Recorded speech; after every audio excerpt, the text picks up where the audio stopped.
his post-heat interviews. I mean, just professional all around. Yeah, absolutely. Now looking at this heat, we're almost halfway down, 10 minutes and 55 seconds to go, and it's Kali Vast really taking the lead on this one with that 7.5 and that 5.67. Now we saw that 7.5 was because of that barrel that he pulled straight into, and then the couple of turns that he got after that, getting well rewarded. Looking at this replay, he pulled straight in on his backside, puts it on rail, finds that snap, and finishes off strong with one more turn. 7.5, a really strong score to have in your score line out there, especially in such a strong heat. Looking at it from that front on angle, nice and critical. Also looking really comfortable out there, just trying to get his feet in the wax and see what he can get out there. I think this might be, we're only going to be at the this location of Magra maybe today and tomorrow, and then be spending more time at the other podiums throughout the week. And so these surfers really trying to take advantage of this wave, that barrel section, that opening section, the criticalness of it. It's really fun to watch. A nice look at the coastline there, and there's just waves as far as the eye can see that way and the other way as well. So how you're looking right here, to the left, if you went up the beach, that's where our women are competing, and the wave that they're surfing is equally as rippable, rights and lefts, just down the beach. But I mean, look at that right there, the perfect peak. A wedging, barreling, powerful wave. These elite surfers are just eating it up. Perfectly glassy. It's 9:40 a.m. here, and it does not show any signs of changing throughout the day. So with 9 minutes to go, Kali Vast, who has come through with a well-prepared Team France, featuring Joan Duru, John DeFay, Rahim Fierro, Tessa Thyssen, Kali, and Marco Mignot.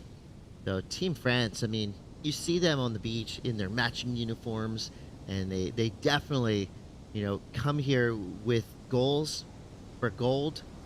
And more often than not, Team France really stakes their claim early as a favorite team going into for either day one or all the way to finals day. They're always going to be in the top 10. Most likely they'll be in the top 5. And the past few years, they've been right there in the top 3. So Team France always fields a very strong team. 8 minutes, 17 seconds to go. More action coming up. I mean, we're talking some of the world's best surfers, names you've heard of, and names that will now be on your list of favorites, no doubt, by the end of this week. Yeah, that's Dylan Groen. In the next heat, he'll be checking in for Team Germany. Resides in Portugal, grew up in Portugal, but was born in Germany, and so represents that country. Yeah, in the past, I'd say in the past 5 years, Team Germany is one of the most improved teams. I mean, you look at the surfers that they've kind of curated, gathered from around the globe with that German heritage, and they have been stacking a crew of incredible surfers. Here's Ramzi Bukiem, powers his way out of that backside tube, gets onto the open face now. Ramzi, he's been doing it at a high level for a long time. His backhand is among the best in the world. He comes from a land of right-hand point breaks, so you know, if you do the math, it kind of makes sense that he would have an incredible, you know, backhand whip on him. He's used that turn to a big effect in many events around the world. Here goes Jacob Burke. So going 3.83 for now, so a bit of a slow heat for Burke, representing Barbados. He's had some success in ISA competition in the past, and you would think this would be a wave that he would shine on, just kind of knowing this does have that kind of soup bowls look and feel to it, a barreling predominant right-hander.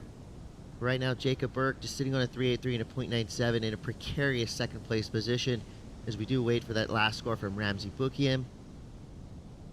It's B.D. actually Bamford, fourth for now. It's been kind of a slower heat for everyone but Kali.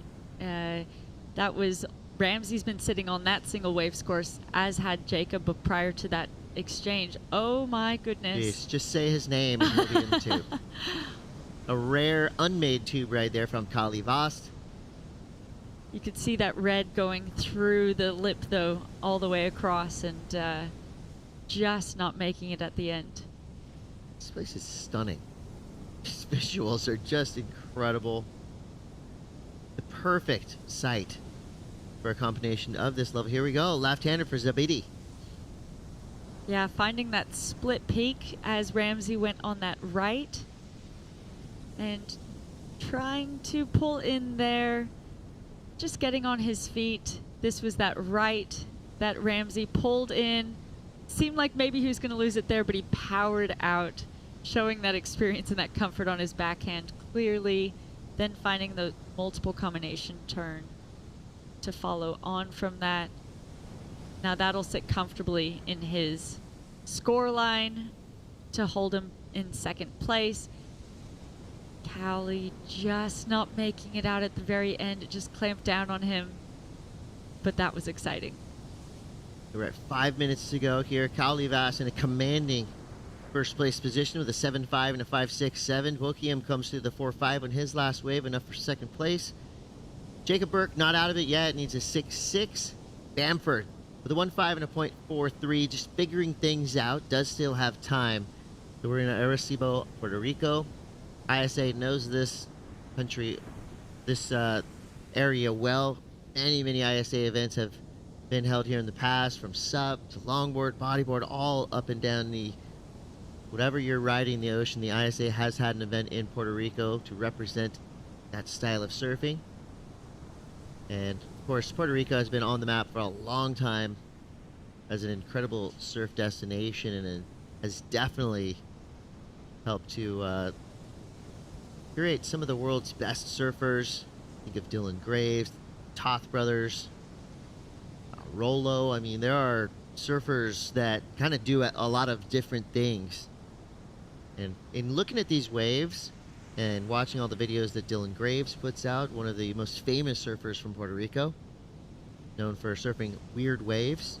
Well, he surfed gnarly waves before he surfed weird waves, so check out some of his clips if you want to see some of the oddities that Puerto Rico has to offer. But right now, Arecibo, known for its reef breaks, and Margara, where we're at right now, there are twin breaks, El Pico and Restrial, both offering solid, punchy waves. And here we go, Zabidi Bamford, the British Virgin Islands, laying it back on the open face there.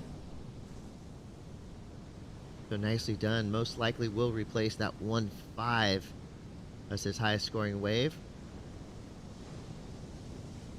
Get back out there with 3 minutes to go.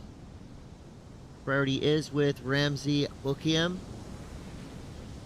So Rachel, priority in play here. What are the priority judges going to look for in order in terms of, you know, what these surfers do as the wave comes at them? What do you have to do to get that priority switched around? I think you have to have a legitimate commitment to the wave, a committed paddle, and if you have that committed paddle and end up pulling out, then that priority will switch over to whoever's in second.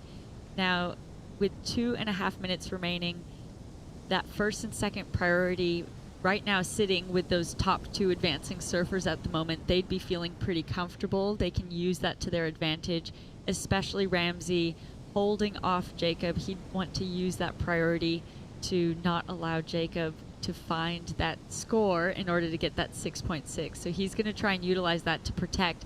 He's actually going to take off on this, trying to replace that 4.5. Was textbook backhand surfing right there. Two big power turns, adds a third. Third might have been the best. A little foam snap to finish. So 4-turn combination for Ramsey Bokiem. Looking to get rid of a 4.5 for his low score. Might have done better than a 5.93. You know, the judges are really, of course, they're paying close attention to every subtle detail that these surfers show for them. Here's some power surfing from Ramsey.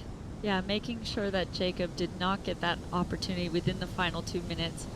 Utilizing that so much power through these turns. Looking to improve on that 4.5. It'll be interesting to see if he did.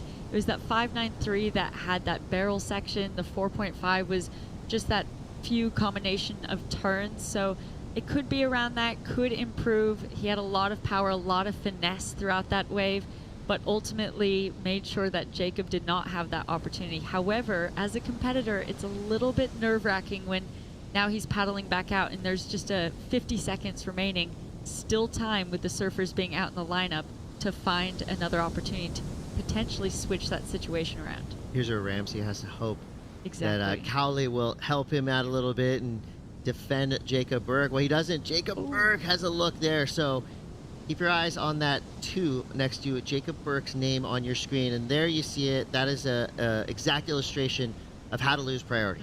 So Jacob Burke, with intent, drops into the 3rd priority spot.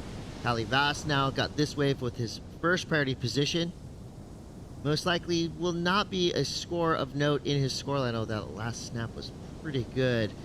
Jacob Burke there, right there, making that decision with, what, 5 seconds left. So it looks like if nothing wild happens at the end, it's going to be Cowley Vass with a convincing victory, as we do have a couple scores come through for Ramsey Bookham, though. But either way, my notes here, Rachel, in how to surf better backside. Surf like Cowley or Ramsey. Easier said than done. What a display of backhand power surfing. They put on a clinic out there. So beautiful. Well, we've got a lot of action to come today here from beautiful Puerto Rico. We've got to give a big shout out and thank you not only to all of our surfers competing, putting on a show for us and for their home nations, but also to our fearless leader, ISA Presidente Fernando Aguirre. You know, he took Duke's dream and ran with it, and without him, surfing probably wouldn't be in the Olympics. So thank you so much, Fernando Aguirre. Let's get a little bit more on our president of the ISA, Fernando Aguirre. To be a surfer is not only to go surfing. It is also to take care of the oceans, to become ambassadors of the oceans and the beaches of the world, to look after this wonderful planet we live in, to be good people inside and outside of the water. The people you get to see and the people you get to know from Iran, from Fiji, from Portugal, from everywhere, you get to see and meet a lot of new people. It's almost like a big reunion for surfing, and I feel like it connects us as surfers. Here, all of us, the United Nations of Surfing, we're showing the world what it is to live in peace without discrimination for any reason. The dream of Olympic surfing was a dream decades ago, but today is our reality. In Puerto Rico, we call ourselves Boricua, a unique name honoring our island heritage and the vibrant spirit of our people. When you bask in the warmth of our beaches, when you taste the love in our food, when you embrace the call of our adventures, you'll find that spirit in yourself. Dare to live every moment. Live Boricua.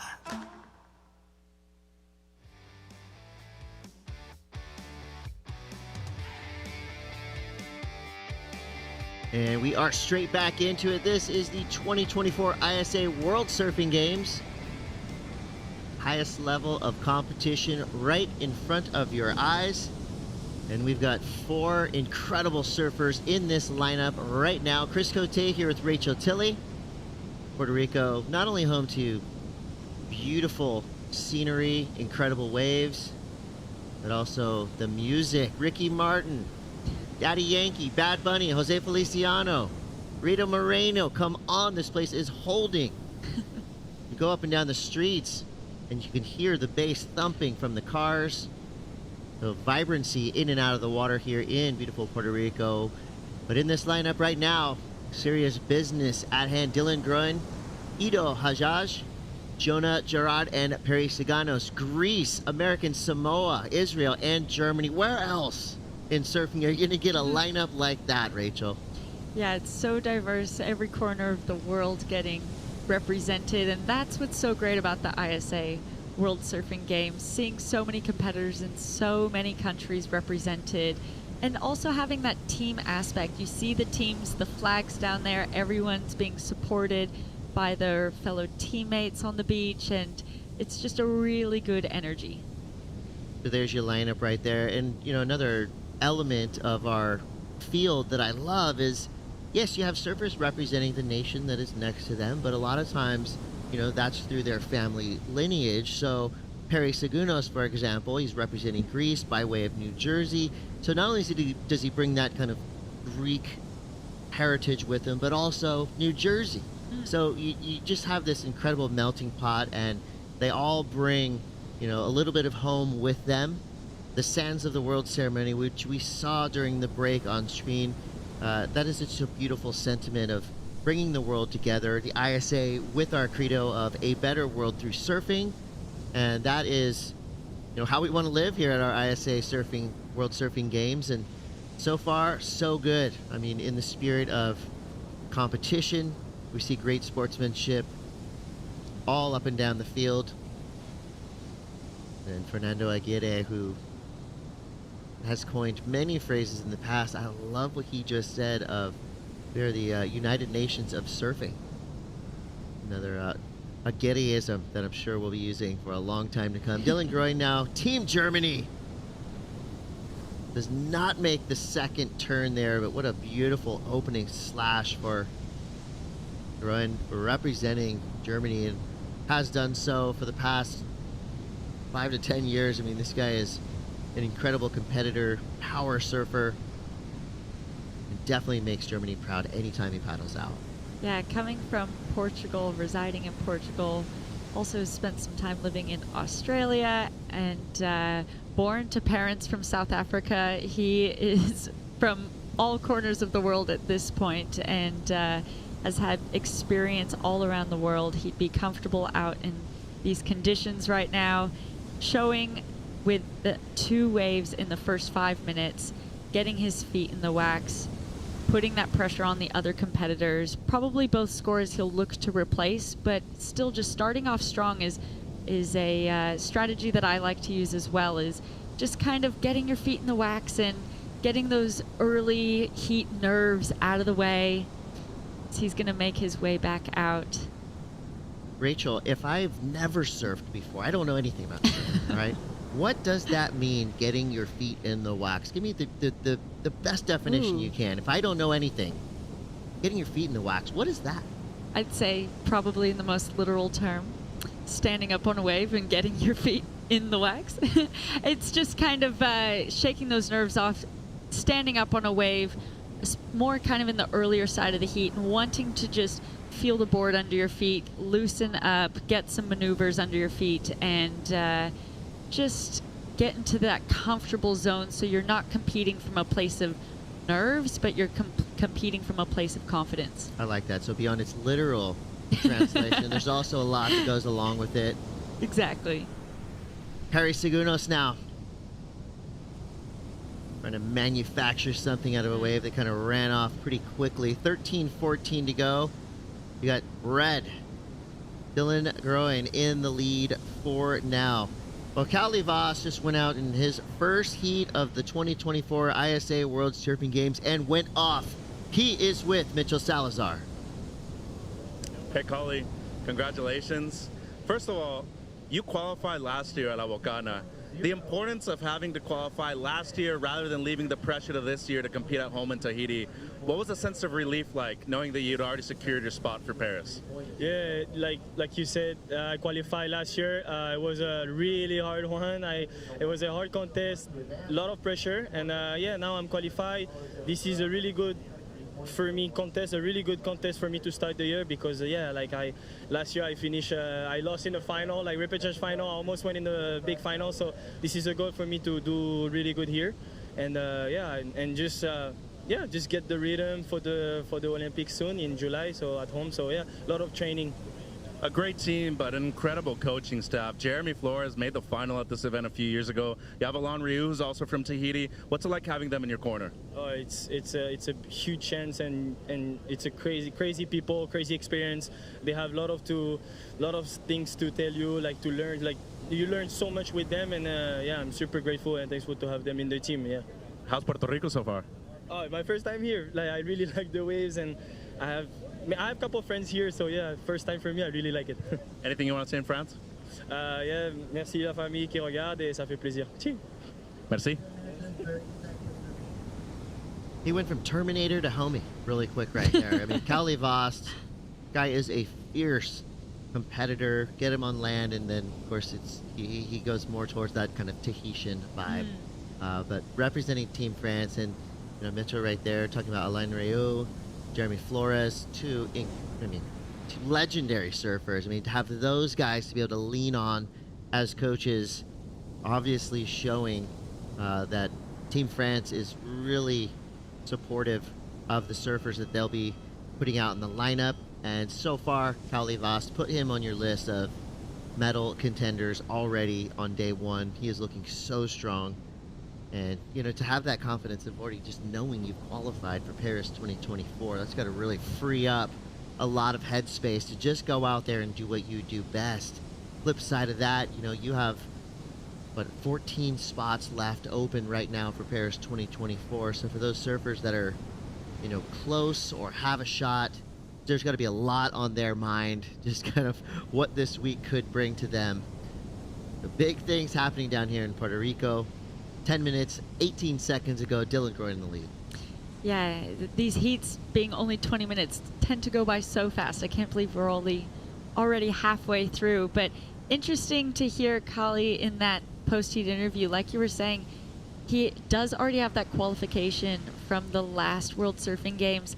And him describing that, he sounds like he really put the pressure on himself last year. He explained that as a stressful time, an event filled with a lot of pressure, but put himself in that qualifying position. So now he is here, has that repecharge final as that bar to now raise and find himself in the final being his goal, but doesn't have that Olympic qualification now laying over his head.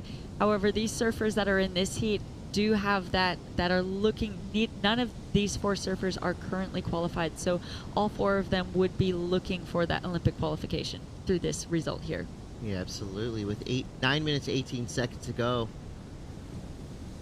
Ido Hajjaj, Team Israel, with the Lelior sisters, I would say, kind of as their powerhouse dynamic duo. They're going to come through with some room to move through this field. Right now, sitting in second place with a 3-point ride. That's the third highest wave ridden. Dylan Groen, I'd say, most likely with the most elite level competitive experience in this foursome. Jonah Gerard coming from American Samoa by way of Oceanside, California. I would say American Samoa is the team with the most heart. Their fearless leader will be, no doubt, somewhere on the beach right now, waving that flag. Samoa Joe. So 8:24 to go. A little bit slower of a heat than we saw in the previous one, which is kind of how it goes, right? You have the ebb and flow of the waves, but a flurry is about to come. Yeah, I love for Jonah supporting or representing American Samoa.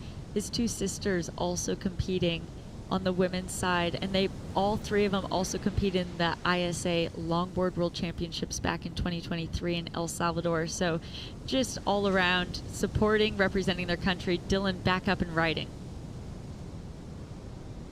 That second turn right there as a surfer is one of those feel-good maneuvers. That section was just so perfect. Couldn't have timed it or placed it any better. So just beautiful surfing. Two-turn combo there for Dylan Groen, looking to get rid of a 4.33 or a 3.07. That wasn't like a highlight package wave, but it was just a potent two-turn punch. Beautiful, powerful surfing. Real nice flow. I take it back. That might have been a highlight package wave. You watch what he did on that one, and I don't think you could have done any better. Nice and clean. He just looked so relaxed and comfortable too. For such a slow heat, that was his third wave ridden, and we have surfers who don't even have a wave. Here, Jonah getting his first wave of the heat. Jonah, big kid, powerful surfer. You see him just utilize that rail right there. So a good opening turn for Jonah Gerard. Now we see Ito Hajjaj trying to force a second turn in there. He goes down. Not after a searing opening snap there for Ito. And the best part of these early days here in ISA competition is all these surfers have a second chance at least in the repechage round. So if you get third or fourth here, you will be able to compete again. Now we see a paddle battle. Time winding down here. Surfers trying to make their way back out into the takeoff zone. Out the back, another pulse coming through. This watercolor too. I mean, beautiful. I think I've already said that word like 8 times this morning. We're gonna have to So retire beautiful. it. Look, get the thesaurus out after today, because I'm in the same boat as you. Synonyms for It's hard beautiful. not to think of the word beautiful when you're looking at these waves.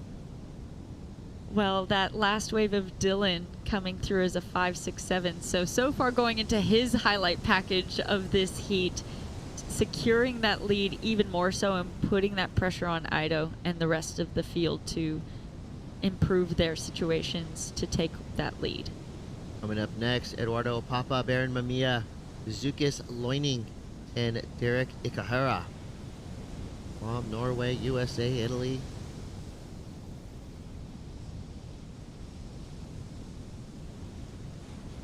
So Baron Mamiya coming off of incredible North Shore season on the WSL. And if Team USA gets a gold medal team victory here, they'll open up a 3rd spot in the men. So Baron Mamiya, Olympic qualifier, it could happen here in Puerto Rico.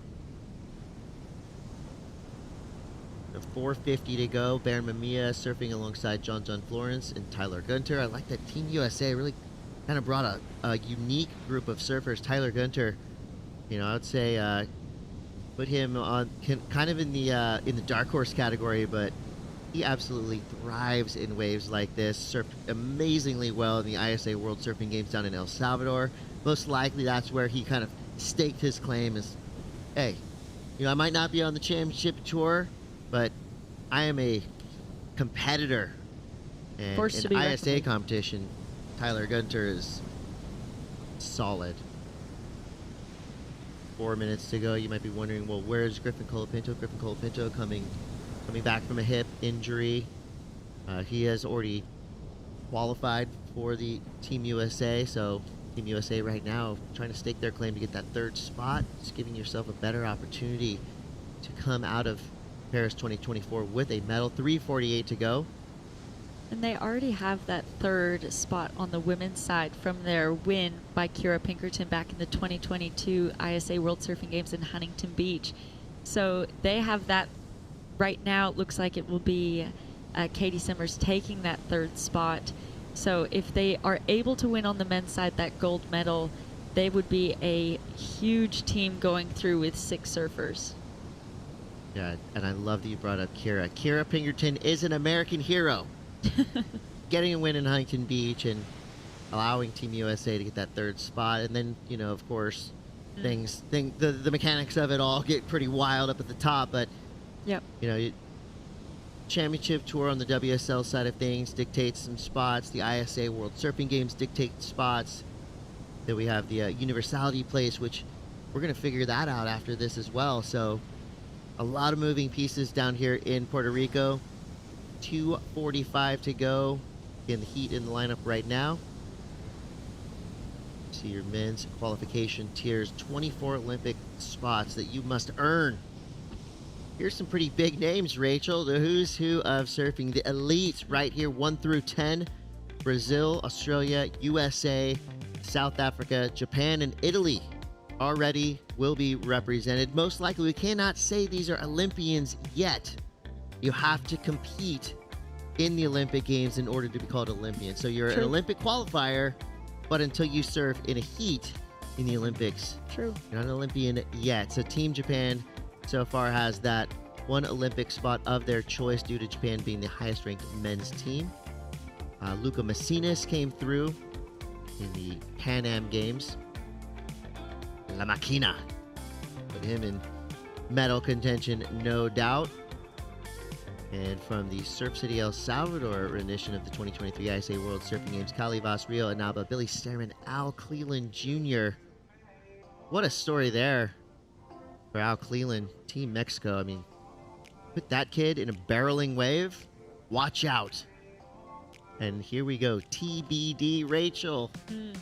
That's 6 open spots right there. That right there is the graph that will be filled in by the end of the week. And are you kidding me? Global news will be made here in Puerto Rico.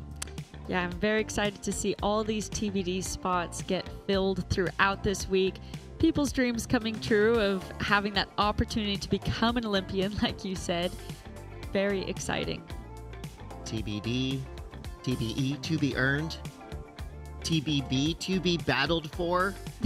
I mean, these spots right there, I mean, saying that they're up for grabs is definitely an understatement that I've made many times in the past. I mean, those spots right there are going to be fought over. You know, these early rounds, of course, we're already feeling kind of that it's a good type of tension. You know, it's not like scary yet. It's a good type of tension. All these surfers want it. Dylan Groen wants it. He wanted a little too bad on that opening snap. He went down. 25 seconds left. Is there an opportunity for Ito out the back? There is not. He gets clamped on. Perry Segunos somewhere in the lineup with 15 seconds left. Jonah Gerard needs a 4.26. So with 8 seconds left, as it stands right now, Team Germany and Team Israel will be moving through. But never fear, fans of Team Greece and Team American Samoa, they will have more opportunities in our repechage rounds. To round 1, Heat 6 in the books. Red, Team Germany, Dylan Groen gets the lead. Ito Hajjaj in that second place position with 3.33 and a 3-point ride. So Rachel, this is one of our first real looks at Ito, and so far so good, looking like a contender for Team Israel. Yeah, strong performance, a slow heat, and so those two surfers made the best out of it. But of course, a non-elimination day, so those two surfers, third and fourth, will be going to the repechage rounds coming up. Well, we're going to take a quick break, but you're not, because you got a lot of surfing yet to come here live from Puerto Rico. This is the 2024 ISA World Surfing Games. We'll be right back with Barton and Shanny.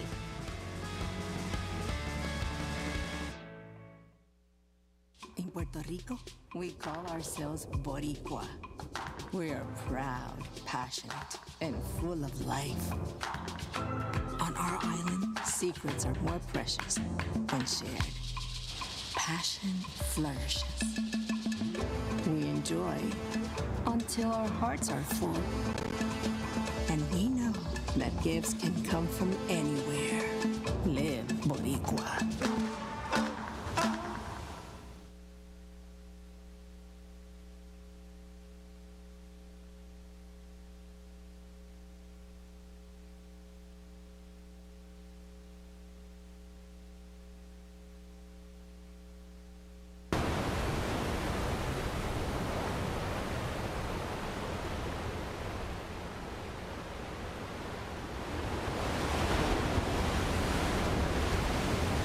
¿Dónde quieres ir? Que mami yo te llevo. Restaurante Michelin. Estamos en otro level. Porque ahora ando en yates y aviones. Se nos dio, ahora somos ganadores. Hicimos a que mate. Par de millones. En Aventador llegando a las mansiones. Todo comenzó jugando. Ponte ready que ya voy llegando. De una picaco. Todo comenzó jugando. Desde la primera vez que te probé, ese sabor nunca lo olvidé. Quiero mi pancho, te amo pancho. Desde la primera vez que te probé, ese sabor nunca lo olvidé. Quiero mi pancho. Campo Pancho, solo $4.99. Te amo pancho.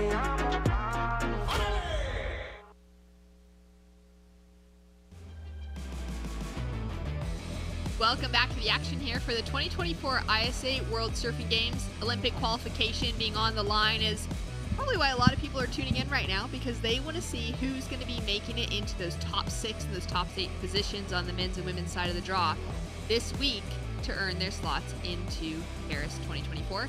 Out in the water right now, we have Italy, USA, Norway, and Guam, with Baron Mamiya, well-known surfer, coming out of the championship tour, hot off of a win at Pipeline just a couple weeks ago. He's in the water up against Eduardo Papa of Italy, Zukas Loining of Norway, and Derek Aikara of Guam out in the water, Barton. Yes, the Pipeline master, as you said, always the heir apparent to John John's throne, Jamie O'Brien before he. Everyone expected that from Barron. It was an amazing win. He'd previously won at Sunset Beach, so we know how capable he is in waves of consequence. Would be right at home there at that Olympic venue in Tahiti. And great to see him here at the ISA World Surfing Games against Italy, Norway and Guam. Tough heat for those 3 guys up against one of the superstars. The 2.7 on the board to open things up for Barron. Sets him up in that leading position as it's still very early within this heat. Derek Aikara out of Guam with a quick in and out to get his campaign started. He's been surfing for a long time, from a full family, coming out of the island of Guam, born in Yigo. And he's been in the water since he was about 5 years old. He's now 39. His grandfather was a great surfer as well. As we take a look now at Baron Mamiya on his forehand. Nice opening carve to start it off, and goes in with some aggression on the finish. Yeah, beautiful finish. The wave behind it was a beauty too.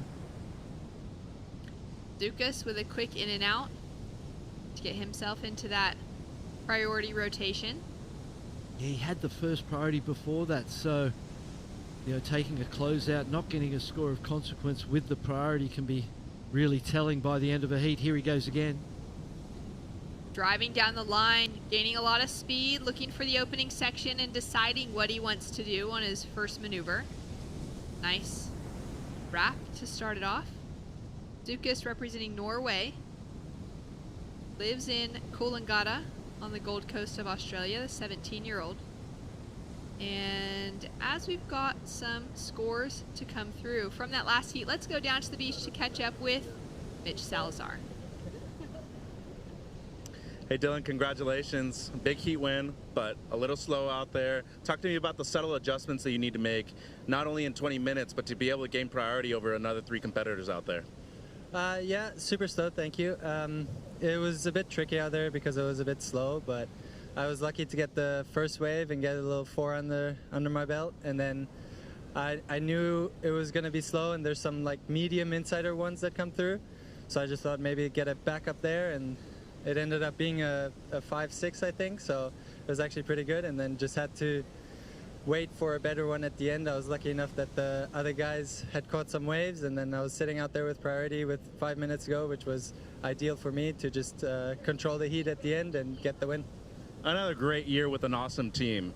What's so cool about Team Germany is that most of you guys live outside of the country. Does that make you guys even more united when you come to an ISA event like this? Oh yeah, for sure, because everyone's all over the world and training. So when we all come together, it's such an amazing feeling to see everyone again and just be here as a team to support each other as much as we can. And yeah, it's amazing. I love it. Now the location, waves can't really get any better than this. We went to El Salvador last year, now we're in Puerto Rico. How cool is it being part of the ISA family too, going to many different locations that a lot of people wouldn't be able to go to on a regular basis? Yeah, it's amazing. The ISA has been picking some really amazing spots to go surf. Some places I've never been. El Salvador was amazing, and now here Puerto Rico with this amazing weather, amazing waves. Like, it can't get much better than this, so I'm really stoked to be here. Anything you want to say to the German people back home? Ich will einfach sagen, danke an alle Zuschauer und hoffe, es geht einfach weiter bis die Olympia-Qualifikation. Danke an alle. Congratulations, Dylan. Thank you. Thanks so much, Mitch. Great to hear from Dylan, and it's one of those special things, representing your country, but connecting with, even surfers that are also representing the same place, but maybe coming from different places around the world, and that's a lot of what we have in this current heat, Barton, between Eduardo Papa, representing Italy, resides in Portugal, spends most of his time back at home in Ericeira. And for Lucas Loining of Norway, proudly representing heritage of his mom, but resides on the Gold Coast of Australia. Yeah, it's definitely one of the trends, I suppose, with Olympics coming into the game, into the sport of surfing, is that teams and nations are scouting around for surfers with lineage to and connection to their country through their parents, through their bloodline. We see Conor O'Leary surfing for Japan, and so this is something that's fairly new. The scouting, the recruitment of team members, and it's working really good. There's Ricardo Delgado and Magna Martinez representing Team Puerto Rico this week. We've got a local paddling out in the water for the next heat. That'll be exciting to watch. See the support crew down on the contest zone for him. Ricardo's getting ready to run out. Track with live action now. Barron with a 6.5 as his high score is sitting in second. Got scores through across the board as Barron falls on his opening turn. Couple fives on the board now for Eduardo. Representing Italy, has a 5.57 and a 5.00. Sets him up with that leading position. We saw that ride during the interview. He surfed so great, Eduardo Papa. Powerful, strong surfer, nice stance. He got a beautiful right and just did so many. The first maneuver was strong, and then he kind of got the work through the inside. And anytime you're leading Barron Mamiya and he's at a 6.5, you know you're doing something right.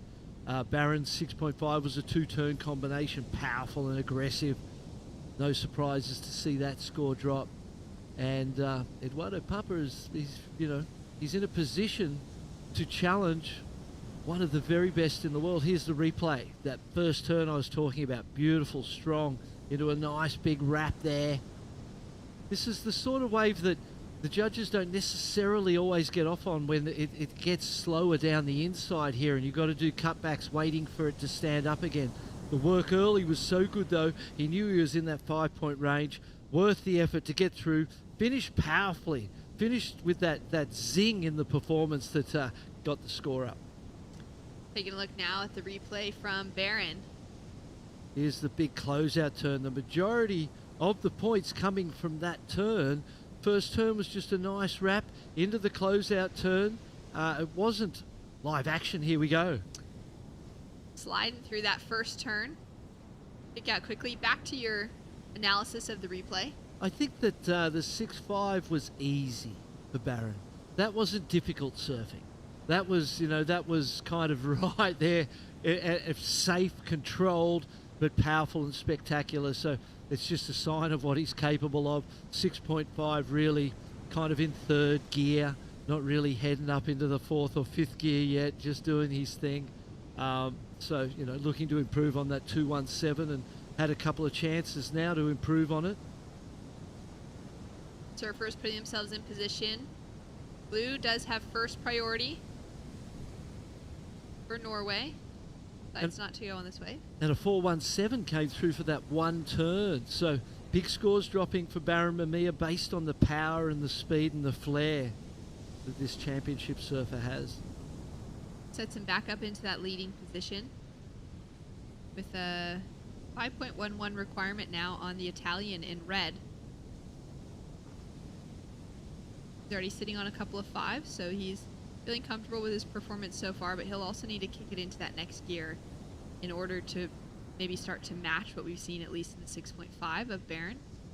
You need at least a couple of high fives to get yourself into this heat now. You don't want to let Barron and Eduardo get too far ahead of you. They've already relinquished a lead. You've given them ground that's going to be hard to make up as it is. You don't want them to get any further ahead. They're in third and fourth priority now, so the surfer in first, surfer in second, white and blue, really need, with 8 minutes to go, to use this priority that they have now and get a score of consequence, something above a 5 that they can keep to put them in contention. Otherwise, that time might just evaporate.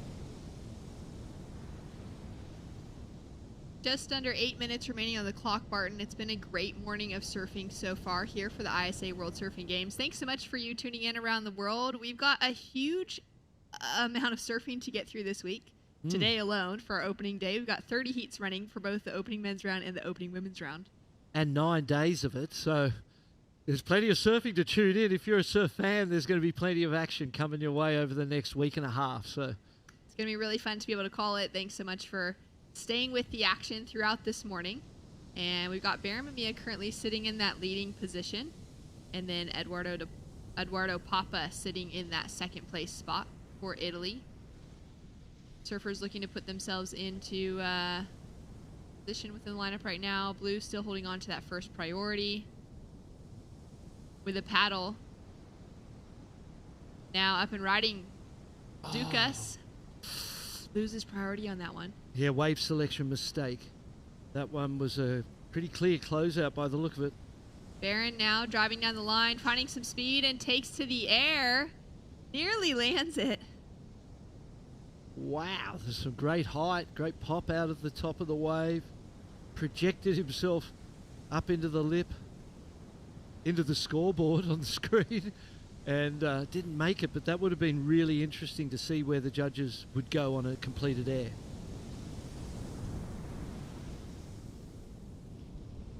Yeah, that would be so interesting to see where things start to fall when we've got some more of those maneuvers completed. Dukas now up and riding. Big wrap to start. And sets himself up for that second turn as well. Now to the inside section. He is chasing a big requirement though. With that change up of the 417 for Baron, it's pushed Eduardo into second. And now a 7.9 is the requirement for Dukas down in third. Yeah, it's getting away from them. Slowly. 5.5 minutes to go, so there's still plenty of time. You know, you can get 2 waves in that amount of time, so really need to focus on that wave selection. When you've got the priority, you've got to make it count. Surf from Guam in first priority right now. Going to be a little bit of boat wake come through from that boat on the outside. You'd be hoping that your set and your opportunity doesn't come at the same time as that boat wake. Yeah, that is a tricky one. Anytime there's boats that go by, even if they're out really far, that wake will eventually carry into the lineup. Yep. We take a look now at Derek, just driving down the line, setting that rail, looking for a section. It doesn't open up for him. Again, you could see that wall on that wave quite long, stretched out onto the second part of the reef to the west of the main peak. Here goes the air. Oh, lofty. Just got the weight. It's the grab, tweaks the tail, gets the weight just a little bit too forward, wasn't he? His whole body shifted that 6 inches or a couple inches too far forward. And look at this first turn. Beautiful speed out of the bottom from Dukas into another wrap. And shame there wasn't 2 or 3 on the outside, because the surfing quality he is doing can match his opponents, but as long as there's only one big turn, you're not going to get the score. And again, highest score of this heat's the 6.5, which had the closeout turn. The thing I've identified already is that you really don't want the waves that taper too much. You want the waves that are going to close. You get one first big one in, and then the big closeout. You're going to get big scores. Yeah, super important. Judges have made that point pretty clear throughout the morning. Woo! Oh, a deep takeoff for Baron Mamiya as the wave spits without him. That was exciting. That was very exciting. And a glimpse at the potential of this wave too. Quick turnaround, a little late to it. Let's take another look at it here. Here he goes, jumps to the feet, the lips over him. He's already in the tube. He hasn't even got close to getting down the wave face. That was really late, but the type of surfing he's used to doing. That's what the new generation do at Pipeline. They're right underneath the lip, riding shorter boards than have ever been ridden before, and able to squeak through situations that a bigger board would stick and not allow you to. Again, that was very ambitious. Would have felt nice probably for him to go for a wave like that, to eye something like that out in the lineup that had that size to it, that and you're in the lead. He's feeling quite comfortable. The surfers in third and fourth needing excellent rides to go to second.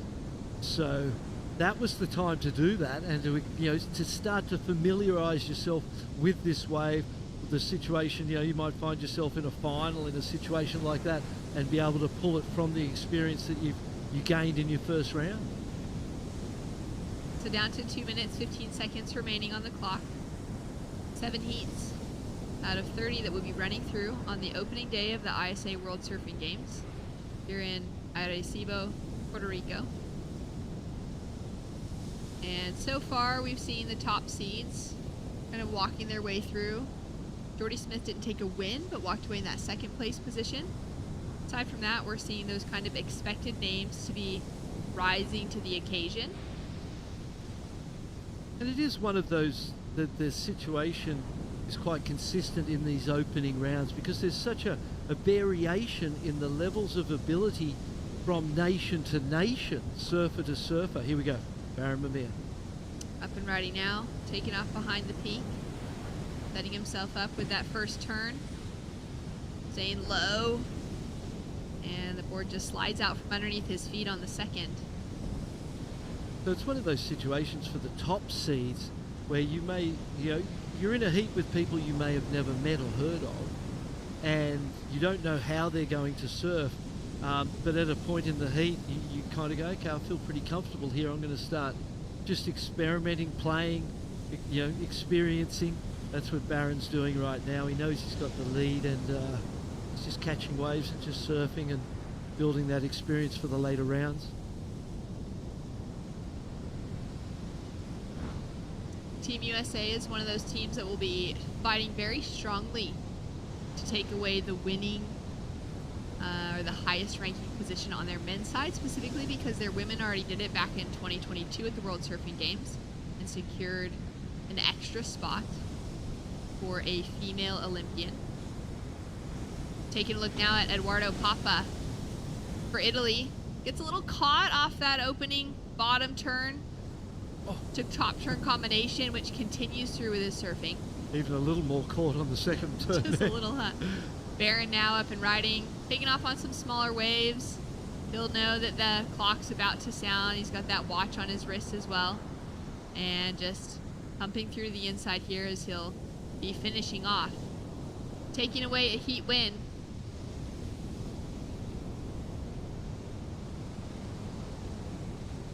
And Baron Mamia from the USA in first, Eduardo Papa in second. For Italy, we've got more action to come right after this.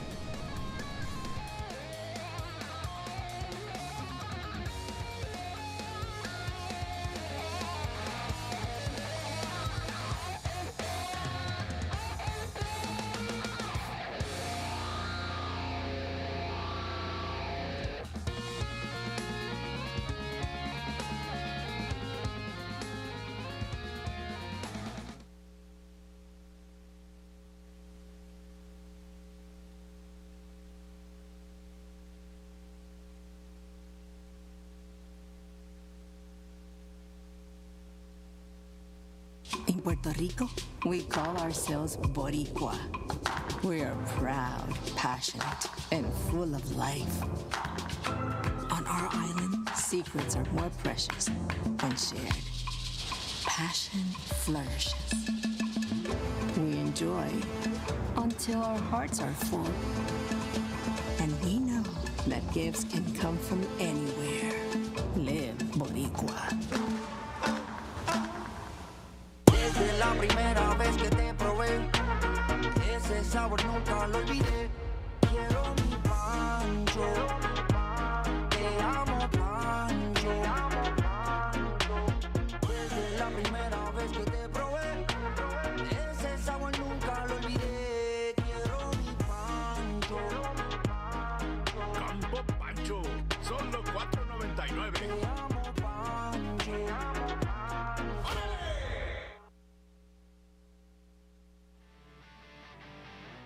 We are here in Puerto Rico for the ISA World Surfing Games. It's 2024. It's an Olympic year. Paris is just around the corner, about 4 or 5 months away from now. And we'll have athletes from so many different sports and disciplines around the world, including one that's currently in the water, together, competing for the Olympic gold medals. Jack Robinson of Australia already found his qualification last year, and he's going to be out there in the red jersey up against Robin Keating from Ireland. Up and riding on his backhand. Great snap to start, setting himself up for that second wrap, and holding on to a challenging section to finish off with, competing against the U.S. Virgin Islands surfer Ocean Peterson and Puerto Rico's Ricardo Delgado.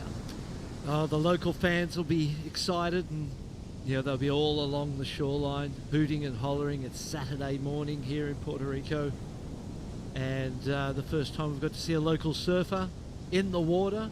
That's an exciting moment. And then, as you said, Jack Robinson, fresh off a win at Sunset Beach, the World Championship Tour, and one of the greats of world surfing. One of those great opportunities for the developing nations to be out there against these guys. Here he goes. Jack now on his forehand, starting off with an explosive opening turn, whips it straight into that second for a combination to kick things off. That's going to be a great way for Jack to start out his World Surfing Games campaign. Of course, coming off of a huge win at Sunset Beach, a really special win for him. Having been on the beach this month for the very first time with their new son. Yeah. Julia gave birth to Zen just feels like weeks ago. And now for Jack to walk away with another championship tour victory is incredible.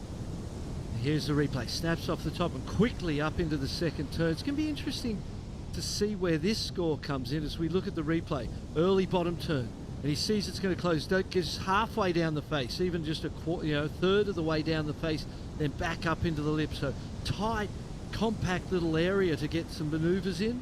Got two of them, and really, that's going to be one of those scores that'll give you some ideas on what to do and what the opportunity is, because it's a little bit, here we go. But as a free surfer, you're looking for these type of ones with the taper. Boom, he had a lot of time there, goes to the air. He knows he's against one of the greatest surfers in the world, Jack Robinson, Ocean Peterson, showing him that he's ready to mix it up. Adding in that variety. So the score to come through, just a 1.93, and we got a 1.77 on the board for Robin. Score to drop now for Jack Robinson off of his opening wave. And at the moment, still tight across the board early within this heat, just a few minutes down, 16 minutes remaining. And it's shaping up to be quite a warm day. It was a bit chilly when we showed up this morning. That little offshore breeze was pretty cold. I was wishing that I actually had a better jacket with me. Cold or crisp? It was crisp. It was just crisp enough, though, for me to be like, oh, wow, I should have actually packed a jacket on this trip, which I didn't do. But now it's okay, because it's getting pretty warm outside. That sun's out, things are heating up. As soon as that sun kind of rose above the hills behind us, then it started to get a little bit more humid, a little bit warmer outside, and it's going to be a beautiful day. Competition. And I suppose as the land heats up, that afternoon sea breeze, onshore sea breeze comes up, we're going to see that be used for people to go to the air, I imagine, as well. Coming sort of out of the northeast a little bit. It's a beautiful location, tropical, and then there's this old town feel to Puerto Rico as well. I heard that Old San Juan is just something you've got to see, so we're going to try and get up there and see that historic city. 1500, it's been there for so long. Paddle now from Ricardo, the Puerto Rican in the water, setting up that first turn. Beautiful, clean. Ooh. Face to that wave, tags the lip to finish. Can't quite hold on to it. Well, there's the score of 6.33. Really interesting to me.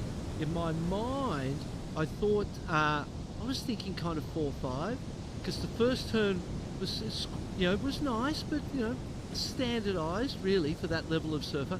Into the closeout turn was kind of rushed and just squeezed it in. And there's much better waves with a lot more time and a lot more space So I was thinking, I wonder how much of the scale they're going to use. But I understand the desire for the big closeout turn. And you see the ones that fade off and the cutbacks back into the soup waiting for the inside to stand up.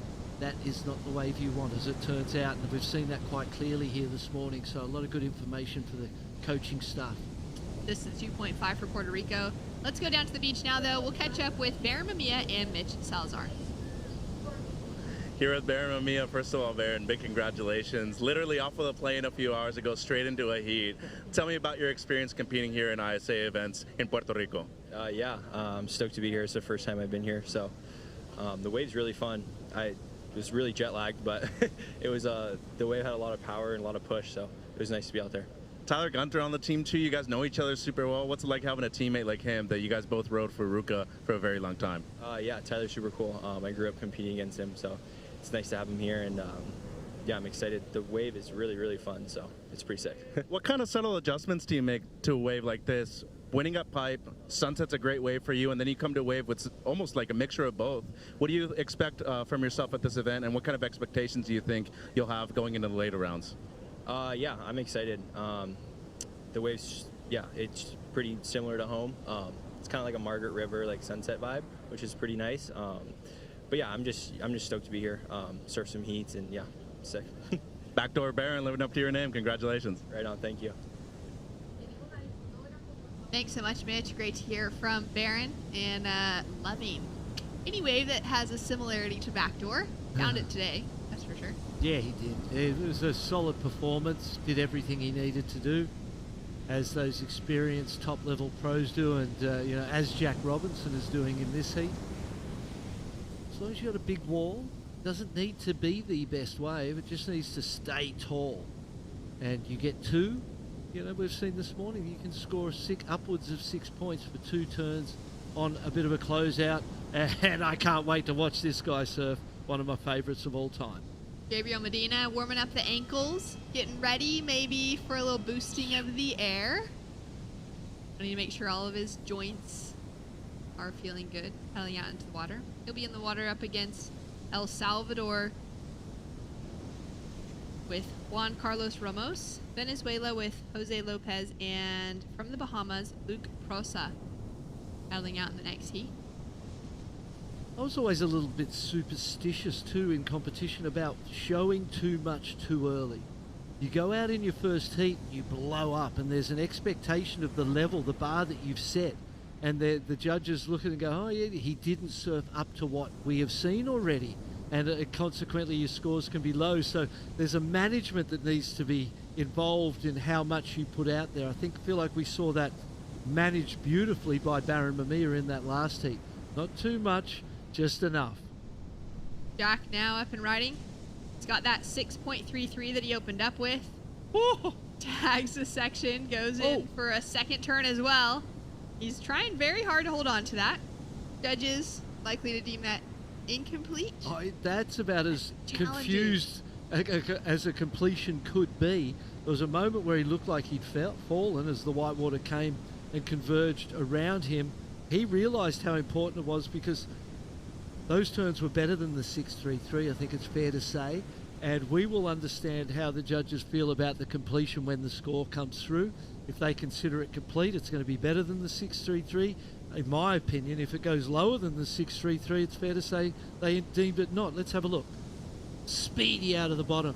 Nice vertical turn into this closeout section. Lip lines it beautifully. Got a little tall and a little bit confident, but perhaps overconfident for a moment, and then had to compress. Maybe that standing tall kind of confident moment may impact. We'll see when the score comes through.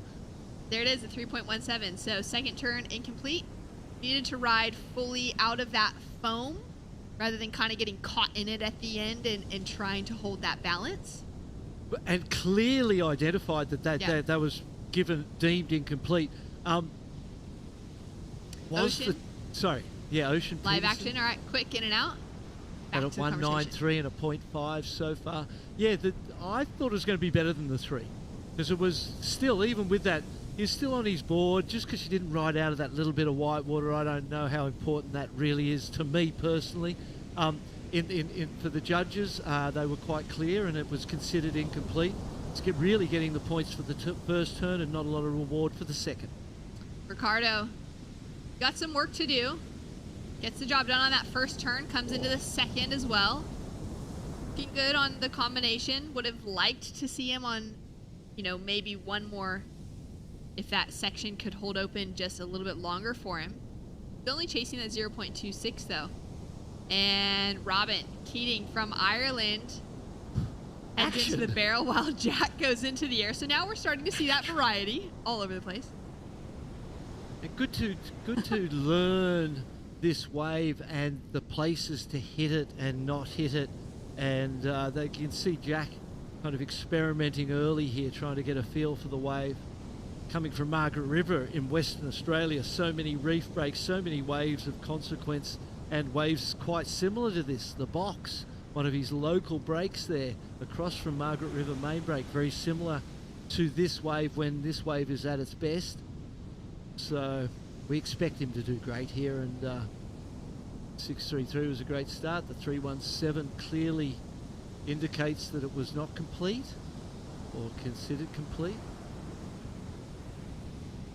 But really no other scores of consequence, so in a powerful position for Australia. Yeah, that next score for Ricardo that has yet to drop, that's going to be the important one in the context for the bottom three surfers. There it is, a 5-point ride. Sets him up into second. Now gives Ocean and Robin for U.S. Virgin Islands and Ireland both decent requirements in the mid-range 5s. Good score, two nice wraps. Again, it was one of the tapering waves. It didn't have the big, exciting last move. If it was something, there's a lot of positivity to be taken from that 5. You go, well, they liked what I did. They liked the way it looked. They liked my style. They liked the speed that I'm carrying. Okay, I need to find a section that matches me and gives me the opportunity to rise my scores up to meet Jack Robinson, and he's definitely capable. Now back to what you were saying before around the conversation of maybe a performance like Barron put together. Very solid, showing that he's the standout within that heat, but not showing too much, not pushing too hard, trying to go for an excellent score maybe in the opening round. Yes. Your thoughts on that are more because of the impact it could have on the mind of a judge rather than the mind of the other competitors? Yeah. As we take a look at Jack Robinson now on his forehand. Great opening turn, goes in for a solid layback for the second. Starts to bring up that intensity a little bit in his own surfing. Beautifully put, he certainly did. You can see it in the compression extension. He pumps into the board, and the speed he creates right at the start of that ride was impressive and really gave him the opportunity to link everything else together so beautifully. It's going to be better than the 3.17, no doubt. 6 minutes remaining on the clock, and a score to drop now for our surfer in red representing Australia, Jack Robinson. Puerto Rico sitting with a 5-point ride on the board as the high score for Ricardo Delgado. Got a Venezuelan coach behind their team in Magna. It's been great to have him pouring more into this group of surfers competing for Olympic spots this week. There's also an added element of, I think, pride that comes with, the nation that's surfing as the host nation. Yes. Really wanting to put together a strong showing. So, of course, they're going for those Olympic spots, but they also, as a nation, just want to represent really well. As we take a look at the replay here from Ricardo. Beautiful couple of turns. The first one was it was a big, tall, bowly section. It was a sort of made you want to go surf when you looked at that. Here's the speed we were talking about that Jack Robinson was creating out of his waiting and unwaiting. Watch here, pump, and see the speed that came out of that second, and it just gave him the opportunity to flare into that carve out of the top. Had enough speed out of that. He built speed out of the first turn into that beautiful layback. 7.17. There it goes, and rightly so. Felt like that was going upward of the 6.33 for sure. Ocean now chasing a 5.57. A couple of maneuvers connected together. He's sitting in that third place position with Robin out of Ireland just behind. Saw Robin pull into a closeout on his backhand, pulled into the tube. He's a 38-year-old who's been a free surfer for most of his life. The full-time self-employed cabinet maker and family man. He's taught his daughters how to surf and volunteers at his local surf club, the West Coast Surf Club. But he's coming into competition pretty late in life, has found himself just kind of starting to compete in the last few years, and incredible to see him make his national team. As we can see, Gabriel Medina getting ready to paddle out through the keyhole. Jack Robinson now up and riding, and he'll just slip off the wax. Lower down the priority roster, so just catching waves and surfing. Gabriel Medina. Ooh, he had a lot of stickers on that board. Did you see that? Yeah, you know what? There was a lot of stickers on that board, and rightly so, because he's a superstar of the sport. Yeah, well, Aaron last night showed me a photo that he put up on Instagram, just a board that he'd brought on the trip, and Aaron was like, "This guy is like, could he fit any more stickers on the board?" I don't think so. He's got so many sponsors behind it. Well, surfing in Brazil is exploding right now, and well, for the last decade, and seeing major corporations and companies from outside of the surfing industry wanting to attach and approach and be connected to surfing. We can see the jet ski wake coming through the lineup right now. Look at this double up on the outside. That one stood up really tall, really quick. Got an opportunity on the inside. Ocean is under third priority, so he's going to take this wave in front of him. Goes for the air and nearly holds on to it. Maybe legs got a little straight on the finish. That's the way to do it, though. Just go for it. Just really, you're up against Jack Robinson, who's one of the great surfers in the world. He's just won at Sunset Beach. You're out there next to him and obviously inspired for the moment, and I love seeing him just go for it. Another set coming through now. You can see this kind of meaty section on the inside. No one was able to get a piece of.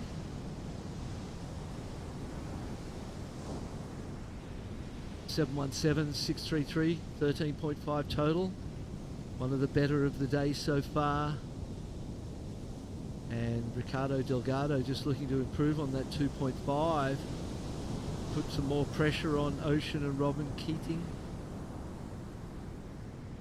1 minute, 45 seconds on the clock. Amazing to see, we're in Puerto Rico, the waves are amazing.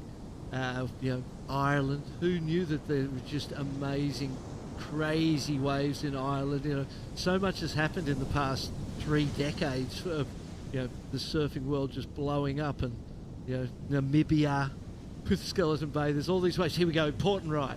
Ricardo now gets a little caught on that opening turn, looking for a little more speed and flow as he continues down the line. Not the wave he was waiting for, really.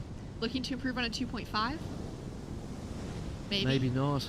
Maybe not. Yeah, Jack now up and riding deep behind the section. Tucks into the barrel, carried for a long time. Won't make it out.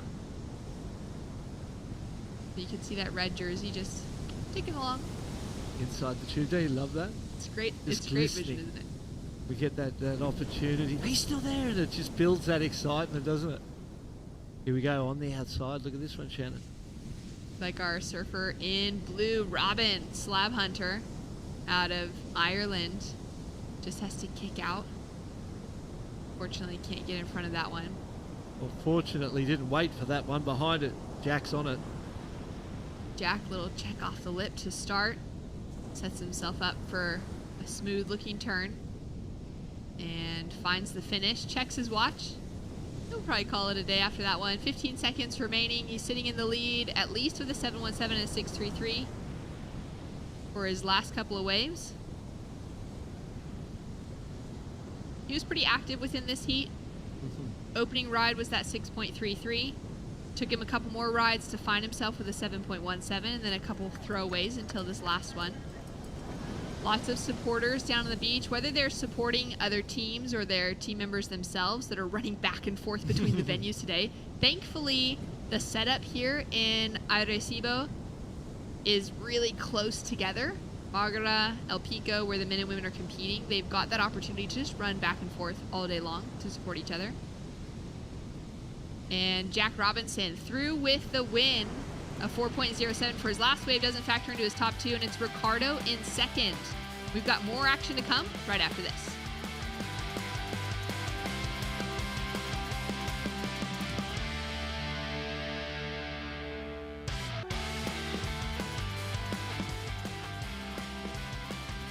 In Puerto Rico, we call ourselves boricua, a unique name honoring our island heritage and the vibrant spirit of our people. When you bask in the warmth of our beaches, when you taste the love in our food, when you embrace the call of our adventures, you'll find that spirit in yourself. Dare to live every moment. Live boricua. ¿Pa' dónde quieres ir? Que mami yo te llevo. Restaurante Michelin. Estamos en otro level. Porque ahora ando en yate y aviones. Se nos dio ahora, somos ganadores. Hicimos a que mate. Par de millones. En Aventador llegando a las mansiones. Todo comenzó jugando. Ponte ready que ya voy llegando. De una picaco.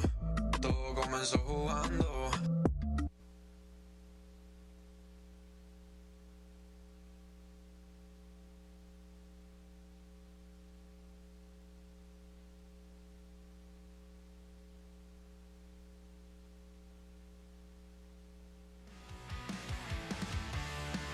Welcome back to the split peak action of Magara here in Puerto Rico. We've got a great big opening turn to kick things off for Luke Prosa of the Bahamas, and he goes to the air on the finish. Just hits eject out of that wave. You can see a big smile on his face. You can see that claim as well off the takeoff. He is frothing to be competing here at the World Surfing Games, and he's in the water against one of his heroes, Gabriel Medina of Brazil, the three-time world champion, up against Juan Carlos Ramos of El Salvador, who has put together some incredible heats in ISA history, and Jose Lopez of Venezuela. This is going to be a really incredible battle. The Puerto Rican flag flying, and there's our lineup. Medina, three-time world champion, leading that roster. And it's one of those, while you might look at the draw and go, oh no, I've got Gabriel Medina, at the same time, like, yes, I get to surf against the three-time world champ. Here we go. Medina up and riding. Nice opening turn, sets himself up for a second, and easily finishes off on the third. Easily it just made it seem and look easy. The volume in his board, you can see that board sits up in the water. Every time he puts his power into the rail, it accelerates with such cleanliness. The rails just move through the water so beautifully. His equipment has always just looked so on point. I don't think I've ever seen him with a board where I've gone, oh, that board doesn't look good. Every board he's ever ridden, it might just be him, but I'm sure it in part is the board and the way they mix it together for him. Yeah. All of those elements of design coming together just perfectly for Gabriel Medina. The combination of those two, his equipment and his own technique. You can see the Puerto Rican team there supporting the group. We did see in that previous heat that it was Ricardo Delgado of Puerto Rico who got the second place finish behind Jack Robinson, meaning he stays in that top end of the draw, doesn't have to head into the repecharge round. So important, isn't it, to stay in the main round. Here we go. Drops in, first turn, big spray, clean. Watch here. See how it's flatter, but look at the squirt and the spark that he got out of that second turn into that created the opportunity. Watch here. Board looks a little, there's more board under his feet than we've seen on other people. Look, you see the flare and the speed and the power. That surfboard enabled him to connect those three turns so beautifully. Taking a look now at live action with Luke. He's got a 1.5 for his opening ride. Drives through those first two turns and takes a stumble. He's having a good time. That's what it feels like to me. There's just this energy that he's excited to be here. He's excited to surf, alongside his heroes. Some Irish supporters there. The three-leaf clover. Irish support crew down on the shoreline. I want a pair of sunnies like that. Oh yeah, those are good ones. Some future surfers. They'll be eyeing this off going, yeah, one day. I'll be out here competing. Oh, yeah. You know what he was thinking, don't you? He was looking for it, looking for that little ramp. And these sections are perfect for Gabriel Medina's big backhand aerials. That's great to see him already thinking that. He was down the priority roster. He kind of was like, okay, I'm just going to try and find those waves that at a later date I can pull off what I may need to pull off to advance through against the other best surfers in the world in this draw. We saw him doing some of those ankle warm-ups in the last heat. Just caught him on camera there, getting ready down on the beach. Absolutely. So we know that he's, getting ready. He's in the zone. Look at that score. Ooh, 7.5. I had the feeling, you're talking about the different approaches that different surfers would have, right? Wanting to come out and either explode straight away or kind of hold it back and kind of taper their performance throughout, knowing there's a long week ahead. To me, Gabriel Medina is one of those that's going to come out, and the first heat he's going to try and get a 10-point ride. He's going to do a backflip, and it's just going to be done. And everyone's going to be going crazy, and it's going to be the talk of the next few days. He's always done it his way, hasn't he? He's never cared what other people think about him or the way he competes or the way his strategy. He's always done whatever he needs to do to win a heat in a moment, and I've always respected that so much.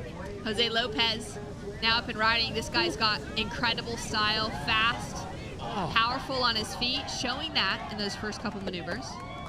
Beautiful surfing, no nerves, little loss of the rail in that second turn, but still he drove through it with power. Venezuelan looking confident. Here we go. Paddle now for El Salvador with Juan Ramos up and riding, digs that rail in on the first turn, sets himself up for that second little wrap, and Medina now up and riding. Powerful, finds that little floater, transitions to the next section, blows the tail out, and pulls it off. Again, just with ease. Oh, it's beautiful. Here we go. Luke Prosser. The 17-year-old out of the Bahamas, born in Florida but raised in the Bahamas. Just went past Gabriel Medina on his wave, and you know what? 17, he would have been going along the wave and looked and seen the red jersey and went, oh, there's Gabriel Medina, no way. What a fantastic moment, Win, lose or draw is really just, it's all about being a part of it, coming together as a community and a culture, and obviously Olympic spots are a massive thing. But at the same time, we've got grommets like Luke having a great time out there with their heroes. It's an incredible story that unfolds at the World Surfing Games. Another incredible one is some highlight performances. Jack Robinson just put one together. He's with Mitch Salazar. Jack Robinson, congratulations. Coming off of a huge win at Sunset Beach, you move up into number 2 on the rankings on the Championship Tour. This is a different beast, though. You got a lot of heats to make it through into the final here and obviously get an extra slot for Team Australia. I don't even want to focus on that right now, though. You get 2 good scores here. You haven't slept since the flight from Sunset. But most importantly, how do you adjust to competition at an ISA format where you don't know what to expect from a lot of people from these different countries? You have people that reside in Australia, compete from Norway. What was it like competing out there when you haven't had any sleep, especially against people like those? Man, it's crazy. I haven't surfed like a 4-man heat for about 7 or 8 years since I was on the QS and then I got into it, and yeah, it was different, but cool experience. Everyone's so passionate down here and supportive. So yeah, I like the vibes. It's cool. I never done an ISA before, so it's fun to be here and with the whole team too. What about the out-of-body experiences you've had competitively? The win against Gabe in the final over there, obviously finals day at Sunset Beach too. You had 3 excellent heats in a row. Talk to me about those kind of moments where it almost seems like you're in a different dimension when you're competing out there in a jersey. Yeah, I mean, you just get into a different mode. I don't know, it's just instinct, huh? Doing it for so many years, and I don't know. Yeah, no words almost. It's just not even thinking. So yeah, and that's kind of like this event too. I'm just not even thinking. I went just to surf right now. But yeah, I think just have fun at the moment. I feel like the start of the year, there's so many challenges and so many things going on just in my life, and you kind of have to adapt and being a dad, and now yeah, just trying to enjoy the ride, How much does this wave resemble Mark's too? Yeah, it's so funny. I got here, I was like, oh, the same way it kind of comes in. It's, what is it, Margaret's, huh? This is Margaret's in Spanish. So I was like, oh, right back at home. Congrats, Jack. Thanks. Thanks so much, Mitch. Great to hear from Jack. Looking really happy, relaxed, enjoying his time here. Yeah, it's it's difficult to come off a win and then be straight back in the jersey, 24 hours later, because you've still, while you try to not let the wins and the losses affect you and keep some consistency to your mindset and the way you feel about it, here goes 3-time world champ. Gabriel up and riding. Big first section. Lining it up, finds some speed. Oh, don't do that. Goes into the air, lands on top of the board. I mean, that's sort of exactly what we were talking about. You called it. You said he would be like that, and he just went for it. We always knew he would. He does things his way. But with the 7.5 and the 6.43, you could maybe sit back with first priority and not even ride another wave, really, at that point. The surfing that he did on the wave before this one, where he came around the section, did that last turn, most people would have caught out of the top, bogged a rail, maybe got stuck. The way he flowed through that so quickly, we'll see it here. First turn, floats it, drops down, waits around this section. Oh, this is the air, goes to it. Oh, and it's just that nose of the board and the back of your leg they were quite close together there. There's the float. But he's defining his line. He's figuring out where he needs to be on this wave. You see the board nearly tipped over. Lucky it didn't tip over and get those fins facing up. Obviously, he's all right and back out the back. Ramos for El Salvador up and riding. He's chasing a 4.24 to get himself back in the conversation. Putting a lot of power into each of these turns. And he'll kick out with control right in front of our water photographer. 5-point ride for Jose Lopez on that one before has got him solidly in the second. Quick 3.5 from the panel for last of Juan, which means that he's only chasing a 3.51 now to take that advancing position. Chipped away at his requirements. And then what he needs to be considering is that Jose Lopez only has a 2. So you go, okay, if he adds 3 points, I actually need a 6.51. So you know that, nothing in that, you really don't need a 3.51. You might if Jose doesn't improve or ride another wave, but 7.5 minutes, he's got first priority. We imagine he will.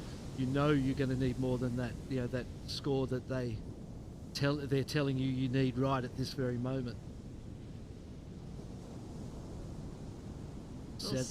Set approaching, yeah. Yeah, it looks really nice, really clean. Take a look at Surfer in Blue, Jose. And riding for Venezuela.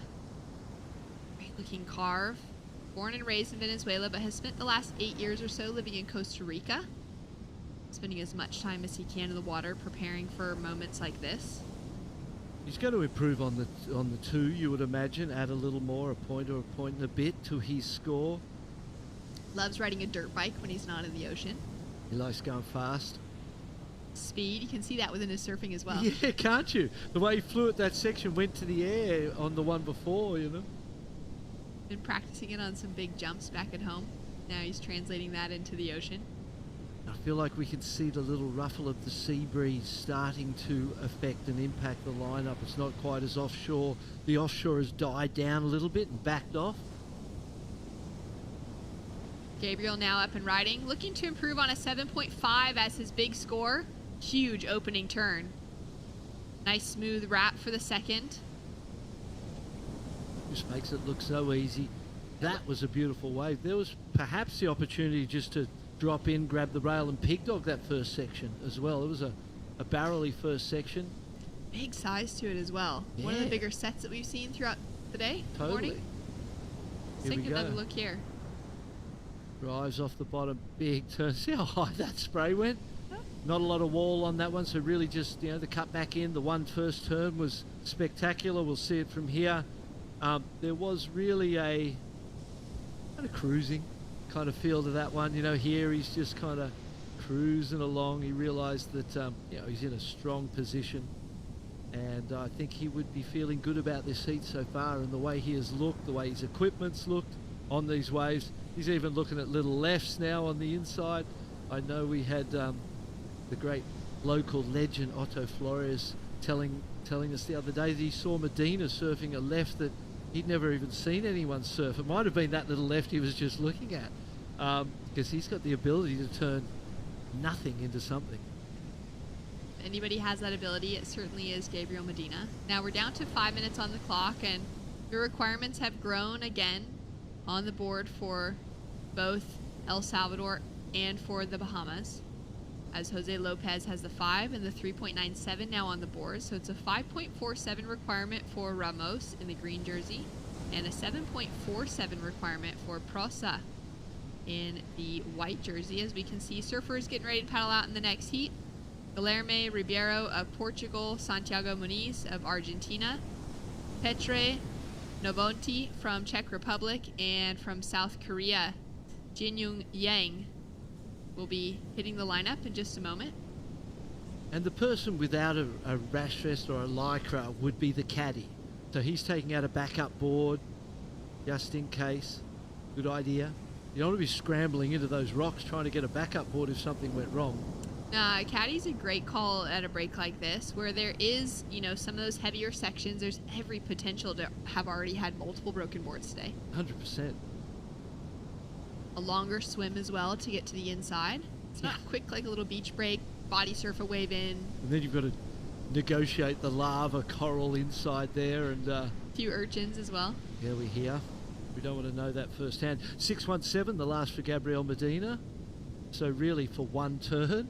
Shows the size of the wave, the volume of the turn. Look at this wave. Surfer in green has first priority. He's gonna just be a little bit too deep on it. Everyone trying to kind of shuffle around their positioning in the lineup. Only looking for a 5.47, so completely possible that. And in fourth loop process, 7.47, with 3 minutes to go, and you're in fourth priority essentially. Feels like that might be out of reach at this point in time. But Juan Carlos, Jose Lopez in a pretty tight battle for second place. There you can see on the drone where that white tent is on the shoreline. That'll be the second podium where the women are competing today at El Pico. We'll be tracking back and forth between live action on our main broadcast stream between men's and women's throughout the week. So we'll be showing plenty of action on both sides of the draw. You can follow along at isasurf.org. Your opening page to that, you'll be able to click onto the actual event page for this year's World Surfing Games. From there, you can find team bios, information on where we're currently located, as well as the live scores and situation updates. You can follow along today at Podium 2, which is where the women are surfing at El Pico. Track along with your favorite female surfers in the world. Find out who's making it through in the top ends of the draw, who's maybe falling out into those repecharge rounds.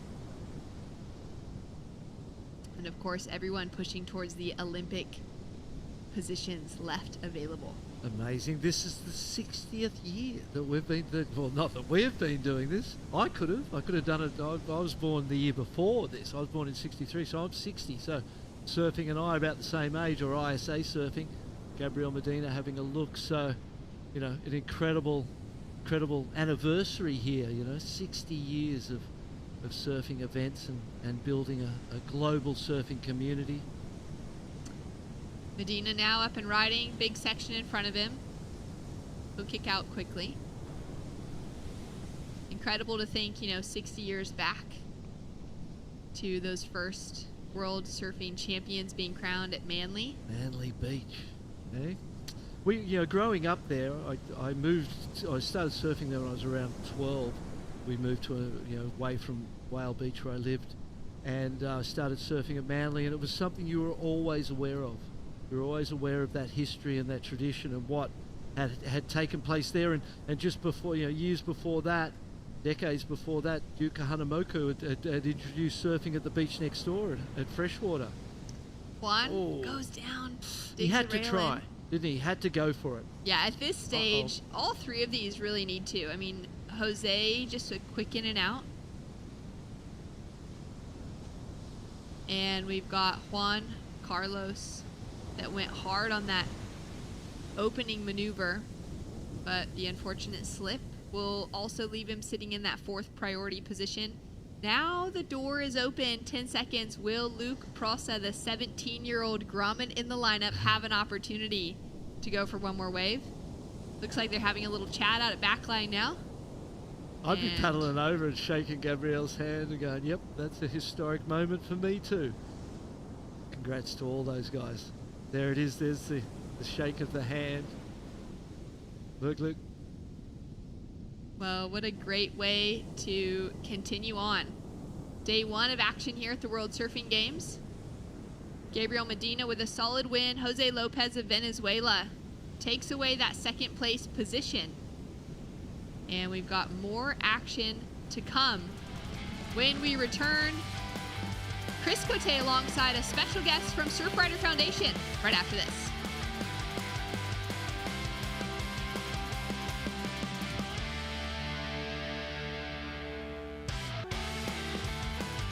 La primera vez que te probé, ese sabor nunca lo olvidé. Quiero mi pancho, te amo pancho. Desde la primera vez que te probé, ese sabor nunca lo olvidé. Quiero mi pancho. Campo Pancho, solo $4.99. Te amo pancho.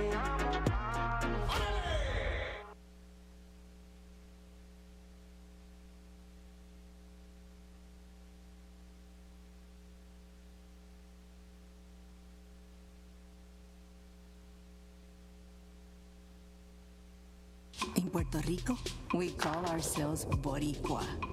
We are proud, passionate, and full of life. On our island, secrets are more precious when shared. Passion flourishes. We enjoy until our hearts are full. And we know that gifts can come from anywhere. Live boricua.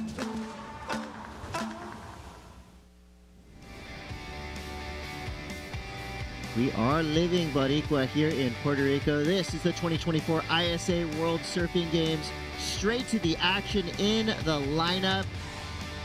Leonardo Fioravanti kicks us off here in another stacked superheat. I am Chris Cote, and I'm very excited to be joined by a special guest. We've got the environmental director of the Surfrider Foundation, Zach Plopper, in the house. Zach, welcome to the ISA World Surfing Games, and thank you for what you and the Surfrider Foundation do and have already done right here in Puerto Rico. As we watch the contestants coming in from the lineup, we're going to field 4 more surfers, and we're going to get to it. But before we start talking about scores and competition and all the business happening in the lineup, let's talk a little bit about what has already happened here in the mangroves and on the beaches here in Puerto Rico. Zach, I know that you guys had an activation welcoming some international traveling surfers as well as some Puerto Rican locals. Give us a quick version of what the Surfrider Foundation recently did here in Puerto Rico before this event. Yeah, we're stoked to be a sustainability partner of the ISA for these World Surfing Games, and we were able to join a whole international group of athletes from really around the world to help restore some of the mangroves just up the beach here. These ecosystems are super important for the health of the coastline and really the planet. So total honor to help out with that activity. So as humans, if we want oxygen, we need to protect mangroves, correct? Oxygen's important also to capture all the carbon that's in the atmosphere. All right. Thank you very much. I love breathing. Breathing's as good. The rest of our fellow humans do. So much more goes into what the Surfrider Foundation does. You can go to surfrider.org if you want to know more there. But what you might not know about the environmental director of the Surfrider Foundation, Mr. Zach Plopper, is he's a former professional surfer, an absolute ripper. So he has been double dipping here, helping save the planet and also getting barreled in Puerto Rico. There's a few waves around. Yeah. Well, I know that you're also highly adept at what's happening in the competitive surfing landscape. We got Guillermo Ribeiro, Jinho Yang, Santiago Muniz, and Peter Novarti in the water right now. Before we activate this heat, let's go down to the boardwalk. Mitchell Salazar standing by with Gabriel Medina. Hey, Gabriel. Congratulations, Puerto Rico. They love you here, as you can see in the background.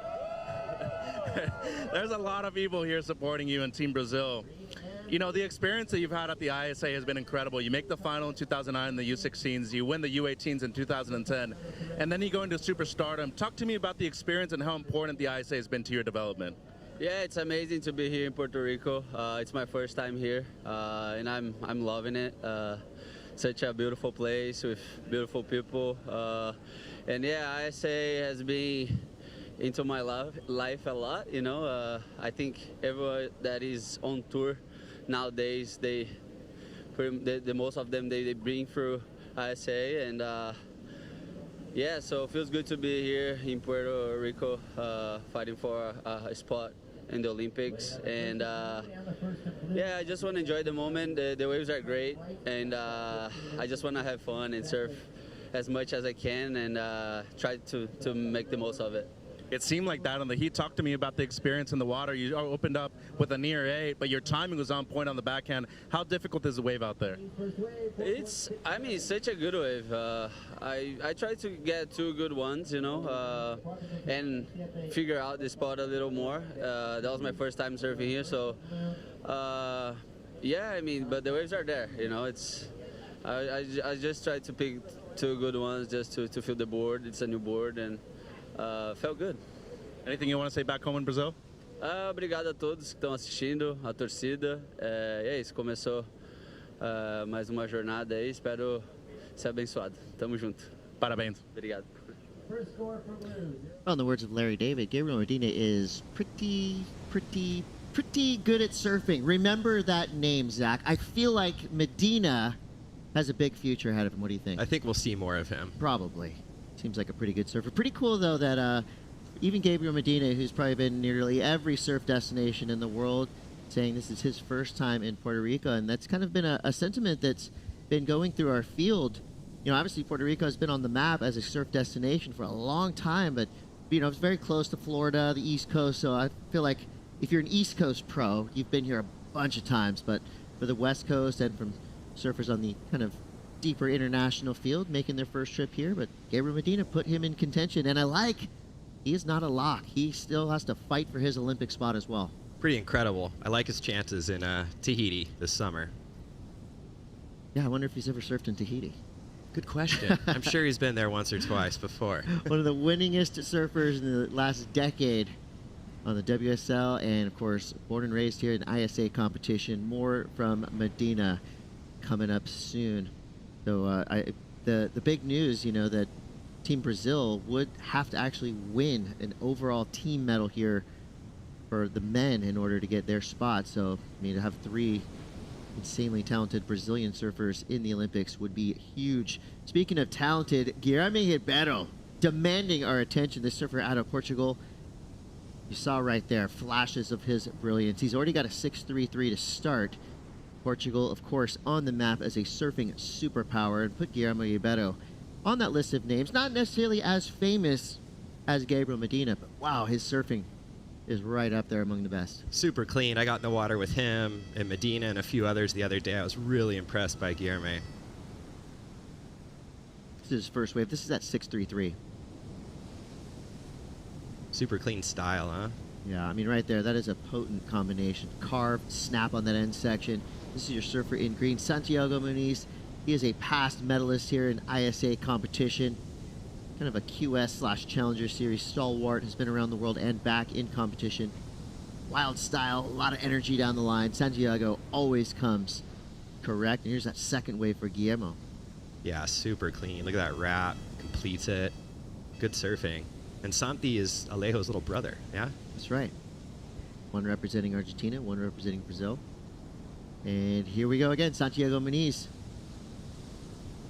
Almost got that Kong Gary Elkerton style through his bottom turn. You watch his hands, movement, electrifying. A skinny Elko. That's right. Always puts so much energy and effort into all his turns. And right there, you can almost hear that one. Crack at the end for Santiago Muniz. Still waiting for a score of note from Petr Novotny, representing the Czech Republic, and Jin-Yuk Yang, who's representing South Korea. There's Tyler Gunter, Team USA, coming up against Leonardo Fioravanti, Tal Rodriguez, and Natu Taimanglo, Guam, Panama, USA, and Italy, coming up in that next heat. And as a compliment to Guilherme Ribeiro, when he took off, I thought that was Leo. Yeah. Not a bad person to be compared to or mistaken for. Similar approach, for sure. Both got those smooth styles, good wraps, explosive, fun to watch. So as we're looking into the lineup, local time here in Puerto Rico, 11:23. There's a good one. And look at this, sheet glass sill, bright blue. Petr Novotný, one of the best surfers ever to come out of the Czech Republic. Big snap there, an exuberant jump off his board. Stoked to be sharing the lineup with this guy, Jin-Yuk Yang, going for a frontside air in a meaty section. He goes down. Jin-Yuk comes from Jeju, South Korea. And the place, the most famous break for surfing in South Korea is called Surfy Beach. Of course. Why wouldn't you call it that? That's Surfy Beach. And it's got to be fun for these guys to compete on this stage, huh? oh, for sure. I mean, you watch that last heat and you've got, you know, surfers who have probably just been in a handful of events going up against world champions. Yeah. I love these first few days. See Shane Dorian right there, Team USA coach. So Federico Moraes behind him. The cast and crew at the ISA here, I mean, moving mountains to put these events together. This is one of the, annually, one of the largest surf events you could ever put on. I mean, hundreds of surfers representing 50-plus nation, men and women. But all the surfers with the support staff, with, you know, the photographers, the videographers, and the fans that come out. You need a place that can hold this many people. Luckily for us, Puerto Rico, not only plenty of waves to go around, but beautiful places to stay. You know, a real classic surf destination. And, you know, we have had many ISA events here in the past, but it's great to see here in 2024. Spotlight shine on this incredible corner of the world. 8:52 to go. Ibero in the lead for now, the 6.67 and a 6.33.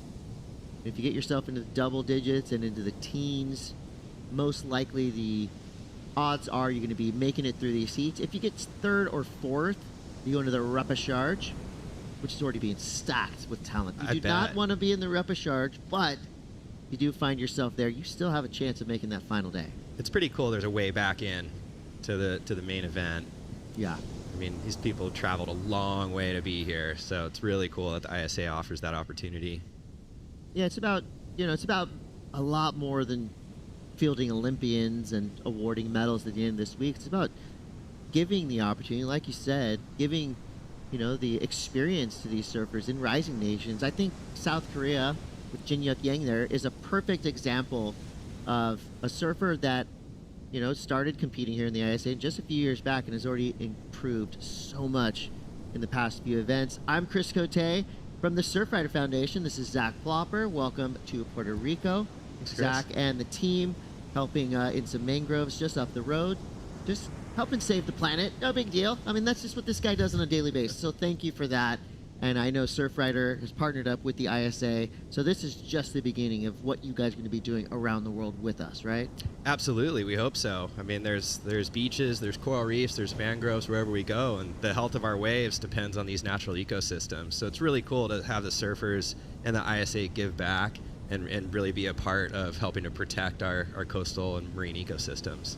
And if I'm not able to come to the mangrove myself and dig and help with my own bare hands, how can people around the world get involved with the Surfrider Foundation? How can we help save waves around the planet? Yeah, well, surfrider.org, you can get all the information there across the entire continental United States. In addition to Hawaii, Alaska, and Puerto Rico, we have chapters. So you can plug into your local chapter, participate in beach cleanups, a whole bunch of other events, in addition to these restoration events that we're starting to do more and more of. Love to hear it. Here we go, Santiago Muniz. Almost looking like he was going to go for the air float combo, a trick that I love, that's underrated and underused. Maybe some of these surfers will take trick requests as the week goes through. I mean, to me, this wave right here, you could go out there and film a video part in about 15 minutes. It's that punchy and that good of a wave. It offers everything. Here goes Jin-Yuk Yang. Pulling in, look, little pocket ride there. South Korean representative, a nice carve there. I think the first time I saw Jin-Yuk surf was maybe 4 or 5 years ago in ISA competition, and you know, you could tell kind of green, didn't really know the rules and regulations, but He is well versed now, and full credit to the ISA, all the way from the junior level, all the way up. Longboard, bodyboard, sup, adaptive. There is a place for every type of surfer at every level. Go to isasurf.org if you're not already there. Poke around on the website. Great bios on all these surfers.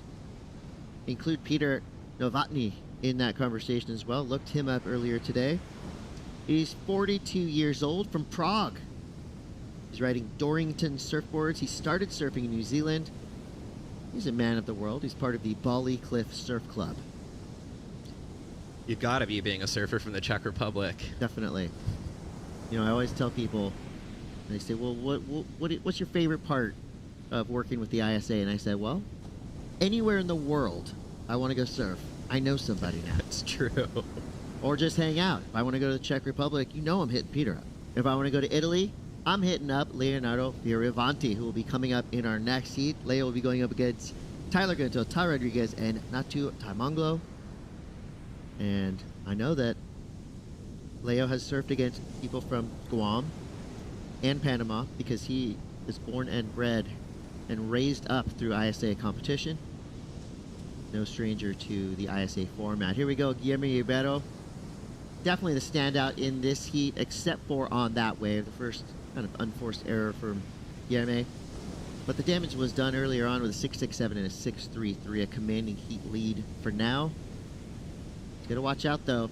Peter Novotny and Jin Hyuk Yang still with one big solid score could edge out Guillermo and Santiago, but those two guys real good. Guys, they're getting lucky with the conditions today. Wind staying calm. Usually you kind of get that onshore breeze mid-morning, but staying glassy. I'm gonna knock on wood. Yeah, right. But look what we have here. It is just holding.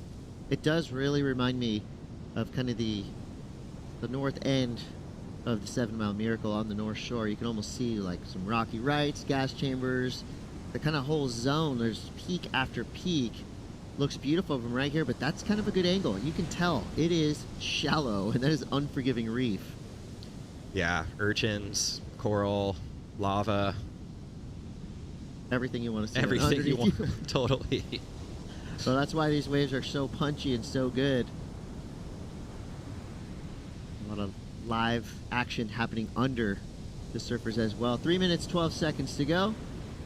Peter Novotny would need a 8.9. Jin Hyuk Yang would need an 8.57. Santiago Muniz does have priority. He would need a 7.27 in order to get the win. So Puerto Rico, of course, big island, is almost like a rectangle.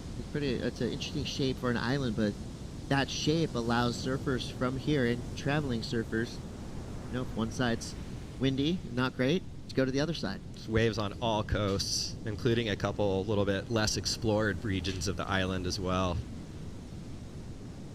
And gets tons of swell. It's amazing. Oh, yeah. Growing up in Southern California, we hear of Puerto Rico, but, we're going Mexico and Hawaii, and then you come here. My goodness, there's waves everywhere. Well, you just think of some of the names that have come out of Puerto Rico and the history of surfing. Carlos Cabrero, all the way up. Yeah, the Puerto Rican team joined us for the restoration event the other day. We had Brian Toth there. Otto was there. Magna Martinez from Venezuela, who's the Puerto Rican coach. Really good group of surfers. Mia Calderon, she's one of our Surf Riders Student Club leaders here in Puerto Rico. She was kind of the spokesperson of the video that I watched. Absolutely. Awesome person. This is Peter Novotny representing the Czech Republic in a great way. A couple nice turns there for Peter. So nice and clean out the back. Most likely will replace his 1.17 at least. Kind of on some fishier equipment. Looks like it's working well for him now. Here we go, just another beautiful wedge coming into the peak. Here we go, Santiago Muniz. Only one turn for him. Maybe better than 4.67, but the judges are really leaving a lot of space at the top of the judging area. We've seen some 6s, some 7s. Has anyone gone excellent? we've seen a couple 8s. I feel like our women's podium that's absolutely firing right now as well. I just hear one name over and over and over. Molly Picklum is up there wrecking shop, as she has been doing for the last few years. She's on a level this year. Oh, yeah. It's so fun to watch. Yeah. I mean, title contention all over, medal contention. Molly Picklum is on an absolute heater here in 2024. 30 seconds left. Will situation switch? Guillermo Ribeiro. Little defense here. Fading left. Looking for the big wrap. Nails the end section there. Redirects. He's going to make his way in. He will. Yeah, he'll definitely be your heat winner. Guillermo Ribeiro, Team Portugal, putting big numbers on the board. Followed by Santiago Muniz in second place. Peter Novotny comes through for the Czech Republic in third. Jin Yuk Yang from South Korea in fourth. So third and fourth place surfers will hit the repechage round. First and second advance through. Big things for Guillermo Ribeiro. And coming up next, we've got a huge heat. Tyler Gunto, Tyler Rodriguez, Napu Tamanglo, and this man, Leo Fioravanti. Check it out.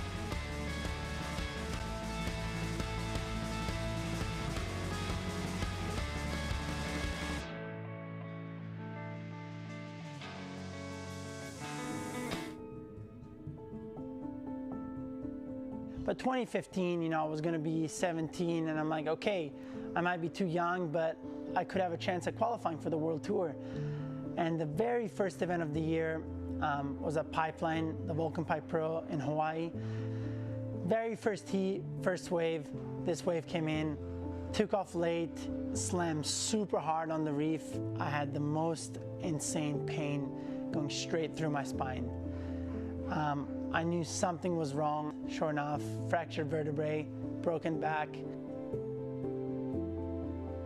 Only 8 months after was the ISA World Games Under 18, and it was my last year in the Under 18s. It was a little bit early to go back into competition, but I felt pretty good, and since it was my last chance, I'm like, okay, I have to try at least. One-man team, Italy didn't have anybody else surfing in the ISA, and felt like I was surfing really good, gaining confidence every heat. I came to finals day. I had probably one of the best heats I've ever had in my career still today. Ended up getting a 10 on my first wave and a 9 on my second wave, and basically wrapped up the final super quick, which doesn't happen very often. And that was probably one of the only times I've ever gotten emotional in a competition. Winning, yes, it's cool. It's like you're stoked, you just won a contest. But for me, it was more about what I just went through in the last 12 months. There was so much that I had to, overcome. Winning that final was like, okay, I'm back. Let's do this.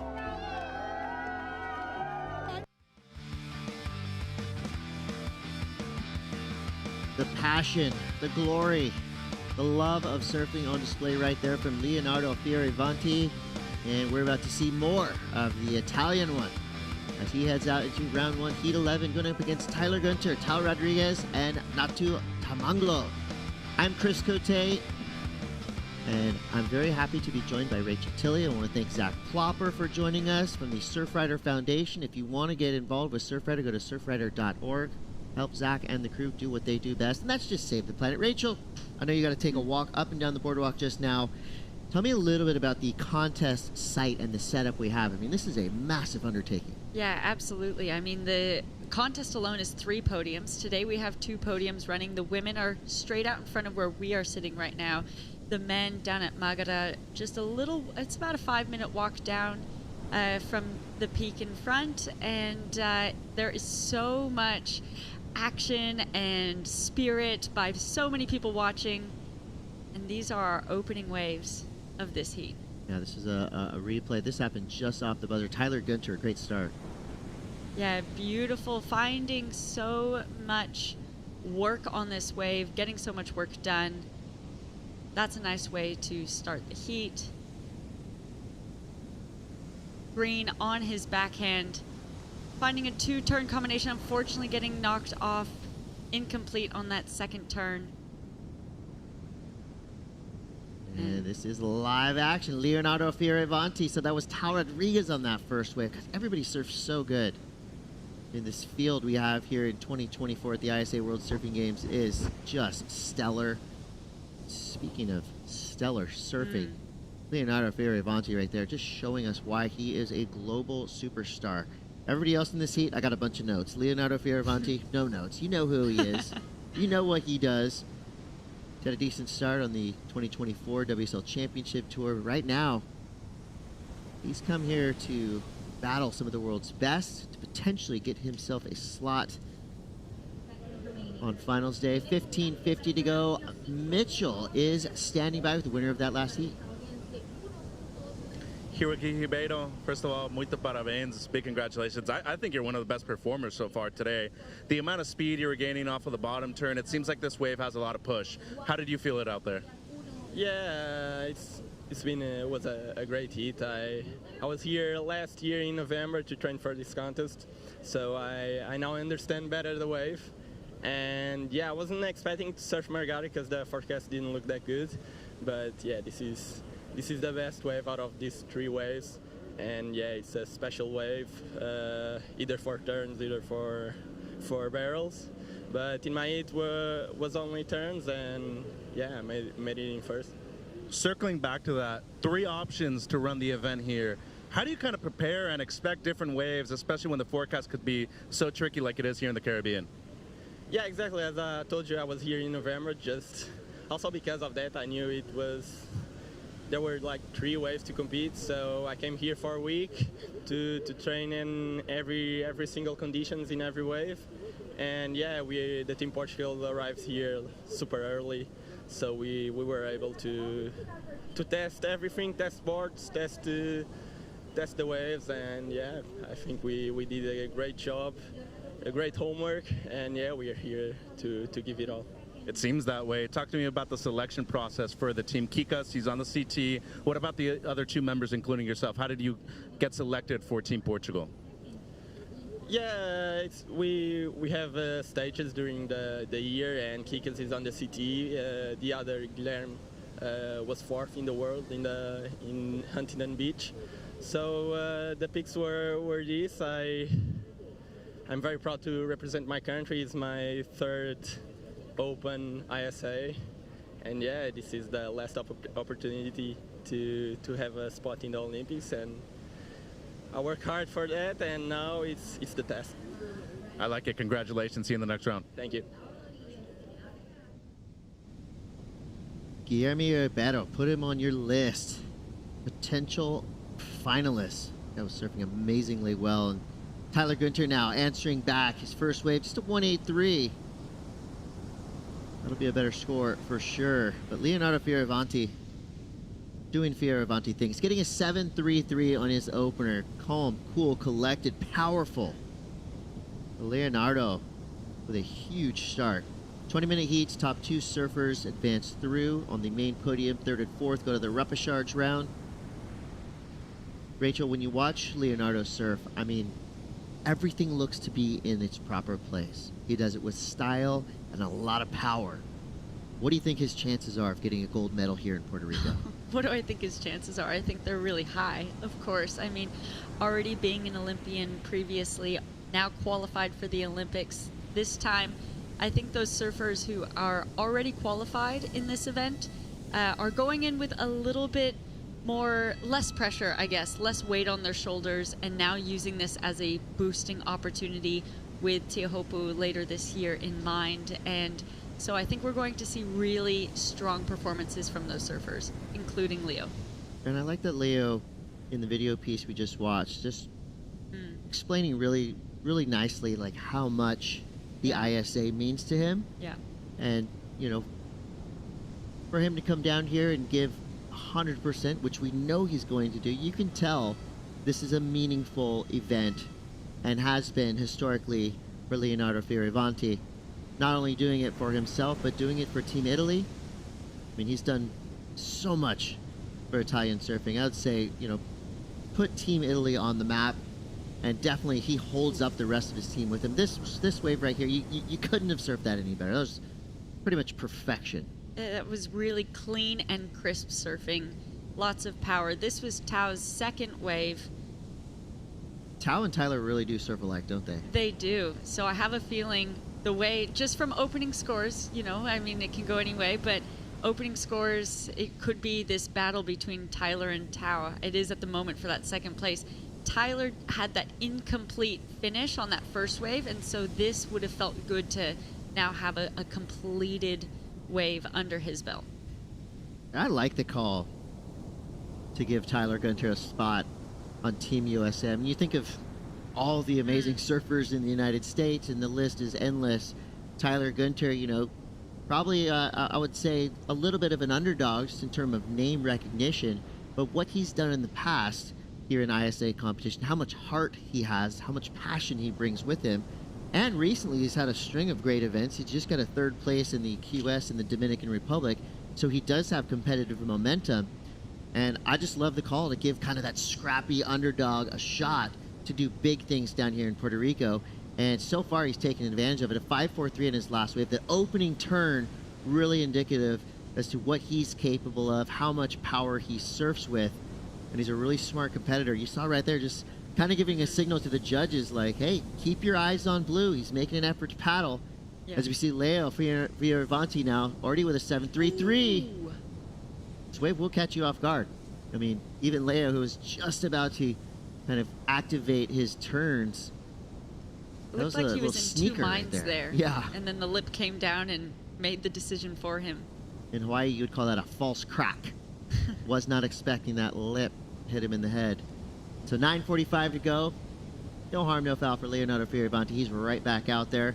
Tao Rodriguez from Team Panama is in that top priority spot. He's got a 5.83 as his high mark. Tyler Gunter sitting in second priority. Nice and clean so far on the day. No interferences happening. I'm going to go ahead and knock on wood one more time here. Just sometimes when you say it, it happens. But all these surfers are well informed and aware of all the rules and regulations before they paddle out, and 99% of the surfers in this contest have competed before, so they know the basics. Well, going back to that conversation about representing your country, you know, and how much it meant to Leo, this is such a special opportunity, and for Tyler to have that opportunity now is really cool. Well, Tyler put salesman next to his name as well. You know, he did have a deep look at that wave, and it looked like it could have been a gem for Tao Rodriguez. Tyler really gave him no choice other than to go, and it was not the wave that Tao Rodriguez wanted. He had to jump off immediately, so now that puts him back in fourth priority. So job well done from Tyler. Kind of force his competitor to take off on that last wave. Yeah, that's clever strategy, clever competing. USA already has two surfers qualified for the Olympics, being Griffin Colapinto and John Florence, but if the men's team wins, they will get a third allocated spot, which is the USA Surfing's opportunity to allocate to their wishes. 8 minutes to go. Leonardo Fioravanti will get rid of a 0.50, really on the strength of that big opening carve, but most likely want something a little bit more, so he did start with a 7.33, but that wave probably will go over to 2.17. So if Tyler Gunter can help Team USA's cause and get them that overall team win, there's potential that Baron Mamiya, through that third slot allocated to our overall men's team winner, Baron Mamiya, Chihopo, it's a good combination right there. We'll see what happens at the end of this week, but watch out, coming up next, one of the best surfers currently competing on planet Earth, Ethan Ewing. Definitely one of the best styles, that's for sure. Ethan Ewing will be paddling out to this wave. And I will say, the Irukandjis, they bring the sting, Rachel.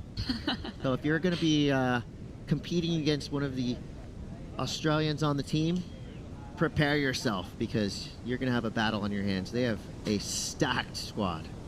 Yeah, absolutely. Here we go. Instagram, a.k.a. Tyler Gunter. Quick snap on his backhand.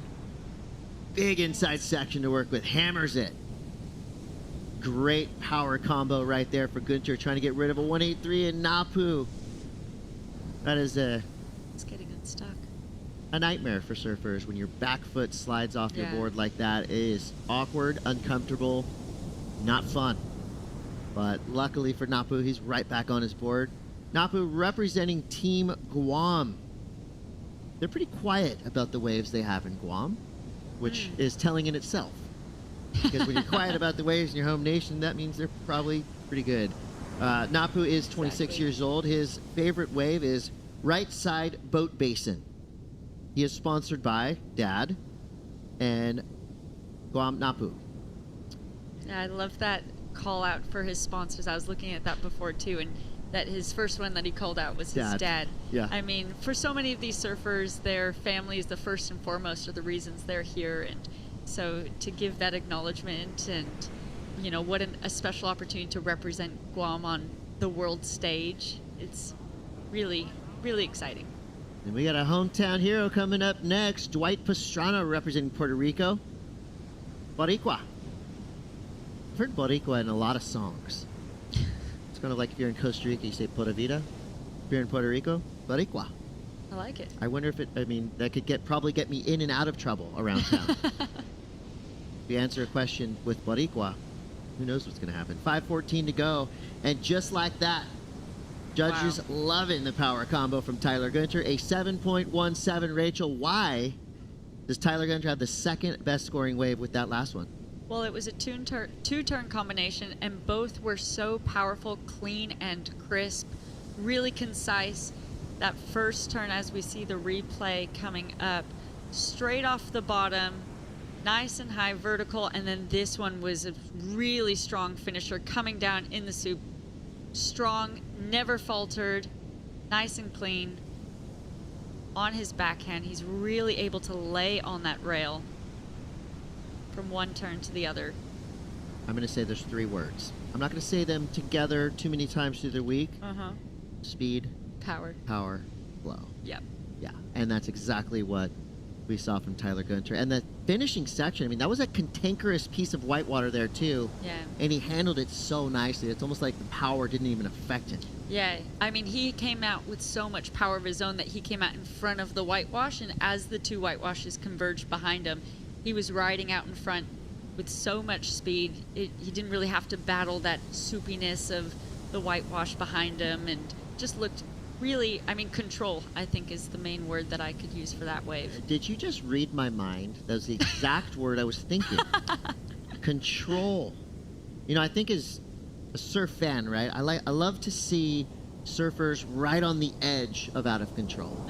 You know, and I feel like Tyler, who put himself up into a precarious position in that final section and then regained composure, quickly rode out super clean. Yep. That's why even with just, 2 turns, does get the second highest scoring wave of the heat. You remember the 7.33 from Leo, that was 4 turns. Yeah. So it just shows you the impact that those 2 turns from Tyler provided. The judges' reason to give that number. Tyler Gunter, I mean, he's not scared. I've seen footage of him surfing the infamous wedge in Newport Beach, his hometown. Well, I don't think Leo would have expected him with 2 minutes to go to be in second place and third place only needing a 5.68 to take his spot. With that opening, in the first 2 minutes of the heat, he got that 7.33. So he would have had, I feel confident in a strong position to now back up that opening ride and that strong score of the 7.33. But there's some action, and Tao has the ability to get that 5.68, but it's Leo who's going to try and improve. Absolutely. So Leo, when he started with that 7.33, it's almost like he put it in cruise control. Now he's shifted into a little bit higher of a gear. The rail work is so good, so technically sound, so powerful. What I wouldn't give to surf like Leonardo Fioravanti. Yeah, he's looking to improve on that 4.17, and he milked everything he could have out of that wave. It definitely wasn't one of the bigger waves that we've seen of this heat, or even one providing the most critical sections, but he tried to milk every single thing out and gain those points so that the judges have a reason to improve that total score, improve upon that 4.17. Looking at this replay. Nice, powerful turn to open up. And you can see the way this is lining along the reef. It's not going towards that end big section. He just has this inside section to just milk all the way through, like I was saying before. 4-turn combination, looking at it from that front angle. Nice opening wrap. I mean, even on a mediocre, medium-sized wave, he just makes it look so good. I think it's going to be those 2 first turns that will provide that real consequence to his score. But those second 2 turns add that maybe extra point towards the end to add that little flavor. He finished it out, gave it that stamp, rode it all the way, took everything the wave would offer. Yeah, he made it pretty obvious, right? You don't want to give the judges the choice. Yeah, exactly. Force that number out of them. So we'll see if it was a 5.27 or beyond for Leonardo Fioravanti. Right now, the highest single wave score is 7.33 for Leo. So Team Italy and Team USA looking good for now, but a 5.68 is the required need for Tyler Rodriguez. That last wave did not provide him ample power or opportunity. Gonna wrestle that number from the judges. Here goes Tyler, maybe playing a little defense here. Comes around from the bottom turn. It's a little bit wild coming out of that big snap. Maintains composure. 11 seconds left. He's going to make his way to the beach. But again, that's why Tyler Gunto is representing Team USA. Solid power surfing, super consistent, great style, plenty of flow. The speed he had throughout that wave was remarkable. Off that first hit, coming through, like you said, it was really wild sections that he was making his way around and just flew past them. So we're waiting for a couple scores to come through from our judges, but we do know that it's going to be Leonardo Fioravanti and Tyler Gunter, both starting strong and finishing strong. Both of them will advance. Tyler Rodriguez, representing Panama, will be in the repechage, along with Napu Taimanglo from Guam. Napu and Tao both represented their home nations very well, so nothing to be too hard on yourself about. They will get more opportunities here. That was a solid heat right there. And guess what?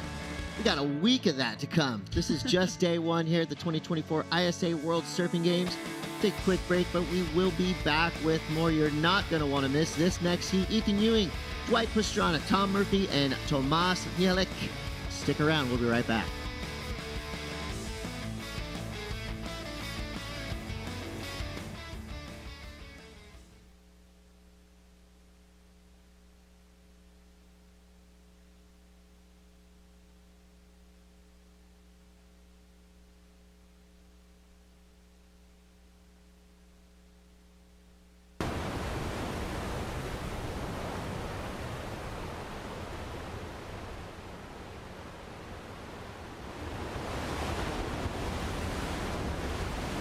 In Puerto Rico, we call ourselves boricua. We are proud, passionate, and full of life. On our island, secrets are more precious when shared. Passion flourishes. We enjoy until our hearts are full. And we know that gifts can come from anywhere. Live boricua.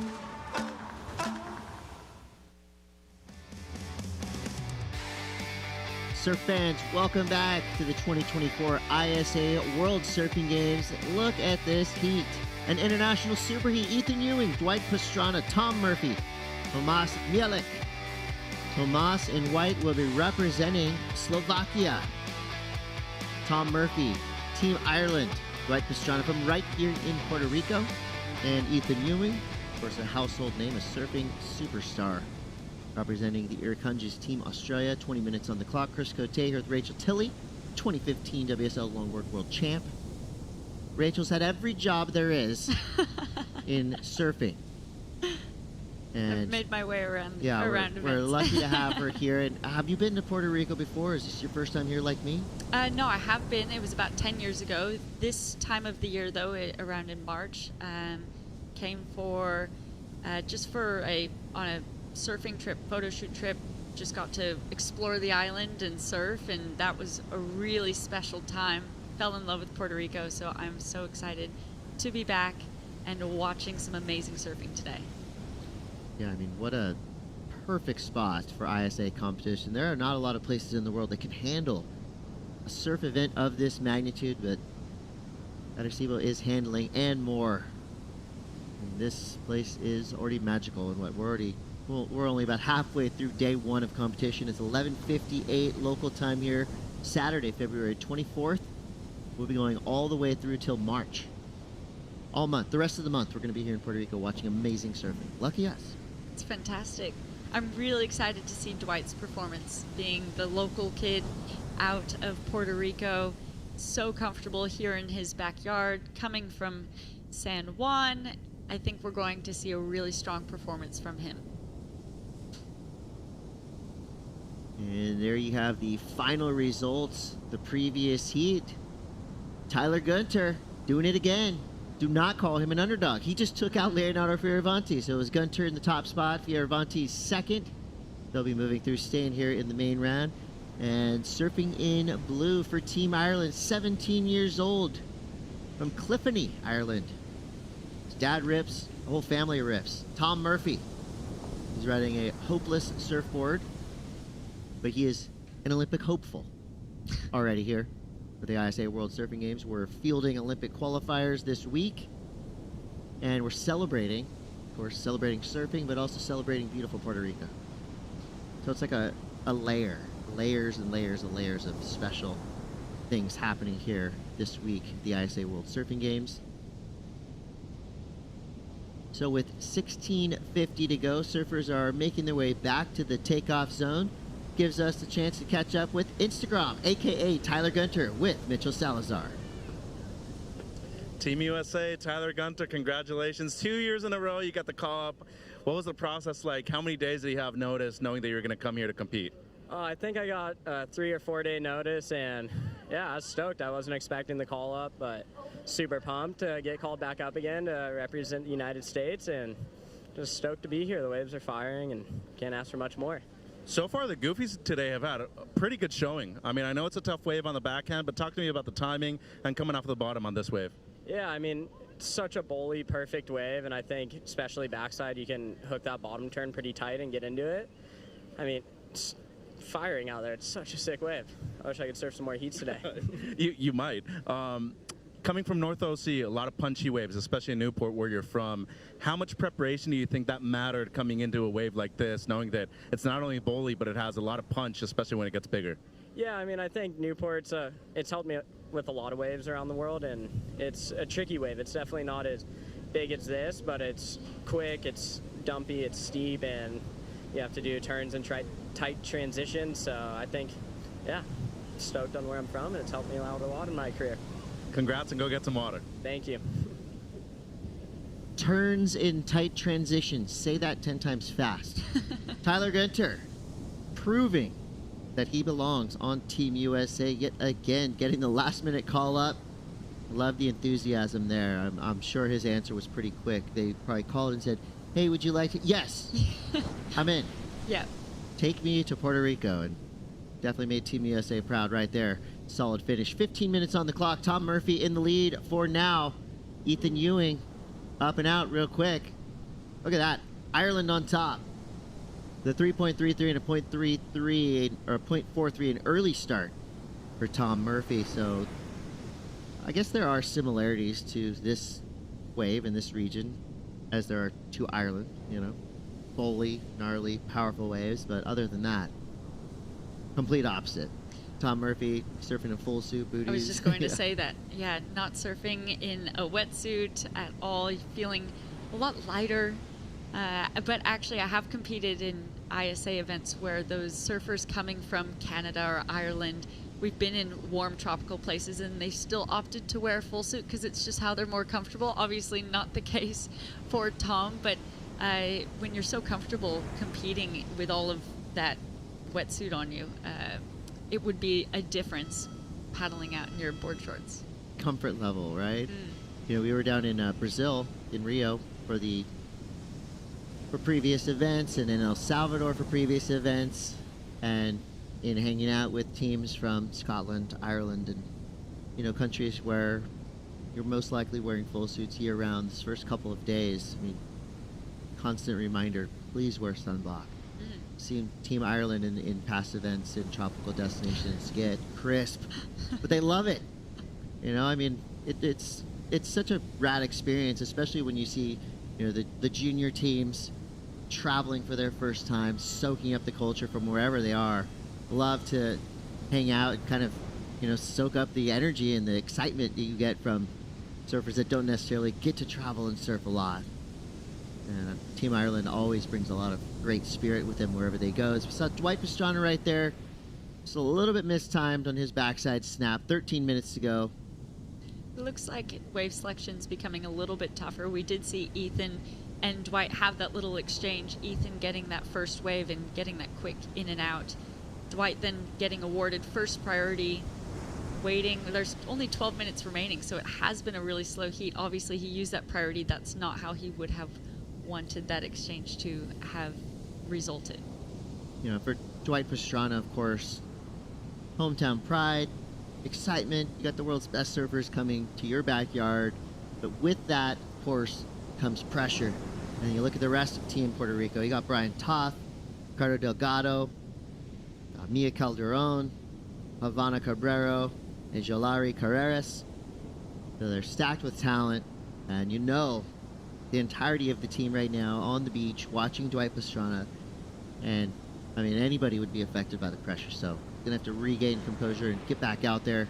I mean, he's going up against one of the world's best right here in Ethan Ewing, but at the moment, Ethan has not been on great waves. So even the best have a learning curve when they come to a new spot. I'm not sure if Ethan Ewing has competed here or surfed here in Puerto Rico, but right now is oddly a little bit lost at sea, sitting on a 0.5. That'll probably be somewhere in the 1 or 2 range, maybe. Yeah, I mean, he made the most of what that wave offered, getting a strong turn out of it, but not the opportunities that he would have wanted to capitalize on. It's looking like as tides are changing, wave selection is becoming more and more critical from what we were seeing in those early heats this morning. Taking a look at this straight off the bottom, nice power through that lip, but really didn't offer anything else, and so that will be a score he's probably going to look to replace again. You know, when the teams were announced a few weeks ago, always get excited. Who's bringing who? Well, Team Australia, they brought the hammers. Sally Fitzgibbons, Tyler Wright, Molly Picklum, Ethan Ewing, Jack Robinson, and Morgan Sibling. That's a powerful team. That's 6 pretty good surfers right there. Yeah. And we do see Ethan Ewing and Jack Robinson already qualified through the Tier 1 pathway, being the WSL CT results, as well as Tyler and Molly. So they already have 4 surfers qualified through that top 10 rankings on the WSL, as we see Tom up and riding. Here we go, Tom Murphy representing Team Ireland. So Ethan Ewing, with that one big turn, rewarded a 4.17. I mean, he is as good at, you know, the tactics, the heat IQ, as he is just a pure surfer. You know, and that is a lethal combination when you surf that well, but you also have a very high heat IQ. Another example of why he is one of the best. I would say one of the best to ever do it. I mean, why not? Put him in that category. He's so clean. His style is absolute perfection. He is going to be in the elite for a long time, and he will be competing for medals, competing for world titles anytime and every time he surfs. Yeah, absolutely. As we see Dwight up and riding, local kid. Dwight with a nice 2-turn punch there. That'll get him back into this one. 0.87 so far for Dwight Pastrana. So looking for a 3.24. You'd think he probably got it. Yeah. Well, I wouldn't say it's safety surfing, but just kind of meat and potatoes, right? Just getting enough to get himself that solid mid-range score to give him a little bit more of a luxury to kind of hunt around and find something bigger and better to work with. Dwight Pastrana, just need to get 3.24. He'll probably get it. Coming from a heat strategy standpoint, with 9 minutes remaining, and you only looking at that score line that he has right now of that single wave of a 0.87, that's where you start getting a little bit more creative and crafty, taking off on what you can and making the most of it, so you have something in your score line Now we know he can do much stronger surfing than this, but he has 2 completed turns, and that will go into his scoreline, make that easier to be in that top 2 contenders. So as our surfers are looking for the next set to roll through, it gives us a chance to talk a little bit about Tomáš Mielek, 39 years old, representing Slovakia. His hometown, a little hard to pronounce here because there's only 2 vowels, Trnava. Trnava? That's what I was thinking. I was also trying to practice that. Trnava. Well, Tomáš surfs the Canary Islands a lot. He actually started surfing on a kite surfing trip, but once he just did the normal surfing, yeah, he quit kite surfing pretty quick. Realized he wasn't wind dependent. Yeah. And he gets around, surfs all over the world. Slovakia does have river surfing. A couple great river surfing waves. As we see Ethan up and riding live action. There's vertical on his forehand, which is an underrated and difficult maneuver. And that is one of the rare occurrences that you're going to see Ethan Ewing make a mistake. Slipped out a little bit, and he's got a front row seat to the Tom Murphy show. 2 big turns from your surfer representing Ireland. That was a great wave for Murphy. And how cool would that be? You know, you're a young surfer representing Team Ireland, 17 years old. You just did one of the best turns of the day right in front of Ethan Ewing. And reading in his bio, he said he really only got stuck into surfing during that first lockdown of COVID because there was so much time of not having to go to school every day. They lived close to the beach, so it ended up being their pastime. And now to be here competing on the world stage, and like you just said, do an amazing turn in front of Ethan, that would feel really good.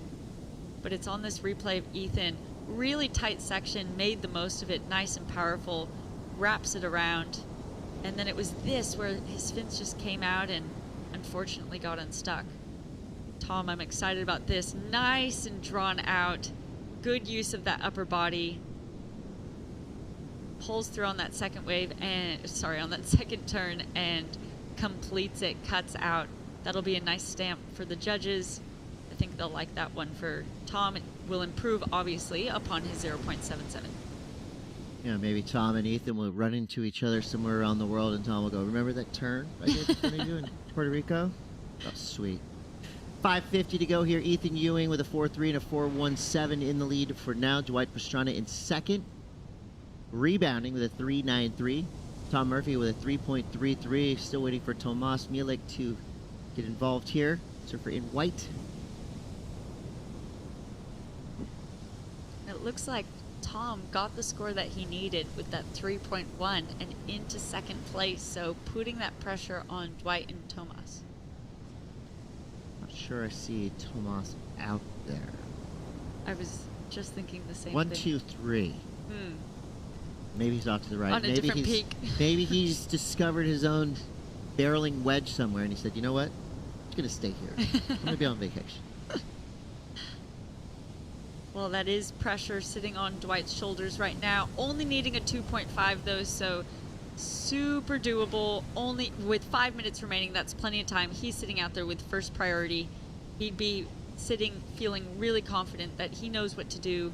He knows the waves, what the waves look like, that he needs to take off on, and here he goes. All right, looking for a 2.5 or above. Caught up in the whitewater. He goes down, so utilizing first priority. It's a little too deep. See now Ethan Ewing. I love that Double E is not taking anybody lightly. And you see the intent, the criminal intent he has right when he takes off. He's ready to annihilate with style. Yeah. That wave didn't really open up for him, but I like how fast he was going. I think that was the commentator's curse on my part for Dwight, saying he knows what he knows the wave he needs to take off on, and he gave that one a shot. These waves are starting to close down a little bit more. Ethan obviously noticing that one on that wave he just took off on, takes off with a lot of speed, makes around that first section that seems to be clamping down, but still just got that one maneuver. Probably won't go into his top 2. 3:50 to go here. And if you're wondering at home what the surfers are hearing, they're not listening to Chris Cote and Rachel Silly. They're listening to our beach announcers, which give them... There's Tomas Mielik right there. The beach announcers are experts in their field, technical announcers. They don't get to have as much fun as we do because they are really giving these surfers just the pertinent information they need to hear. As we see Mielik having a paddle there, he was in first priority. We'll see if the priority judges deem that intent to catch that wave. They do. And he drops the fourth priority. And meanwhile, Dwight Pastrana now looking for a 2.5. He goes beyond vertical. Just a one-turn hit right there. Good news for Pastrana. He does have 3 minutes, and the judges have been rewarding those kind of big, critical snaps. We'll see. I mean, he definitely left a little bit of a question mark at the end of that turn. I mean, being only a single wave turn, a single turn wave, he made the most out of that, really attacking that lip, coming down. It was nice and critical, as we see Tomas. Oh. Looked like he tried to shoot his board away, and then it came right back at him. But going back to Dwight, he needs that 2.5. We're waiting for scores to drop. That would feel good. Completing a critical turn like that would feel good just as a surfer with that time remaining. I think he's probably sitting out there thinking that that will be enough. But if it doesn't come through as enough, he has 2 minutes to change that around. Yeah, the good news for Pastrana is the number does come through. So a 3.93. He needed a 2.5 or above. Oh, it was a 4.07. Even better. Yeah, even than that better. 2.5. So again, it was a critical snap. It was done in a really difficult section. So the judges will reward you if you do something pretty dangerous like Dwight did. But here goes Tom Murphy trying to answer back. Tom Murphy needs a 4.67. 0.5 for Tomas Mielik, representing Slovakia. Ethan Ewing into the lead.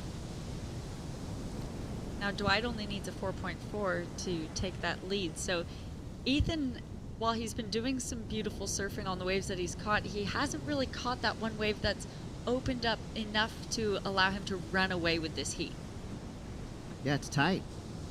And Dwight Pastrana still has a chance of unseating Ethan. Ethan Ewing had some flashes of brilliance, but I don't think he really even had to get out of second gear in that one. He was kind of just cruising. And Dwight, Tom, and Tomas all still within striking distance. Dwight Pastrana would need a 4.4. Tom Murphy a 4.67. Mihalik 7.5. Here comes another wedge. I love the way this wave forms up. I mean, it kind of gives a equal bend on the right and left. Here we go, Ethan Ewing. Section presents itself to him, slams it, gets thrown off in the white water. That shows you how much power this wave has. Yeah, it would have been really nice to see that completed. Not that he needs it with 8 seconds remaining. It doesn't look like anything's happening on the outside. But he just came off that bottom turn with so much speed. It was nice, clean, crisp. And then unfortunately all that whitewash just converged together and turned him upside down. That is going to be it. For Heat 12, it's going to be Ethan Ewing and Dwight Pastrana just squeaking through in second place. Third and fourth place, Tom Murphy and Tomas Mihalik will be in our repechage round. But don't go anywhere. We've got a lot more action to come. We are live from beautiful Puerto Rico. This is the 2024 ISA World Surfing Games. We will be right back.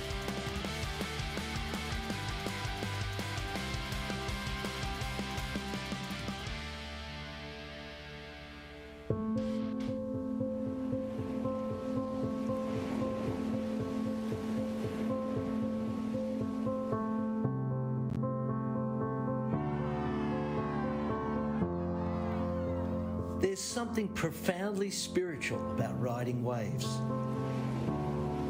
Water is transformative, healing. You're at the mercy of Mother Nature, the ever-changing movement of water. The ocean is the great equalizer.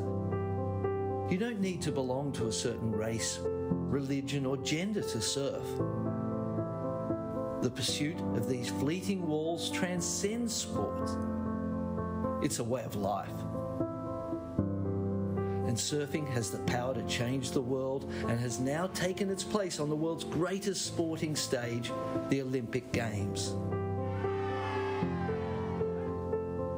The International Surfing Association is the world's governing body of surfing, recognised by the International Olympic Committee with member nations around the globe. This is the International Surfing Association. This is a better world through surfing.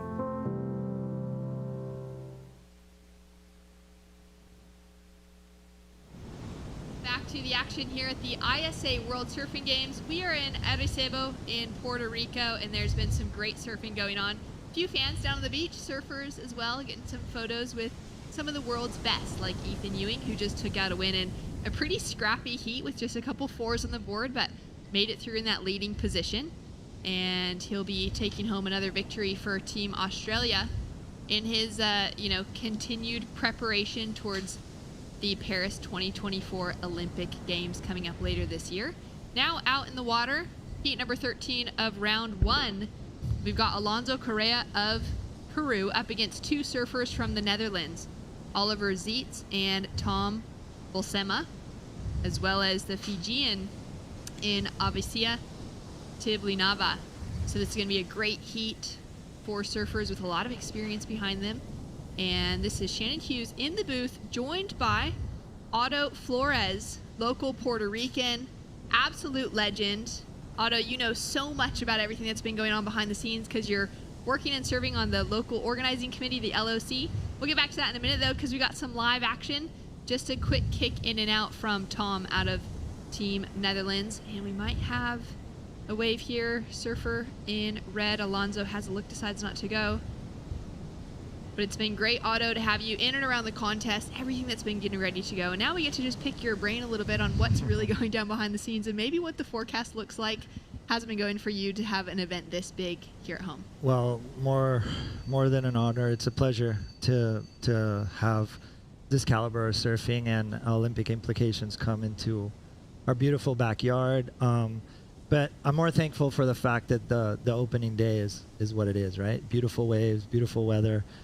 Incredible surfing offhand, and more than anything, just seeing all these countries and all these colors come together in a beautiful culture and a community, which is surfing.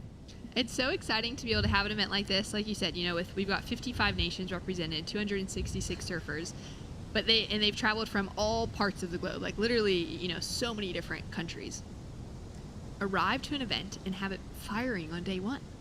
Well, one of the things I've seen is that the jet lag guys are winning heats. It's pretty funny, some scrappy heats, some really nice heats. It's been awesome. Well, 16 minutes, 30 seconds on the clock. While we have a lull in the action, let's go down to the beach to catch up with Ethan Ewing and Mitch Salazar. Hey, congratulations. Big win. Last year you went through a tough road towards the end of the season, injury in Tahiti. You're runner-up in the world last year. Talk to me about the development of not only having to go through that, both mentally and physically, but Dwight's coming up right here. But then, this is pretty crazy. Then also having to deal with the elements of other people involved in the water too in competition. How did you go over it so quickly, especially physical recovery? Yeah, it was super tough. It was super tough end of the year, just with the injury, and mentally it was really hard to get through, but I think it was just the people around me that really helped me get through it, and just staying positive, and I was just lucky enough just to come back for the finals and finally actually finish the year competing, which I didn't think I was going to. Just all to those people that were helping me.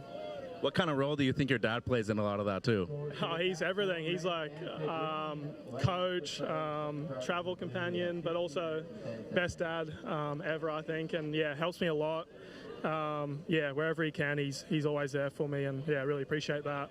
So you're already qualified, pressure's off, but the privilege and the honor of competing for Australia, historic rich surfing nation. ISA has been a part of this for now 60 years in 2024. What's it like competing for the Irukandjis, especially when you have B. Durbridge as one of your head coaches? Yeah, it's a privilege. Just to, I don't know, put this jersey on and represent Australia. There's been so many good surfers and just great people that have represented the country before us. So yeah, it's just a privilege, and have Bede here with me too. He's from the same town as me, so it's an honour. It's an absolute honour. Congrats to you. Thank you. Thank you. Thanks, Mitch. Thanks so much, Mitch. Great to hear from Ethan, and looking much stronger than he was earlier last year, coming off of that major back injury. Unbelievable that he was even able to surf at the WSL finals. And the way he surfed was incredible. I think that was a comeback that none of us were expecting. Not at all.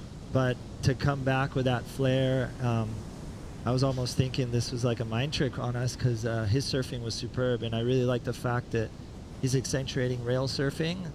As a connoisseur of surfing, I like good surfing, and I think he represents that in the modern age. So it's awesome to see him here and representing, and the team that's backing him up. And what he said is so true. Like, that's a coveted seat where he's at. Doesn't matter which part of that Australian team you are. It's many incredible surfers, an incredible country, and incredible power. So here's one of the best representatives. Great opportunity for a lot of the local surfing fans to come down and meet some of their heroes as well. Alonso Correa for Peru. He's had an incredible performance the last couple of seasons between the Olympic Games at Tokyo, some wildcard opportunities. It's been really exciting to see him continue to push the boundaries and be one of those really leading surfers out of the Peruvian contingency post Sofia Milanovic. Well, I think she set a standard, and then they just took off running. You know, you see the Miguel Tudelas and Alonso and a lot of the team. You know, the coach, Aramburu, has done a great job in just focusing that team, and they're podium surfers. And now their expectations, I mean, I was having a chat with Sofia before. They were always in the teens, and now they're expected to be in the top 5 every time they're in an ISA competition. So Peru is a force to be reckoned with, and here they are with their best soldiers at hand. Yeah, it's incredible the way they've just kind of figured out. There's some surfers and then some nations, kind of both, either as an individual or certain teams. They really work out the formula of the ISAs and are able to capitalize. As we take a look at Avi Sai from Fiji, great powerful surfing. Love that approach on the first 2 turns, and he kicks out. He's currently sitting in 3rd with a 2.67. We got a couple scores on the board. The Peruvian with a 6 now to improve on the 5.83, and the 4.17 for Oliver Zietz out of Hawaii, but representing the Netherlands. And speaking of him, he's now up and riding once again, driving off the bottom into a great opening bit of rail work. Drives through that tail as well. Another snap, and finishes off with a bit of speed on the inside section. So getting a bit of work done. Yeah, rumor has it he's families with Sebastian Seat. He's been spending some time in Puerto Rico. There's been a couple of really good swells, and luckily enough, there's this quiet standout. We know he's from Kauai, but he's representing Norway, and we've seen some great surfing from him. A couple of weekends ago, he got a really, really good wave here at Margara, and yeah, one of those young guys that's definitely to come up. Yeah, it's been really awesome to be able to see that Kauaian, the younger pack coming out of that region after, you know, so many outstanding names for so many years that have come from the island of Kauai. So a quick in and out there from Tom, also representing the Netherlands. Back to that conversation about, you know, Team Peru is one of those teams that has figured out the formula to advancing in ISAs. And like you said, now they're expected to be there on finals day, surfing in those final heats of the day. And it's really exciting to see that. Netherlands is one of those teams that's been working towards that, steadily building on, you know, waves like this throughout their events, and improving their team as the years have come along to really start to be one of those standouts in an event like this. Yeah, I think the ISA is definitely giving them an opportunity, and I think the Olympic format as well, from funding to backing to a lot of these countries that probably wouldn't have the funds or the means or even the knowledge. You see countries like Italy having, you know, great coaches, and that reflects on the surfing later on, and they're pretty much breeding them from an early age and just showing them the ways. And it's amazing what we've seen. You know, we have European surfers on tour. We have incredible surfers here on hand, and more than anything, I just want to see the waves flare up and everybody do their thing. We've seen amazing heats in the morning, and I hope it continues on around the day. Seen that wind change just a little bit from how glassy and kind of straight offshore it was this morning. What's your kind of predictions, your expectations as the afternoon continues? Well, looking at the forecast closely, like I think today and tomorrow we'll be seeing really nice, clean conditions. Today, even though we're going to have some winds, some trades come in, it'll give some texture to the waves, but it'll definitely be super contestable. The size in Malgara is optimum. You know, sometimes if it gets bigger, that chop kind of really gets a little more consequentious or dangerous. But today, it just seems like the waves are going to offer ramps, sections, and you know, that critical maneuver that the judges are looking for. And having a look at the forecast for the rest of the week, do you think it's likely that we're going to be able to run many more days here at Margara, or will it maybe start favoring El Pico? Well, you know, I've been looking at the forecast closely, and to my surprise, I think the end of the forecast is favoring us. It's kind of leaking our way. So I'm talking to the energies and the gods to see if we can close this out at Malgara. It would be great. And I think as we taper down the contest and have less heats, we could manage that much better. So, I mean, there'll be consistent surf throughout the heat. The peaks that we have selected and the podiums that we have selected for this competition offer really good surf potential for competition. So the forecast looks great for the whole time. There's a small day here and there, but I saw surfers surfing the worst conditions, and it's not going to be anywhere near that. So I'm pretty grateful for what I'm seeing ahead. Always great to see, you know, some of those worst days in the forecast actually land prior to an event starting off, rather than surfers really scoring in the days in the lead up and landing on ground and just being able to like surf a place, you know, all time or pretty good, and then the contest waiting period starts, and how often is it like first buzzer sounds and it was a pleasure. It was a pleasure to wake up today. There wasn't a cloud in the sky, full moon, the waves were excellent, the conditions were excellent, and the surfing started right off the bat. So I got to thank nature in Puerto Rico for just setting the stage right off the bat. That was great to see. And yeah, circling back to what you had to say, I was telling a lot of the people, a lot of the management, you want to see it at its worst before the comp, because obviously it's wintertime, it's the season, and consistency will prevail. So smoke signals work perfect on this one. Well, great looking wave here for Avi Sai.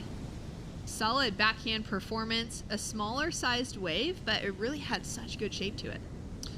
Yeah, one thing that I've noticed today too, like a lot of us, you know, obviously pick the best day to surf out here or the best wind, but today, you know, technique, strategy is going to come into play, and you're going to see guys surf Malgara how has never been surfed before. We saw earlier heats, you know, super potential, like nice off the tops, airs, and all that. And I think throughout the day, we're going to see high performance surfing just come to its own. Talk to us about, well, let's take a look at this set though. We can start to see it stand up here on screen. And our surfer in red's got first priority. He's not going to go on that one. Neither will anyone else. Talk to us about the other two waves that are, well, right now, some great potential. And there's been some huge scores being dropped on the women's podium happening in El Pico that we'll see the men surfing throughout the week as well. And then Rastreal is our third podium that we may or may not end up surfing a bit this week. Well, we're definitely going to go into Rastreal, and I had a little break amongst the action and had a chance to sit down, and I saw waves reeling down Rastreal, and the girls, you know, actually the conditions don't affect El Pico that much during the day, so the girls have an epic stage, and I think it's equal what's happening. You know, maybe Malgara has a little more of a tube section, more consistent, but the girls are having an excellent, you know, place to start that first day of competition. And we kind of wanted to start on the better waves on the better day, but as the week goes on, we'll probably move to Pico and Malgara and fluctuate between both of them or run simultaneously. But I did see 2 or 3 macaronis left rolling through Rastreal today, and I was like, man, if I didn't have to do this, I'd be surfing. If you weren't out there on the jet ski this morning with water safety or jumping in the booth and covering some heats, you'd be out there in the lineup. Yes. I'm sure, I mean, it's kind of awesome, too, that there is the 3 definitive breaks that are all highly contestable. I mean, running a contest at any one of these spots on any day, you'd be so stoked to be putting a jersey on and paddling out, because there's so much potential both on the lefts and the rights. But even as, you know, any of the surfers that are either potentially not surfing today, because there is 36 heats in the men's opening round, and in the women's there's 32 heats. So there's a few heats that won't run regardless of today, because we just literally don't have the daylight. They'll be pushed until those early heats tomorrow morning. But a lot of the surfers, if they're only surfing their heats late in the day, or they surfed early and they're done for the rest, they've got that opportunity to go surf at Rastreal in their free time as well. Yeah, and this is a very wave-rich zone. Arecibo and Islote have numerous amounts of breaks. It's a beautiful, beautiful setup. Multiple directions feed multiple waves.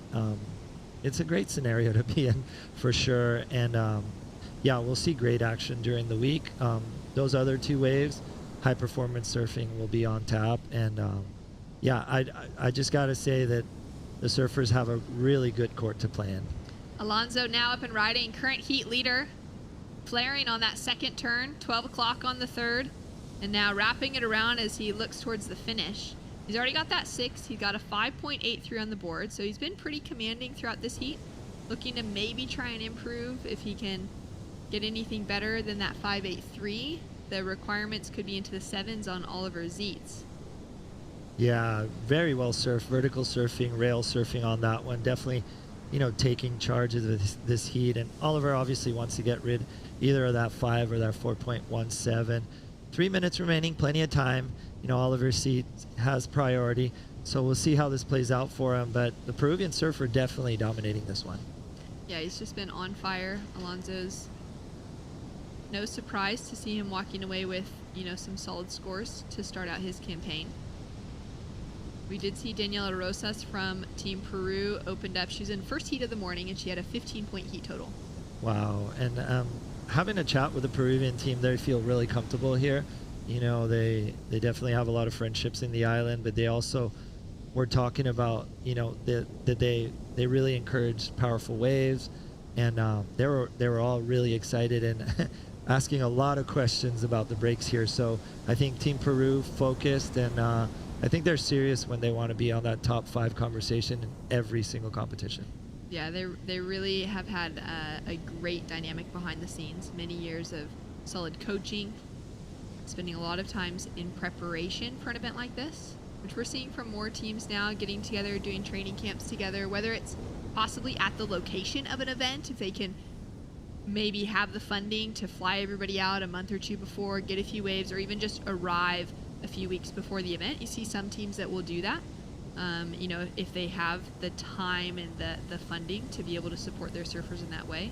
Otherwise, it's just back at home and getting everyone together for little weekend trips and being able to build that team camaraderie, which is such an important part of the events here for the ISA, because it's a long week, and having that support system where you feel like you trust each other, you've got that friendship as well as pushing each other in your free surfs and kind of encouraging each other to go even harder, is an important part when it comes to a big 10-day event.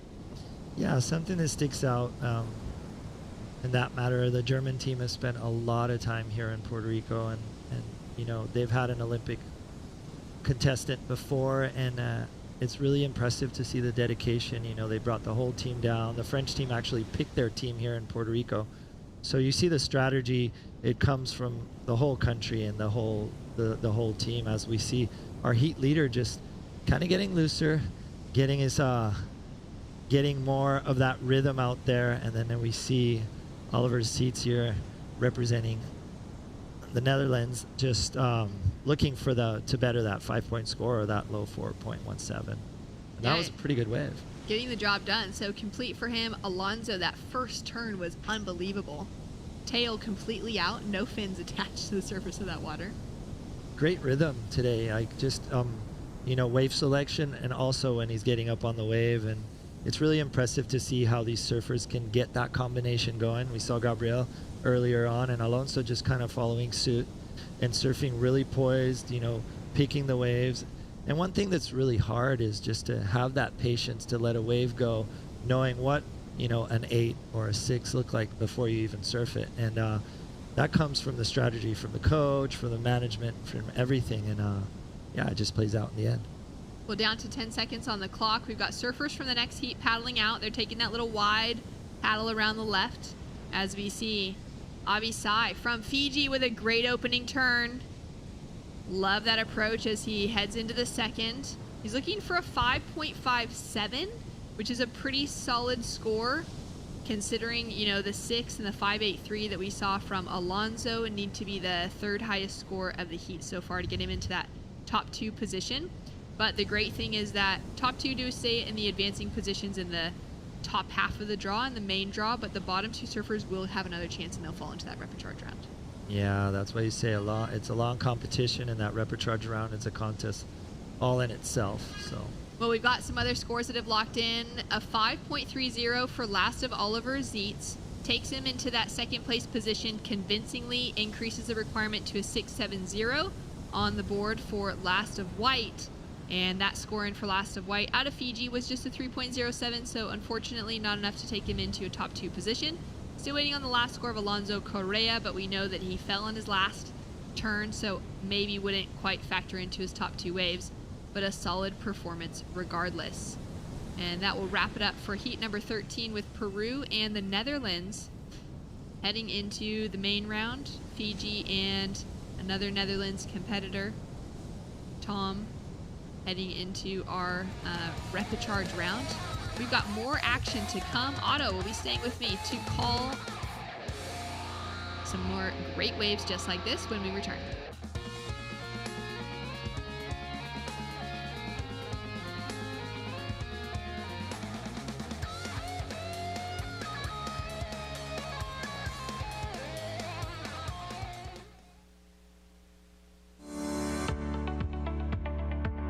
El cariño deja una huella.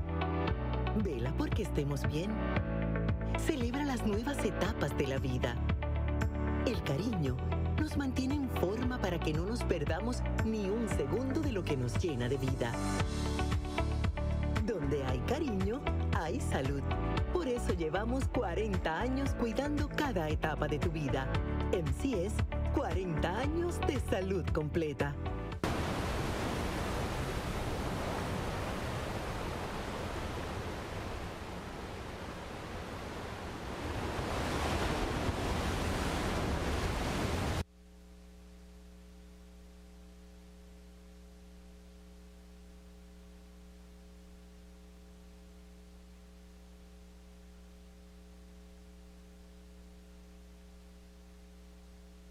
In Puerto Rico, we call ourselves boricua. We are proud, passionate, and full of life. On our island, secrets are more precious when shared. Passion flourishes. We enjoy until our hearts are full. And we know that gifts can come from anywhere. Live boricua.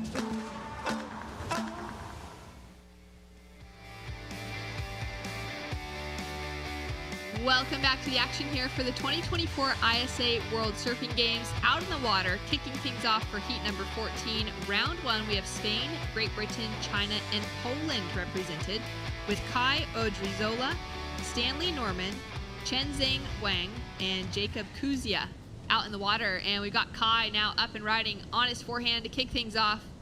Nice, powerful re-entry as his opening ride. We've already got a 0.5 on the board for Jacob Kuzia from Poland, so he got out bright and early, at least for a stand-up. And Stanley Norman and Chenzeng Wang looking for their opening rides in green and blue. My name is Shannon Hughes, joined in the booth to call the action by Otto Flores. Otto, you're a member of the local organizing committee. You guys have been putting so much work in behind the scenes. What's it been like, you know, in the lead up to an event like this? How's the anticipation been on the ground? Well, I think it's been a beautiful team of people working. You know, we have Tuti Munoz and Francisco Maldonado leading the charge. And, you know, we had a couple of years ago, we had an SUP event, and it was kind of like the lead up to this. And Puerto Rico's got great history doing ISA events, as we see Surfer in Blue here from China. Wang up and riding. Nice snap off the section for his opening turn. That wave kind of doesn't match what he was maybe wanting to bring to it. but great style to kick things off for Team China. I was here for that SUP event. It was the first time that I ever called like a SUP and a paddleboarding event, which was really fun, but it was awesome to just be in San Juan, to get to cruise around Old Town and get to see some of the history there as well. It's a really beautiful location, and I was so excited to see that Puerto Rico was going to be hosting this year's event to come back. Yeah, and Puerto Rico, as a fact, is one of the oldest places in the New World, and yeah, there's a lot of history here, and surfing has a lot of history. 1968, what would be now the World Surfing Games, with names like Jorge Machuca, David Nueva, Nat Young. So competitive surfing has been here for a long time. 1988, we had the World Surfing Championships too in Surfers Beach, and there was Fabio Gubea, father, and Chris Brown, may he rest in peace, beautiful person. And that was the one that really hit me. I was 12 years old, and after that competition, after I saw that, and after I saw what was happening, surfing became my addiction. As we see here, Surfer in White, unfortunately, getting a closeout. But yeah, circling back to that, yeah, it took a lot of brains to come around the idea of having a competition, but we really wanted to have a competition in Arecibo for the quality of waves and qualification for Paris for 2024, Tahiti. We really thought it would be interesting to have waves with power, with more water, and you know, when the questions were asked, a lot of people gravitated to Arecibo, and here we are today. Oh, incredible. I think the surfing world was excited to know that, you know, for the final Olympic qualifier, because there's been a few different ways to qualify, and we've been continuing to educate our audience on that through the morning, and we'll do that throughout the entire week. But to know that we were going to be surfing and seeing waves like this from Stanley Norman on his opening 2 turns, looking sharp as ever. 21 years old, proudly representing Bude back at home in England and surfing for Team Great Britain. But to know that there was going to be a wave with some consequence to it being surfed in preparation for that was very exciting. We've got 14 minutes, 30 seconds on the clock. As scores drop, let's go down to a very hot beach where we've got Alonso Correa waiting by with Mitch Salazar. Alonso Correa. Alonso, muchas felicidades, big congratulations. And you got a QS win, a big one just a few weeks ago at home in Señoritas. But ISA competition, it's a different animal. You have to surf many rounds to make it into the finals. I know it's a long way to go, but how do you pace yourself in a long event, especially on day number 1? Yeah, that's the goal, right? Make as many hits as possible all the way to the finals. It's a lot of them. You had to be consistent. And it's a good start. Winning the first heat, getting the nerves off, a couple of waves, a couple wipeouts, but then a couple scores, and happy to made it through. And yeah, it's a start of a long way, so gotta keep the pace. You guys are always super well prepared, though. Having Luca, Miguel here, guys that are just as experienced as you, what kind of input do you take from them and apply to your own strategy out there in the water? Yeah, for sure. Those guys are super consistent. Last year they made it to the final, and that's the goal. I was there to watch, and yeah, for sure that's the goal. I've seen it happen, and yeah, this year Hydro is super stacked. And I'm excited to surf with the bigger names, the city guys. Hopefully we get some waves. The waves are firing. The tide dropped a little bit. It was closing out a bit more. But yeah, Puerto Rico is amazing. Really good waves. So this is something that I feel is super important when it comes to international competition. The last 2 ISA World Surfing Games that we've had have been in Spanish-speaking countries. What kind of importance do you take into that, knowing that there's a comfort level to competing in a country that speaks the same language that you do? Yeah, I think it's all about the vibe, right? Here in Puerto Rico, there's like really good vibes everywhere. A lot of music, a lot of happy people, and that just brings the vibe up for everyone. So that for sure is super cool. And the waves are nice, the water's warm. Like you couldn't ask for a better scenario. ¿Algo que le quiera decir a la gente del Perú? Nada, saludos a todos. Gracias a todos por apoyar. Acá estamos. Creo que todos los chicos corren hoy día, entonces quédense ahí a la transmisión y apoyen a todo el equipo, ¿no? Vamos a estar dándole y nada, representando. Gracias, Alonso. Thanks so much, Mitch. Great to hear from Alonso. Those little things that make such a big difference traveling around the world. I'm sure you've experienced it so much in your life as an ambassador with Patagonia, but being on the road far away from home, any little thing that you can tap into that makes you feel at home, whether it's speaking the same language, is always incredible. There we can see surfer from Team Ukraine getting ready to paddle out for his heat. He'll be coming up next. We'll have Ukraine, New Zealand, Costa Rica, and Guatemala hitting the lineup. Yeah, circling back to what you're saying, in Puerto Rico we call it sazon, sabor. It's like flavor, and I think all the Latin cultures have this brotherhood, you know. And I've traveled the world with Latin guys, and I've seen, you know, the Gabriels Villaran grow up, Miguel Tudelas, and all that. And there is a definite brotherhood between Latin America, and I think that comfort level when they come and when we go to their places is extended. And I think you know, organizations like this have definitely nurtured that, you know, and I believe Europe is very similar. And yeah, I believe that we put a little spice in the game, and what he was talking about, the vibe is sabor, it's flair. And yeah, Puerto Ricans, you know, we're loud and proud. I feel like also, you know, for the Californians or the Hawaiians traveling to Australia, there's that kind of similar, there's those kind of pockets of countries around the world that have that little flavor of being like, oh, it doesn't feel like I'm that far away from home. Things are a little different. The currency might be different, of, you know, some of the local lingo, that sort of stuff. But a lot of it can be kind of similar, as we can see. Chenzing Wang from Team China has just been lighting it up out there. He's currently sitting in the lead with a 3.93 as his high score, of another score to drop now. Stanley Norman from Great Britain on 10 minutes on the clock has that 5.5 as his only score, but it's a single highest score of the heat, so he's in a great position. Yeah, Stanley started off strong with those two nice turns. And you know, it's like we all say, it's just building house. But one thing that sticks out in this heat is, like, I mean, I've worked with the ISA before, and I've been to China, and just to see the evolution of surfing of China is super impressive. Like, the level of surfing that I saw years ago to what I'm seeing right now is tremendous. And it's just another situation where a country gets behind their athletes, and there you go, another sport's created. Yeah, it's pretty incredible to be able to see the growth for surfer in the water. For Wang, he's from Hainan, which is where we run a lot of events over the years, and warm tropical water, reef breaks, and little beach breaks around. There's such good quality waves, and it's been awesome to see them tap into having surf community and surf culture there as well over the years. Yeah, I had the pleasure to go into Hainan. I think the first time we did an event, and the waves were incredible. I got really barreled in China, which not a lot of people could say that. So it's beautiful to see the evolution of the sport and how they're behind it. And yeah, it's just proof. Proof is in the pudding. They're ripping. We got a paddle here for Stanley, setting himself up. Team Great Britain now up and riding into that first section. Kind of feathers down in front of him.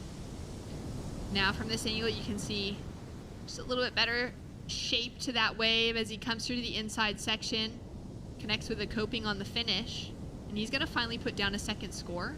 Only needing a 0.63 to take the lead away from blue.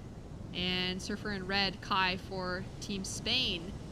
This is a surprising one to see him only with that 3 and that 0.27, one of the bigger names in the draw. His little brother, Hans Odrizola, is an incredibly good competitor. The two of them have spent a lot of time traveling around the world and have found some pretty huge success at ISA events around. They're names that we're going to see continue to really capitalize, I think, on that global stage for a long time. But he's got, you know, some effort in front of him now with 7.5 minutes remaining. As we take a look at Jacob out of Poland, great style and approach as he comes through for this final maneuver. Oh, he might be able to squeeze in one more, and there it is. Powerful surfer throwing a lot of spray. This is one of those waves that's just continued to open up for him on the inside. Yeah, great surfing from the Polish surfer. And yeah, we saw that dominance in the junior event from the Spanish side. And, you know, they came here and they practiced, and really, really excellent talent of surfing for the Basque and obviously the Spanish team. They spent some time out here in Arecibo and throughout the island, and here you go, surfer in red from Spain. All right, that's the sort of opening turn we would expect to see. Finds the second as well. Can't find that finishing maneuver which will hurt the score. But at the moment, he's chasing that 3.14 only to get himself out of that 4th place position, and he'll find it. Yeah, definitely good rhythm. Unfortunately, that last section has seemed to be tricky for a lot of people. There's a lot of water moving against each other on that last section. It looks like the right kind of hits this wedge, and to maneuver that or to navigate that is not that easy. He doesn't need a big score, but this is how heats get away from you. You know, when you get those lowering scoring heats, and as you see our heat leader, he's got good rhythm, good flow, nice little turn right here. This wave gets white, but at the end it kind of offers him a nice little section right there and just keeps the groove alive. So that backup score is going to help his campaign. Taking a look now at this last wave from Jacob, also needing to improve his score line. What are your thoughts on this one? Well, it's a pretty close game there for second place right now, so we're going to have to see how the judges award Kai. The Polish surfer definitely making a statement, but this is where it gets tricky, right? If you don't get an excellent score, this is where he could get away from you. Nice turn off the top right there. The wave kind of petering out a little bit and not really offering him a big lip, and then that last section just really hard to navigate, as we see live action here from the Chinese surfer. All right, he's chasing down a 5.77 to get himself into the leading position. There is also scores to drop from our other 2 surfers below him for Poland and Spain. So we'll see where those factor in. Who's going to be able to hold on to that 2nd place position? Kai now on his forehand once again. Nice 2 wraps to start things off with. Jams in that next turn and now looking for a big section. Throws so much spray. He's got a lot of speed within his surfing.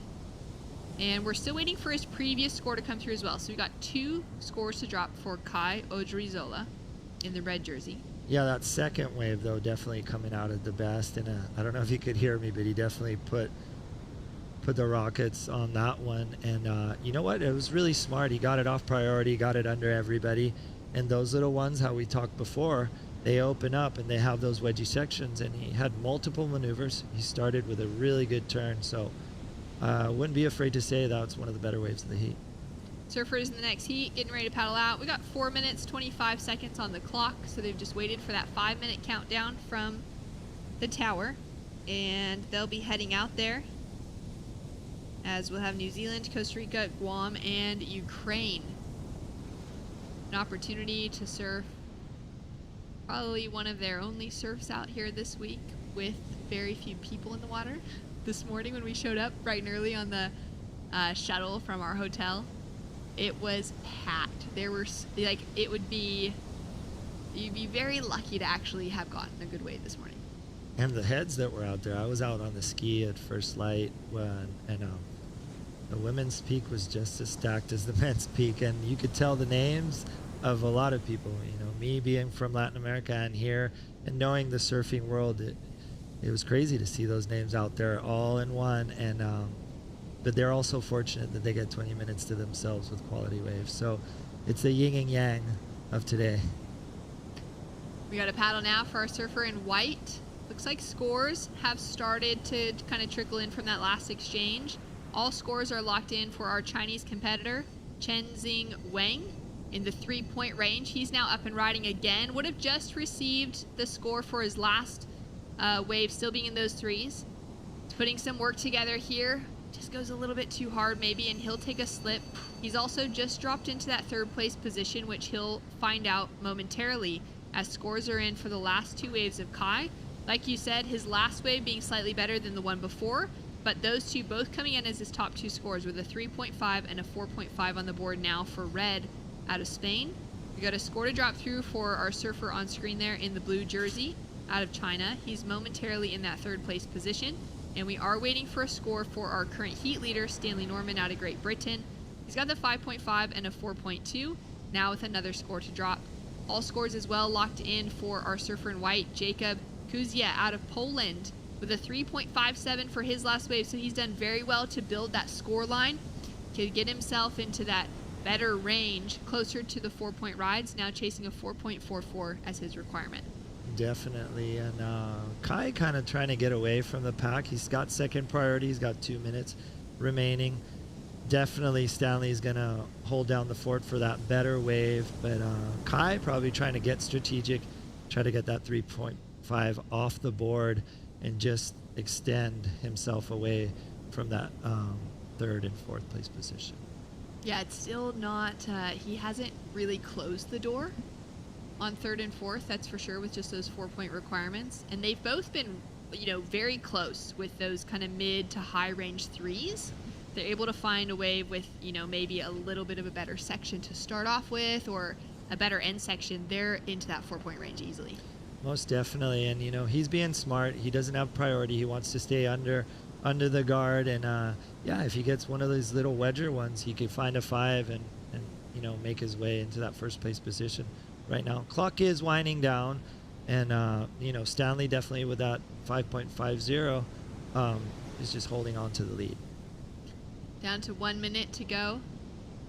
Now, you mentioned you were out on the ski at first light today. Will you be back out on the ski a bit more this afternoon? Yeah, come this afternoon. We'd like to close out the event, so I'll go out there and you know, joining Chuck Davey, who's the medical commissioner for the ISA. Yeah, and we just want to close down the first day of competition. You know, we're all really happy everything is running, and the surfers are happy, so that makes everybody around us happy. And, you know, when we see good surfing and a good opening day, it's a good sign. Great vantage point as well for you, being out in the lineup to be able to witness it. As we take a look at Jacob here on the inside, he's put together such a great performance. Great style coming through from the Polish surfer. Chasing down that 4.44, may become even bigger depending on what Kai Odrizola can do on this wave. 2-turn combination to start, looking smooth and sharp. Digs hard into this last couple of turns as the wave goes a bit softer. He might have a bit of a corner to work with here as he comes in over the reef, a little more shallow, putting in every bit of effort. That's a great kind of showing of respect as well to the other competitors out there, that he knows it's so tight and he doesn't know what Jacob got up to on that last wave. He could be stealing away that advancing position. So he's reassuring, you know, his position in the heat. And, you know, we're not judges, but that looked like a really good way to get into that first place position. Great wave for Kai to finish things off. Stanley Norman with that last wave was up after the buzzer, so that doesn't count. Otto, thanks so much for joining me in the booth. I'll have Barton Lynch coming back to call the action right after this, and we've got more surfing to come all the way till sunset. We'll see you back for more right after this.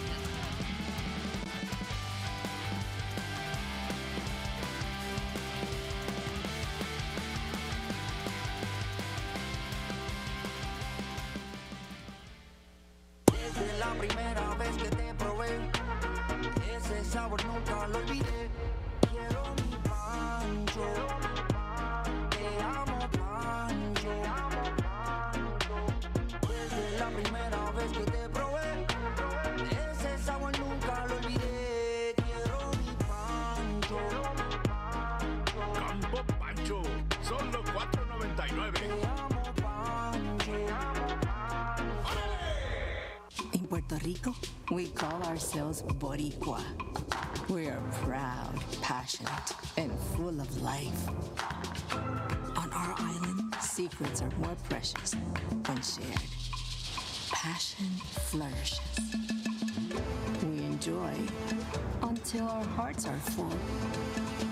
And we know that gifts can come from anywhere. Live boricua.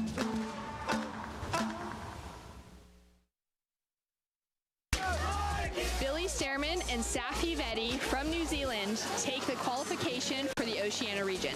Obviously excited, but really terrified too. I've never been to Tahiti before. I'm really excited to give it a red hot crack. Yeah, I'm looking forward to Tahiti and pushing my limits again and you know, hopefully throwing myself over that ledge and kind of getting some good barrels and progressing and hopefully getting a medal for New Zealand.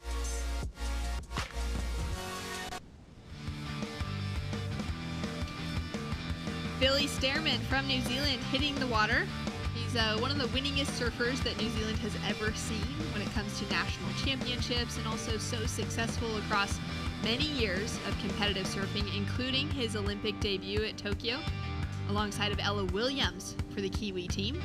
Now Safi Vetti is in the draw this week, and she's already earned her spot, so the Kiwi team looking strong coming into this year's World Surfing Games. Up against Costa Rica, Guam, and Uruguay at the moment for men's heat number 15 in our opening round. Samuel Reedy out of Costa Rica, Lester Hernandez of Guatemala, and Serafim Romanov from Ukraine as we take a look at live action with Billy Stearman. On his forehand, links together a couple nice turns to kick off his campaign.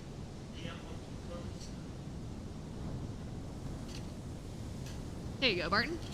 Yes, off to an early start there for the Kiwi. Great competitor, very experienced. And Guam, Costa Rica and the Ukraine out there in the water. Extremely international heat. Seen a And that little sea breeze ruffle coming up on the ocean right now, but still some hollow waves out there. Let's take another look at this opening ride. Nice and clean on the face still. Yeah, first turn was nice, and it got a bit frothy and white watery. Got the closeout turn.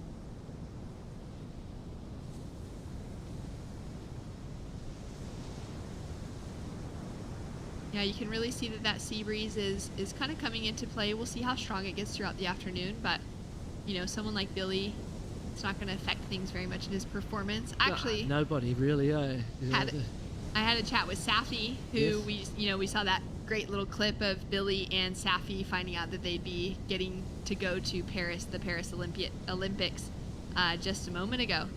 And Safi said that with the wind coming up, she actually reckons it might get a little bit more fun out there.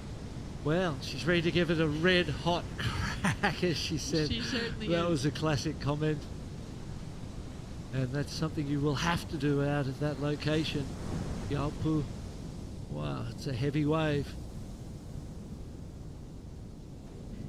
Daunting, really, having to, know that you've got to step up and surf at that level is not for everyone. Billy having a look here. He opened up on a 5.33 and, just gets sucked over the falls there. And he's surfing a little bit away from the pack, from what we can see. Over to the left. Yeah, there's that second piece of reef over there. I think that's a good idea, especially when you're down the priority roster. You can whip over there. I've seen some tube rides this morning when I was watching it. I was like, oh, that's a good little breakaway over there. A little jet ski assist by the look of things. It is looking like it's a bit shallow coming in. Perhaps there's a board problem. Possibly. Nah, it looks like Kai. Getting in from the last heat, yes. Just getting in from the last heat. Maybe couldn't quite figure out, coming around this more shallow section as that tide has drained out a bit. Now, let's go back to that conversation about, a wave like Tehupo that is so gnarly. It's such a hectic wave to consider paddling out to. What was it? Well, we'll get back to that in a moment because I've just received news that we've got Mitchell Salazar standing by with Stanley Norman for Great Britain off of a win in that last heat. Here with Stan Norman, congratulations, moving through into the second round of competition here at the World Surfing Games. First of all, Great Britain, the state of surfing, it's awesome. Love to see Lucas. He was runner-up in the U16s. But yourself, the significance of this event obviously has to be huge with the Olympic qualification on the line. Yeah, it's huge. Going off the back of Lucas having a great result in Brazil just pushes me more. Can't get beaten by the Grom, but he's so good and he pushes me so much. But yeah, it's nice to see someone younger than me pushing everyone. But yeah, it's good. So Lucas, his dad, yourself, big parts of Britain's success so far. Luke Dillon also in the event for the men. But getting out of your country of origin must be huge too. I know both you and Lucas actually spent a good amount of time in Australia preparing for an event like this. Yeah, we had a whole month in Australia with a GB team. They're doing some great things at the moment. Yeah, it's just perfect to be out of the country as much as possible, surf with the best surfers. That's what makes us improve, so it's working. Okay, what kind of wetsuit do you wear at home, and how different is it here in Puerto Rico than what you would be surfing normally? Yeah, back home it's cold. I was just FaceTiming the boys back home and they're in 5mm, boots, gloves, hood. But here it's just lovely. It's free, you feel so loose, and yeah, it's good. It's lovely. Congratulations, Stan. See you in the next round. Thanks, guys. You. Great to hear from Stanley, feeling stoked not to be wearing such a thick bit of neoprene. Lovely. It's lovely. Good on him, mate. We saw him in El Salvador and he was super impressive down there. Powerful, strong, aggressive, determined, and I can see the momentum building in his young career. Battle now for Lester out of Guatemala. Goofy foot surfer eyeing off the right to start it off. Powerful, beautiful. displacing a bit of water as he connects those first couple of turns. That was really nice surfing.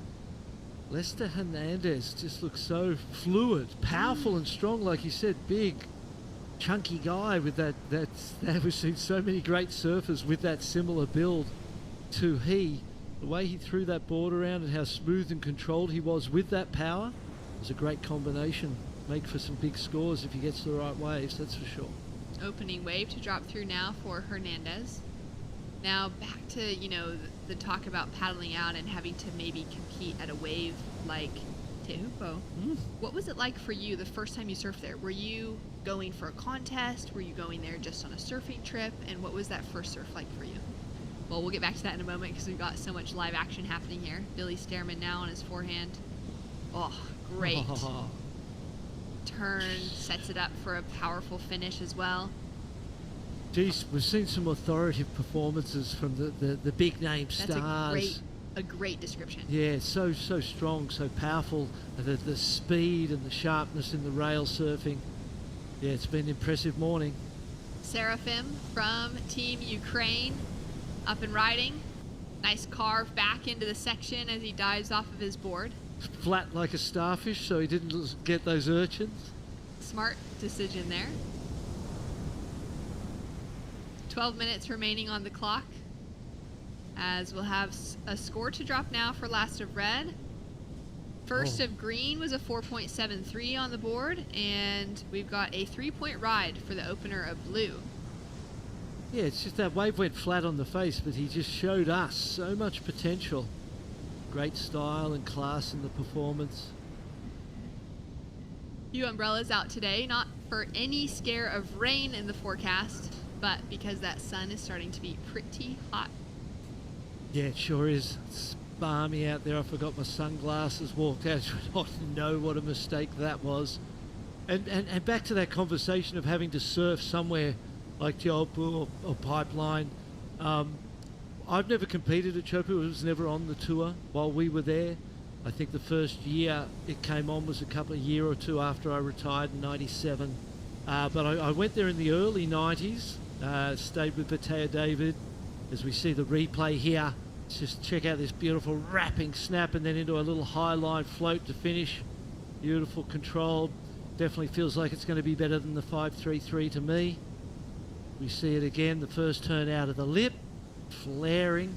Second turn, a wrapping, carving turn with just complete speed and flow all the way through that performance.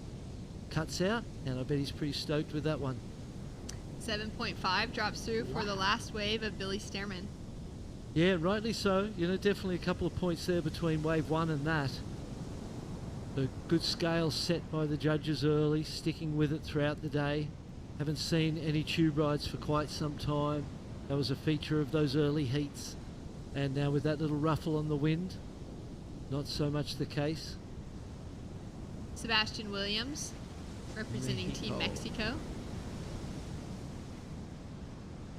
Getting ready to paddle out next and hoping to join his teammate in Al sitting next to him there on the beach for Olympic qualification. He does well at this event, lands himself in the top 6 eligible men. He'll be joining his buddy. And he was super impressive down in El Salvador. We watched him a couple of just heroic moments in heats to pull out victories. Big turns in big moments. And Al Cleland Jr. already qualified, gives him a hug, wishes him the best, leaves him to have a moment of quiet contemplation before he takes to the water. 9 minutes left in this one. And our surfer in green looking to put himself in position. Look at that one. Ooh, a little bit of spit. Bigger wave. Nice wall. Sam putting himself in the spot here for Team Costa Rica. Pumps off the bottom. Nice opening combination. Grabs that rail as he drives back into the foam. Really liked that first bottom turn. Where he came from in that bottom turn was so deep, squared it up out of the bottom. The 4.73 was really good surfing too from the Costa Rican. Impressive young man. He'll now be chipping away at that 8.1 requirement. Let's take a look at it here. See how he faded it? See where that bottom turn came from? So far behind the whitewater, it was just beautiful and carvy, and there's got to be points in that bottom turn alone to me. Dropped down the face, faded it back a little, and then laid it over so beautifully. See, faded it back there and then just laid it over so beautifully. Laid the bit of a variation on the top turn to give it some variety. A little whitewater float there to finish up. Gets the completion. Definitely going to be a second good score on the board to go with that 4.73 and consolidate his second place. 7 minutes, 45 seconds on the clock, and a score to drop through for Sam Reedy out of Team Costa Rica. Now, back to that first surf that you had. Yeah, so we Viteo, David, back then they used to go down to the end of the road when the swell was flat at Tapuna, the breaks closer to town. So it's flat, and he goes, we're going to go down the end of the road. I'd never heard of it. No one surfed it back then. It was brand new, and we went down there. It was 2 to 4 feet. And it's right on the reef. And I'm like, wow, it's so shallow, it's so dangerous.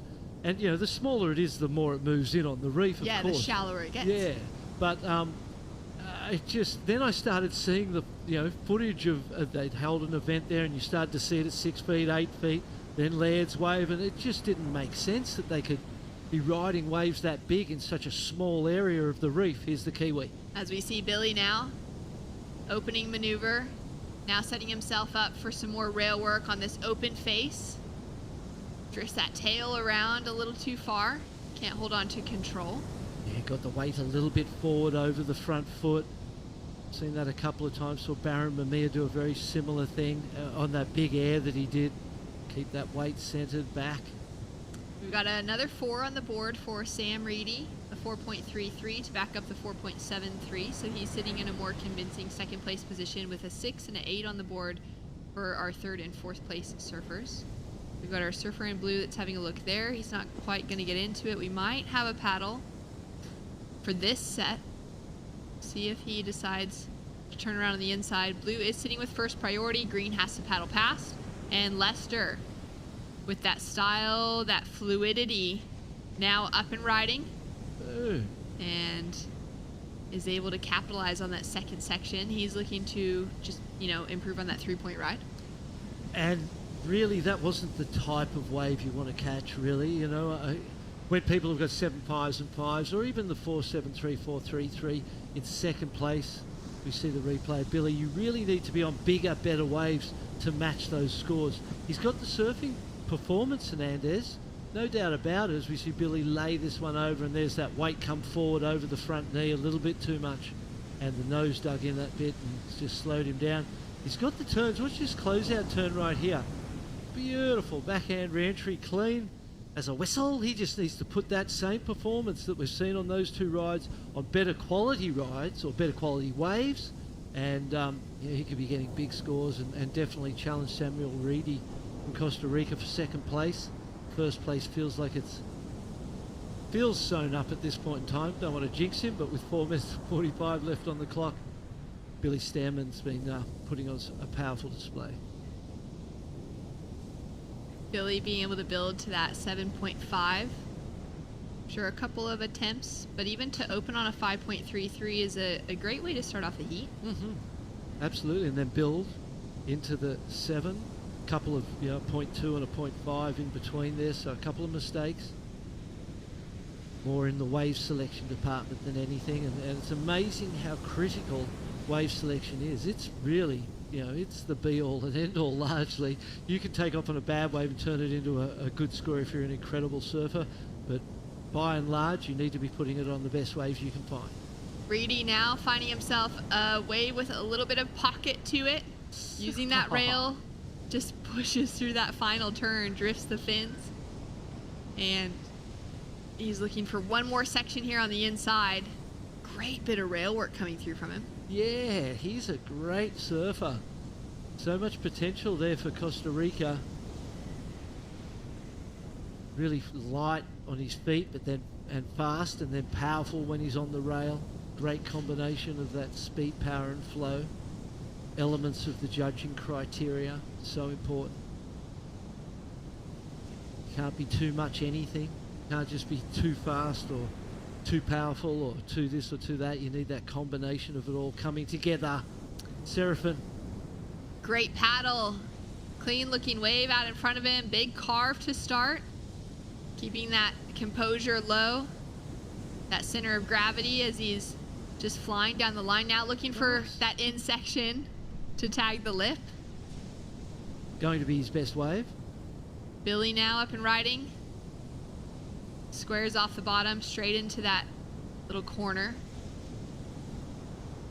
He's getting a lot of work done here. He's looking to improve on a 5.33 for the All Blacks. All the way through, 2 minutes 30 on the clock. Pretty convincing first and second in this heat. They continue to find waves, continue to surf really well, and put pressure on Lester and Seraphim. Those two guys, it's a long way back from here. Yeah, they've got a long road ahead of them, but they're going to have more opportunities throughout this week if they're unable to find those scores here. Oh, he paddled for the first one and sort of put himself out of position for that wave right there. Maybe it closes out a bit fast. Bigger wave though. Put that big frame on there and lay into some of those backhand turns. You can see it's what he's been looking for. He's wanted it this whole heat. So, yeah, it doesn't matter how good you are. If you don't get the waves, you don't get the score. You don't get the opportunity to perform and show what you can do. And that's always the most, disappointing part of surfing a heat is if you don't get waves. If you get, you get waves, you get the chance to surf, and you don't get advance. Well, fair enough. At least I did my best. I got some opportunities. But when you don't get the opportunities because you've missed them or you've selected the wrong waves, that one always burns. You can feel a bit defeated coming out. In a setting like this for the ISA World Surfing Games, they'll have a team around them, coaches down on the beach as well, as opposed to, paddling out, surfing your maybe a board riders event, a qualifying series event, a challenger series event, where you can maybe have that pack of, friends around you, but at the end of the day, you're really surfing on an individual basis. Boom, there he is. Hester now finding that first turn with a lot of power, throwing a bit of spray on that second one, looking smooth as he finishes off that last turn. He's going to try and see if there's one more opportunity here. I'm so glad there's a repechage round. I feel like that young man's got a lot to prove, and he's got the surfing performance and the power and the strength that, give him another chance, settle in. This is the first heat. It's always a nerve-wracking moment, your first heat. So Lester Hernandez from Guam looking like going through to that repechage round, but showing that he's got the performance to challenge. Yeah, he's got some great competitive experience behind him as well. Billy now coming in deep behind the section on this wave. Nice open face wrap to start. Drives through a little more dynamic on the second turn. As we see Sam Reedy, he's been holding on to that second place position. He is has a huge heart for the environment, for sustainability behind the scenes with what him and his family have been doing with their farms back in Costa Rica. So it's awesome to see, a surfer that's in the draw this week putting together top performance and could be, a likely contender to find that Olympic qualification. Who's also doing really important things for the environment behind the scenes. Yeah, and there's a lot of people working in that space, a lot of good people doing good things around the world. Well, at times it feels like there isn't, and there's just all the other stuff going on. There's certainly a lot of good people doing good things. Well, that'll round it out. Billy Stearman from New Zealand with the win, and Samuel Reedy of Costa Rica in second. Our bottom two surfers, Lester Hernandez and Serafin Romanov, will be heading into the repechage round. We've got more action to come because the waves are still just rolling down the reef here. We've got Chris and Rachel coming back in to call the action.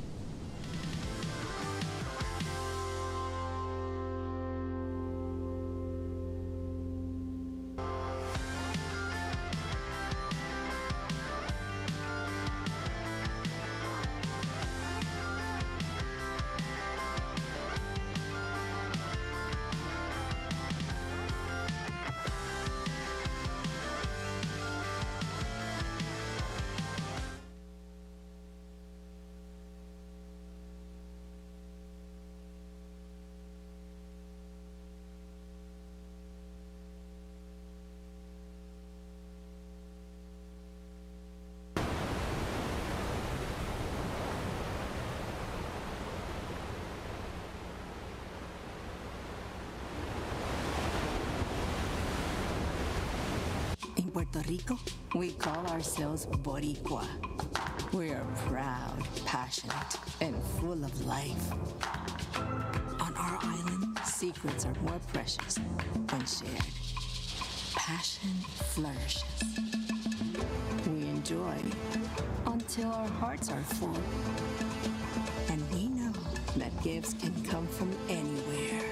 Live Boricua.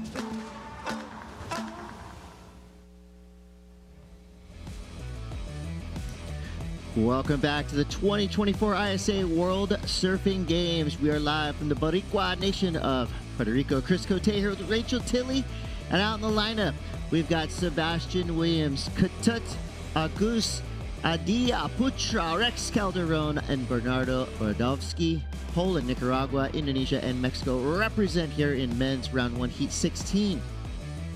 Rachel, the first time I heard the word Boricua was in the Big Pun song featuring Fat Joe, not a player. Boricua, Morena. They said it about 15 times in that song. I always wondered what it meant, and now I know.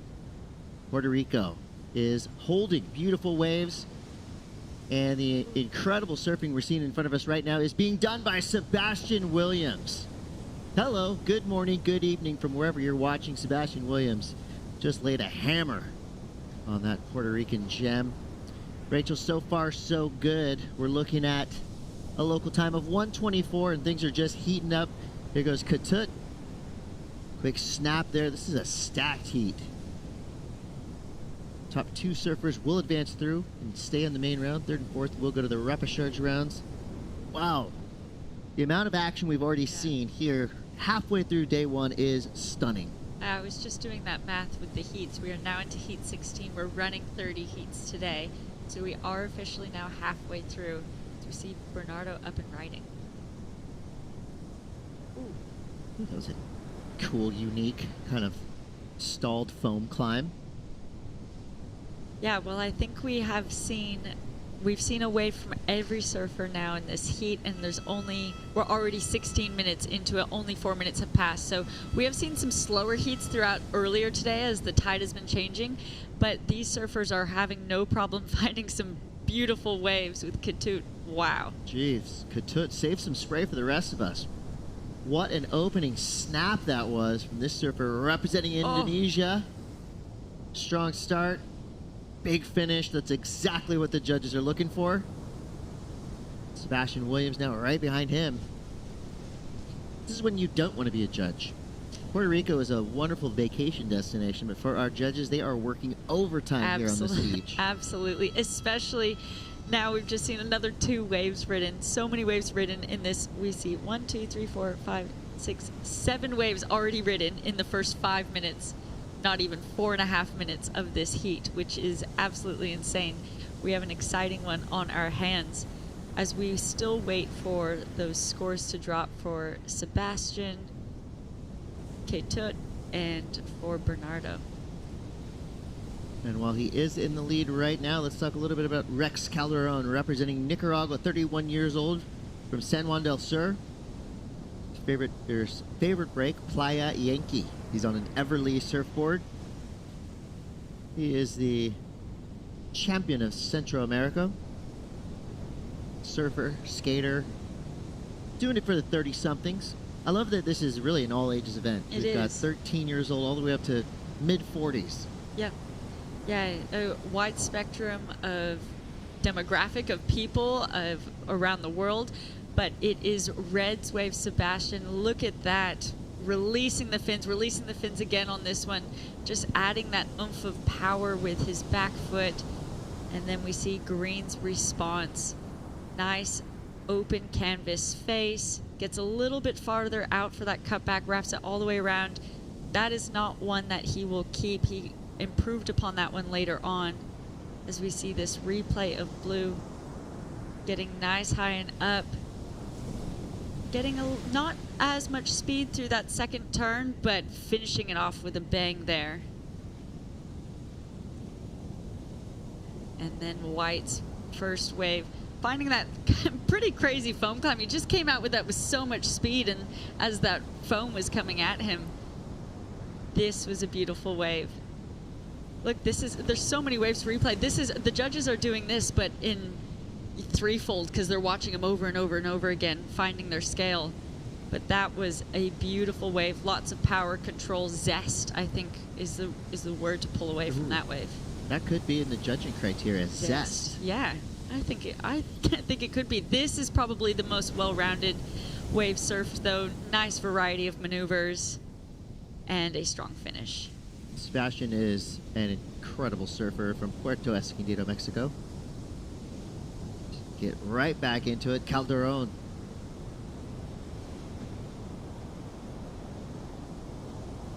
Just giving no break for the judges at all. Well, luckily they don't need it. They're all experts in their field. Absolutely. Yago Dora will be coming up next. Oh my goodness. This has to be a typo. That's a final. Yago Dora, Brian Perez, Marco Giorgi, and Joey Gale. Bahamas, Uruguay, El Salvador, and Brazil in the next heat. We've been seeing some extremely stacked heats for this opening round, haven't we? A few of these heats have just, we've said that a couple times now, going, wow, this could be a finals day heat.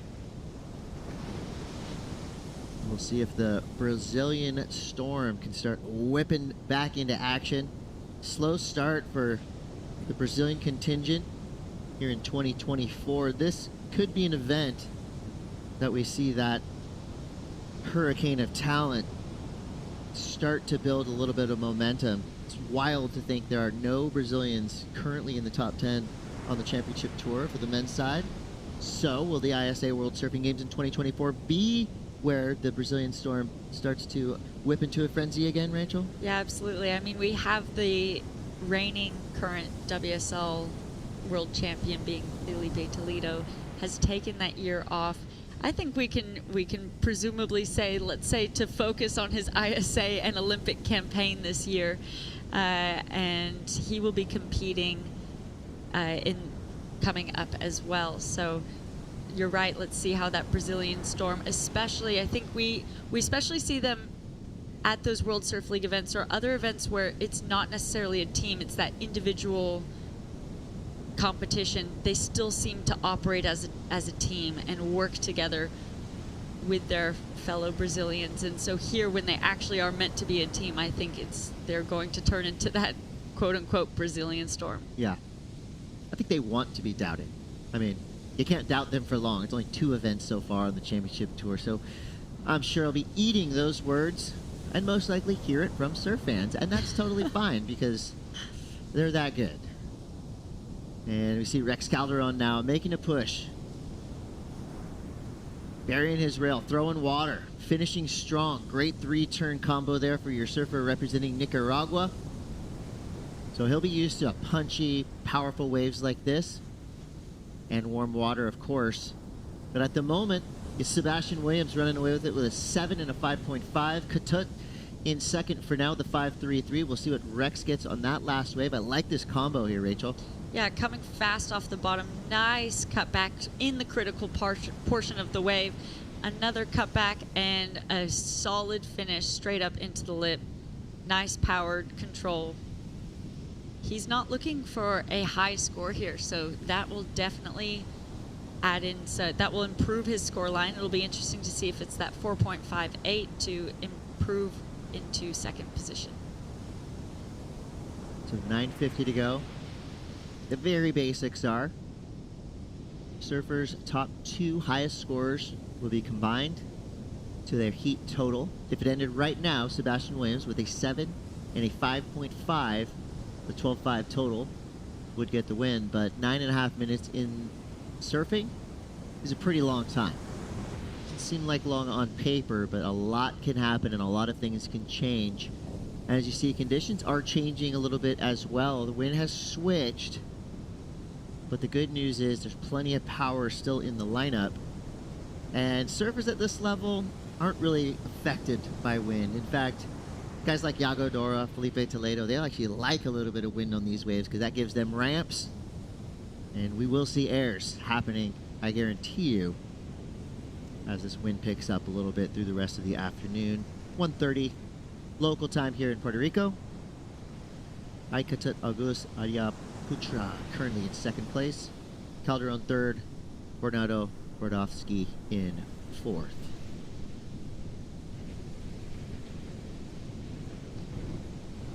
So with 8.5 left here, Olympic hopes on the line with Sebastian Williams and Katut, both in contention to potentially qualify for Paris 2024.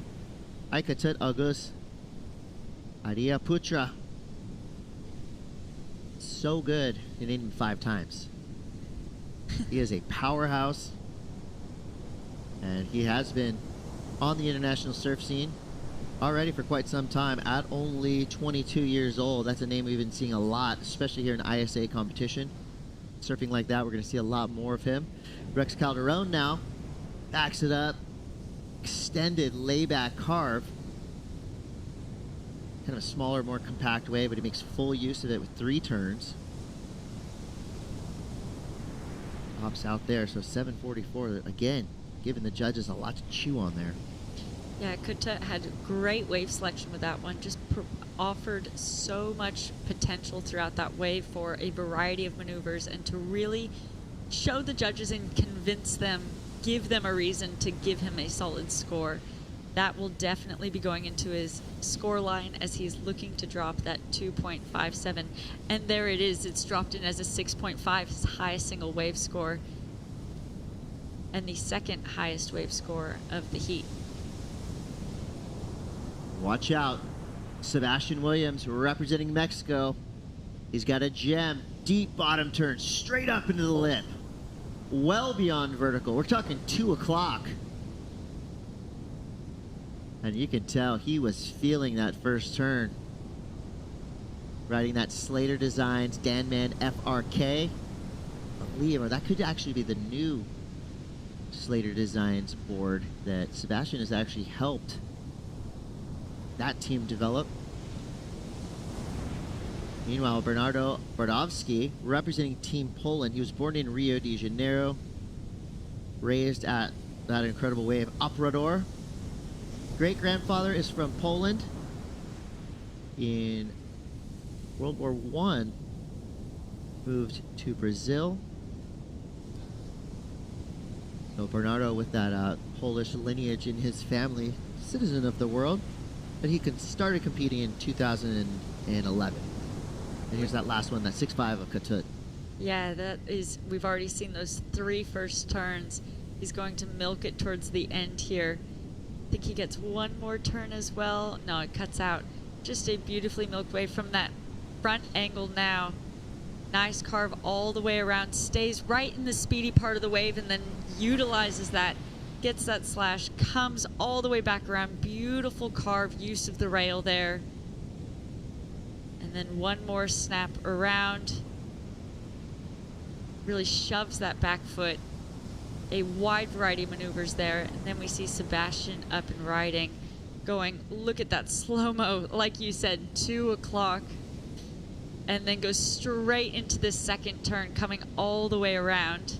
That was a beautiful transition, nice, fluid, powerful, and then continues that power, releases the fins, puts that stamp, and that score came to be a 5.53, so he has now a solid lead on the heat as we see Rex quick in and out.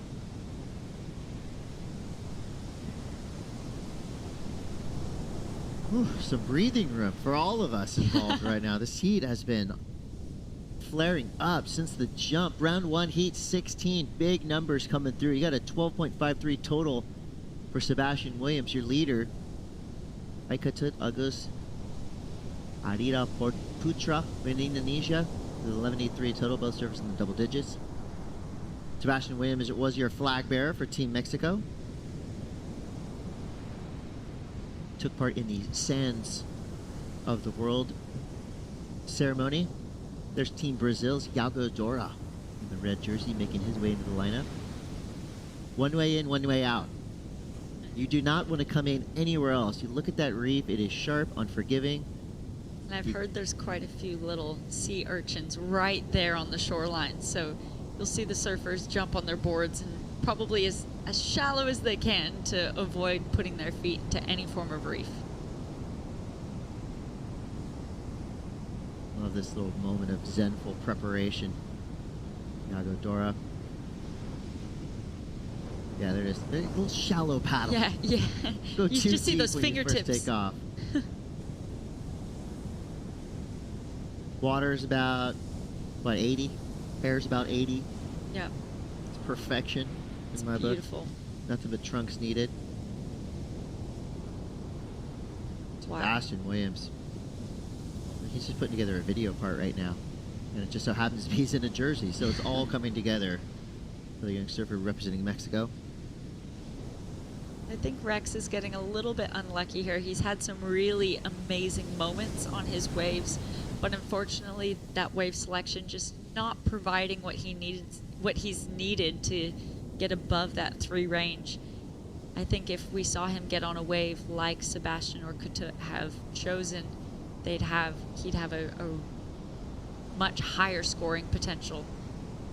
But because of the high scores that Sebastian and Ketut have both locked in, Rex needs the high task of an 8.3 and Bernardo needing a 9.36. This is where you're pretty happy to sit when you're in first and second, and those are the requirements you hear. Start feeling pretty comfortable with 2 minutes remaining.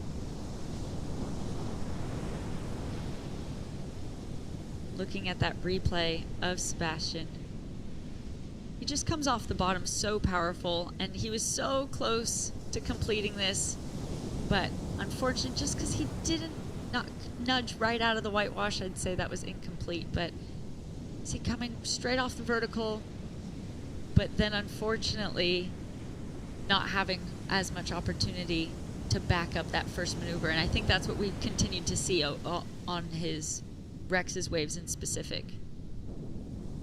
Little slip there for Bernardo.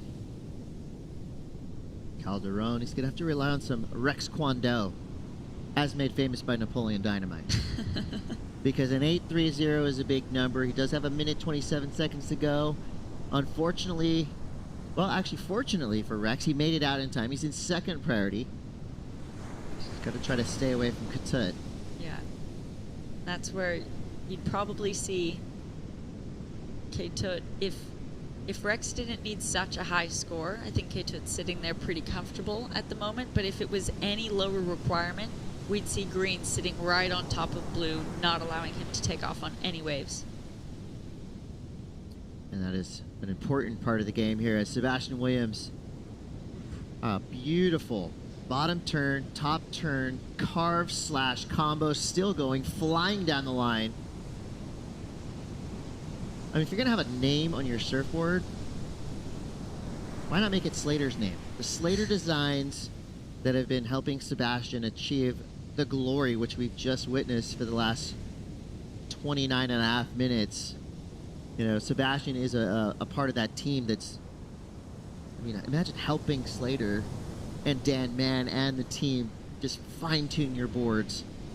You can tell that Sebastian and his surfboard are one. Yeah. They are one organism, and they're working together to great effect. A 7 and a 5.53, Sebastian Williams, convincing victory there, but Ikatut August Adia Putra comes through with a strong second place finish. Time is up. Rex Calderon from Nicaragua and Bernardo Bordowski, representing Team Poland, will be in the repechage round. They'll have another shot to get back onto the main podium, but congrats to our two advancing surfers, Indo and Mexico.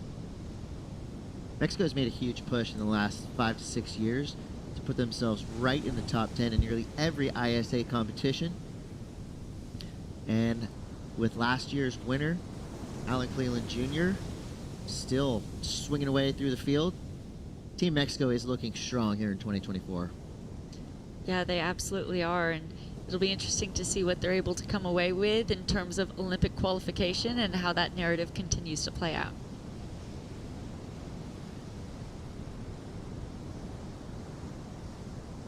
There's Sebastian on his commute home from work. What a fun surfer to watch. Excited to see more. There's some fans of Sebastian, and his fan base is growing by the minute. We got a lot more action to come. You're watching the 2024 ISA World Surfing Games. More surfing like this potentially to follow. We got Yago Dora coming up next. Don't go anywhere. We'll be right back.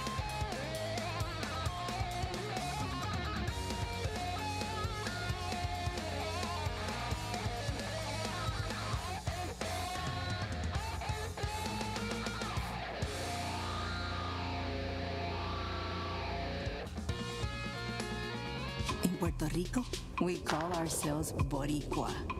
We are proud, passionate, and full of life. On our island, secrets are more precious when shared. Passion flourishes. We enjoy until our hearts are full. And we know that gifts can come from anywhere. Live boricua.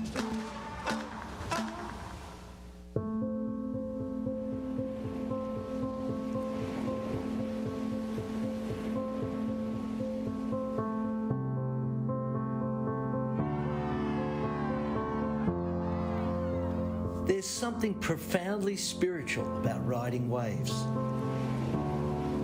Water is transformative, healing. You're at the mercy of Mother Nature, the ever-changing movement of water. The ocean is the great equalizer. You don't need to belong to a certain race, religion, or gender to surf. The pursuit of these fleeting walls transcends sport. It's a way of life. And surfing has the power to change the world and has now taken its place on the world's greatest sporting stage, the Olympic Games. The International Surfing Association is the world's governing body of surfing, recognised by the International Olympic Committee with member nations around the globe. This is the International Surfing Association. This is a better world through surfing.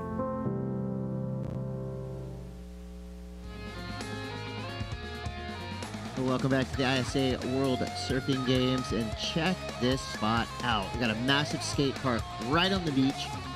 Incredible waves lining this coast. Arecibo, Puerto Rico is holding. It's about 80 degrees in the air, 80 in the water. The perfect venue for the ISA World Surfing Games 2024. And yes, Rachel, I did bring my skateboard. And after this wraps up, be right there, joining the local. Yeah, that question was on the tip of my tongue. Sure. And we're back at it. The business at hand. Who will be in the upcoming Paris 2024 Olympics? Who will be wearing an ISA medal by the end of this week? Could be Marco Giorgi. This guy is an absolute powerhouse, an incredible surfer representing Uruguay. He's been doing it at a high level for a long time. He'll be going up against Yago Dora from Brazil, Brian Perez from El Salvador, and Joey Gale from the Bahamas. Joey Gale, what a story. He's brought with him from the Bahamas. His father was an ISA competitor. His grandparents moved to the Bahamas in the 1950s, bought a private island from the Queen of England, where his whole family lives to this day. It's incredible. His hometown got decimated in 2019 by Hurricane Dorian, so he is here not only to surf, but also to raise awareness for his beautiful home country of the Bahamas that it's still rebuilding from that storm in 2019. Him and his dad are professional sailors. They compete in international regattas, ocean people, and they're good at everything in the ocean. Yeah, I think I read too. He's never performed on an international stage in surfing. He's just performed on an international stage in sailing. So what a cool experience to now see him be multiverse in sports internationally. Can't wait to see what he's got for us here in Puerto Rico. Well, two ripping surfers representing Mexico. One just won the heat.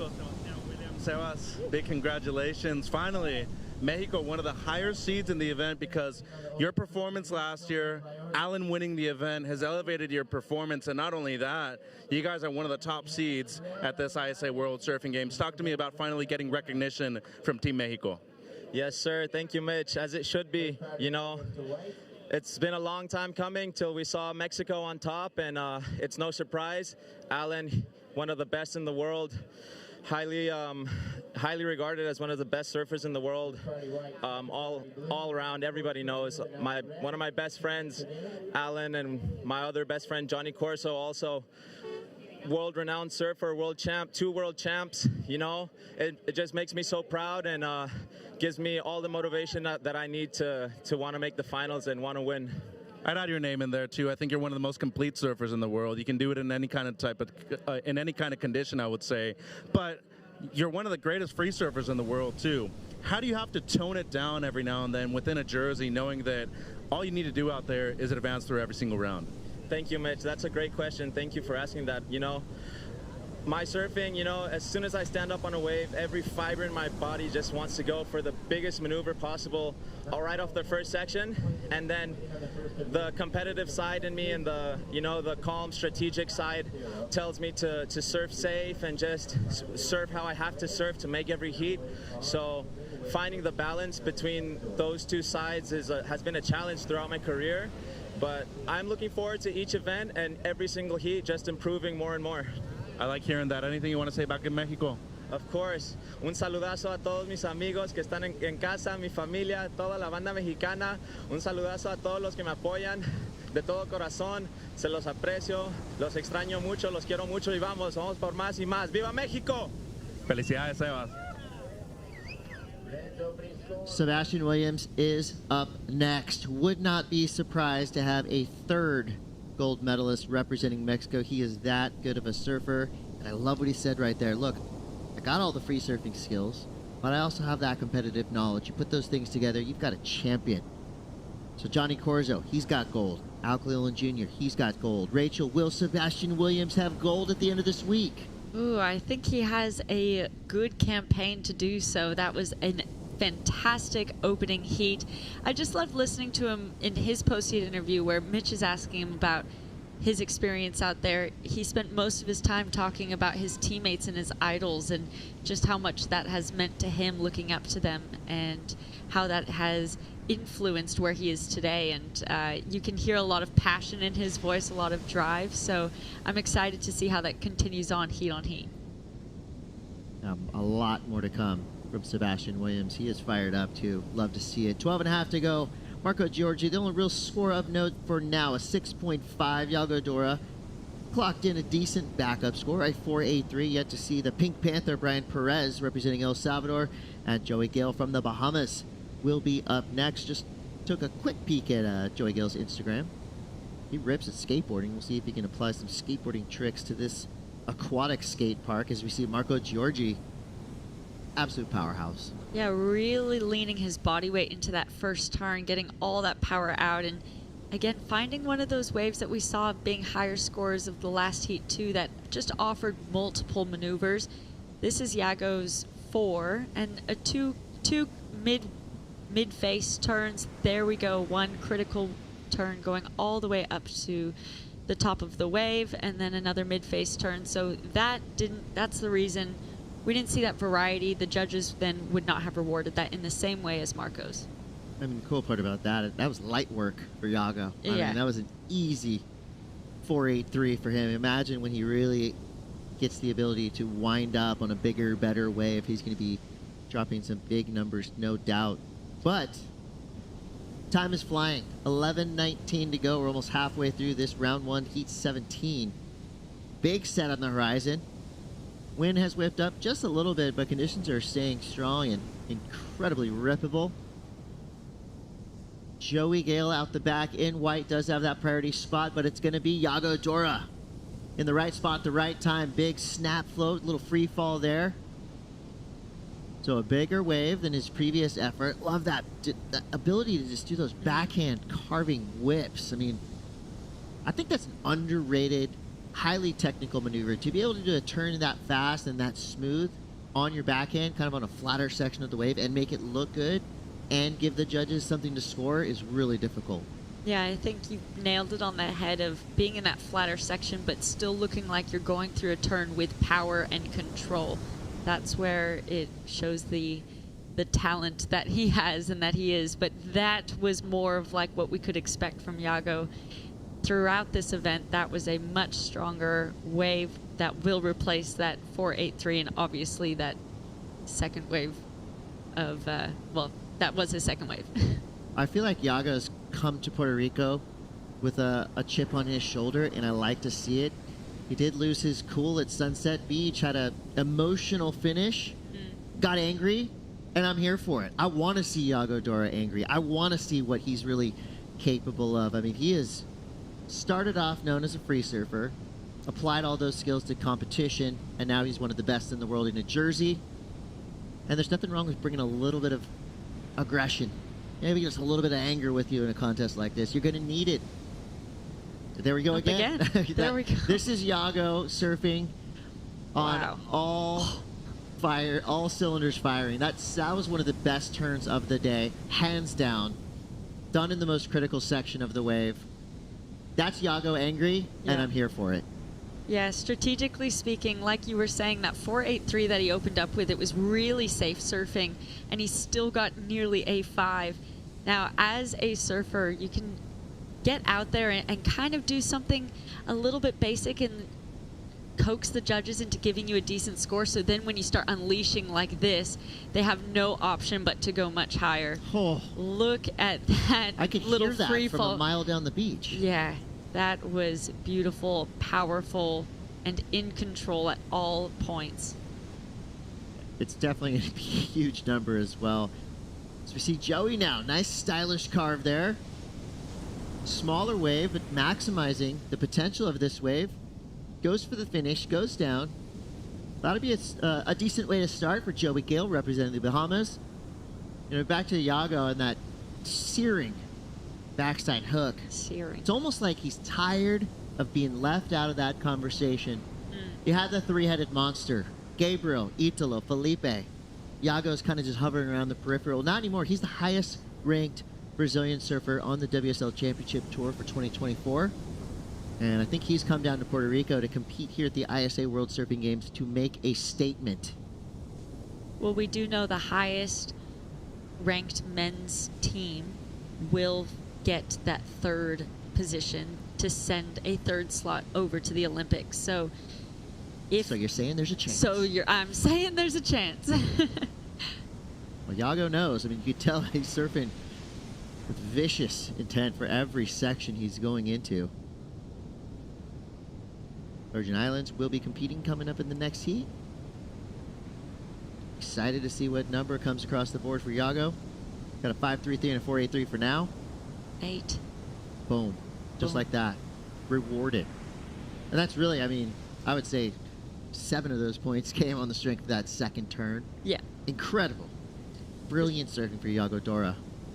The strength and the composure through the criticalness of that hack and then coming back down, had that bit of a free fall and just maintained that composure all the way through, rode out of it, no problem. Never gave the judges a moment of doubt whether he was riding out of that maneuver. And a multi-time gold medalist in Leandro Osuna. Lele. He'll be coming up next. Anytime this guy hits the water in an ISA jersey, look out. You're in for a great show. So 6:30 to go here. Iago Dora well into the lead with the 8 and a 5.33.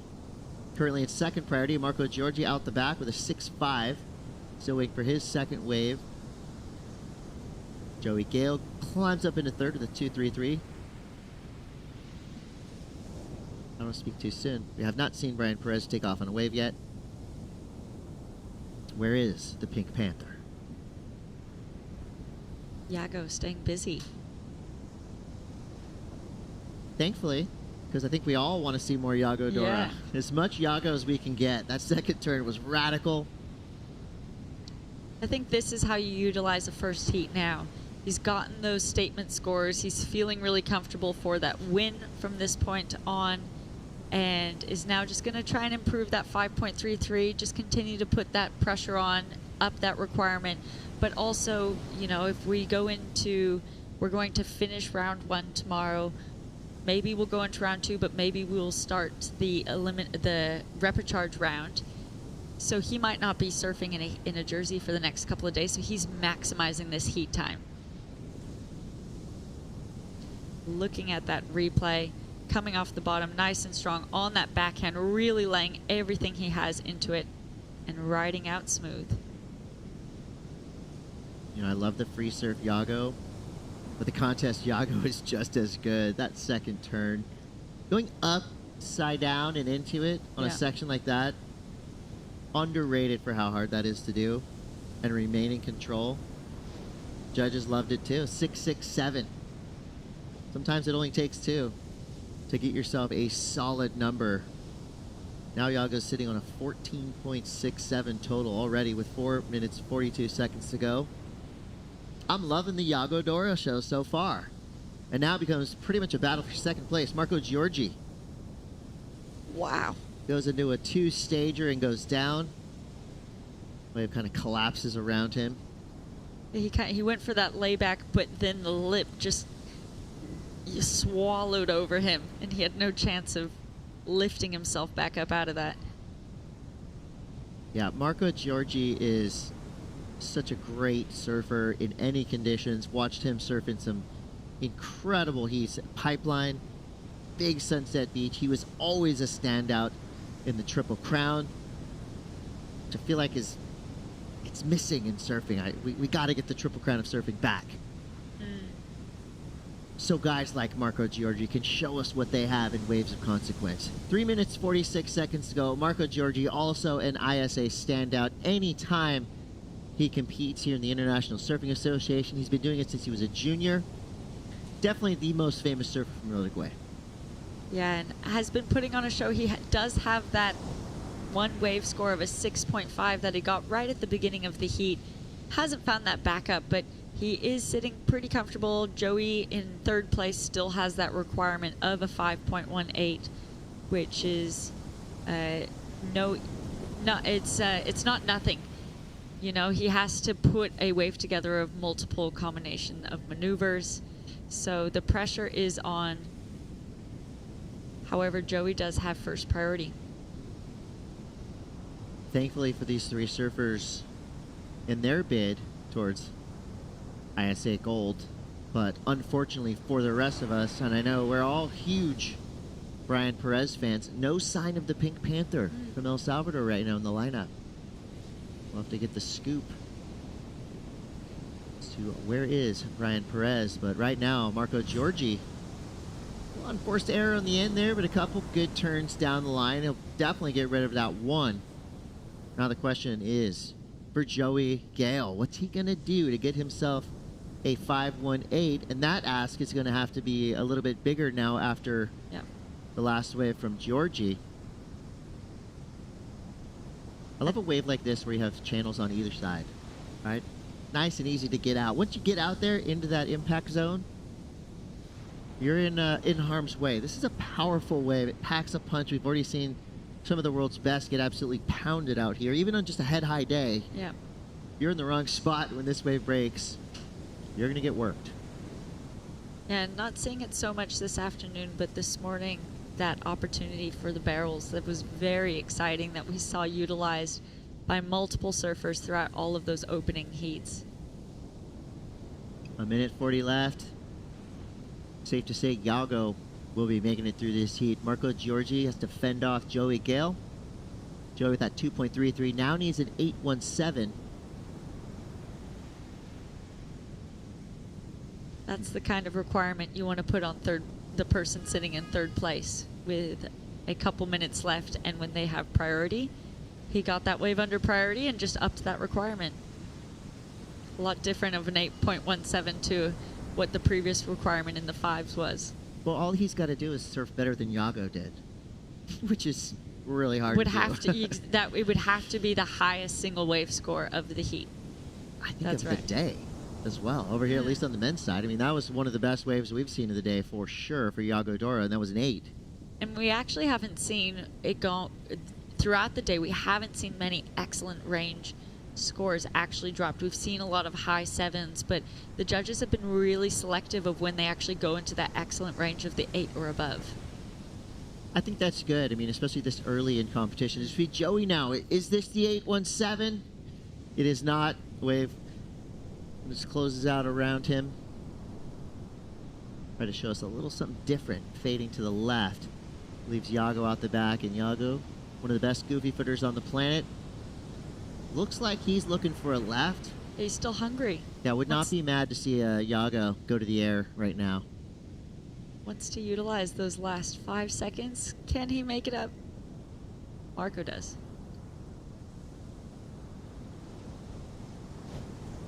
Does Yago take requests to do airs? I mean, he can. It's like he heard you. Yeah. You did say He go wanted left. it. He tried to find the section, just never stood up, did it? And that's going to be it. But Yago Dora just put on a clinic in backhand surfing. You know, known for how good he is in the air, but right there did it with brute force and pure power surfing. Yago Dora has entered the chat in a big way. One of the highest heat totals of the day. He finds the keyhole to come right on in. Got one little sandy patch. Looks like one of the only safe ways to get in from this break. I've been Chris Cote. This has been Rachel Tilley. What a fun heat to call there. Yago Dora went off, and the numbers are with him. Joey Gale goes to the repechage round. Marco Giorgi comes through in second place. We're going to take a quick break, but we'll be back with more. You're watching the 2024 ISA World Surfing Games. We'll be right back.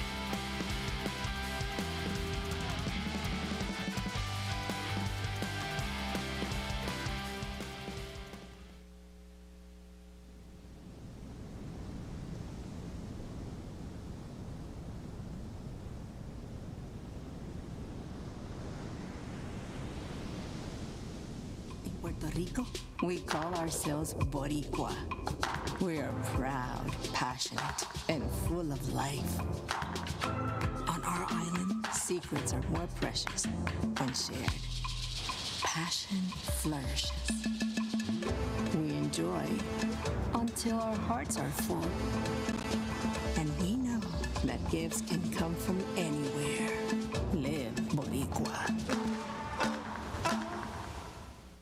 La primera vez que te probé, ese sabor nunca lo olvidé. Quiero mi pancho, te amo pancho. Desde la primera vez que te probé, ese sabor nunca lo olvidé. Quiero mi pancho. Campo Pancho, solo $4.99. Te amo pancho.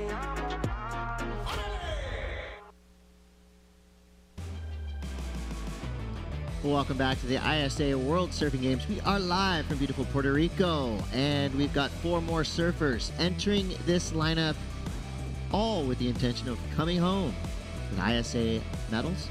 Guilherme Fonseca from Portugal, Leandro Osuna, Argentina, Robert Vislozil from the Czech Republic, and Kanoa Kijay Palmiano from South Korea.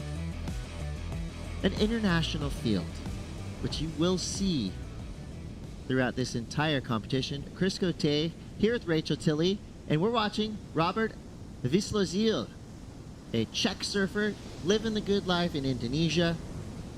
When he's not surfing, which is his passion, he sticks around the ocean, fishing, free diving. And if he's not in the water, he's on the beach, chilling on the sand, playing his guitar.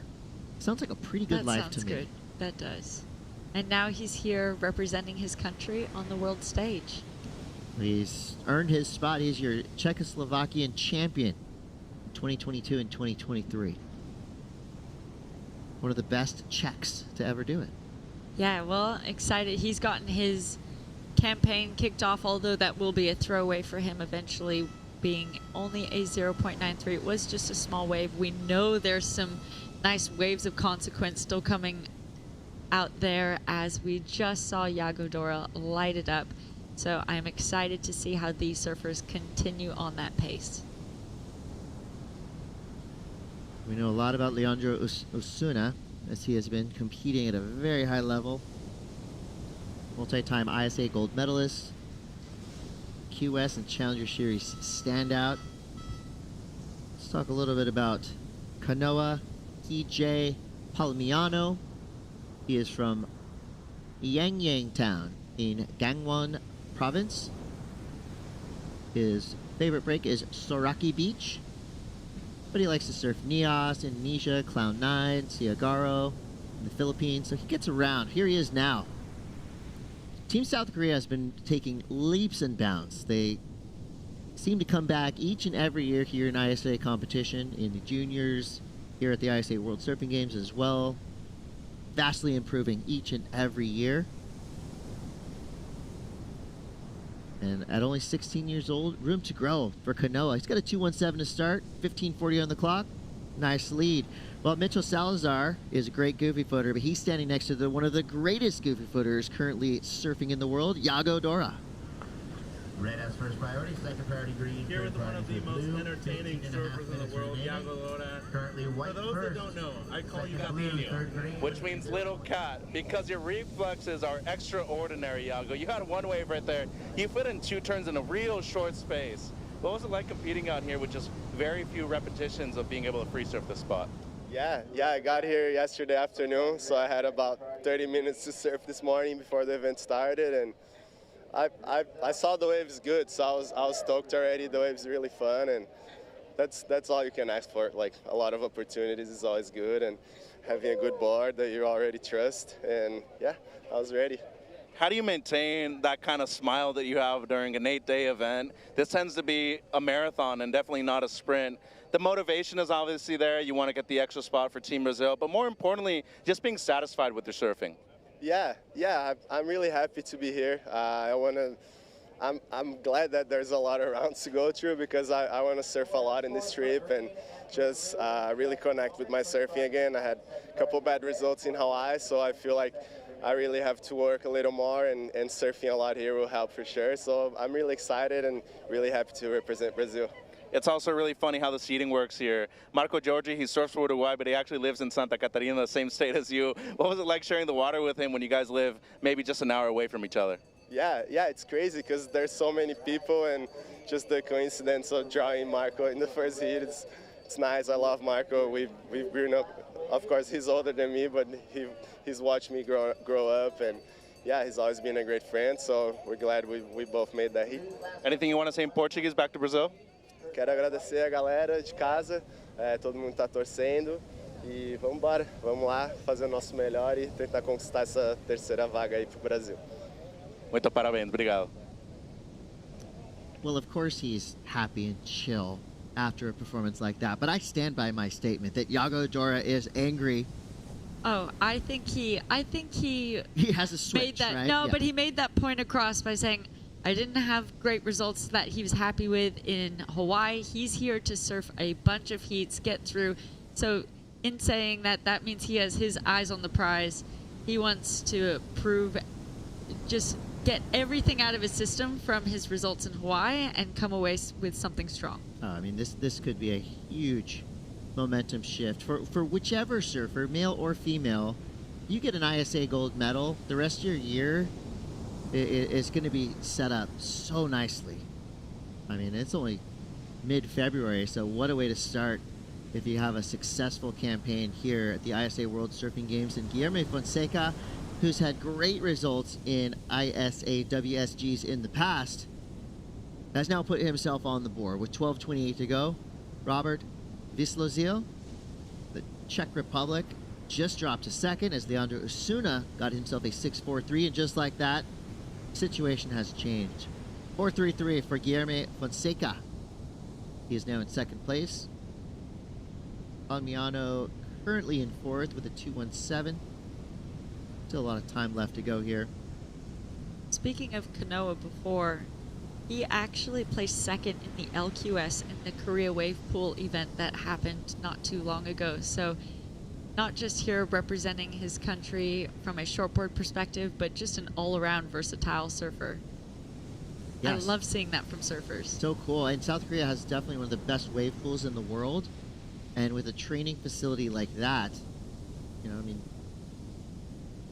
you could potentially create waves that are similar to the waves you're going to surf. I mean, you could study this wave right here, and with the technology they have there in South Korea in that wave pool, I mean, give me a gnarly, bowly, punchy right-hander all day long, and that'll give you the reps.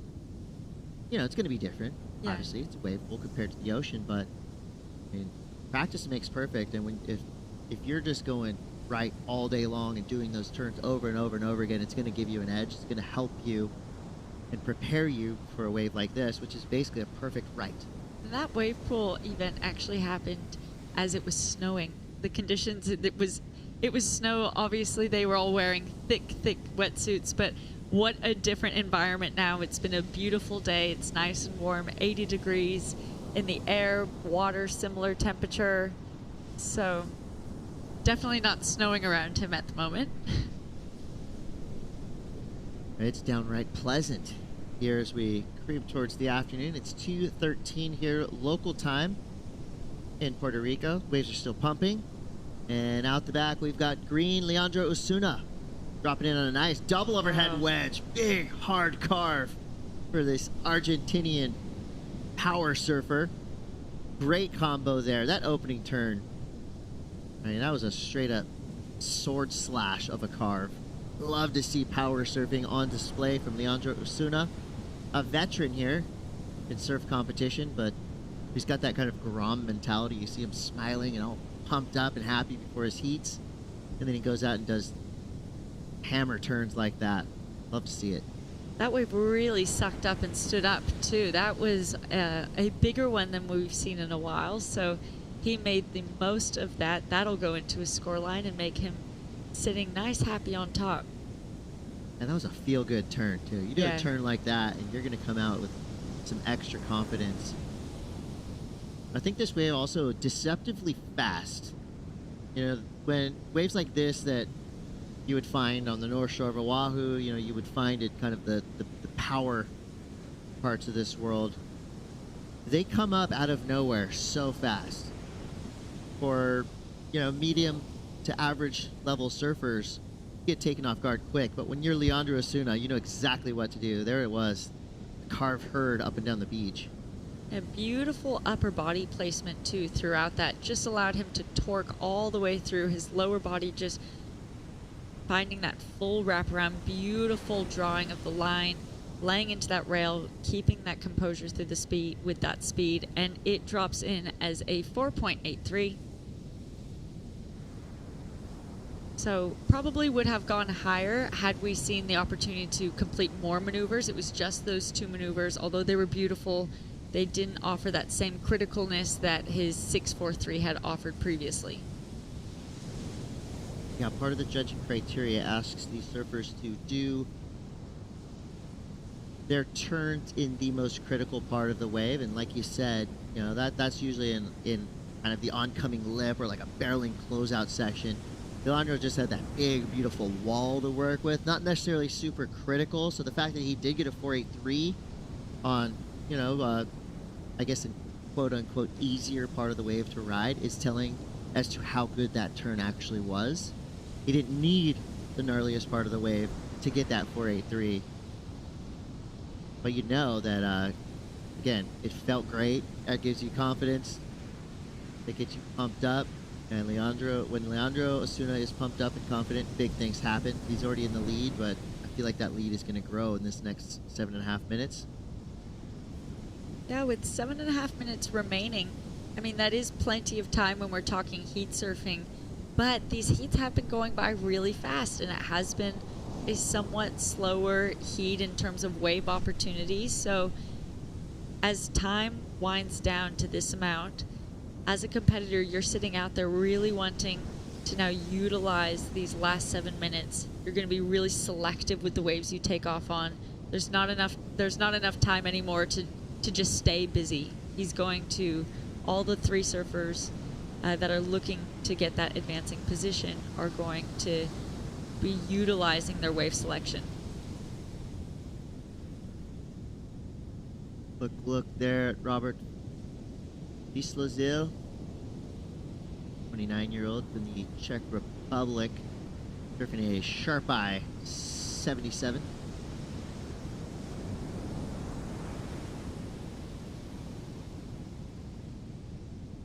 Strangely quiet as of late for Guillermo Fonseca, who started strong with a pair of fours. Wedged himself firmly into second place. We need a 6.93. Take the lead away from Leandro Suna has the highest single wave score at 6.43.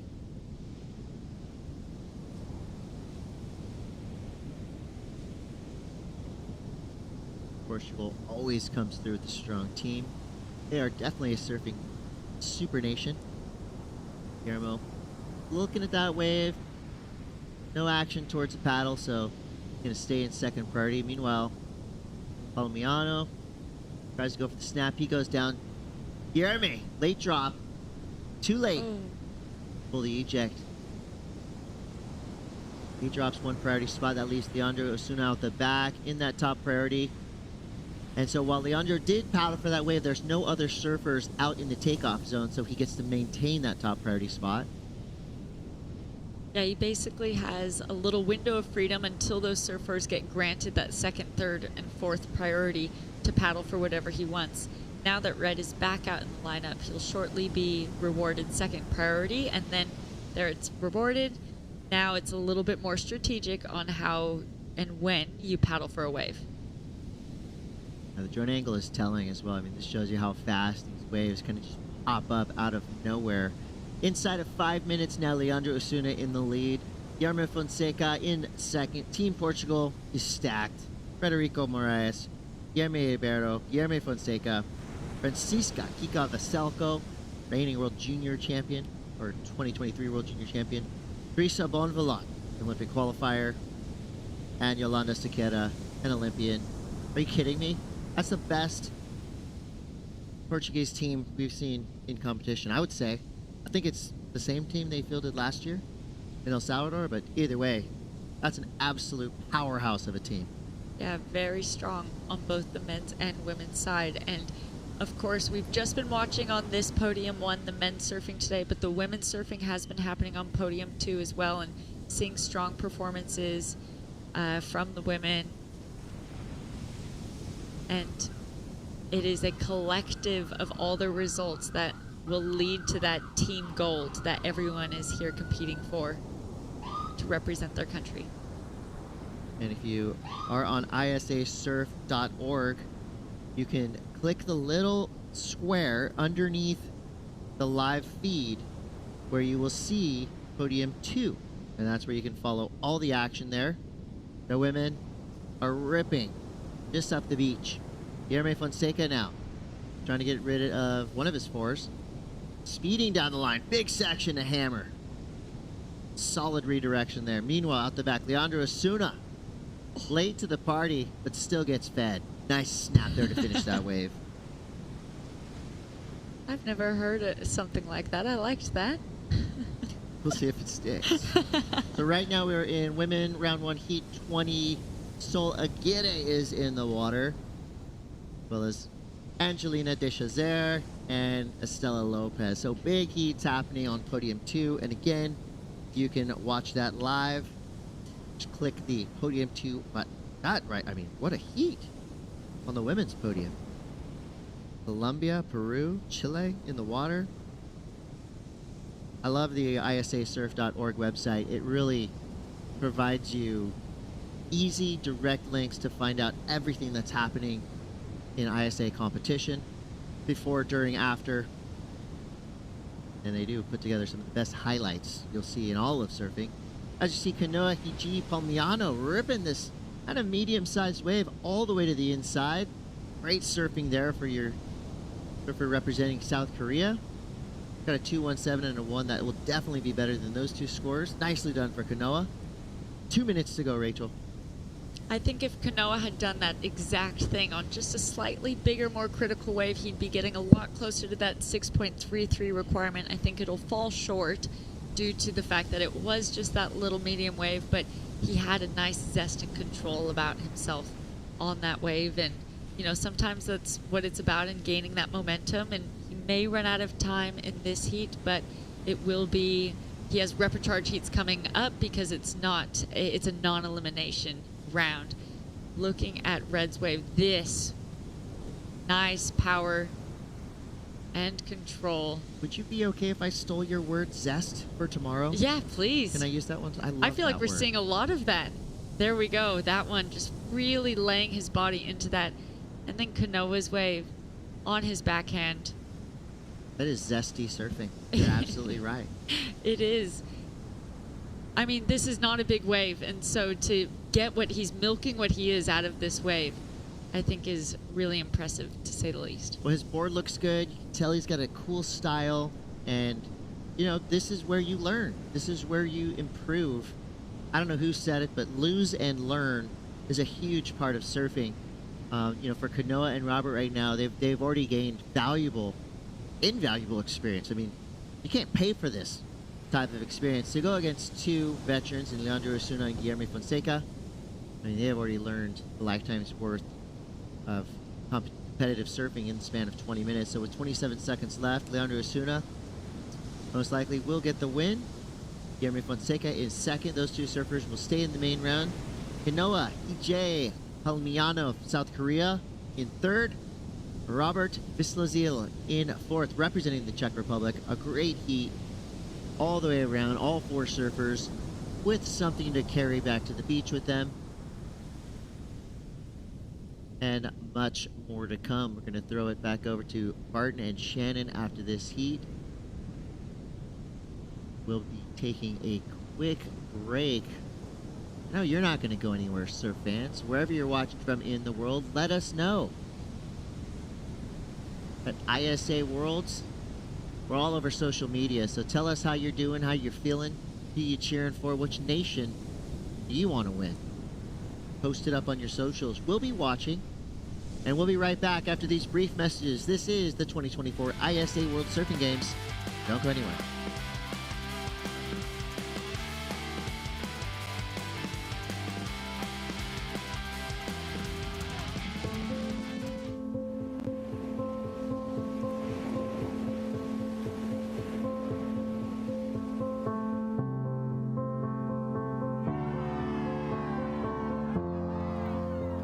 There's something profoundly spiritual about riding waves. Water is transformative, healing. You're at the mercy of Mother Nature, the ever-changing movement of water. The ocean is the great equalizer.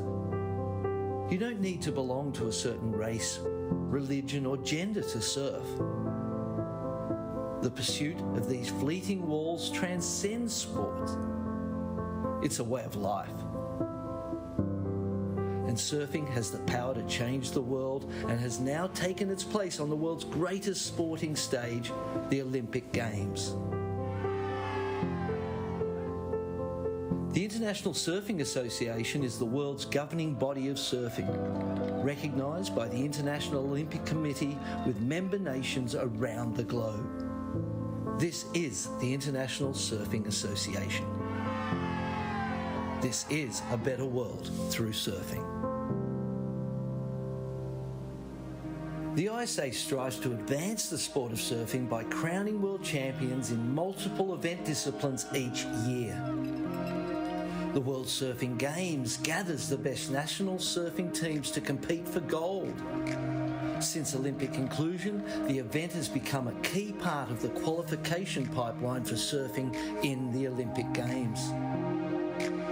The World Junior Surfing Championship, which has celebrated surfing's youth since 1980, is a breeding ground for future generations of surfers, spawning the world champions of tomorrow. The World SUP and Paddleboard Championship combines the disciplines of SUP surfing, SUP racing and paddleboard racing into the world's most recognised event in stand-up paddle sports. The World Para-Surfing Championships gives universal access and opportunity to para-athletes to achieve sporting excellence. The World Longboard Championship showcases traditional longboard surfing, highlighting the style, flow and grace of this classic discipline. The quality and credibility of every competition hinges on the education of our officials. The ISA offers globally standardised certification courses for surf coaches and judges. A global standard adaptive surf certification program ensures instructors and therapists will be adequately trained and have the knowledge and tools to improve the skills of adaptive surfers. Global development of the sport across competitive and grassroots levels is a key element of the ISA mission. The ISA offers a scholarship program to young surfers who are outstanding role models in their communities and aids them in their education and surfing ambitions. Water connects the world, uniting us all. And together we can all create a better world through surfing.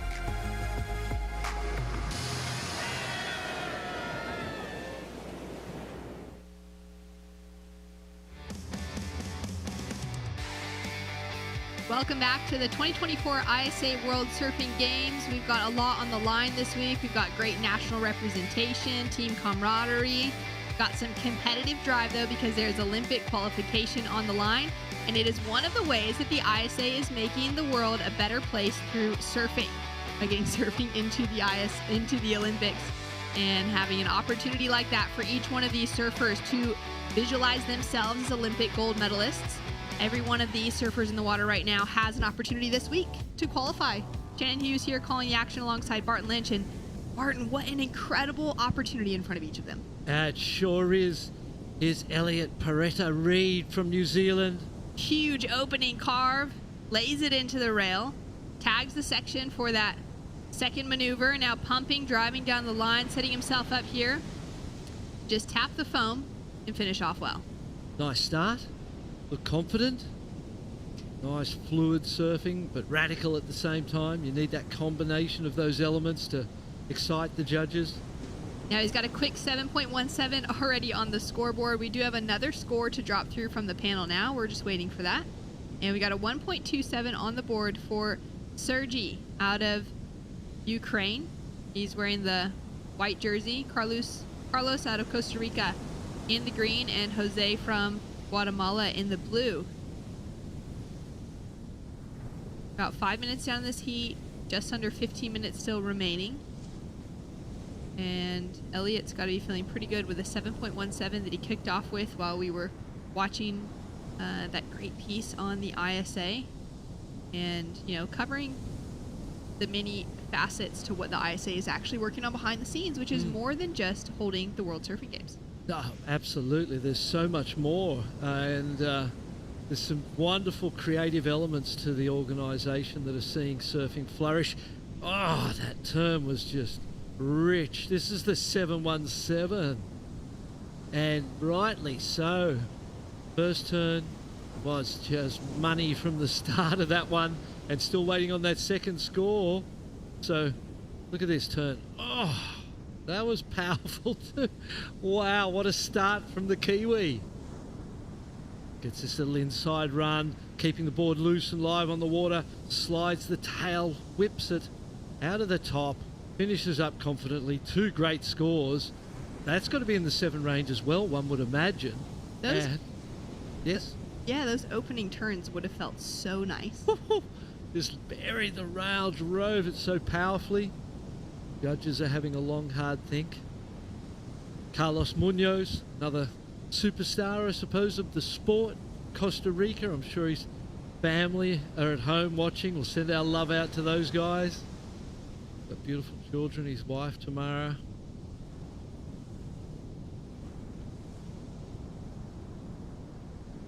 See Carlos sitting farther away from the rest of the pack. Early in this heat, there was a little bit of positioning kind of on top of each other as we see Sergey up and riding on his second wave now. Putting together great opportunity for Team Ukraine. It's been incredible to see them in the mix the last couple of years. Carlos now on his couple forehand wraps to start off his campaign. Finds another corner of this wave.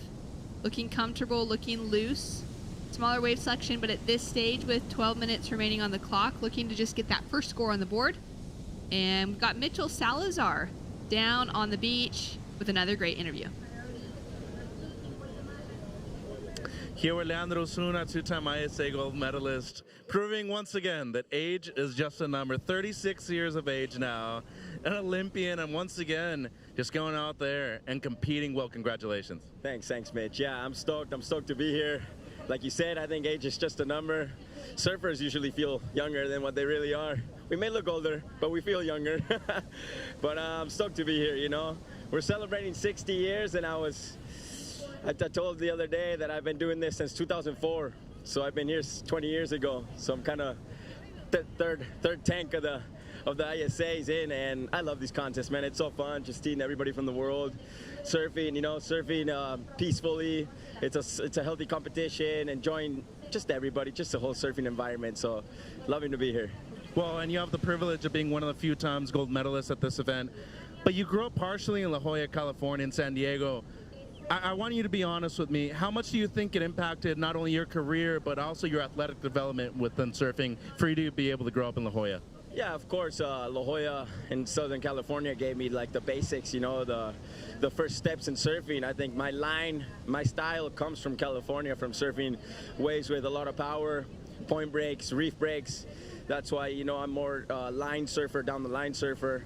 It's hard for me to maybe surf small waves, get speed, but I like it when it gets there's a little bit of energy in the ocean. I can draw out my lines. So definitely a lot of my surfing comes from California, but I think my spirit and my garra, como decimos en español, comes from Argentina, definitely. That's for sure. Anything you want to say back home? 60 years, Fernando Guerra, a big part of this. Yeah. Argentina, you're making them proud.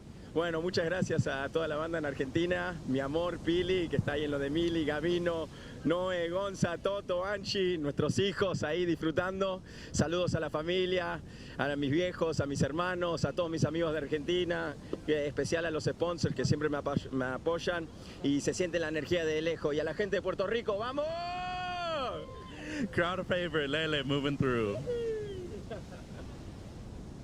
Thanks so much. Always fun to hear the cheers behind the beach. I love when we get some of those interviews too, where you get the whole team that's there. You got flags, you got, you know, maybe a team chant at the end of it. And for Leandro, he's one of those names that has been in those moments so many times within his career. 20 years now. 20 years. That's been a great career. I love his energy. He's always in good vibes. And he's always spreading that stoke of surfing around the world. And you could just feel it in that interview. He's a good man. I think he works on the Athletes Commission with the ISA, so he understands the mission. He understands behind the scenes what's involved, making mention of the 60th anniversary, which is an amazing moment for surfing. And that's a long time to be, you know, deciding world champions and contributing to the growth of the sport. And Argentina, with Fernando Aguirre and himself, and really sort of putting that small, tiny little surfing nation on the global map and having such a massive influence on you know, what is now an Olympic sport. Yeah, it's incredible. It's been so cool to see his journey through those years, you know, just as a grommet coming in and starting out competing to dream of maybe winning a gold medal one day, then to win multiple, to go on to be an Olympian, but also now, like you said, for him to serve on the Athletes Commission, it means that he's got a voice into what's happening with the future of our sport. He's had the opportunity, I know, in the last 12 months to travel, you know, to speak on behalf of surfing in front of the IOC, the International Olympic Committee, and represent on really huge stages, and to be able to get a feeling from other athletes from other sports that are in the Olympics as well. What are their federations doing for them? What can he bring back into the ISA that can be, you know, maybe pushing things forward, and as well as, you know, on the international stage as well as at home for him back in Argentina? Yeah, I suppose we all look at the Olympic inclusion as being a massive opportunity for the sport. It obviously is. I think at the same time, the National Olympic Committees and the surfing federations of those nations around the world, I think 115 nations around the world are members of the ISA. Carlos Munoz got a 267 on the first one, up and riding on this second one, rose the tail. Might be a little bit better based on that closeout turn there. The first wave went a little flat and the board looked a little slow through the rail on a couple of those, on that first wave. Perhaps that was the long wait, you know, to get going. Took him over 5 minutes to get a wave. Sergi up and riding, solid sized wave for him. This will be his best wave selection so far. We can see Jose Marroquin from Guatemala up and riding just behind as Sergi ducks out on the inside. Tags off the lip for Jose, and both of them with the urgency in their paddles back into lineup. They've got 7 minutes remaining on the clock, and we have got, you know, a little situation update for the audience back at home. Elliot is holding on to that significant lead. He had the 717 that he opened with, and then he backed it up with that 6-point ride, which has put him into a very significant position, so much so that it has Carlos Munoz sitting with a combination requirement, meaning he's chasing 2 scores on the board to get himself into that leading position. Yeah, it looked like he just dropped to 4th as well. We see the replay here. Foam climb. Comes around the section into the closeout. Flares the rail. Tail slides a little bit, cuts out. Wants to get going early here. We'll see it from the front on angle. This is more like the judges would see this wave. Pumps through the flat a little bit. Beautiful closeout turn. Needs that second score. Needs to get moving. Because as you can see, he's down in the 4th place now. He's looking for a 2.49. He most probably gets that small score. There he goes. 3.63. So on the merit of the last turn, really the judges coming to the party, give him a nice big score and gets him into an advancing position with that 6 minutes left on the clock. Little priority, second priority battle here. Carlos has had some problems with his shoulder since he injured it at Pipe a few years ago. Seems like it's settled down now, and you know the amount of times it's actually re-dislocated is a terrifying thing for him, because you never know when it's going to pop out. I remember in El Salvador, in a moment, one of the great moments in his career where he needed a score at the end, he popped this big air, landed, his shoulder popped out, he put his shoulder back in and then claimed the air. It was amazing. Crazy to think of, you know, in those moments what you're capable of. Like, you would imagine that happening to myself right now. I think there's no way that you'd be able to, you know, stand tall at the end of that and feel okay. But in that moment, all that adrenaline rushing through him, landed a massive, massive maneuver. That was such an incredible moment to be able to witness. It really was. And then for him to just have the composure, knew exactly what he needed to do, pop that shoulder back in, and throw those arms high. Yeah, he's a real character, great character in the sport, and you know, I've done some work with Carlos over the years. He's someone I feel very fondly of, and it's great to watch him succeed. You know, on the Challenger Series, he didn't have as much success as he would have hoped to.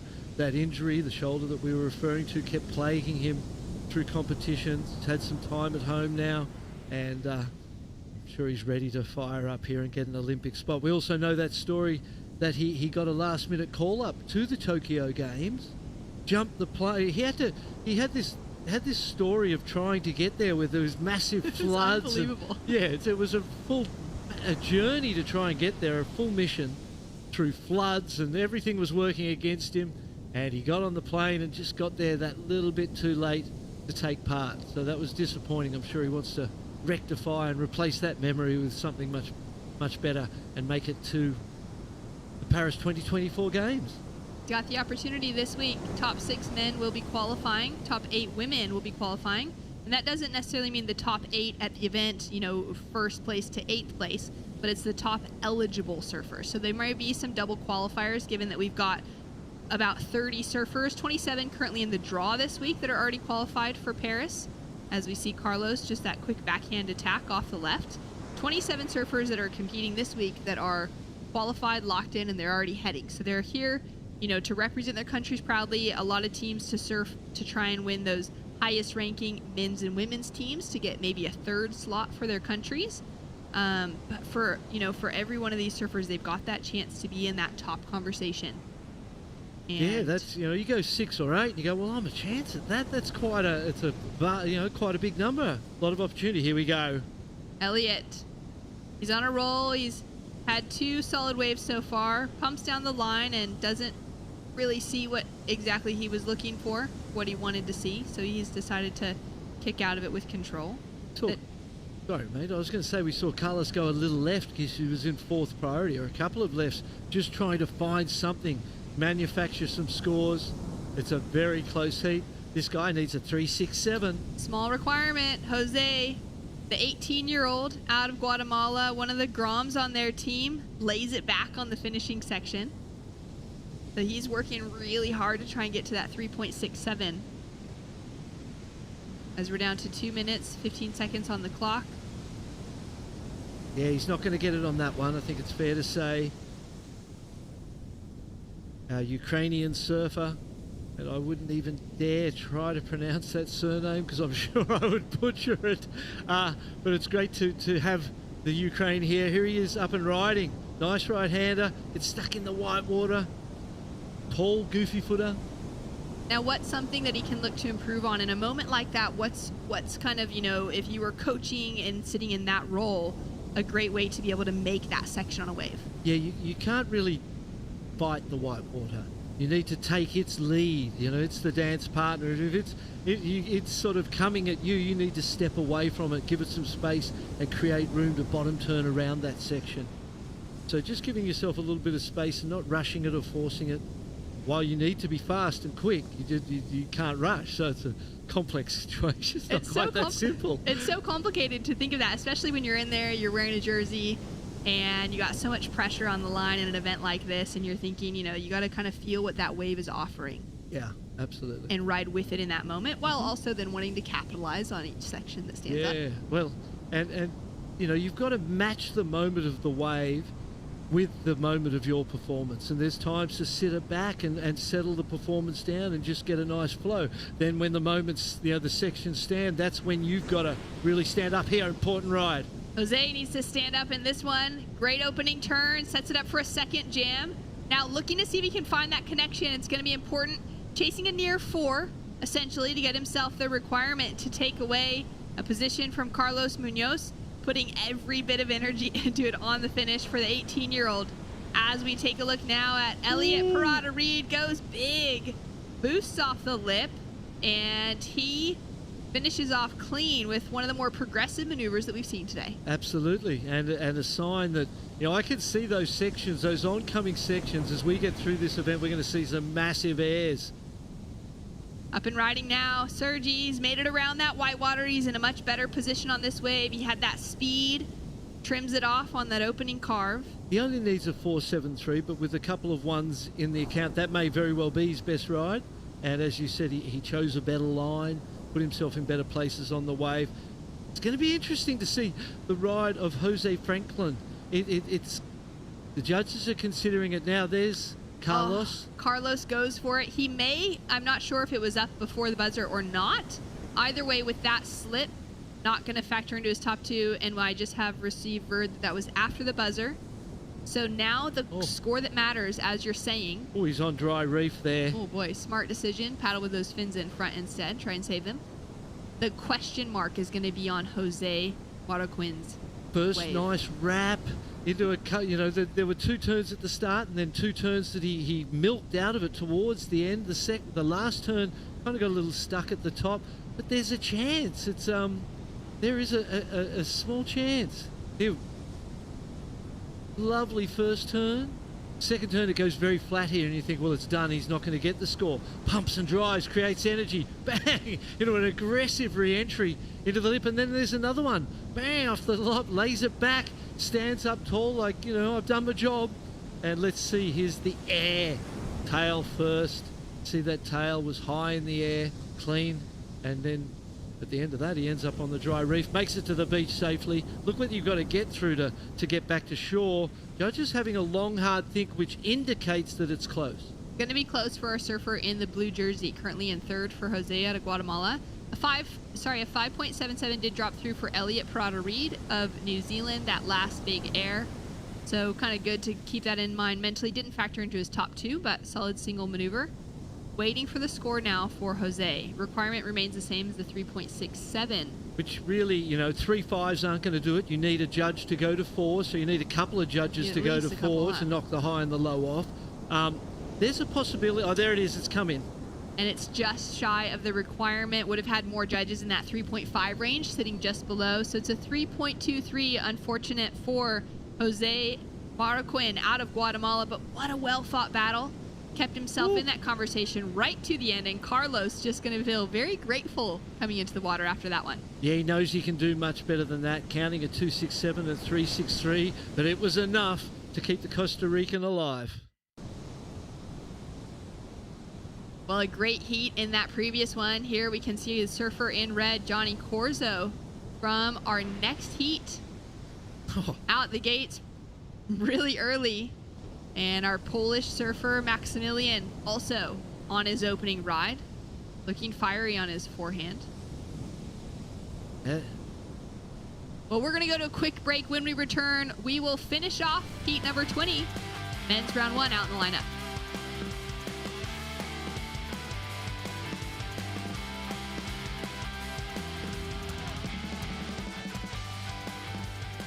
In Puerto Rico, we call ourselves boricua, a unique name honoring our island heritage and the vibrant spirit of our people.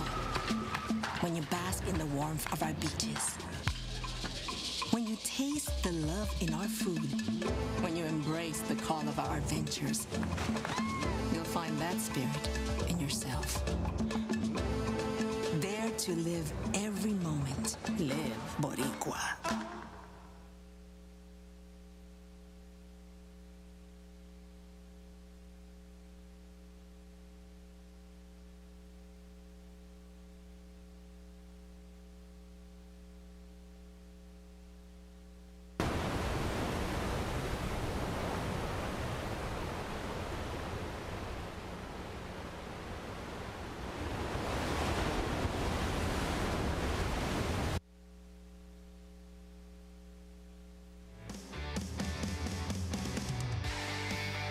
Welcome back to the action here for the 2024 ISA World Surfing Games. We're currently in heat number 20 of men's round 1 for our main podium number 1, taking place at Margaret. Little hints of Margaret River from Western Australia out in the lineup today, and it's been fun to see each of the surfers have their own approach. Out in the water now, we have Mexico, Indonesia, China, and Poland, with Johnny Corzo, the 2017 ISA gold medalist from the World Surfing Games, up against Maximilian Michalewski from Poland, currently sitting in second, and Hee-Jung Wang out of China up against Rio Waida of Indonesia. Rio, an Olympian from Tokyo 2020, as well as a championship tour surfer who has just really done his home proud in his performance over the last couple of seasons. Very excited to see him up and riding now. On his opening wave for this year's World Surfing Games, he could be a surfer that we could see rise all the way to the occasion of a gold medal at an event like this. Oh, without question, coming, especially when they come off a Hawaiian season and you're used to riding bigger boards in big waves, a wild, powerful ocean. You come down to your smaller boards, the ocean you're in isn't quite as wild as that Hawaiian sea is, and it really creates advantages to be powerful and strong and feel aggressive, and we saw that on the last turn of Rio's first wave. Johnny Corzo before the break was dynamic. He just came flying out along that wave really fast, so some extremely fast surfers in this heat. Really looking forward to watching Wang from China and seeing how they develop, as a nation and as individuals year by year. It's going to be super interesting to watch China's growth and rise in surfing. Pretty incredible. Taking a look at Wang's bio on isasurf.org, he says he wants to be number 1. So he's got high goals in mind. Each of these surfers coming into the competition this year, we can see that level of progression that's continued to come from the Chinese team over the years, and now really starting to set their sights on how far their surfers can go in the draw. Yeah, it's really an interesting thing, China and surfing, because surfing itself is, I suppose its roots are quite rebellious. It's been a rebellious type of culture, and it's definitely, where you look at China, it's something that's going to be really interesting for them to embrace and adapt to.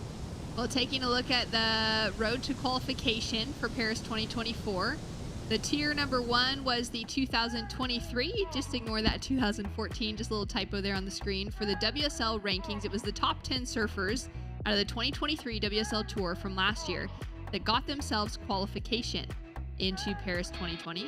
We've got a Team Japan that already has an extra Olympic spot earned for their nation, not by individuals, so we don't know who Japan has chosen for that spot yet, but based off of their results for their men's team at the 2022 World Surfing Games. Luca Messinas took out the win at the Pan American Games and found himself qualified once again for Team Peru, so he'll be a 2-time Olympian come July.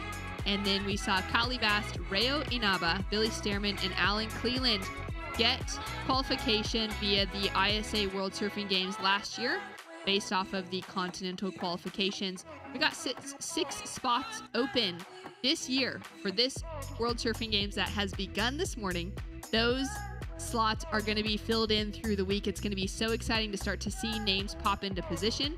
We're also going to have team qualifications that matter, same as 2022. We're going to have the men's and women's top ranked teams qualify a spot for their country, and then the potential for a universality place to go to an eligible male and female competitor to be looking at the Olympics for those developing nations around the world that in the previous Olympic Games, being Tokyo 2020, had eight or less Olympic athletes over all sports. Yeah. So it's that encouragement, that opportunity that if there is an athlete who's an excellent athlete in whatever that field is, they have the opportunity to represent their country and get their name into the draw. So someone like this, Rio Waida, he is surfing with a lot of excitement out in the water right now, just searing through those turns, putting that board on rail, looking for that finishing section as well. He is a huge hopeful for qualification right now this week at the World Surfing Games, and he's hoping to put himself back in the conversation once again for Team Indonesia. As we can see, some great surfing here from Tijang out of China, and really nice rail work. Johnny Corzo also with the action, so little pulse of swell, and we've got some opportunity for everyone to kind of shake up the placings on the board at the moment with 12 minutes 42 seconds remaining. Barton. Yeah, Maximilian representing Poland. Here he is up and riding in the lead at this point, courtesy of two rides. Nice big powerful turn there. Had 2.57 and a 2.5 has him in the lead. Rio Waida on the one wave, just incrementally behind him on 4.67. 0.40 behind. He's obviously getting that on his last wave. We'll see the Indonesian go into the lead, you'd imagine. 2.37 for the Chinese surfer. That was a good wave as well, most probably better than that score. So this one's alive and ready to go, and the Mexican just got a good one as well. So interesting to see where the heat sits when these scores drop in. Well, scores to drop across the board. We've got 12 minutes remaining on the clock, and as we wait for those, let's go down to the beach here from Elliot Pirata-Reid after a solid performance. Here with Elliot Pirata-Reid, great surfer from New Zealand with a huge big heat win. Billy Stearman advanced, you're moving through, and now you still have Kehu Butler in the opening round. Talk to me about not only your positioning out there, but how difficult it is to be able to compete, given that the onshore wind has definitely picked up since this morning. Yeah, I kind of like the onshore. It kind of gives it a little bit of coping. So it's like, you know, clean's good, onshore is still pretty good. So it's just stoked it's like 4 foot and not 1 foot. So a lot of people that haven't heard your name before, Oceania region, you've always been a standout there since your junior days, now into the Olympic qualification stage. What are your expectations going into this Olympic cycle, and especially with many more to come after this? I want to qualify for the Olympics, bro. I want to go to Chopes, and I want to chuck a gaff helmet on, stick a keyhole sticker on my side of my helmet, and just fucking send it. You just got a high five right there by Sergei, the Ukrainian surfer that was in the same heat. You know, how international this event is. It's not only awesome, but getting to share, you know, these experiences with a lot of people that don't really have surfing events within their country. How cool is that? Yeah, no, I was saying it's kind of like a CT mixed with like a Challenger, a One Star, like a board riders. There's all sorts of people here, which is kind of cool. You know, it's like some people, I don't know, you get to surf against the best dudes, like world champions and stuff. So I kind of quite like that about it. And I met a few people yesterday, just two of them, and they're just mates. And I think they're from like a landlocked country. So they just were like, yeah, we surf, and we thought we'd just come and rep it. So it's sick. We might be calling you world champion at the end of the week. Congratulations. That would, yeah, who knows. You see me at the bar if that happens, mate.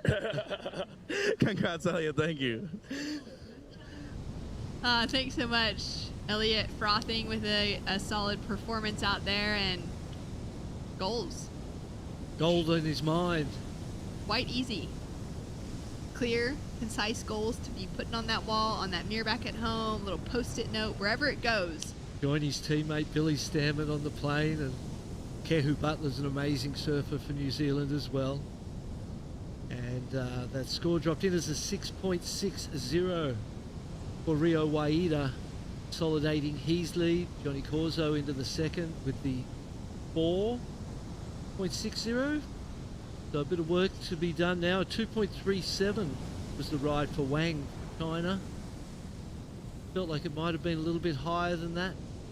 But I think there's, you know, when you watch how clean and powerfully the rail moves through the water of, say, Rio Waida, and then, you know, we saw with Qisheng Wang, it was a little bit kind of, there was some sort of movement in the rail. It doesn't cleanly sear through the water, so that would be something that he could focus on, is just that nice, clean, fluid sear in the rail, because when you're up against surfers of the World Championship Tour level, that really is a point of difference, is how cleanly and powerfully the rail of those top-ranked professionals goes through the water, and the what that brings to the performance compared to, you know, a QS or a Challenger Series type surfer. Yeah, there is just those subtle differences. Those are the things that judges are so good at taking note of. Yeah. Wave after wave is all of those little moments, that speed, that fluidity, that actual grace within their surfing. Yeah, they're making the radical look easy, but and it's still got power and flair, but you know, there's a control and smoothness to it. That's what. Oh, look at this positioning in first priority. Not a bad idea. That didn't have a lot of wall. You could see how short that was. That one was in front of him. Positioning now, spinning, paddling. China up and riding. Speed down the line, makes it around the section, but it unfortunately just closes out on him. That is going to hand Poland first priority. Thoughts, Martin? And it felt like there was a little bit of disappointment towards the end of the ride there. The body language kind of spoke to me and said, oh, I'm not happy about that.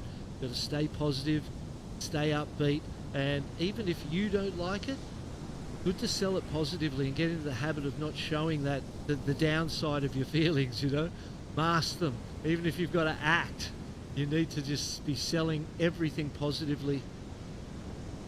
Maximilian, powerful surfing for his opening turn, setting himself up here down the line, and gets those fins blown out from Poland. Still lives in Poland, but his family took him on a surfing trip to Portugal when he was young, and he just said he got the bug at an early age, and it's just changed the entire trajectory of his life. The joy of just chasing waves whenever he has the opportunity to. That's what happens to us. Everything else goes out the window. What a great wave it was. Rio now up and riding, goes for a huge maneuver off the opening turn. Makes the rotation, finishes it off with a nice little end. Yeah, that shows the potential he has. That wasn't such a good wave, and he turned it into something of consequence. Approached it with creativity. Yeah, the Polish surfer, it took my breath away, that first turn, and then continued down the line. That's going to be a competitive score in that heat. These two, you know, the 257 and 25, he doesn't want them. They're out the window. One of them is for sure, because that's going to be a wave that rivals the other highest scoring waves of the heat, put him in contention.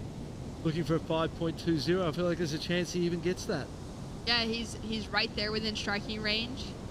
Max has finished off within the top 15 for the Junior World Championships with the ISA in the under-18s division. Let's take another look at this one. First turn. Big, powerful. Another one, even though it's a flatter section, the speed he's still generating and the way he's driving his board, and that turn as well. You know, we've seen the judges with those turns down the line not be that impressed. Here's the air. There was hardly anything to take launch off, and he just did that so beautifully. I have no idea how you can be that good and do those type of maneuvers off a section like that, a corner like that. But Rio Waida, he is fast, furious, frenetic. The energy is just non-stop and world-class.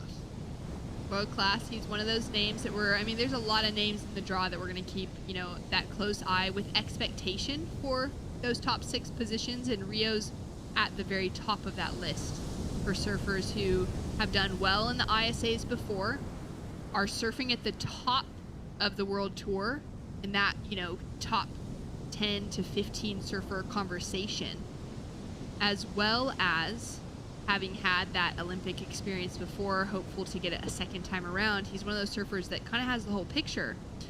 A surfer that could be coming into that conversation now is one like Maximilian, who's just dropped in a 5.03. Barton, like you said, it was close. He almost got the 5.2 that he needed. The surfing was good enough. It was beautiful surfing. Powerful, big, strong man. It's sort of surfing the judges will love. He gets another wave. He's only looking for the 274 now. Rio with a huge rooftop floater. Straight into a second turn, lining it up now. And pushes pretty hard on the tail. But will just slide off of the wax. Johnny Corzo, he kind of needs to really capitalize here. Build on that 4.6 as his high score. And put some more pressure on the rest of the field. It's going to be an important finishing maneuver. Even if it's not a huge section, just getting that kind of confident moment in front of the judges at the finish of a wave is always an important thing. Yeah, and he needed that right at that point in time because the Polish surfer was coming to get him. He was coming to get his second place, only needing a 274, while Rio Waida is, kind of proven to be on another level throughout this heat from start to finish, really. The scores that he's had, no one has matched yet. So that's an interesting point. But for Maximilian, that last ride really showed me his potential. I'm sure the judges are in that same place. They're ready to give you the score if you get the right wave. A 6.10 is dropped in for last of Rio.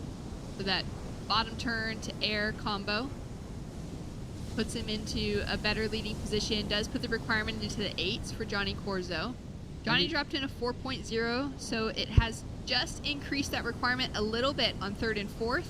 Poland now chasing a 3.57, and China chasing a 6.23. Both of those surfers came out kind of looking really hungry in their, those first 5 minutes of the heat. Yeah. They've still got the opportunity in front of them, though those requirements are getting a little higher as Johnny's been able to chip away at his scoreline. It's interesting when you look at Johnny's scoreline with the 4.6 and the 4. You can get, there have been rides with multiple turns, but not the best waves out there. You could get those same scores with one manoeuvre. Perhaps better scores with one manoeuvre than all the work that he is doing. So there might be a little message in there that, hey, just find a big wall and get 1 or 2. Don't worry about the 5 turns because they're not really getting rewarded. The surfing he's doing on them, the speed he's generating, how powerful he surfs, he's a really good surfer, as his past results here indicate. But I think he needs to be putting that performance on a bigger wave, and that was the sort of pressure he needed to apply to the Polish surfer at that point in time to kind of cease his momentum towards overtaking him. And maybe even that conversation around surfing a wave. You can surf like maybe a wave that doesn't have a great score in it. You can kind of surf it up a bit, yes, depending on your performance on that wave. Yep. Or a wave that has huge scoring potential, you can actually surf it down by not having the best performance on it. That's right. So kind of eyeing off something that he at least knew he could surf himself enough to increase that requirement. Yeah. And even if that's enough for, the beach announcers announcing that requirement has grown to put that extra pressure on the rest of the field. Max now up and riding down the line. Great opening carve, sets himself up here with a double pump into that finishing re-entry. He gives a fist bump. He's chasing a 3.57, Barton. I give him a fist bump too. I'm going, you get the score. That's the type of wave I was talking about for Johnny Corzo. A different style of wave, yeah. Shorter, but with bigger moves, bigger face, punchier action, and the judges like that more than someone having to maneuver and work their way to a score. Wow! God, that got me excited. See the speed, the acceleration that young Indonesian has out of that lip? That was amazing. That was so fast. I mean, you can tell the way that the board just, ejected from his feet. Super important ride. All right, Johnny up and riding. First, beautiful opening rail work. Second, kind of sharper, more vertical turn. Now just holding on in the foam. He's looking for something else, and now he's going to need a requirement. As the buzzer is going to sound, this is going to be the last score that counts. He'll now be chasing his biggest score as a 5.30 because Maximilian Michalowski from Poland has dropped a 4.87 to improve on the situation and he's taken away second place. You felt it happening, and perhaps the previous 4, while it upped the ante by a point, instead of needing a 2.57, he needed a 3.57. So that was, it seemed like the right move at that point in time, but he didn't up the request or the requirement enough. And Polish surfer, he went to town, Maximilian, on that 2-turn combination. Judges appreciated it, and he got the score he needed. Great heat, great comeback. Really, he surfed the back end of that heat so beautifully. Now we've got a score to drop through for Johnny Corzo, and it's officially in now. A 3.5 is not enough for last of red for Team Mexico to get into the top 2 position. You would have needed a 5.30. So it will be Rio Waida of Indonesia and Maximilian Michalowski of Poland through in second. They'll be staying in the top half of the draw. Johnny Corzo of Mexico and Qixing Wang out of China will be heading to the repechage rounds. Qixing Wang, he started the heat well and then kind of lost his way, lost his momentum. We really didn't see enough of him surfing next time around in that repechage round, because no one loses here today. He needs to show us more surfing and get himself on more waves because he's got the performance. Was very exciting to see him at the beginning of that heat. We'll be seeing more of him this week. We're going to stay with the live action now into heat number 21 because we've got sets approaching.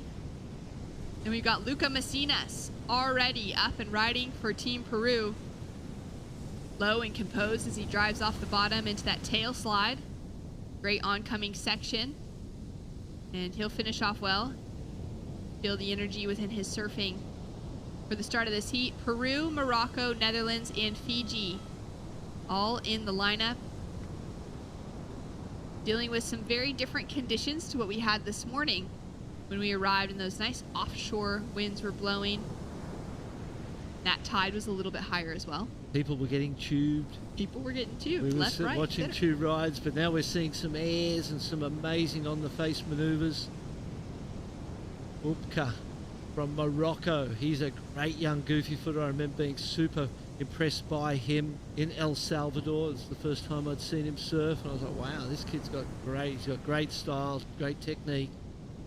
The backhand is lethal. These waves will suit his backhand down to the ground. Luca Macinas created that opportunity to start the heat by his positioning in the lineup. Before anyone's ridden a wave, surfer on the inside, closest to the breaking part of the wave, has the right of way, and Luca Macinas positioned himself perfectly where he had control of the others, got that opening ride. It's always good to get the opening ride. Obviously, it needs to be something that you could count in the long term. It's no use getting the opening ride and it being something that you're not going to keep and throw away. But as long as you can turn it into a score of consequence, something that's going to give you momentum, get the first ride and own the start, is maybe one of the most important things. And maybe the only thing you can really concentrate on is owning the start. Beyond that, no one knows what's going to happen. Who's got priority, where you sit, all that stuff happens after the start. So Luca Macinas just owned the start right there and took control of his opponents, and it'd be interesting to see where the score comes in. Yeah, that's a great way to think about it. You know, in that first, that positioning even before the buzzer sounds. Oh, the kind of authority that you can be holding in the water in those moments. Where you paddle out, when you paddle out, where that positions you in relation to the others when the heat starts. And you know, that's one of those things, because there's so many things you can concentrate on and consider in a heat, but really the start is all you need to really, you know, put attention to. First re-entry, as we watched the drone angle of this one, snap, but it looked like his foot might have slipped a little bit in that snap, regained the second one, regained control and hit that last one aggressively. 4.17. The first turn wasn't quite as high as it could have been. The second turn looked like there was a little slip in the foot, and he paid the price for that in the score, but he did manage and own the start. Sitting with a 4.17 as his opening score. He's a surfer that has a lot of consistency within his performances, specifically for his career highlights. It was the 2 times that he's won the Pan American Games, the gold medal for those, and each of the times that he's won in 2019 and in 2023, they counted as Olympic qualifiers. That 2019 win got him into Tokyo, and the 2023 win just from last year has gotten him a ticket to Paris coming up in just a few months. So he's already been on that journey before. He's hoping to have more Peruvians join him. It's been one of the big growth areas of surfing generally is the Spanish-speaking world. That part, you know, Latin America, South America, has really just gone through the roof in the last couple of decades, and ISA's had a focus in that area, and you can see the results of it widely spread throughout those nations, and they've all become, nearly all of them become, you know, competitive nations on the world stage. So it's been a really you know, great focus and help to diversify surfing through so many nations around the world. I think there might be a little afternoon storm brewing behind us there. Hot day out there. Little thunderheads maybe out on the horizon. Little rain in the background. Be nice, I'm sure, for a bit of cloud coverage. Brings cooler temperatures this afternoon. Casper Hemminga now up and riding for the Netherlands. He's got a 0.5 that he opened up with. Just bogs that rail as he's heading into the first turn, unfortunately. Curtis Light for Fiji up and riding on his forehand. Beautiful turn. Really nice looking turn, setting himself up here as he comes through the section. Nice style. These three surfers up against Morocco's Bobker Bawada, and he put together an incredible performance in El Salvador. He really did. He was very close to finding his Olympic qualification for the African continent, but just fell short of the requirement that he needed to make it through. I think it would have been one more heat advancement, and he would have been stamping, you know, his way, his ticket to Paris. So he'll have that in the back of his mind this week, knowing that he has all the potential to go all the way. Yeah, I was looking to go to Morocco in November before my spinal injury, and I was communicating with him on the social media. I was so impressed by what we saw in El Salvador, and we connected there, and I always like to give them some words of encouragement, you know, and I was like, mate, you are a fantastic surfer, and I might be coming over, and I didn't get to go there in the end. As we see the replay of the Fijian first turn, caught the rail a little bit. This turn was beautiful. Seared the rail, clean carve, tall young man. It's the third turn in. Interesting to see where that score comes in. Like a 3-point ride. Paying a little bit for the first turn not being as clean as it could have been. See blue and red now sitting quite a distance from green, sitting on that wider peak that we talked about a little bit earlier. So there's really two defined peaks out there. Down to 12 minutes, 45 seconds on the clock, and we've got a little lull in the action. Let's go down to the beach to catch up with Rio Waida after a great performance. Here with Indonesia's Rio Waida. Rio, big congratulations. Good waves out there, look super fun. But the development that you've had over the few years that you've been at this level has just been insane. Talk to me about how you've gotten here and what being in the Olympics for the first time was and how it's improved your career so far. Yeah, I came here straight after sunset. It's I don't know, it's a kind of tight schedule, but at the same time feel like it's a good, instead of taking a break and getting less motivated, but I feel like it was good for me to keep going and keep, you know, I feel like right now I want to keep competing, stay active. So it was good, even it's busy, I love it, I love competing. And you know, of course, since Tokyo 2021 or 2020, I learned so much. Because of that, I start to have bigger goals, bigger dreams. So, you know, and of course, this one, Paris 2024, I wanna make it. You're close. Short-term goals, long-term goals. Do you set those at the beginning of the year, or do you adapt in the moment? I think for me, it's every year. You know, when the new year comes, you know, I want to have a bigger goals. You know, every year I want to get better. So when this year 2024 start, you know, okay, Paris 2024 is coming. You know, I want to get that. Of course, bigger goals, get the medal for Indonesia. That would be amazing. So, you know, I do this for everyone that's supporting me. So I'm really grateful to be here, and you know, I want to give want to pay back. Well, you have an incredible story, first of all. You're the first Indonesian to qualify for the World Championship Tour. Your work ethic, though, is just absurd. I remember at the Challengers in 2022, you lost in Saquarema. I was there. I saw you running on the beach that afternoon after you lost. Where do you get that from? Is it internal? Is it like something that your parents instilled in you at a young age? I think so for my parents, you know, every time I lost, I feel like they, you know, Rio, you better work harder, you know, the next event you have to work harder. So, you know, at the same time, I don't know, every time I lost, you know, I get mad probably, and at the same time get motivation. So instead of punching balls or hurting myself, I just run like 10 kilo and kind of feel that pain. I like that more. Congratulations, Rio, seeing you in the next round. Thanks so much. Thanks so much, Mitch. That was a great interview. I love, you know, knowing what's going through someone's mind like that, because, you know, anyone that loses out, they're going to have a lot of frustration, and the way that that plays out shows a lot about your character, but also, you know, you could be using that to your advantage. For Rio to go out and run a 10K after losing a heat that day, Got to get it so out, much mate. strength the next time around. Yeah, you've got to get it out. Yeah. You've got to process it.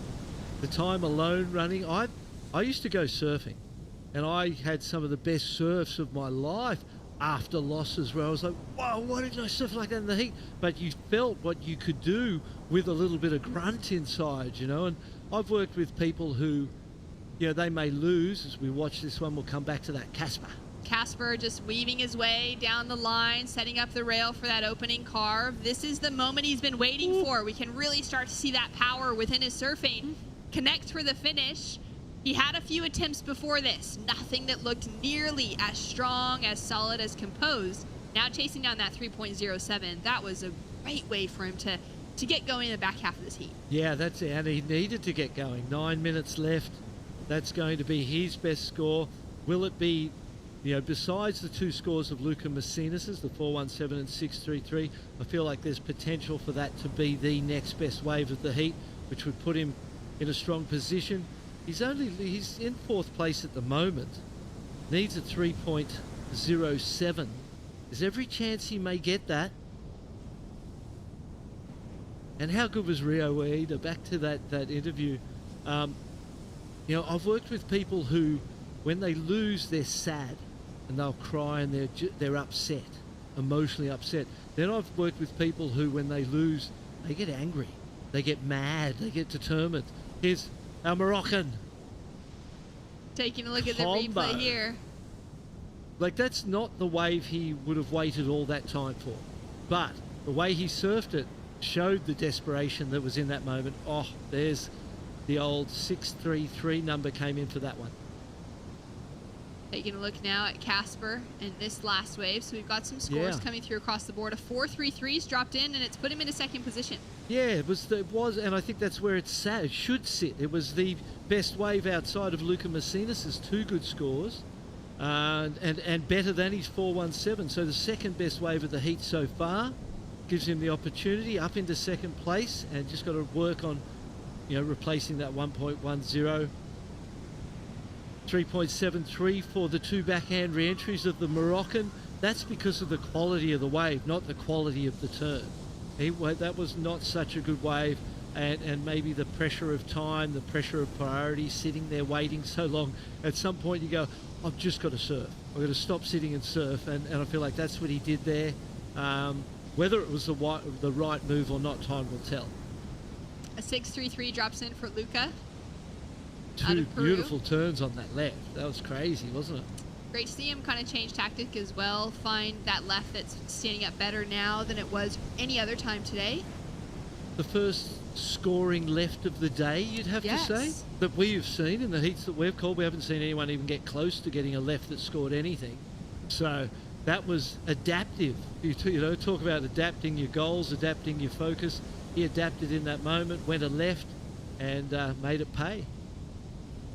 Sitting in that leading position behind him, Team Netherlands, Casper. He grew up in a small village in the Netherlands, and surfing wasn't necessarily the most logical thing for him, living in Westland, mostly because surf there is just so hit or miss. You know, you're waiting on these storms to develop, to blow enough wind to generate wind swell for them to actually have waves. So he said he would go weeks and weeks in between the opportunities to surf because it would just be flat and there would be no swell. But as a 13-year-old, got into surfing and just absolutely took a loving to it. And I think having those kind of, coming from a region like that, Barton, you have to imagine that the desire would be even that much stronger than someone that's growing up with a great beach right in front, where it's warm, it's tropical, and you have perfect waves every day. I had that exact experience as a kid. I grew up at Whale Beach. We lived near the beach. It wasn't on the beach, but I could walk. Here we go. Casper now up and riding again. 4th priority, so may as well try and improve on that 110 when you're down that priority roster. So nothing ventured, nothing gained there, so worth a try. And then when my father passed away, we moved to Mossman, which was 7 kilometres from the beach. I didn't even know where we were. I'm 11 years old. I feel like my mum's stolen my dream and taken me inland. And then I realised that I could get to the beach, and I used to hitchhike every day to the beach.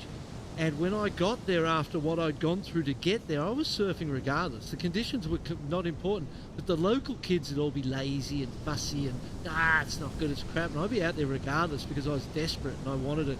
And that really paved the way for me to achieve some of my dreams because I was desperate.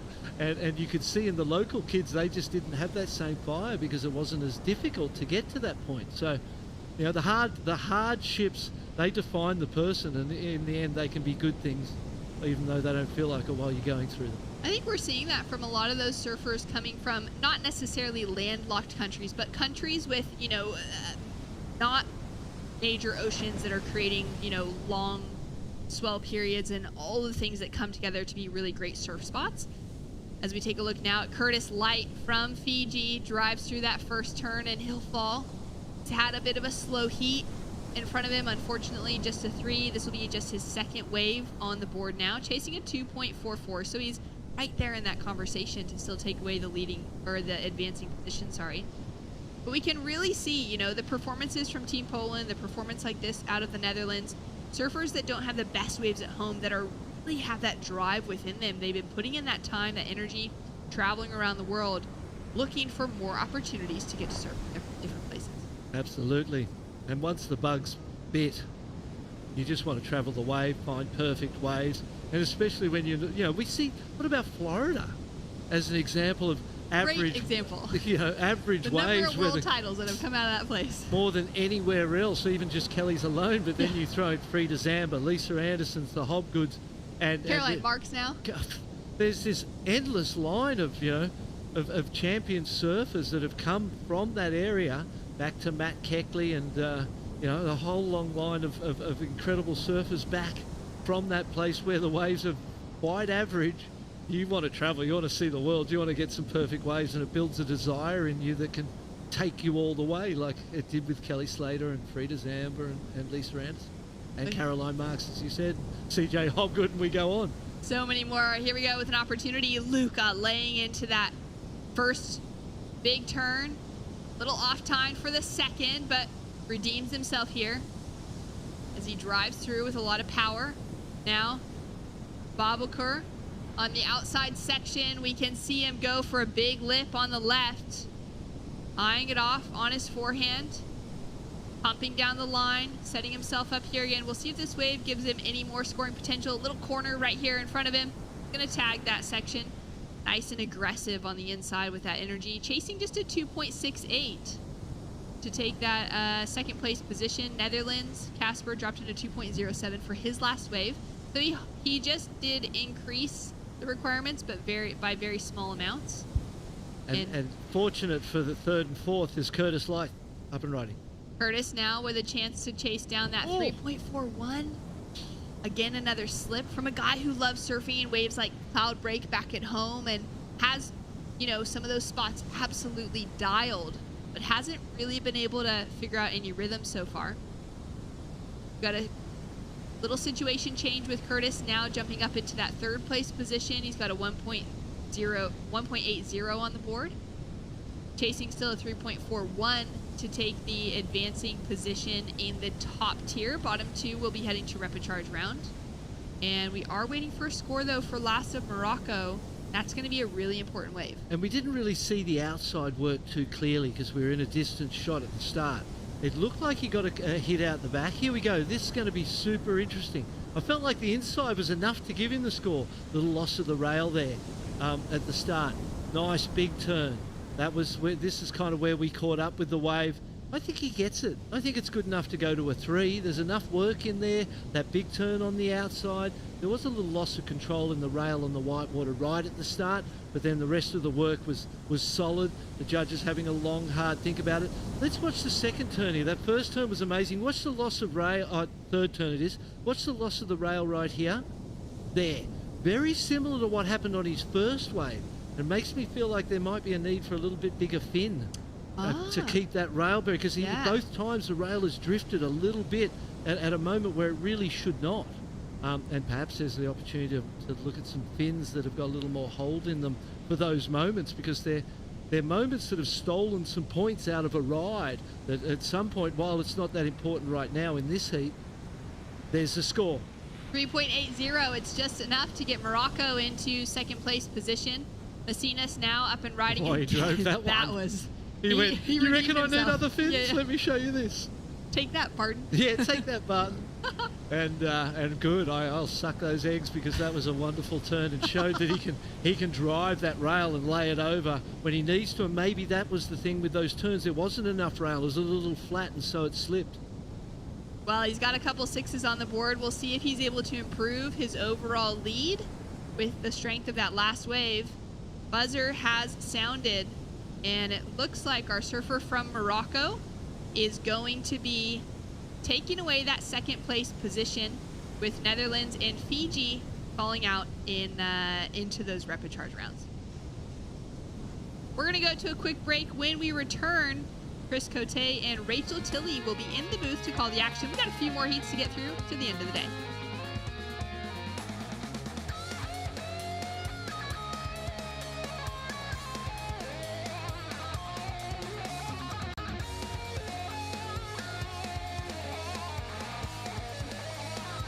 La primera vez que te probé, ese sabor nunca lo olvidé.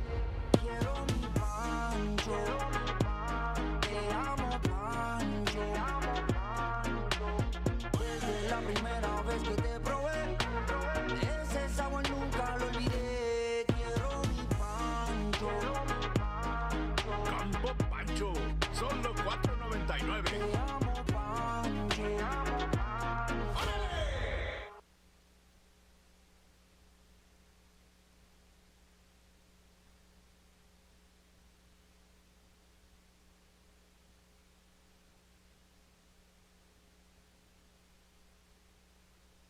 In Puerto Rico, we call ourselves boricua. We are proud, passionate, and full of life. On our island, secrets are more precious when shared. Passion flourishes. We enjoy until our hearts are full. And we know that gifts can come from anywhere. Live boricua.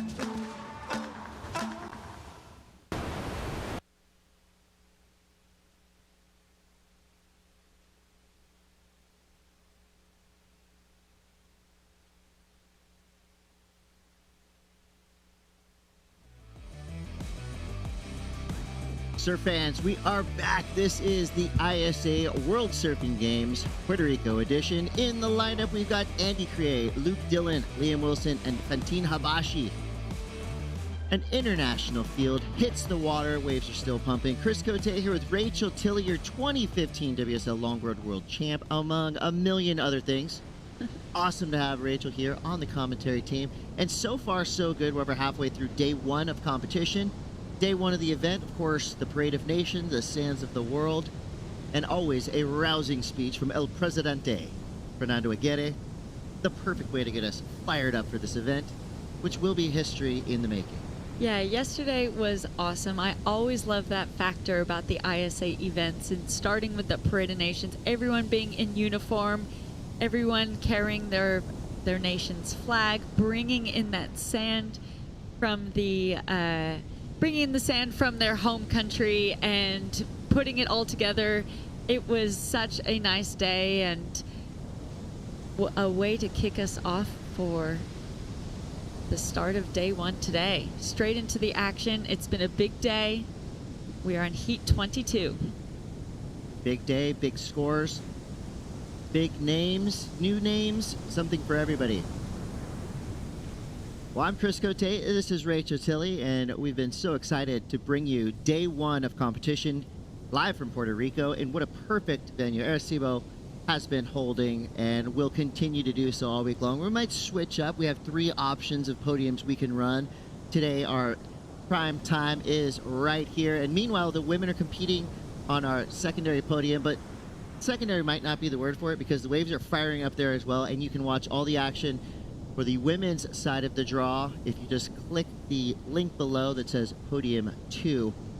Rachel, when you look at a lineup like this and you see these names flying across the board, Liam Wilson, he's been competing at the ISA level for a long time. You know his dad is on the sand right now waving that American Samoa flag.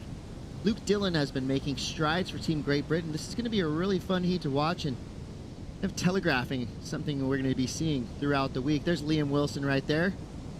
Backhand looking strong. Maintains his composure through a pretty wild section in the mid portion of this wave.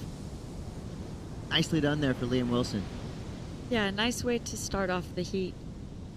5 minutes down. That's the first wave ridden of the heat. So good way to start. Nice and strong. So 15:37 to go. Judges are deliberating right now. They'll be locking their opening scores in. That gives us the chance to catch up with Mitchell Salazar and La Maquina. Score for blue in just a moment. Here with Luca Messinas, last year's silver medalist and Pan American champion once again. That's twice now, Luca. You've already qualified. Not a lot of pressure on you, but given that this is a location that you are comfortable in, what are your expectations for the end of this event? Well, this is my first time here in Puerto Rico. I feel like this place is really magical. It's really nice. The waves are really good too. Today was really fun with the waves in Margara. And yeah, of course, like the goal is always to make it to the final, maybe get a medal, a gold medal. But most importantly right now is to get really good points for my team. We work really hard as a team all the time, so I just want to make points for my team all the time. So just represent my country and do good. You know what's an interesting fact about you? You come from one of the best left-hand point breaks in the world over there in Máncora in the northern part of Peru, but you are so good everywhere. I mean, you've gotten a 5th place finish at Pipeline before. You're great in beach breaks. How did you come to gain all this experience and knowledge in different waves worldwide? Well, I think it's just being a lot of training. I've been training so much. I was born surfing like lefts, and my backhand was really good. And then after that, I told myself like, hey, you have to be good in everything, you know. And so I started getting better. I started working on beach breaks. I went to California a lot, you know that, right? Because you're from there. So I've been in California surfing beach breaks, rides, everything. So I just want to be a complete surfer so I can do good anywhere I go, you know? And that's the goal for a surfer, for sure, just to be good in every single condition. So how do you manage not only the expectations for the entire team, because you don't want to put it on yourself, but more importantly, just pacing yourself through an event where you've been a multi-time finalist here? Well, yeah, I don't know. The goal is always to make as many hits as you can and represent your country the best that you can. So just keep being me. I don't know. There is always a good vibe when I'm with my teams and working together is really fun. I don't know. I feel like I really enjoy when I'm in the words. You know, I say words. I think being you is a good strategy. Best of luck. ¿Algo que quiera decir a la gente del Perú? Saludar a toda la gente de Perú, a mi familia que probablemente me está viendo. Vamos a seguir dándole con todo y a representar a Perú como siempre. Saludos. Mancorazon, Luca Messinas moving through. Well, when Luca Messinas surfs like Luca Messinas, big things happen for Luca Messinas. What a confident thing to say. You know, he wants to be no one else but himself going into this event. I loved that. That was, but he doesn't say it from a point of, he says it from a point of, you know, humility. He's just so excited and stoked to be here, and he's just enjoying the experience, enjoying bettering himself, having the task at hand to try and continue to make it through as many heats as possible, and absolutely ripping in that last heat. Yeah, amazing surfer, a great person. You said it. I mean, he is a humble warrior. Very, very fun to watch. And there's the team spirit right there. I mean, and that's what you need to become a top 10 threat. Like that team has become in the past 5 or 6 years. They really are one of the top squads that we've seen in the history of ISA surfing. That history runs deep, 60 years. of ISA competition. We'll be celebrating that this year. So with 12 minutes to go, Andy Carrera representing Spain in the lead for now. Liam Wilson in second, trying to back up that opening 383. One good turn to start. Nice section to work with there. Great backside turn there. Finishes it off nice and clean. Comes into 2024 ISA competition with a brand new haircut. I got one of those high and tight mullets. Like it. It's working. That was a good backup wave. I think it would have been nice had he had that opportunity to get that last third quick little turn in there. But obviously this is a slow heat, so it's good to just get something else on the board. Looking at this replay, taking off on his backhand, straight into that opening hack, really nice, stalls it at the top, comes down, second top, brings it back around, another turn. That was his opening ride. And here we see Andy up and riding on this replay. Really nice release of the fins, putting a lot of energy into that back foot. Just going to be those two waves, ridden, replay of green up and riding, catching up on it all at the moment. One and done, and then back to blue. Here we see him get a nice clean turn, leaning into that rail. That's where it would have been nice had he had time to come back up for 1/3. I think that would have made a really impactful statement towards his score. That score did come through as a 3.77. So had we seen him have that foresight to do a quick another release off the bottom, I think we would have seen it go up towards those 5s as we see green up and riding, not a keeper. Luke Dillon, when he stands up on his board, watch out. He was so close to being able to get on the open face that way, but just caught behind the section, and that drops him down into 4th priority, so tough one right there for Luke Dillon. Does have one decent score, that 3.33. He'll be looking to get right back out there and capitalize and use his heels to dig into a big frontside gouge, which we know he's got. Today is an absolute powerhouse for representing Team Great Britain. Right now, Liam Wilson is in the lead. If you want to sound like a local, say American Samoa. Samoa. Long pause there right in the middle. They might think we know what we're talking about, but it's true. Liam Wilson lives in Hawaii, trains, surfs, competes all over the world, has been representing American Samoa for quite some time now here in ISA competition, and he's surfing with the Jarrett family. Yes, he is. The whole family, pretty much. We have the 2 sisters as well. It's been really fun to see them represent American Samoa over the past multiple events, both in shortboard and longboard disciplines. Well, check it out. Here's your calendar of events. Big parade yesterday. There was DJ music. How do they do this to us? They put up a great band tonight. Luckily, it's 6 to 9, so we get home early. Las Cafres, International Dub Ambassadors, and more on the main stage. I mean, if you're on the East Coast, I can't imagine flights are too expensive to get down here to Puerto Rico and enjoy this celebratory week of surfing. And I've taken a few walks, a few laps up and down the boardwalk. It is absolutely raging. Yeah, I've been enjoying using our breaks when we're not on mic to go out and see that energy outside. The beach, the boardwalk is absolutely packed in order to, from the women's podium down to the men's podium, everyone's watching. The cheers are electric when things are happening out in the water. It's a really fun energy all along this beach here. But there it is. You can almost feel it from that visual. Been walking up and down saying boricua to everyone that I can see, and yeah, that's a 6-layer shirt right there. But yeah, the entirety of the area is out in full force, and you can just feel, I mean, the vibrance, the joy, the energy. Puerto Rican vibe is alive and well here. There's music. Really fun. There's some bars on the beach as well. People enjoying some drinks, enjoying the surf. Boricua all day long. And Arecibo, Puerto Rico. Excellent host nation.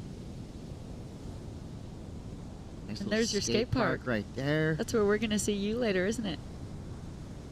I mean, we got a concert. There's so much to do. And there's a perfect wave right there. The choices are limitless here. It was 6:50 to go here. Liam Wilson. He's not worried about the party happening on the boardwalk. He's having his own party in the lineup. He's giving the party a show. Slashing every which way but loose. A great 3-turn combination down the line on a nice little right-hander for Liam Wilson. He did drop into second place, however, with Andy Carrere getting a 6.17 and a 3.57. Team Spain has to be excited with what Andy's done. Luke Dillon giving us a little bit of cause for concern for Team Great Britain. He is an incredible surfer, super powerful, usually very consistent, but right now just cannot find the rhythm. Good news for Luke is he does have 6 minutes, 10 seconds to go. And Fantine Habashi, representing Switzerland, the sole representative for Team Switzerland this year, does have a decent start, but needs to get going. Here's Fantine. Looking at this replay, wraps it all the way around, making full use of that canvas of the wave, finding that third maneuver there. Then we see red right up, backing it up on his backhand, shoving that back foot, just that one maneuver, and then blue, nice opening turn, staying in that critical section of the wave, waiting for it to stand up, and finds that final maneuver. That was a nice, powerful, punctual. We're still waiting for that score to drop in. That was great surfing. Really like where he placed that last turn. Did it with power and speed as well. So speaking of Luke Dillon before, this he has said is his last ISA games that he will be attending. He has competed in 7 overall ISA events, whether it be junior or opens, but he has actually accepted the position as the performance coach for Great Britain of surfing, and so he's getting excited about moving on to that next chapter. Probably still will be attending ISA games, just from that other standpoint in the coaches and support crew position. But what a great feat to be competing in 7 ISA events over your career. Well, that's why. Yeah. He is a great surfer. Got a section to work with here. Slams it. I was about to throw a little bit of a fit. If you were telling me Luke Dillon was bowing out of ISA competition, you know, that is bittersweet, but I like that he's going to now turn towards being a coach, because obviously he's got a lot of knowledge, long competitive history, a lot of success. Say one of the winningest surfers coming out of Great Britain. And he will be extremely valuable as a coach, no doubt. Absolutely. We're inside of 4 minutes now. And here's Luke Dillon. Trying to find as much speed as he can, getting that opening turn, now working his way around. This will stand back up as he looks for that closing maneuver, jams it into that left coming at him. And that should improve his situation as he's looking to replace. Oh my goodness. What just happened there, Chris? Well, that was Fantine and Andy Carrere. Not sure priority? who had priority there. Thankfully, priority experts are right on top of it. They will tell us. I think if Andy had priority, Fantine may have done enough to stay out of his way. But that's not my job, thankfully. Yeah, from what I saw, it looked like potentially Fantine was having a strong look at that wave, was in the wave, and then realized Andy was just behind him and tried everything he could to go left. Felipe Toledo will be out there soon. Can't wait. See what Felipe can do. I mean, this wave is made for him, right? It's got a fast takeoff, big ramp, a big section to carve off. This is going to be super fun to watch. Team Brazil, absolutely stacked. They could potentially be surfing for one more spot. I'd be surprised if we didn't see Felipe take it to the air in his upcoming heat. But I'll be shocked if he doesn't. But it looks a lot different, these conditions now, than it did when we started this morning. With that wind picking up, the tide has changed. It's a completely different day from when we saw his teammate Gabriel out there. Here's that replay. So depending on who had priority during this, it looks like White kind of knew that he had to give way to Red. Yeah, he tried everything he could to stay out of that way. However, if White had priority, that would be an interference on Red, obviously. I don't see any little red triangles or anything weird popping up on our scoreboard, so hopefully they did enough to keep it clean. You know, that's just a little bit of salesmanship. Are you going? You got this? You got it? Exactly. Should I? Nope. It's part of the strategy of competition. Obviously, being an excellent surfer is a huge portion of everything it takes to be a winner. But competition surfing is more than just being a great surfer. It's having strategy. Ooh. It's having wave selection. And Luke Dillon finding that left, that would have been would have been his best score had he come out of that one clean. Almost made it through. But just got a little bit too messy there on the inside. Yeah, there was a lot going on, and he came down from that turn. Would have been a good still photo, but didn't quite ride out, so will not be rewarded with any number of substance. So we're inside of 35 seconds now. Andy Cray from Team Spain. He had to go for it, right? With 30 seconds to go, it's that Hail Mary of he needs a 4.94, which is not a big score. I think with that type of turn, that would have gotten him into that 4.94, maybe 5's range. I agree. So he was right to go for it, unfortunately getting stuck. Unstuck. Bottom of the ninth, swing for the fences, go for it. Doesn't always go your way, but you gotta try. 7 seconds left. You guys need to be careful. You do not want to make a priority mistake in the last seconds of your heat. Liam Wilson had that top priority spot. He had the right away. He was able to fend off both White and Red and able to maintain his second place position. That's going to be it. It's going to be Spain and American Samoa moving through. Unfortunately, Team Great Britain heading off to the repechage along with Team Switzerland, Fantine Habashi. Wow, we've got some huge heats coming up. Al Cleveland Jr., Felipe Toledo, and more. Do not go anywhere. You're watching the ISA World Surfing Games. We're live from Puerto Rico. Stay tuned. We will be right back.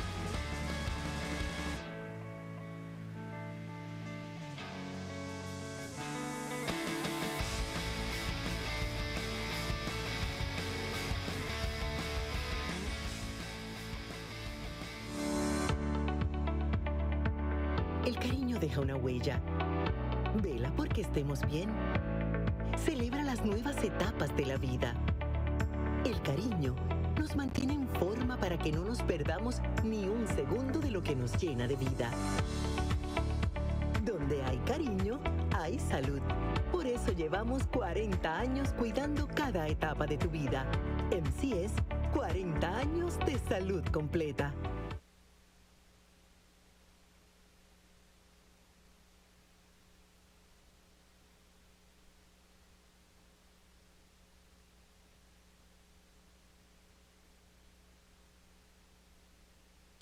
In Puerto Rico, we call ourselves boricua, a unique name honoring our island heritage and the vibrant spirit of our people. When you bask in the warmth of our beaches, when you taste the love in our food, when you embrace the call of our adventures, you'll find that spirit in yourself. Dare to live every moment. Live boricua.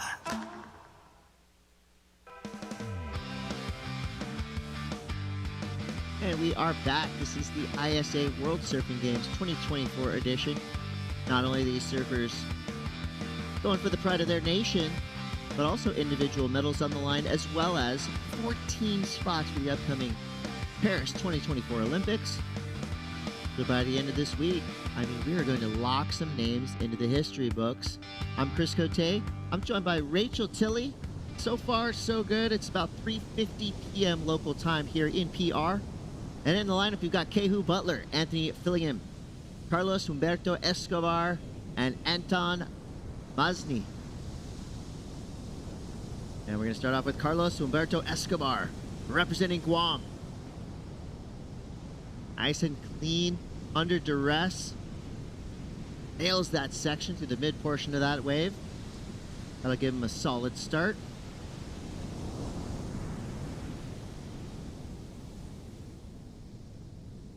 (283) Guatemala, excuse me. GUA, Guatemala. I mean, with over 50 nations represented, sometimes it's hard to keep track, but glad that Rachel Tilley is here to set us straight. So Carlos Humberto Escobar, representing Team Guatemala, they've been a rising force in the surfing world. And they started off an ISA competition over the past 10 or so years with just a handful of surfers, but they're fielding full teams. Their men and women have been vastly improving from year in to year out. So it's really nice to see Carlos Humberto Escobar from Guatemala making efforts to get an early start in this heat. I think that's something that has been becoming more evident as we're now into Heat 23. You know, we're not even going to finish all of round 1 today. We're doing surfing 30 heats today. Round 1 is in total 36 heats.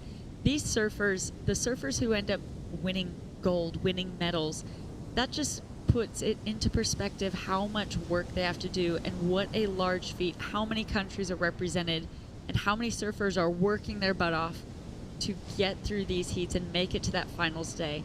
And I think that's why ISA medals are so special to the surfers that win them, because you're not surfing in a fleet of 36 surfers or 18. You're surfing against so many people from all corners of the world.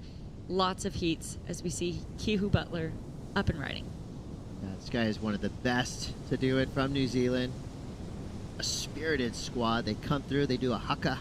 The opening ceremonies meant to intimidate their competition, and it absolutely does. It's so special to see and watch all the men and the women of the New Zealand team get up on stage and do that yesterday in the opening ceremony. I love when they bring their culture here with them.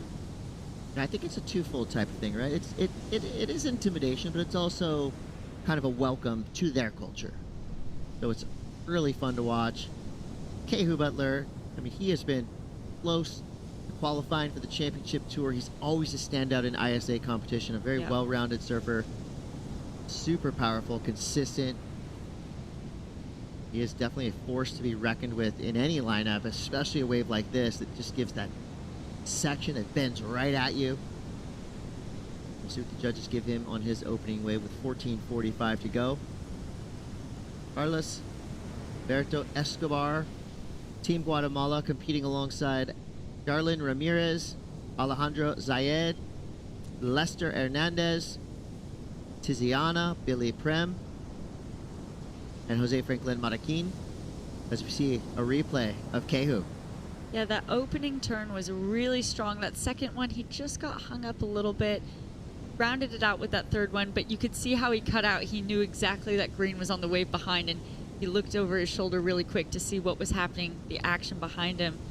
And green, Anthony, took advantage of that wave. That one stood up a little bit more than Kehu's wave did and offered two strong sections that he could really lay into, so it'll be interesting to see how the judges score those two differently.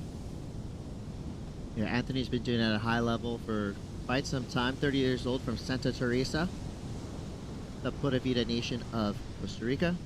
When he's not surfing, he's fishing. He loves to explore the world, and he's been around this world and back. I mean, Anthony Fillingham, that's a name we've seen a lot in ISA competition, qualifying series, challengers as well. I mean, been on the surfing radar for a long time and still surfing at the highest level. Kehu Butler representing Team New Zealand now. Second wave ridden. Comes around this big section. Nice deep bottom turn. Hard carving snap there, just pushing a little too much. Slips out, goes down, but I like the intent. Yeah. Again, you could almost hear that. The judges asked for critical, and he was trying to give it to them with that. That's for sure.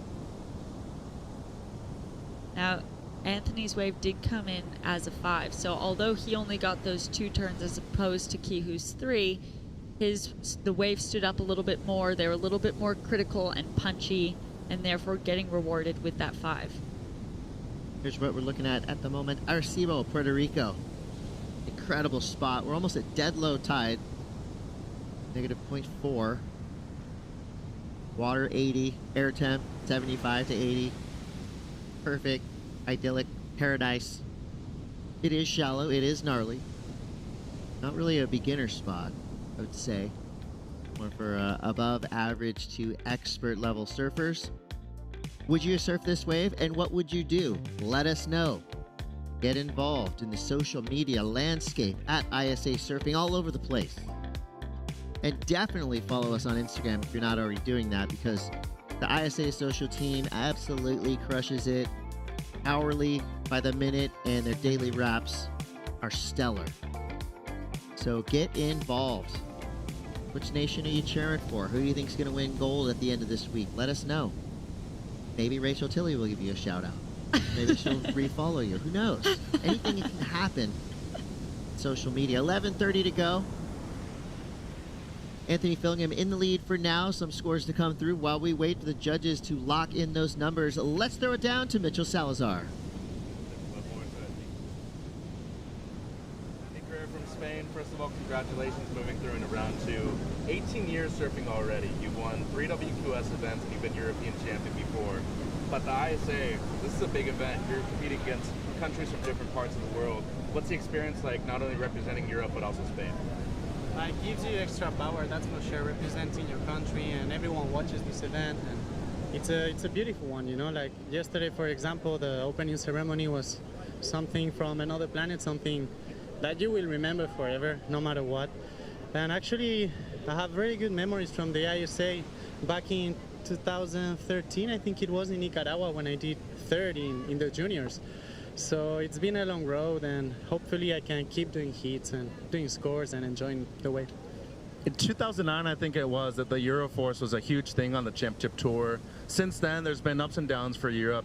In your eyes, what do you think it needs to take in order for you guys to make it both back onto the championship tour and have more success for Olympic qualification too? Oh, for sure, it would be beautiful. I think the better surfers we have in general, the more motivation and the more references you get. So we're very lucky in Europe. We've got amazing surfers, like, as you say, like Aeroforce. You always see them in the water, and it's still inspiring. So hopefully they can still show us the way, and we can punch through. And a great goofy footer like yourself, Chopes 2024, is that in your mind right now? Oh, I've been there 2 years ago, 2 years ago, and it was one of the best trips of my life. So of course I'd love to be back. ¿Algo que quieras decir a la gente de España? Sí, claro. Muchas gracias por seguirnos, a todo el equipo. Estamos muy motivados. Esperamos poder seguir haciendo mangas y disfrutando de las olas. Gracias, Andy. Felicidades. Gracias. Andy Correa there doing big things in his opening round heat. He will be moving through on the main event podium. 9:20 to go. Carlos Humberto Escobar representing Guatemala in the lead for now, the 3.23 to 2.83. But during that interview, we saw Anthony Fillingham carving hard off his heels. Beautiful arcing slash that you know the judges will eat right up. Yeah, taking a look at this replay, look at that speed he's coming around that section with. Love how he torques his upper body to bring that around with speed and control, utilizing that rail. And here trying to maintain that speed through that frothier section, and hits it off with a bang. Great surfing there from Fillingham. Having a look at this replay, much bigger wave. Nice little layback, showing that variety. Wraps it back around. Will it do something else? And it just doesn't offer that final section. It's interesting to see sometimes those bigger waves, although they have that meteor opening section, they don't follow that same trajectory through the inside and that reef to stand back up through that end section. They go out to sea a little bit. And we have the second score for Costa Rica. Coming up next, Donnie Widianto, Team Indonesia. Excited to see him surf. Haven't seen much of him yet. Can't wait to see what Team Indonesia has for us. Here goes Anton Mansil, Team Ukraine. Nice carve there. keeps it in control. Flies off on the finish, but nicely surfed there from Anton. Love having Team Ukraine here in competition. They've come through in the past few years, fielding strong teams, great representation. Last set was a little bit wilder of rides for all three of our surfers. We'll see if Anthony can clean things up here. He does. Great layback snap. Right in the most critical part of that wave. Blows the fins out there. Definitely giving the judges something to think about, something to write home about. They're going to be locking in their numbers. Now everybody paddling back out. Love to see a good four-wave exchange like that. Basically a four-way paddle battle too now to get priority on your way back out. But that was a great exchange. Everyone got at least 2 maneuvers on their waves. So really just giving the judges something, like you said, to sink their teeth into, compare. They'll be in that judging booth utilizing that replay system that they have, comparing each wave to previous waves that have been surfed with in this heat and then to each other to make sure that they're judging according to the scale that they have set. Call that the Bonnie rate. Let's give them something to talk about. You know, when all 4 surfers ride waves, there's ups and downs in that four-wave exchange. Who's going to get the win in the paddle battle? Well, I think Kehu Butler may have got the best of this exchange. Looking for this second turn. It was good. Yeah, stayed on the higher side. It would have been nice to see him utilize the canvas, but that's where he utilizes the entire wave. Gets a clean cutout, which is always important. Here we see Blue. Nice variety slash within the pocket. Another strong finish. That was 2 critical strong waves. And then Green standing up. Look at this section coming back around. This would have been really powerful had he been able to complete it. I like the attempt to variety in his surfing. In my eyes, Carlos maybe got the best of that exchange because he had those 2 powerful turns, and I think the judges have been rewarding that, having that end section, the wave selection that leads you to having that final section that you can really go out with a bang. And he kept it clean, didn't he? And he kept it nice and clean. I like the look of that board, too. I think he likes the feel of that board, Yeah. looks like. You can tell when you kind of see that synchronicity between surfer and surfboard. Synchronicity. It's like one big connected unit. So with 5 minutes to go, Pura Vida, Costa Rica on top for now. Anthony Fillingham in the lead. Carlos Humberto Escobar representing Guatemala in second. Kehu Butler weirdly in third place. I mean, this guy is a title contender. Needs to get things moving. And Antoine, representing Ukraine, currently in fourth. Well, just as I say that, Kehu Butler jumps into second. I think there's more scores to come through as well.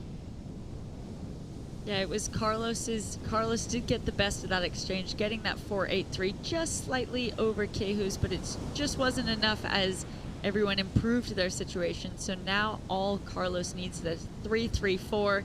This is a tight situation in these final 4 minutes. Now this is where things could get chippy. We're fine with that as long as sportsmanship is rule number 1. 4 minutes left. Kehu Butler is out the back with priority. See him, the apex predator in the lineup. Meanwhile, Anthony Fillingham activates on this punchy little right. Has a ramp to work with. It's a flyaway. But again, I like what he's trying here. Kind of just throwing it at the wall and seeing what sticks. Every wave has been different. It really has. Now, it's really vital Kehu uses this first priority strategically in these last 3.5 minutes. Carlos only needs a 3.34. So this is where you get a little bit nervous as a competitor out there. Or not nervous, but you just have to make sure that you are on your game, and little decisions can have really big impacts. No, you're right. I mean, Run DMC said it best. It's tricky to rock around the clock. With 3 minutes to go and priority, your decisions can be costly, that's for sure.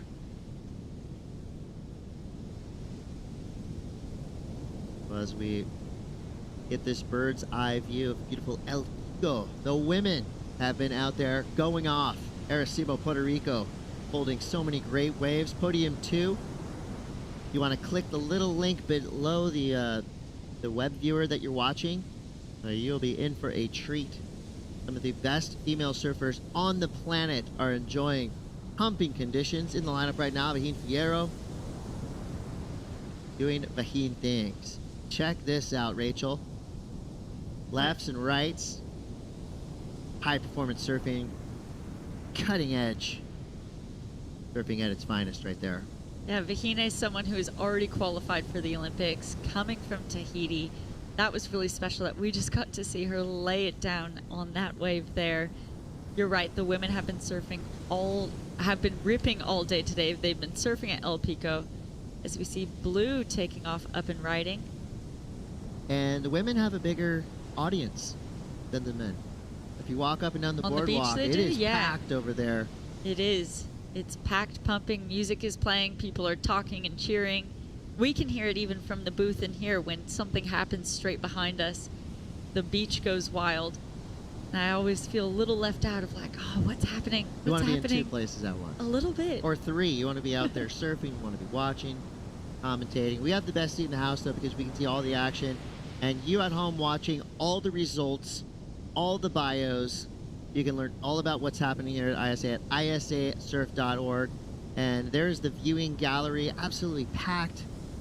And why wouldn't it be? You got some of the best female surfers in the world ripping this really nice right left-hander.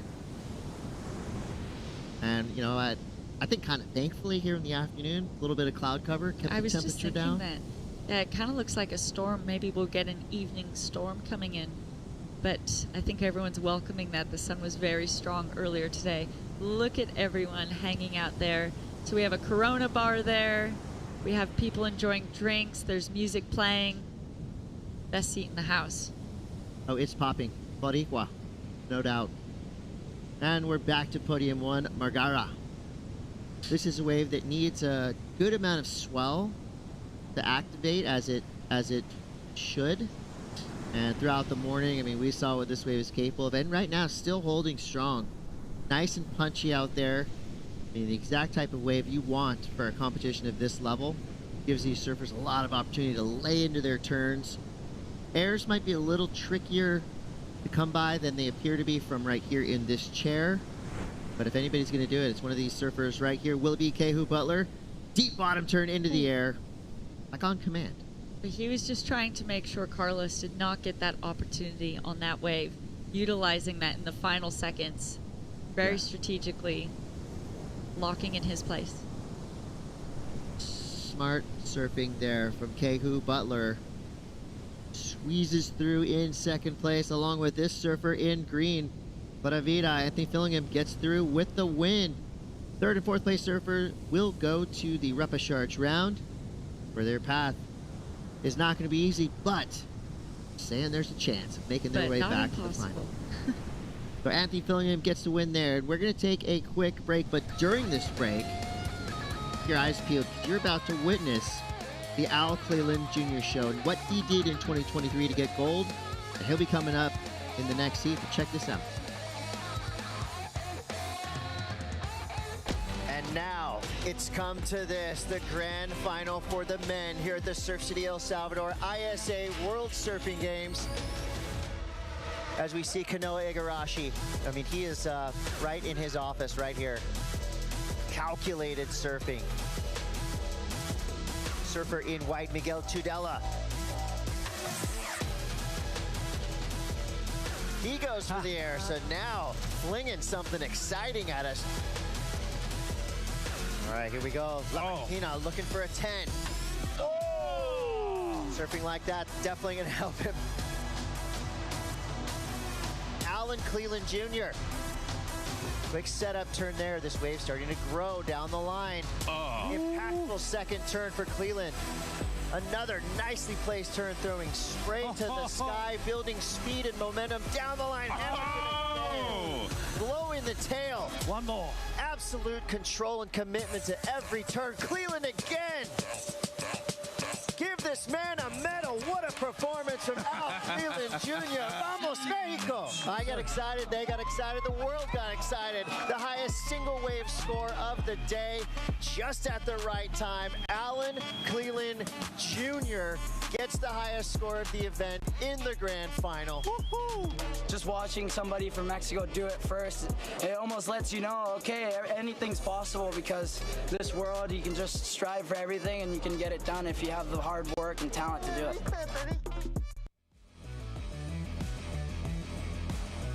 That's right. Gold medalist Al Cleland Jr. takes to the lineup here in Arecibo, Puerto Rico. Day one of competition, and wow, what a freight train we've unleashed on the Atlantic Ocean. Chris Cote here with Rachel Tilley. Check this out. Al Cleland Jr., Yanni Widianto, Jefferson Lopez, and Cody Merritt. British Virgin Islands, Nicaragua, Indonesia, Mexico, all represented well in this men. Round one, heat 24. Only 78 heats left to go in this opening round, or roughly that. There's a lot of heats coming. There is. There has been 30 heats in total today. It is. It's been great to see so many surfers representing so many countries around the world. And it really then puts the pressure on those surfers that make it towards those final rounds and that final day to perform and to, you know, be proud of winning that gold medal, not just for their country, but for what they did as a competitor, making it through all of these rounds, all of these heats. It's a long week of surfing, but it's a great entertainment for us watching. And I think we all get to learn something too, because there are a lot of names still in the draw that, you know, many of us surf fans don't know much about. I mean, I put Danny, Jefferson, and Cody kind of on that list of, okay, show us what you got. We've seen these names in ISA competition before, but we want to see more. Here we go, Jefferson Lopez. Nice, deep bottom turn. Gets around that section. Nice little stylish carve there for Lopez, representing Nicaragua. Yeah, I think that's cool what you were saying before, is a lot of times the ISA, whether it's this event or a previous ISA event, is the surfer's first time competing on an international level. As we see Alan Cleland Jr. getting a powerful opening ride. I mean, I just can't say it enough. Al Cleland Jr., Olympic qualifier. All day. Love to hear it. I mean, he is a pure surfer.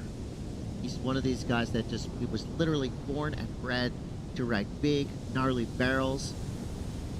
He's done it in his home in mainland Mexico, done it at Pipeline and Backdoor. He's already been putting in his time at Tiahuopo at the end of the road in Tahiti. He's an Olympic threat. Yeah, and having a gold medal from the ISA World Surfing Games previously, he's showing us he can do it. He knows how to do it. He has made it through all of those heats and come out victorious. So there's lots of names that we have seen today that we cannot discount. It'll be interesting to see how it goes as we see Philippe getting ready for his heat coming up. That'll be exciting. Little energy shift in the Brazil camp. Felipe Toledo going up against Manuel Selman, Keone Lassa, and Grayson Grant. That right there, that's a gnarly heat. Manuel was in the Olympics. Keone Lassa, an incredible surfer from Venezuela. Grayson Grant, representing Sweden by way of Seaside Reef, California. That is going to be a fun one to watch. Oh yeah, and Felipe Toledo, reigning WSL World Champion. He's in that one as well. Oh yeah. Yeah. Yeah, I'm very excited for that heat. And with how it, like we were saying before, I think we'll probably, with how these conditions are looking this morning, the main thing the surfers were looking for to get out there was that barrel straight off the takeoff. But here we will probably see the surfers take it to the air with that wind picking up a little bit and getting those end sections becoming a little bit uncier and more powerful. Uncier. I think I know I just I'm good with accidentally made that up, but I think you know what I'm trying to say. No, Look at this. I'm trying to figure out how to spell it because I'm going to use it. And right there, Cody Merritt felt the unciest section of that wave. 13:25 to go. Mitchell Salazar is standing by with the Pura Vida representative, Anthony Fillingham. Here with Anthony Fillingham, a former rival of mine. We shared the water at ISA competition 13 years ago now. The funny thing is, you're still super relevant, man. Congratulations. You were just on me off of air, Puerto Rico. You fell in love with it after an event here. You even bought some land over by Isabela. No, actually, yeah, when I came to the Corona back in October, it was actually during my birthday, I stayed with my amigo Santiago Ramon Santiago Peluca, and he showed me around the place, and literally I was just mesmerized about the land and the people and just in general, you know, like travel a lot of places around the world, and it's nice to feel like home at a place, and I think this country brings that to me, right? So feeling stoked, and like you said, it's been a while, 13 years already competing in the ISAs, and yeah, happy to be here, and yeah, just super stoked.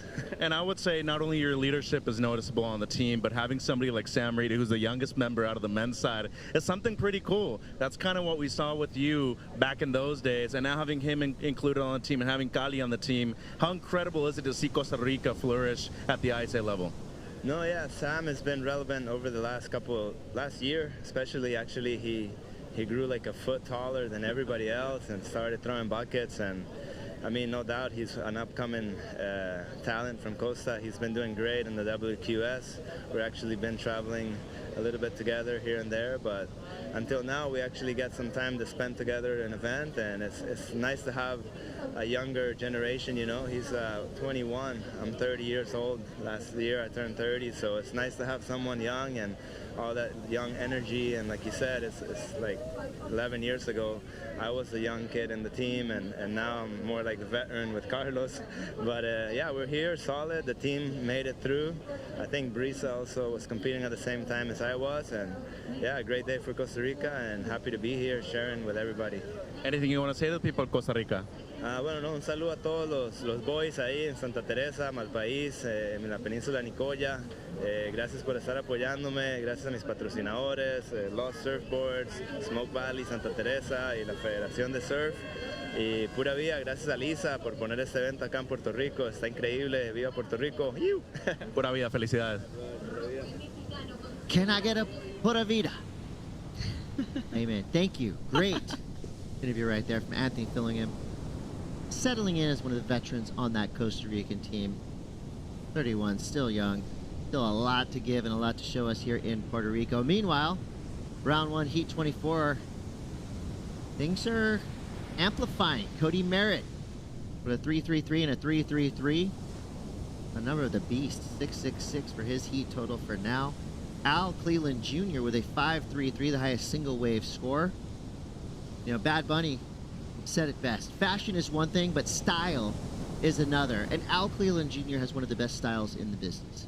Yeah, absolutely. And that was evident in that 5.33. So just needs to get that back up, and then he should be sitting pretty comfortably on top with the others battling for second. But he needs to utilize, he has that first priority, 10 minutes to go. We should expect him to see that back up, but there's still work to be done.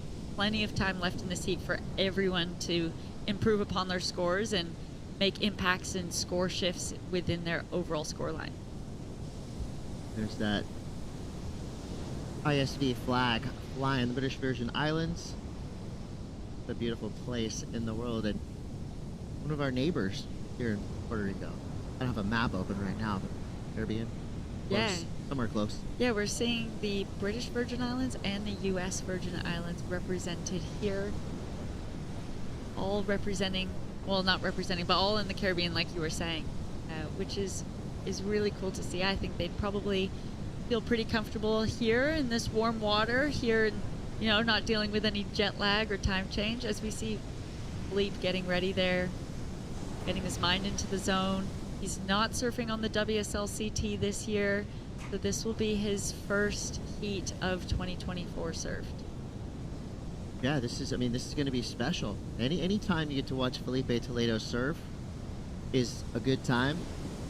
We're not going to see a lot of him in a jersey this year, so enjoy these moments we have with Felipe Toledo. Of course, I mean, he's still young. He's going to be doing it at a high level for the next decade.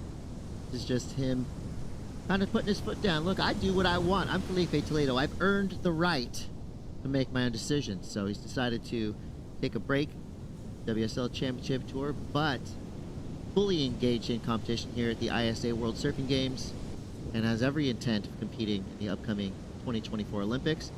8 minutes and 14 seconds to go. All eyes are back to the lineup. Surfer in white, Cody Merritt in the lead for now. Al Cleland Jr. In red, in second, Jefferson Lopez in blue. Needs a 3.67. Dani Urianto in fourth. Needs a 4.34. Here goes Al Cleland. Takes the high road there. And then gets high-roaded himself. Over the handlebars and underwater. Just didn't seem like he came down fast enough. It sucked him back up as he was going down. Now that probably will be the 1.33, but not the backup that he was looking for. Oh. Oof. They're getting unruly here in the lineup. Just that little bit of chop wreaking havoc on the last couple of waves. And it's that low tide right now, so just sucking up a little bit more, being a little bit more churny. Just coming out with a bunch of random words at this point, late in the day, I think. It is, no, it's, but again, it's I feel like you know, I there. think you know what I mean. We all know exactly what you mean, Rachel. That's why you're here. Well, I value your insight and your new vocabulary. Thank you.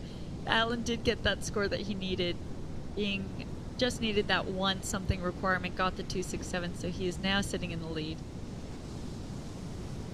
6:50 to go. Indonesia in a rough spot right now. It's just a 1 and a 0.83. Dani Urianto looking for some experience right now in the water. But Cody Merritt doing it for the U.S. Virgin Islands. 26 years old. He is from St. Thomas, the Virgin Islands. And he is a homie of one of our favorite all-time ISA competitors, Mr. John Ghazi, who right now is playing a sold-out tour of Europe with his band, the Mad Caddies. John Ghazi probably watching right now. What's up? We miss you here, but we're glad you're out there doing what you love. And Cody Merritt's holding it down for the U.S. Virgin Islands right now. He's a surfer, a snowboarder. He likes to hike. He does anything he can in the ocean. Cody started surfing at age 9. And he has been pursuing an engineering degree while competing in college. Just an all-around awesome human being and a really nice person. Yeah, I love seeing that from surfers who obviously are here to represent their country, but they also have so many other things going on, getting, whether it's degrees or this isn't what they do as a full-time job. Obviously, we have our top world surfers who do this as their full-time job, but then we have other surfers that are making waves within these heats, within the draw, that they don't do this full time. They go back home to other jobs, as we see Alan up and riding, improving upon that 2.67. There it is. Right now, Alan Cleland's first full-time job is taking scalps. He's probably had his best couple of years competitively for sure. Put together an amazing video with Quicksilver. And it's surfing like that makes him one of the best of the best. Are you kidding me? That was Andy Irons style hammer finish right there. Jamming those fins both times. Look at that spray releasing off of the back. Nice and powerful, loose. Just looked really relaxed while he was doing that. Now we saw that subtle, low-key claim. Ow. Can't get that one past us. Look at that. Perfectly placed. Blows the tail. In the critical section, in the pocket. Wham! Beyond, upside down, and here's the claim. We see you. It kind of is. It's those settles, just relaxed. Yeah, I did that. Fine. Relax the arms. No biggie. Nothing wrong with a little confidence right there. And Al Cleland Jr. I love it. He's a really funny human being, and also just very cool, insightful, great competitor, great sport. You know, he's doing it the right way. Love to see it. 3:53 to go. So Al Cleland jumps into a big lead now with a 7.17 and a 5.33. Cody Merritt from the U.S. Virgin Islands in second, still sitting on that 6.66. Dani Urianto representing Indonesia needs a 4.39. Jefferson Lopez needs a 4.99. Still a chance here with 3 minutes and 30 seconds to go. Yeah, prior to that wave of Danny's just then, which came in as that 227, he needed a 5-something in order to get into advancing position. So although that 227 wasn't the requirement, it did go into his scoreline and therefore reduced his requirement to a 439. So now as he paddles back out, he can look for those last 3 minutes, something that is that 439. Just knocking a whole point off of that requirement can make such a big difference, not just to your psyche, but also to your wave selection, everything. Well, here goes Jefferson. Nice combo there. Good, clean style. So, from Nicaragua, born and bred at Playa Popoyo. Kind of similar to this, you know, it's a punchy, an outer reef break with a lot of little reef passes and wedges around it, around the main break. He is your Central American Junior sub-champ. Hobbies include skateboarding. His statement to the world is simple: I love surfing, and it shows. It absolutely does. Looking at that replay, that went into his score line, dropping in at a 3.2 on his backhand, taking advantage. It's chipping away, right? Now he only needs a 3.46, make his job a little bit easier. It does. It does. It absolutely makes a difference. Obviously, the goal, it's always great to get the requirement of the score, especially with such little time left in the heat. But paddling back out, those are both scores for Jefferson and Danny that you can get under priority. They're not looking for a 6 or a 7, a score that you really need to try and use priority to get on one of those prime waves of the heat. They can try and go scavenging. We'll see what happens in this final minute and a half. The heat's not over yet. Yeah, I think the priority positions really equalize skill levels. You know, and with the cadence we have of these waves, there's been plenty of sets coming through, nice and consistent all day long. And if you're in that priority spot, in the right place, at the right time, you can get the best wave of heat.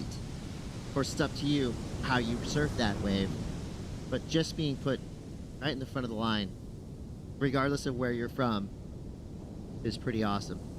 So with a minute to go, don't be fooled by the medals that he's got. Alan Cleland is still from the block, representing Mexico in a big way. Right now, in the lead, a commanding position, that 717 and a 533. But here we go, Cody Merritt, currently in second place from the U.S. Virgin Island. Nice carving snap there for Cody. When he's not ripping waves, he's an engineer. Smart guy right there. 2 rare back-to-back lefts in a row. Good to see Jefferson Lopez. A little indecisive at the opening of this wave, but goes up into a nice layback turn, getting creative there. Wave got pretty weird, but still gave him some opportunity. Goes down on the inside section. 15 seconds left. I think that had the potential to offer that 3.46. However, he didn't get that opening section utilized. He was kind of in two minds of how he wanted to play it out and ended up missing kind of that first section of capitalizing on something. Did get that nice turn. So it'll be interesting to see where they take that and if Cody improved his position as well with that left. The victory lap, nice little flared out ollie for Al Cleland. I was trying to do a Jennifer Lopez kind of collab because she's one of the most famous Puerto Ricans ever. We'll see if I can work that out a little bit better. Yeah, no, I liked it. I heard from the block. Well, we got more to come. You're watching the 2024 ISA World Surfing Games. We'll be back with more action. Felipe Toledo coming up next. Don't go anywhere. We'll be right back.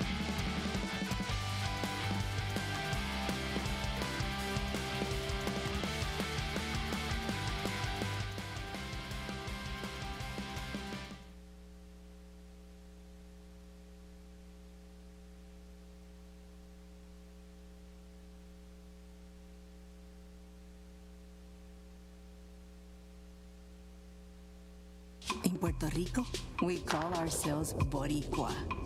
We are proud, passionate, and full of life. On our island, secrets are more precious when shared. Passion flourishes. We enjoy until our hearts are full. And we know that gifts can come from anywhere. Live Boricua.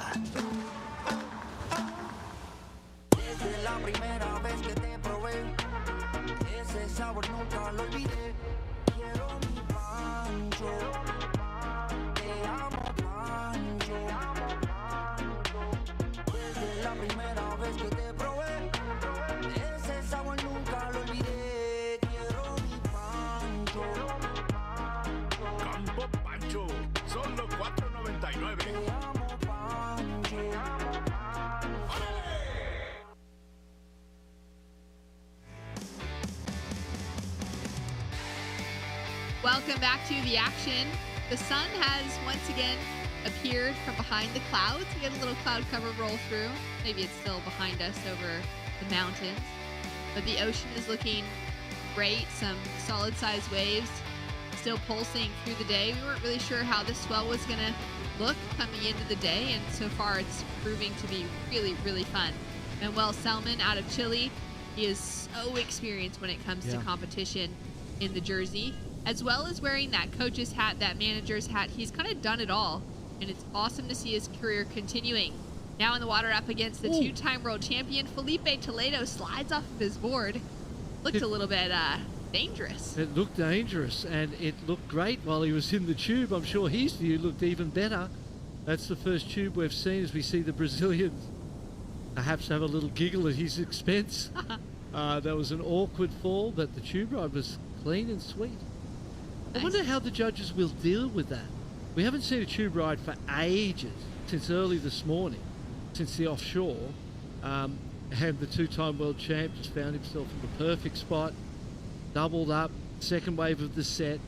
Manuel Selman went the first one and couldn't get around it, the Chilean, and by the time he did, he was too late to the re-entry, so it was a throwaway, a one-point ride. Felipe's is definitely better than that. But interesting to see whether the judges, cruel him for the fall after, or whether he gets rewarded for the tube.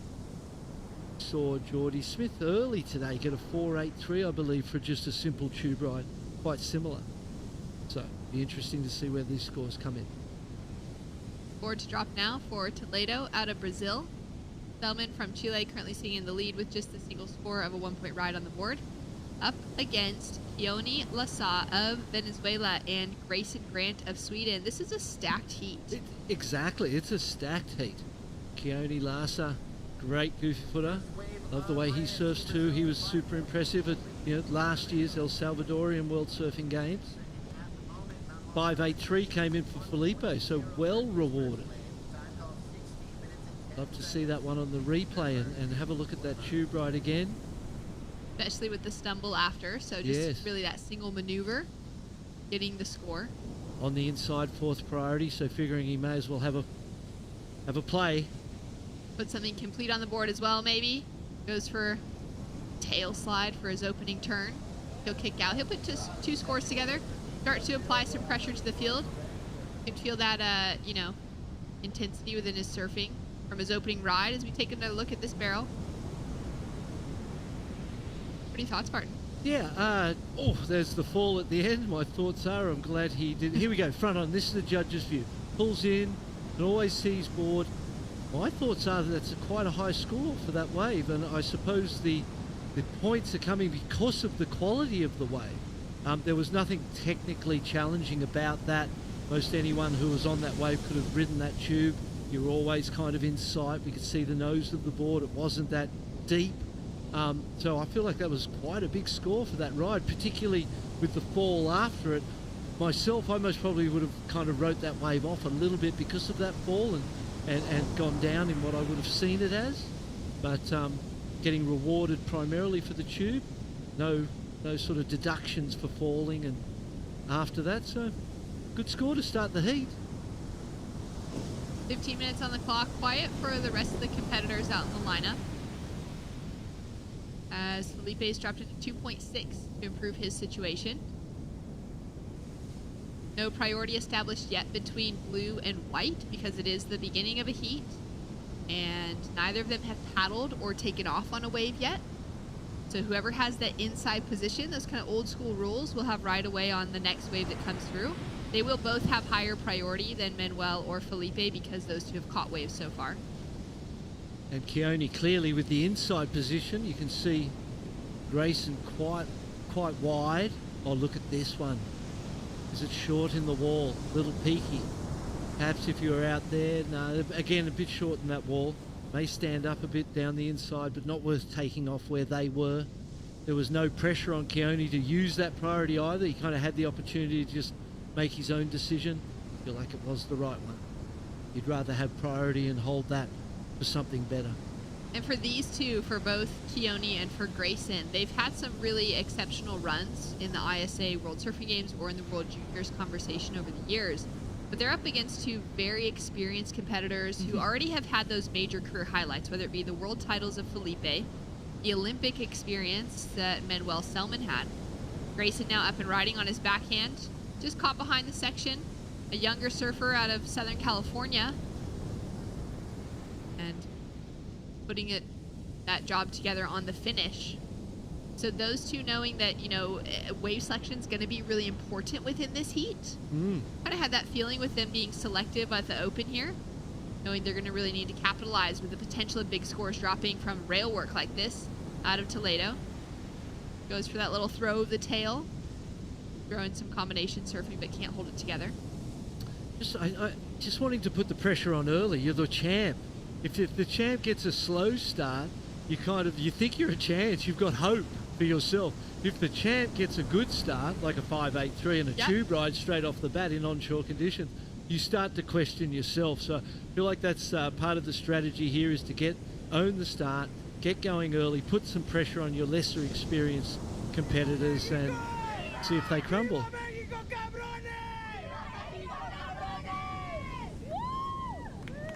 Well, they're familiar with that chant, aren't they? We've seen him in the middle of that chant many times.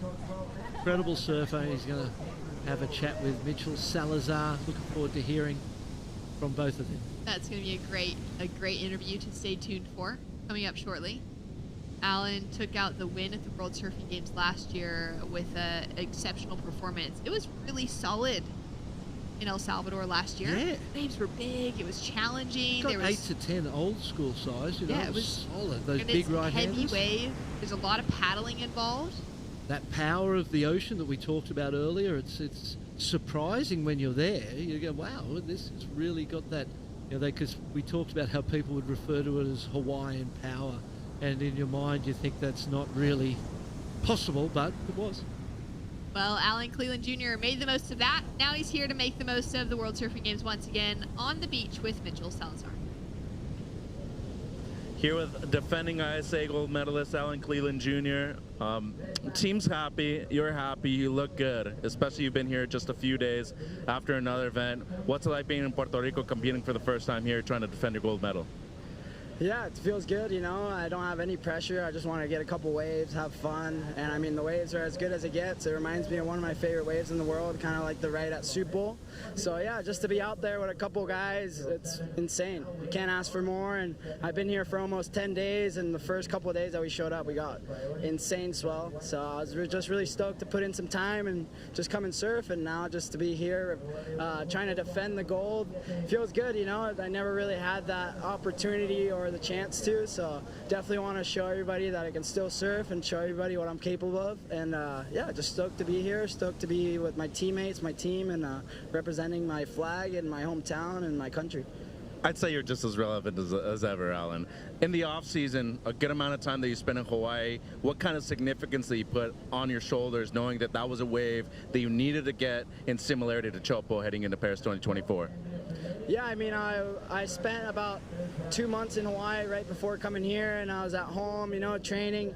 Yeah, those kind of waves, the more I get and the more waves I have, you know, in my belt, it's easier, you know, it kind of just makes it just have fun, and especially the bigger it is, the better for me. You know, I have fun as big as it gets. So I'm stoked, and yeah, I can't wait. You know, this contest, a lot of people, I definitely have a lot of pressure because it's their last chance. For me, I already did it last year, so now I just want to come here and prove myself and prove to everyone that what I can do, and especially what I can do on top of a board. What do you think makes you so different and special in comparison to the rest of the field? What do you bring to the table that's unique to yourself?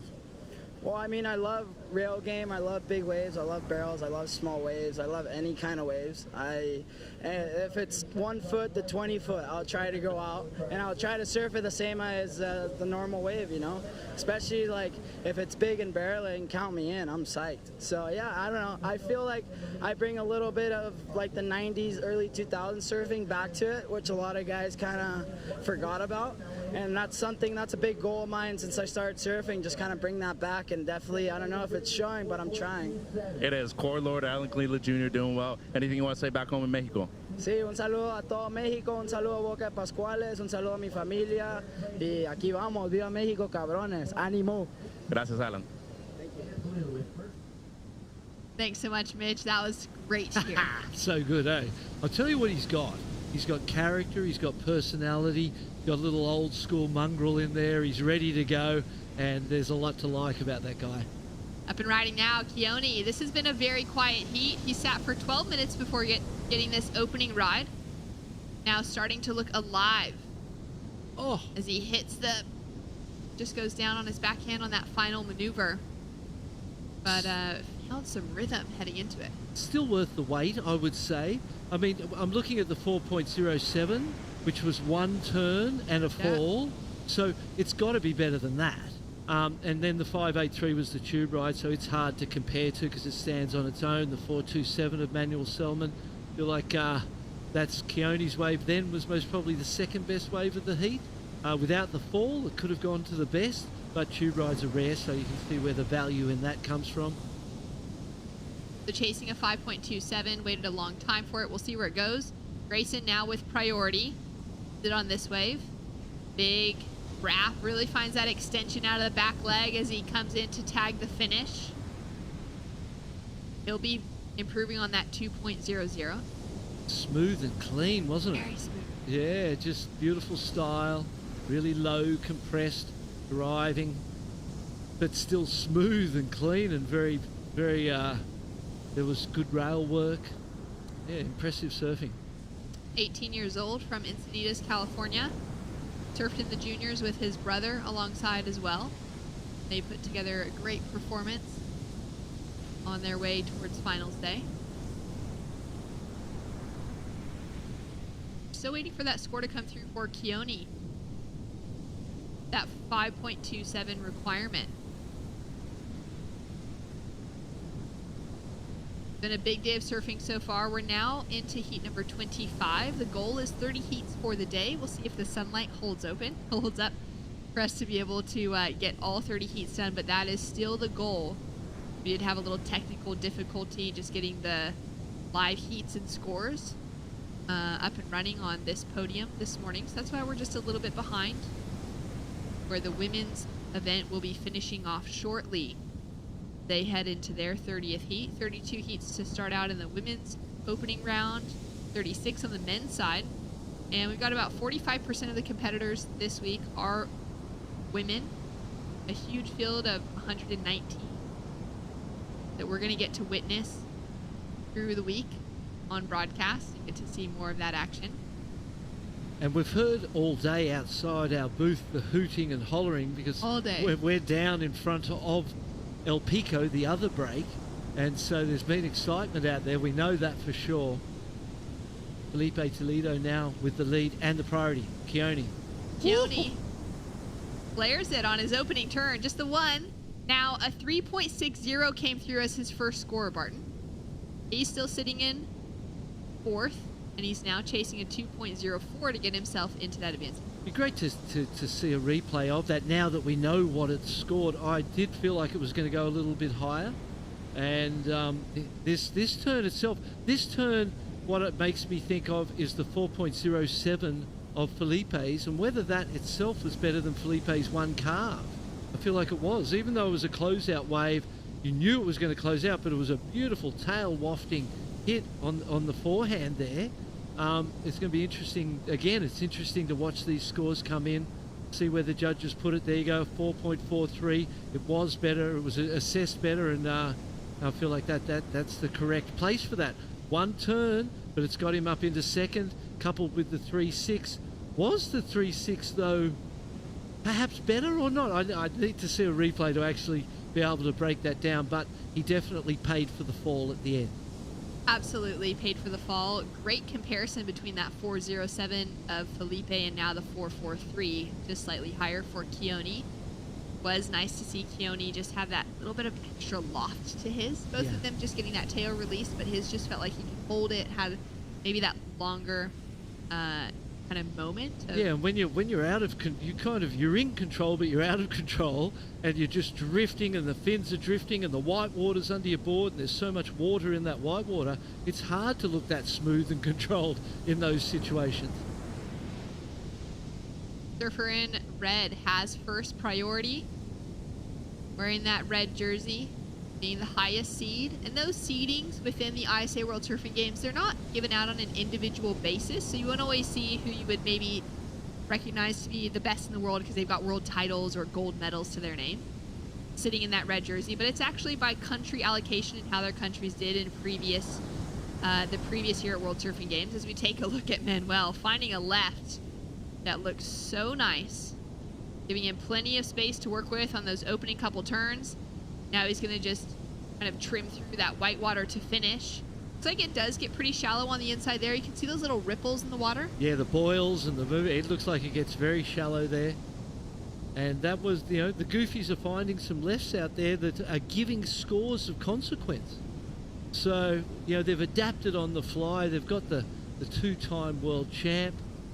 Hard to do back-to-back world titles, and he managed to do it. Here we go. Take another look here. Drives off. Beautiful first turn.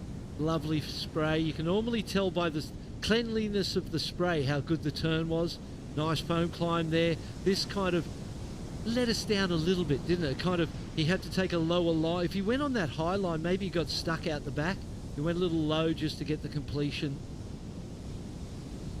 Again, it's going to be a second score of consequence. Keone going left.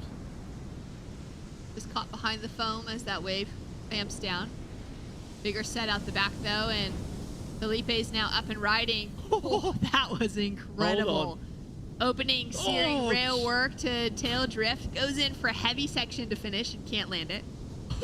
If he gets out of this heat in one piece, I think he's had 3 rides and 3 quite dramatic wipeouts on them where the board has looked like it's in a position to collect you, especially underwater there. Geordie Smith, big South African brew. Having a chat with Sebastian Williams. Sebastian spent a lot of time in his life living in South Africa. His family used to reside in Jeffreys Bay. I'm not sure how much time they have been spending there in the last, few years maybe. But in the years that I was living in J-Bay, Sebastian was around a lot as just a young Grom and competing in the junior series on that side of things, then would travel back home to Mexico and kind of do time between the two places. So those two have had a long time relationship just from that time spent together in J-Bay. Catching up here at the World Surfing Games, 60th anniversary.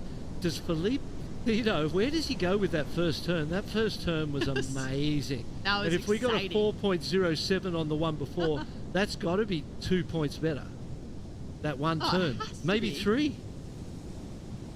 We've got one more score to drop through for Manuel, and there it is. It's a 6.23 on the board. Takes him into the leading position. We do have a wave to drop now for Felipe Toledo, and he's looking for a 4.68 to take himself back into first. He's going back into first, I would think. That was maybe the best single turn of the day. Yeah, that was incredible. It was dramatic. It was carving and then release of the tail and got all tweaked out. Just made it look so easy, and then threw himself at the lip, and the lip threw his board back at him, and somehow he's still out there uninjured after 3 unceremonious dumpings by Mother Nature. It's wild, sometimes the board will just miss someone by like a millimeter. Well, that will sound out the finish of our heat. We can see everybody riding in there as the timer has run out. We're still waiting for that last score to come through from the panel. For Felipe, we do know he's in an advancing top 2 position. I feel like he has that chance for sure to take away that leading position, and there it is, the 6.10 off the strength of a single maneuver, fell in the second, and for him it's a single maneuver day when it comes to getting those big scores. Hey, got great scores for the single maneuvers. The tube ride set the win up, and Manuel Selman really put on a great show, fought his way back into that. Keone, unfortunately, and Grayson down to the repechage round. They're not out. They're still in this event, and you can make your way all the way through that repechage round and back into that final at the other end of this 9-day marathon.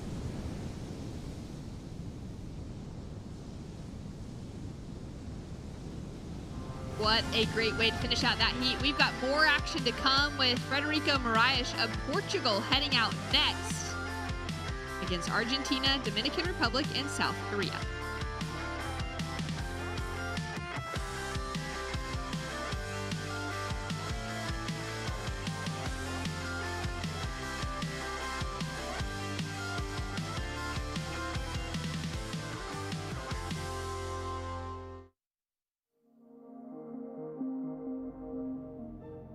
First year on the QS, I was Rookie of the Year on the Triple Crown. I would always get a good result, but I was just putting a year together, and it was getting really frustrating because I felt like I was working really hard and we were kind of doing everything right.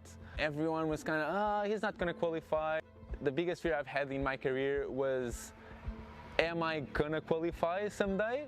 Then we got to Arriba, I got second, I jumped to 10th, and that's when everyone kind of started going, but at the same time it's like you're 10th, it's like one mistake and you're out. So I qualified 2016, 2017 I had an incredible year on tour. 2018 I kind of struggled. 3 weeks before pipe I smashed my ankle surfing pipe and I couldn't walk. So my chances to fight for my spot on tour were literally ruined there. It was really frustrating because it just felt like I couldn't fight back or fight for my place. So going into 2019 after this was kind of hard, and I was still recovering from the injury. I was really down and sad because at the end of the day you just feel like your dream's over. It was one of the saddest moments for me in my career.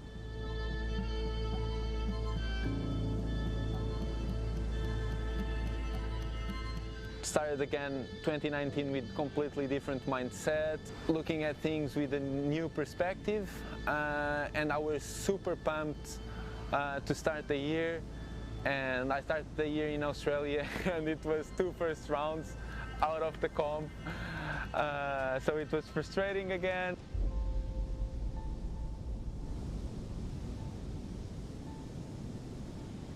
In the middle of the year we had the ISA that had a qualification for the Olympics. To secure a spot for Portugal, you had to be the best European out of the ISAs, and there's a lot of good surfers. I really wanted, because obviously the Olympics is probably the biggest thing to any sportsman, and especially surfing being in it for the first time. Obviously I wanted to take Portugal to the Olympics. That was my main goal. I was in a good mind space, and I guess it just went from there. I just started making hits, not really thinking about, oh, I need to beat this guy, I need to be in front of this guy. I was just thinking hit by hit, and we got to the last day of the comp.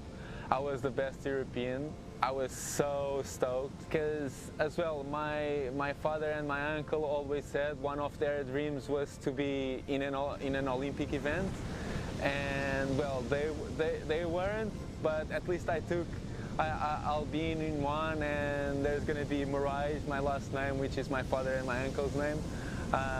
It's going to be there, so at least we all feel proud of it.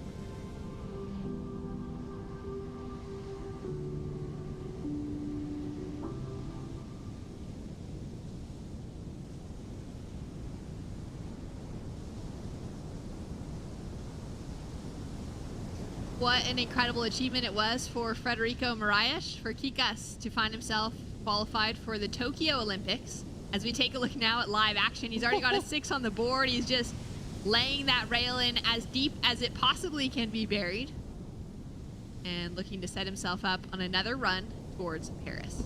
Yeah, there's incredible power in those turns. He's looking so strong, big, tall guy. 6-point ride, first wave during the interview, so off to a great start. 15 minutes remaining on the clock. We've got scores to drop, but as we wait for those, let's go down to check in with Felipe Toledo. Here with 2011 gold medalist at the ISA level, Felipe Toledo. Congratulations, you moved through into round 2. You know, the heat's one thing, but this crowd is here for you. It was already crowded, but let's hear it for Felipe, everybody. What's up? Everybody showed up an hour before knowing that they were going to go see you surf. The level of impact that you have here in Latin America, what kind of significance do you take from it? Oh, thank you so much. Yeah, I just can't thank them enough, you know, for supporting us, and just they have no idea how big it is for not just for myself and Team Brazil, but for the sport, you know. And this is our community, this is our lifestyle, and you know, getting the more people we can down here to support is just amazing. You know, an event that's preparing us for the Olympics this year, so the more support the better. So yeah, thank you so much, Puerto Rico. Hey, and you mentioned the importance and the significance of having the crowd, but you have two of the most important surfers ever on your team, including yourself and Gabe. What you've done, the trajectory that you both have had has been significant for the sport, but not only for that, the progress of it too. Can you explain how much not only this event has meant to you, but going into the Olympics as well? Oh, for sure. You know, it's pretty funny because when you come to this event, you're just like, oh, okay, you know, there's all the Olympics and the qualification and, you know, like all the countries. There's just so much going on in this event, so prestigious, and there's, I don't know, this ISA just feels different. There's a lot of support, a lot of people on the beach, and something that I've never seen on an ISA event, and this is pretty amazing. So, and yeah, having the team Brazil here, Gabriel, Iago, Tati, Luana, and Tainá, it's just been amazing. You know, we have the best surfers in Brazil, best surfers in the world, and we're all in the same team. And getting to support each other, it's pretty fun too, you know, because normally during the year, it's super selfish, you know, like we're all doing our own thing, and here we're kind of doing our own thing too, but we're supporting the team. So yeah, it's pretty sick, and yeah, just hope Team Brazil keeps going and we can just, you know, get more spots on the Olympics, and yeah, just put on a good show for everyone. Hey, appreciate your time. Anything you want to say back home in Brazil? Yeah, bom, queria agradecer a todo mundo pela torcida, toda a torcida aqui em Porto Rico também, tem sido incrível. Bateria um pouco difícil, me senti um pouco cansado ali, eu tô voltando tô recuperando de uma gripe, né, de um vírus que está rolando nos Estados Unidos. Senti um pouco ofegante, um pouco cansado assim, mas deu tudo certo. Procurei pegar 2 ondas logo no começo e tentar dar uma administrada. Mas é isso, estamos focados aí pro próximo round e vamos que vamos. Valeu. Obrigado, Felipe. Thanks so much, Mitch. Felipe sharing a little bit of his heart, feeling, you know, like that entire team is so stacked. I can just, it makes so much sense that they're here fighting so hard for that 3rd position, both on their women's and their men's side. To have Gabriel, to have Iago backing Felipe to try and earn that extra spot beside Felipe and Joao Chianca for the men's team. And on the women's side, to see if Luana can maybe come in for that qualification spot, or Tainá Hickel as well alongside of Tatiana Weston-Webb, but push for a 3rd. They have every possibility of doing that. Yeah, they do, especially, you know, I think it's fair to say that the male team is a stronger team compared to the field.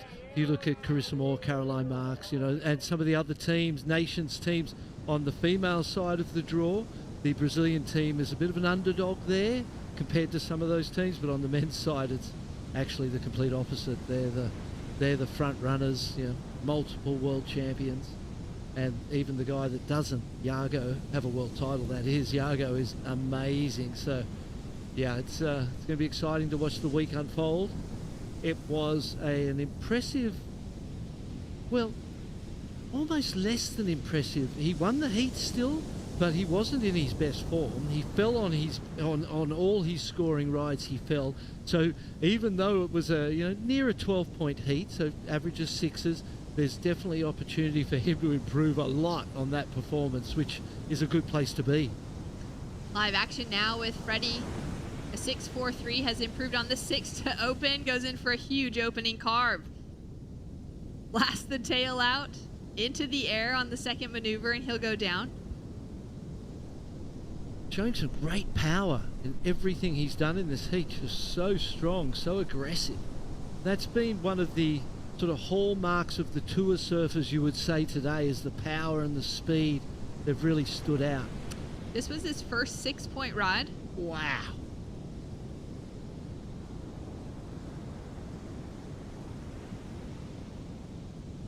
That rail work on the final turn being incredible. This was the 6.43 as his 2nd wave. Deep carve out of the top, but Kate didn't slow him down. for how deep that rail was, and there's the fall at the end of that one. For how deep that rail was, he did not lose speed, which speaks to how beautiful that surfing is. Here's that one, flares the tail, throws the spray, pumping around. You can see him using the pump to build speed, sees that section. He's already got a good lead, he's got good scores. He's already scored more than Felipe did, so he's feeling good about that. He's in a confident position. Why not go to the air? Start to mix it up, knowing that later on in the week, it's going to be pretty important to have that variety in every single heat. Yeah, 100%. Here he goes again. Score before will fall short of his top two. Great combination. Throws a lot of spray on that finishing maneuver. Will that factor into his top two waves, you think? No, I don't think so. I think it was a little, there was more in each of the others, wasn't there? There was, while it was, they all had spectacular, big, powerful moves. So while that wave did as well, it was a smaller wave on the inside without priority. I don't see that going into his top two.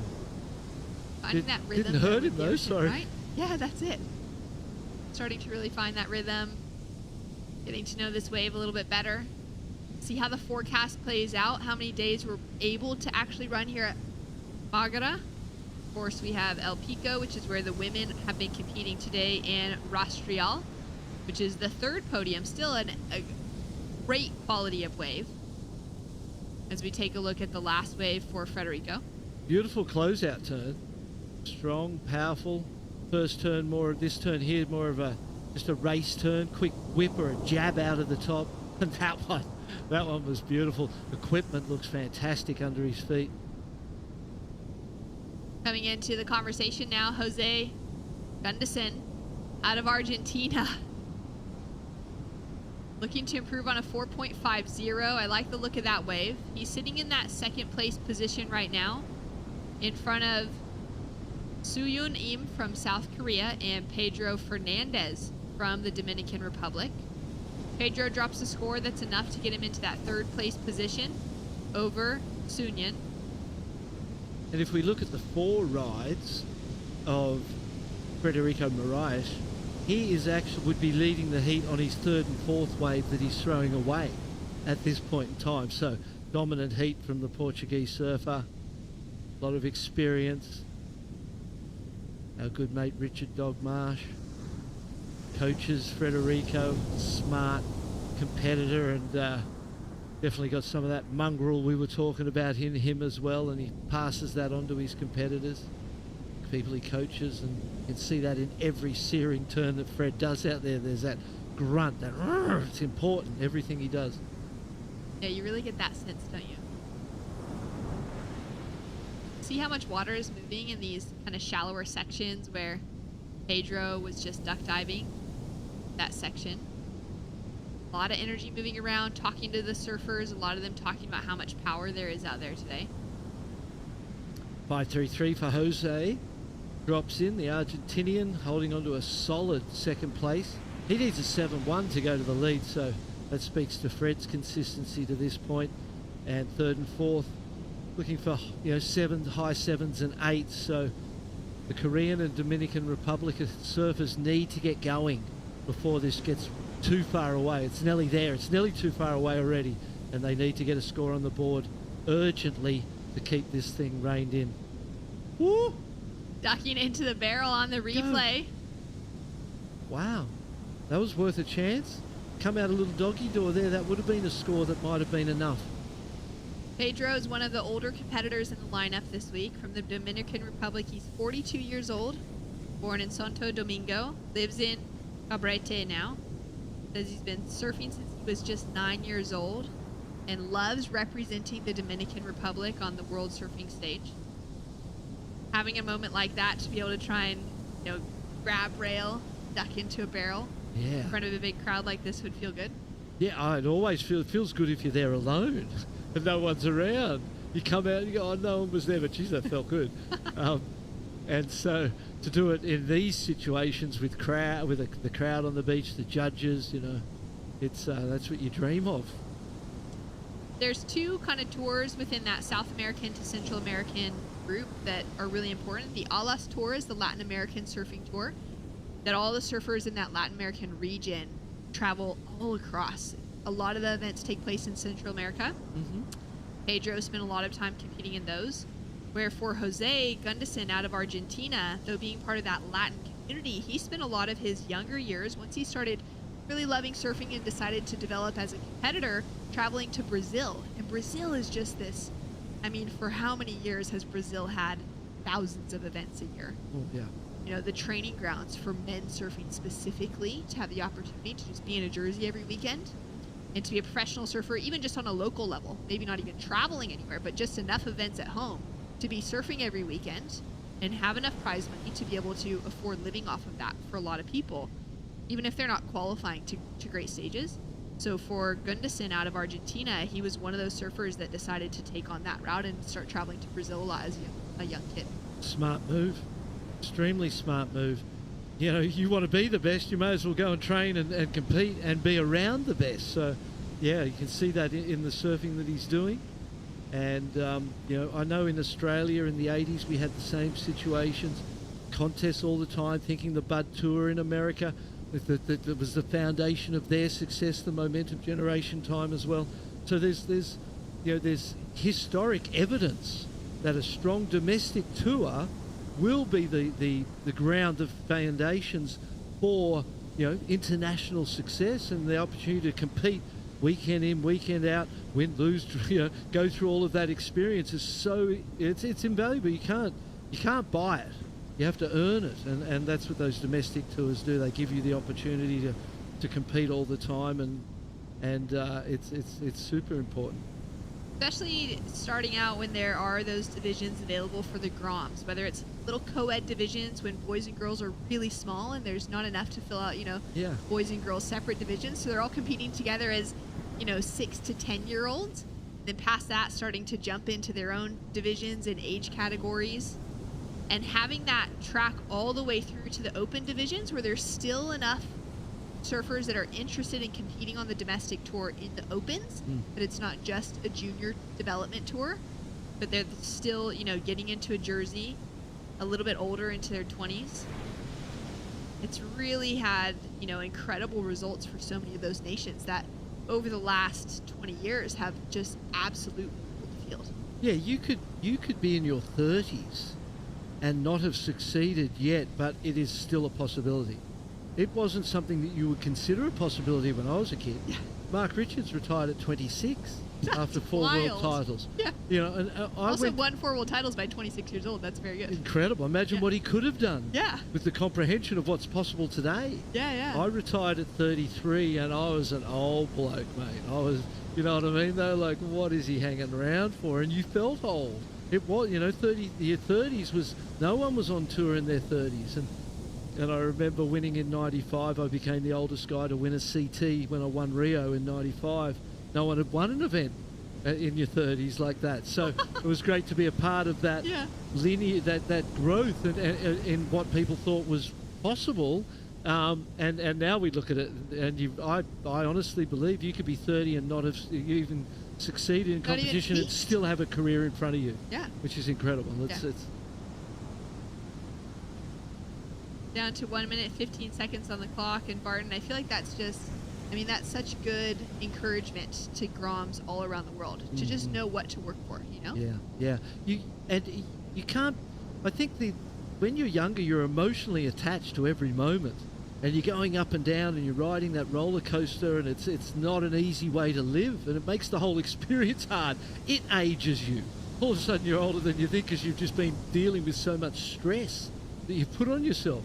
And then you learn that you don't have to treat it like that, and you can do as well without putting that much pressure on yourself. So I think that's an important part, Federico. Ready, up and riding. Oh, solid turn. Start off with, like you said, he makes every single maneuver matter. Yeah. You can see that intensity in the look on his face as well. Pedro now chasing down a 7.66. Unfortunate. As Gunderson in that second place position has done a great job to just kind of seal the door closed with a 4.5, improved with a 5.33 for his last wave. Unfortunately for Pedro and for Sunyan out of Dominican Republic and South Korea, they just really able to find that rhythm early on. to give them a fighting chance in those, you know, maybe 4 to 5 to 6 point requirements, but chasing the high 7s and the 8-point rides, that's tough coming down to the last final minutes. Just puts pressure on you, doesn't it? And you've got to find a certain type of wave that's going to give you that opportunity against a surfer of that caliber as Federico and Jose proved himself to be as well. So great heat from those two. Federico Moraes looking strong, trying to find himself with qualification to yet another Olympic Games this week. He's got to fall into the top 8 eligible men, and he's looking well on his way to that conversation. We've got more to come. Stay tuned right after this.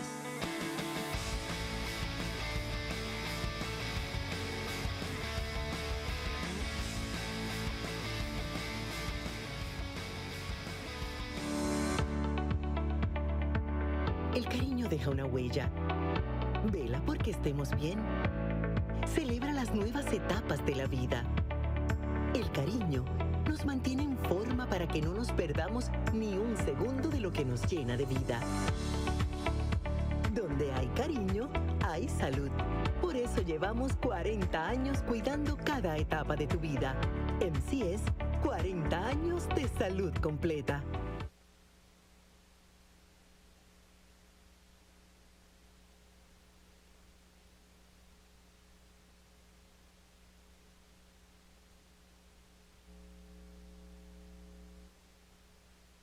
In Puerto Rico, we call ourselves boricua. We are proud, passionate, and full of life. On our island, secrets are more precious when shared. Passion flourishes. We enjoy until our hearts are full. And we know that gifts can come from anywhere. Live boricua.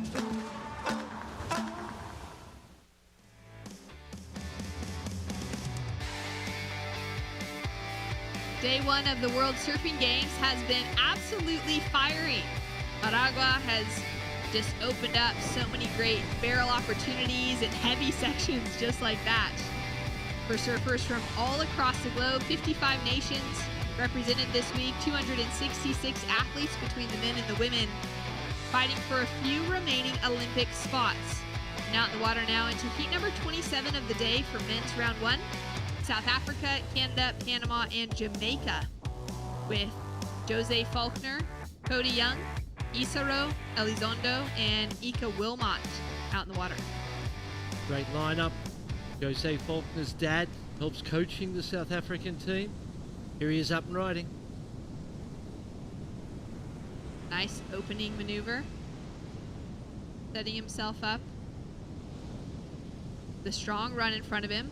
Hopeful to join if South Africa can get that third spot. Matt McGillivray and Jordy Smith at the Olympic Games. Cody Young now up and riding for Team Canada. And he'll have a quick kick out. Scores to come through for the opening exchange with Ika up and riding as well from a surfing family, well-known surfing family out of Jamaica. Sister is often competing as well.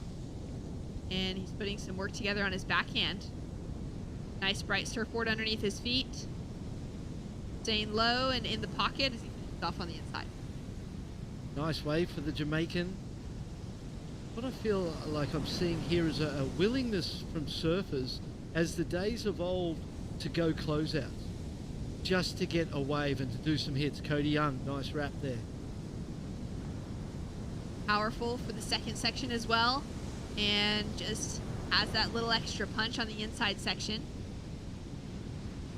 So Cody with a 2.37 on the board to start things off.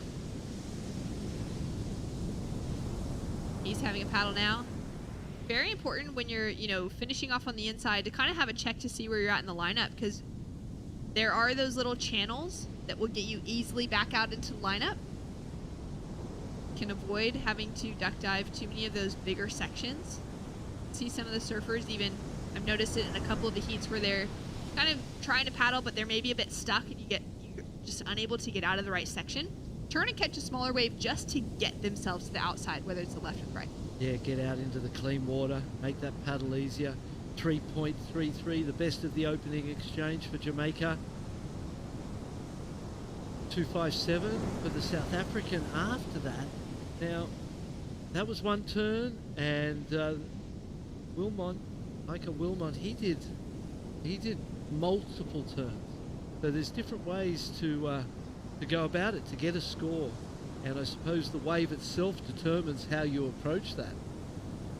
But I think we're watching the type of surfing now and later in the day where people have realised, hey, I don't need the perfect one. I can get a good score with one big turn on a closeout. And if you're down the priority, as we see Cody Young wrap his second turn, comes to the inside, hits the white water, gets the completion, feels like the best wave of the heat so far. There it is, 517. Setting himself up with a 7.54 heat total. Now, in these early rounds, you're kind of usually looking around 12 points as a goal to be able to making it through. We have seen some of those heat totals a bit lower throughout today, but some that have been much higher. Cody now looking to improve on that 2.37 and continue to grow that heat total next to his name. Nice smooth surfing. Just driving down the line, hitting that end section as well. He'll kick out clean. Good surfing. I think good, solid surfing. Made the most of every opportunity. Jose now up and riding on his backhand out of Jeffreys Bay, South Africa. Comes from Pelstris, specifically in J-Bay. And just gets a little bit hung up on his backhand to finish. Sitting on small requirements so far, though, to get that advancing position. And we do have Frederico Moraes fresh out of the water, getting towards the end of the day here with another great heat and a solid performance. Let's hear from him now. Here with Frederico Moraes from Portugal. Big congratulations moving through into the next round. You had a major turn right there at the end, dude. So talk to me about not only being on the Championship Tour, but also being in a leadership role right here for Team Portugal. What's it like being the captain of this amazing European team? It's beautiful. We have a really good young generation coming up. We have Kika, we have Guy, both Guys, Teresa and Yolanda. All of them fighting for a spot in the Olympics and fighting for a spot on the World Tour. So being able to help in any way I can, it's pretty awesome. And we have a sick little crew here. Everyone gets along super well. We have heaps of fun. And for a 10-day comp, that's what you need, a solid team, and we have that. Organization is something you guys specialize in, but I would also say that your European and your Portuguese league has actually been very successful in developing a lot of great surfers. What do you attribute that league to and how it's developed a lot of these young surfers that are actually on your team now? It just gives them a platform and gave myself as well. It's one of my sponsors, Mel. They're awesome and they've been supporting surfing for so long. And with their help, we have this Liga Mel, so it's our national comp, and it's such a sick platform for us just to show up, get some rhythm, pretty good prize money, so it gives them a shot at being able to travel if they don't have sponsors. So it's pretty awesome. It gives them a Portuguese career at least to start, and then hope for an international one. So you're very professional, and the one thing that I really like about you, you always find a balance between this being a profession and enjoying it. How do you find that balance, and how do you kind of try to maintain it during a calendar year like this?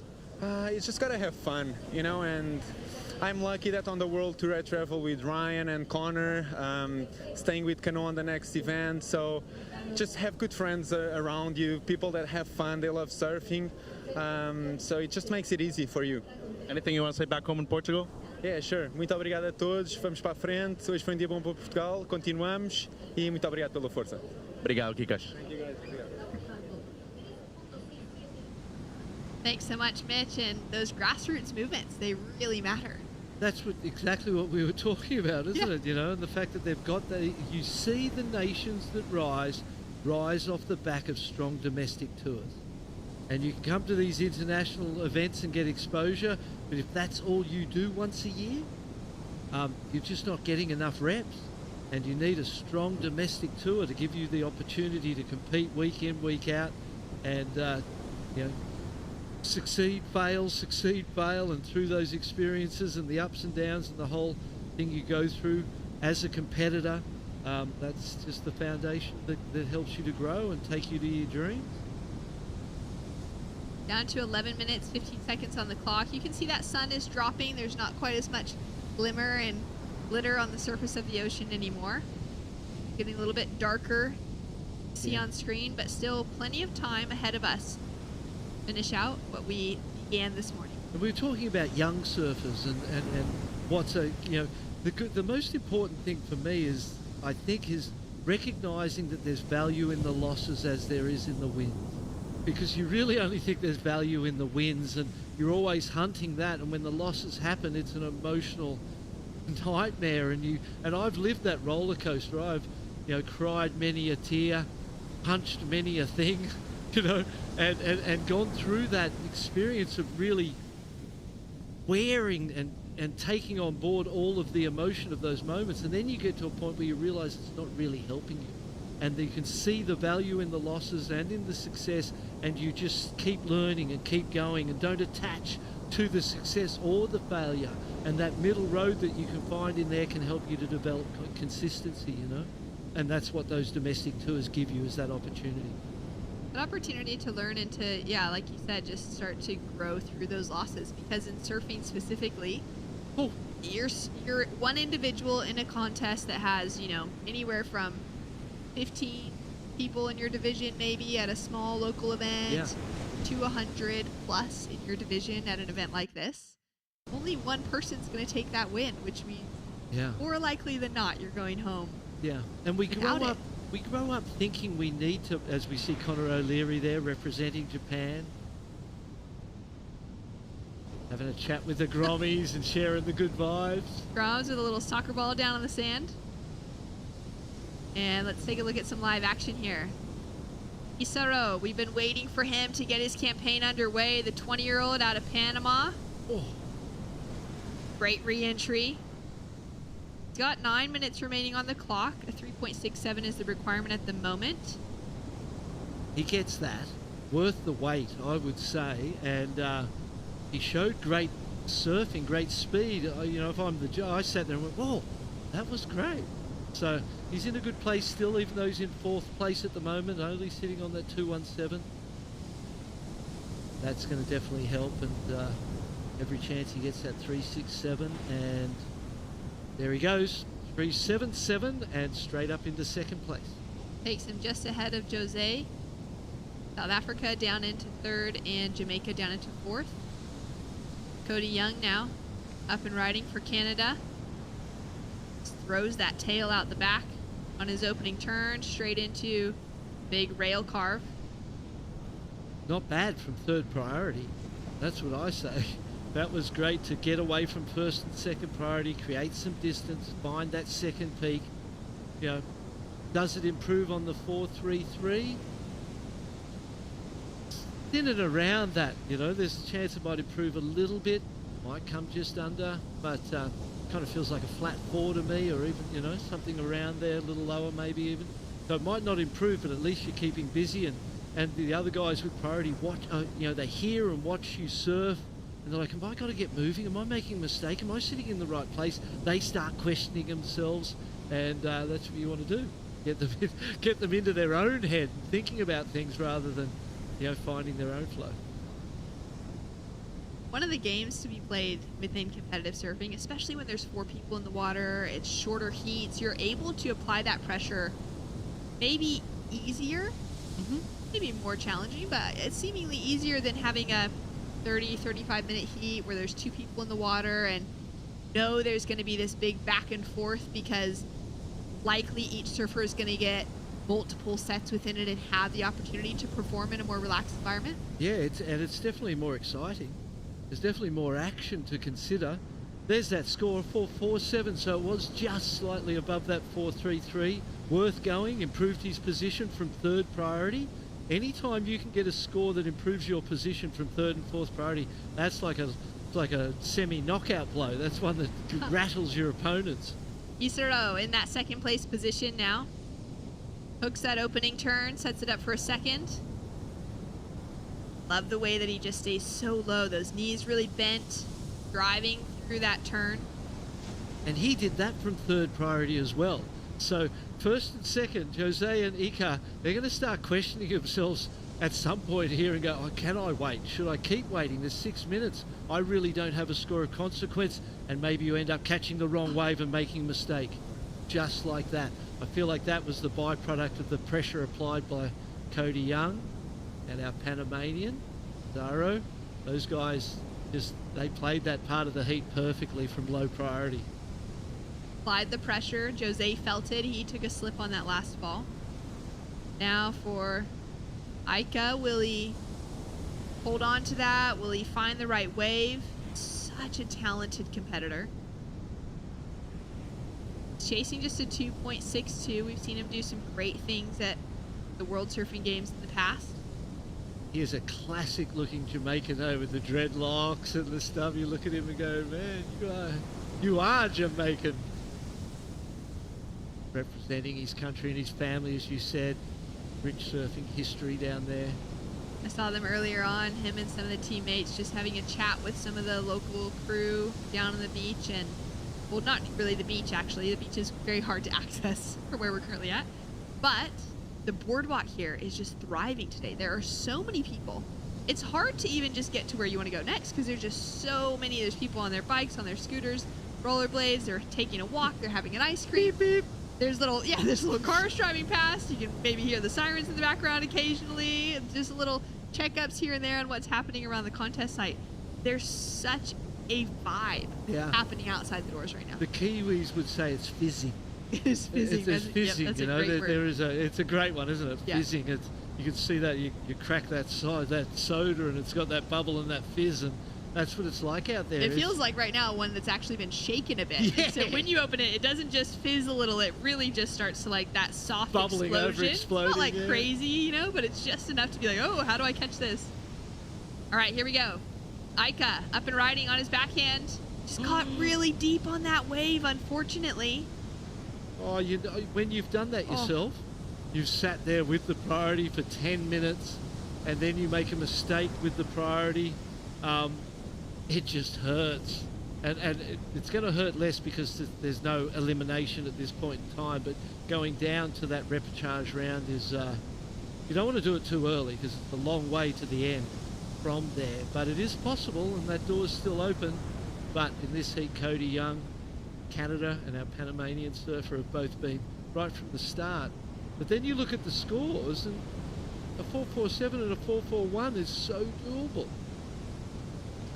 Isaro, grabs the rail, goes for a huge maneuver, trying to take away that leading position, chasing on a 5.67 Martin.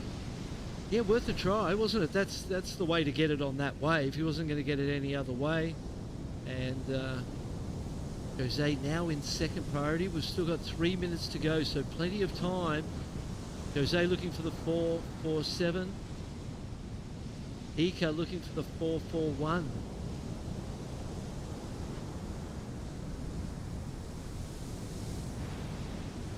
Three minutes on the clock in the hands of the judges now. And Jose up and riding, looking for that 4.47 to get himself back in. Oh, good start. Strong turns, nice carve. But that's just grown up surfing most perfect right hand point breaks in the world. Nice little beach breaks and a reef break actually called Kitchen Windows. That is such a fun wave. Right in front of where Jose grew up. So Pelstris specifically, it's the wave the closest to where his actual house would have been, you know, a few minutes walk from his front door growing up. Has such a fun little A-frame peak of lefts and rights off this reef. On a big day, it doesn't, you know, it's not entirely similar to this, but you can see where you have to figure out positioning. You've got to kind of watch where the crowd's sitting. There's a few similarities to this in the opening sections that can be really solid, and then it can taper off on maybe the worst selection. It can hold a really nice wall all the way to the beach, to the shoreline on the right ones. That's what Jose grew up surfing. Sounds like a great breeding ground for young surfers. One of my favorite waves in the world, actually. Is it really, yeah. huh? This little underground wave, Kitchen Windows. I've heard of the old Kitchen Windows. So good. Get around that corner and I start to fear starts to get me of the those big men in the grey suits that swim around over there. You're still looking at kitchens. You go a little farther around the corner towards the wave that shall not be named of Clapton's, and that's where it starts to get serious. You just named it. Well, I just but named that one, though, that one is what I was thinking too, because it goes the right way for me. Here we go. This You got a lot of open water there. Ika up and riding on his forehand, carving back into the section, taking it up down the line, pumping, driving, hitting it, chasing a 4.72, and Isaro. His best result for our surfer out of Panama, a quarterfinal finish at the 2021 World Surfing Games. So he's been right there in that kind of group context into finals day. Right now, he's got some work in front of him. Well, they're glad he didn't improve on that. He kept the ask in the fours, because for the heat that they've had to still be in it with a need of a 4 and 20 seconds about to tick on the clock, they're still in it. Judges considering all of those scores. Jose's got something to come in. There was quite a lot of work done on that. He's already in second place, so he may build on that 3.27, put a little more pressure on and up the ante for third and fourth. Well, the buzzer will now be sounding. No more waves will be ridden, but we are still waiting on 3 scores, and it's for our second, third, and fourth place surfers. Last score in for our fourth place surfer in Ika Wilmot of Jamaica. It's a 3.60. He improves his overall heat total, but it's not enough to get him out of fourth place position. Isaro drops in just the 0.43. He was unable to improve, and Jose, on the strength of his his previous 2 waves, the 3.27 and the 4.77, remains in that advancing second place position. Yeah. Pulled it out at the last minute. Congratulations to South Africa. Well, a huge day. We've got more action to come before we call it quits. Rachel Tilley and Chris Cote will be jumping in the booth right after this.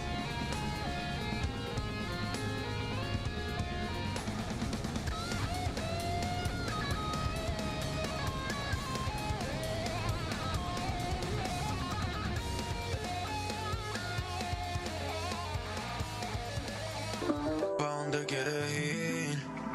Que mami yo te llevo. Restaurante Michelin.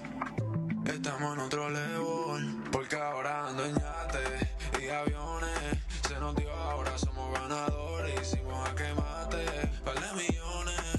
En Aventador llegando a las mansiones. Todo comenzó jugando. Ponte ready que ya voy llegando. De una picaco. Todo comenzó jugando. In Puerto Rico, we call ourselves Boricua, a unique name honoring our island heritage and the vibrant spirit of our people. When you bask in the warmth of our beaches, when you taste the love in our food, when you embrace the call of our adventures, you'll find that spirit in yourself. Dare to live every moment. Live Boricua.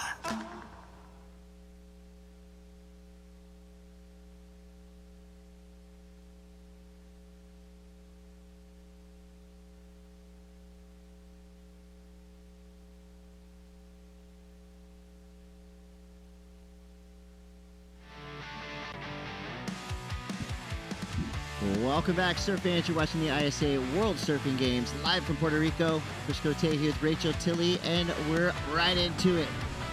Round 1, heat 28. Connor O'Leary starting off with a bang. 2 big backside power whips for Team Japan. Right behind him, Garage McDade representing Team Ireland. Hammers that end section. That's how you want to start a heat. Rachel, wow. What an exciting start. Absolutely. I feel like we've seen so many different styles of conditions throughout today. We saw surfers looking for that barrel. We saw it get a little bit, as it was dead low tide, a little bit tougher, slower heats. But man, it's looking like it's cleaning up again for that afternoon sunset light. And those were 2 beautiful opening waves. Yeah, this is a big matchup right here. Connor O'Leary, Japan. Jonathan Zambrano, Team Ecuador. Garage McDade, Team Ireland. And from Slovakia, Tomas Zajaček.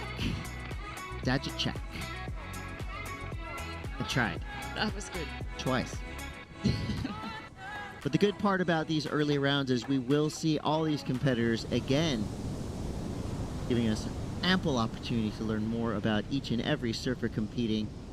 What a field we've had throughout this opening round for men and women. We have 2 podiums firing on all cylinders. If you want to see what's happening with the women, just below the screen you can click that podium 2 button. Right now, Jonathan Zambrano has his hands full because we're waiting for 2 potential big numbers from Connor O'Leary and Garage McDade. Yeah, that had the potential to be nice, but he just got hung up a little bit too long. And I think, therefore, sometimes when you know you didn't nail that opening ride, you then just opt to get out of it and get back out there. But let's look at these replays. This opening ride of Connor O'Leary, beautiful opening turn right in the pocket, goes straight back from that bottom turn back to the top of the wave, cuts out cleanly, and right behind him you can see Blue. Slightly bigger of a wave. Look at that spray as he puts it on rail. Nice variety with that second wraparound and finishes it strong. So Blue got 3 turns on that wave, 3 maneuvers. Nice and powerful, and this was Green's wave. Gets just a little hung up there. I liked the release of the fins, but he didn't get to drive back down the wave and then ended up just opting to cut out. As we see Green back up and riding in live action, hitting the lip. Can he make his way around? Lost a bit of speed, makes it around. Nice little cut back in the pocket. And cuts out. Blue back up and riding. This is a busy heat to start off. Nice opening hit. Coming back around. I really like his variety of maneuvers that he does from maneuver to maneuver. Connor O'Leary with a quick backup right here. High heat IQ, coming off some solid results on the North Shore of Oahu. Starting off his championship tour campaign for the WSL, right back in the jersey. Fighting for a spot. Team Japan. Wow, so that was an amazing start. Everyone having red, green, and blue, now all having 2 waves under their belt. Still waiting for White to open up his campaign. But sometimes that's a bit nerve-wracking too when you've seen everyone around you just get into this quick rhythm. And you're kind of waiting for your opportunity. Everyone making their way back out now. 14:20 to go. First numbers come through. Connor O'Leary with a 5.67. Excited to see what the judges throw out there for Garage McDade, an incredibly talented young surfer from Ireland. Well adapted in big barreling left-handers. Also a wicked backhand, as we just saw. That final turn was really cool looking. I think we're going to see him take the lead of the heat to start out with those 2 opening rides.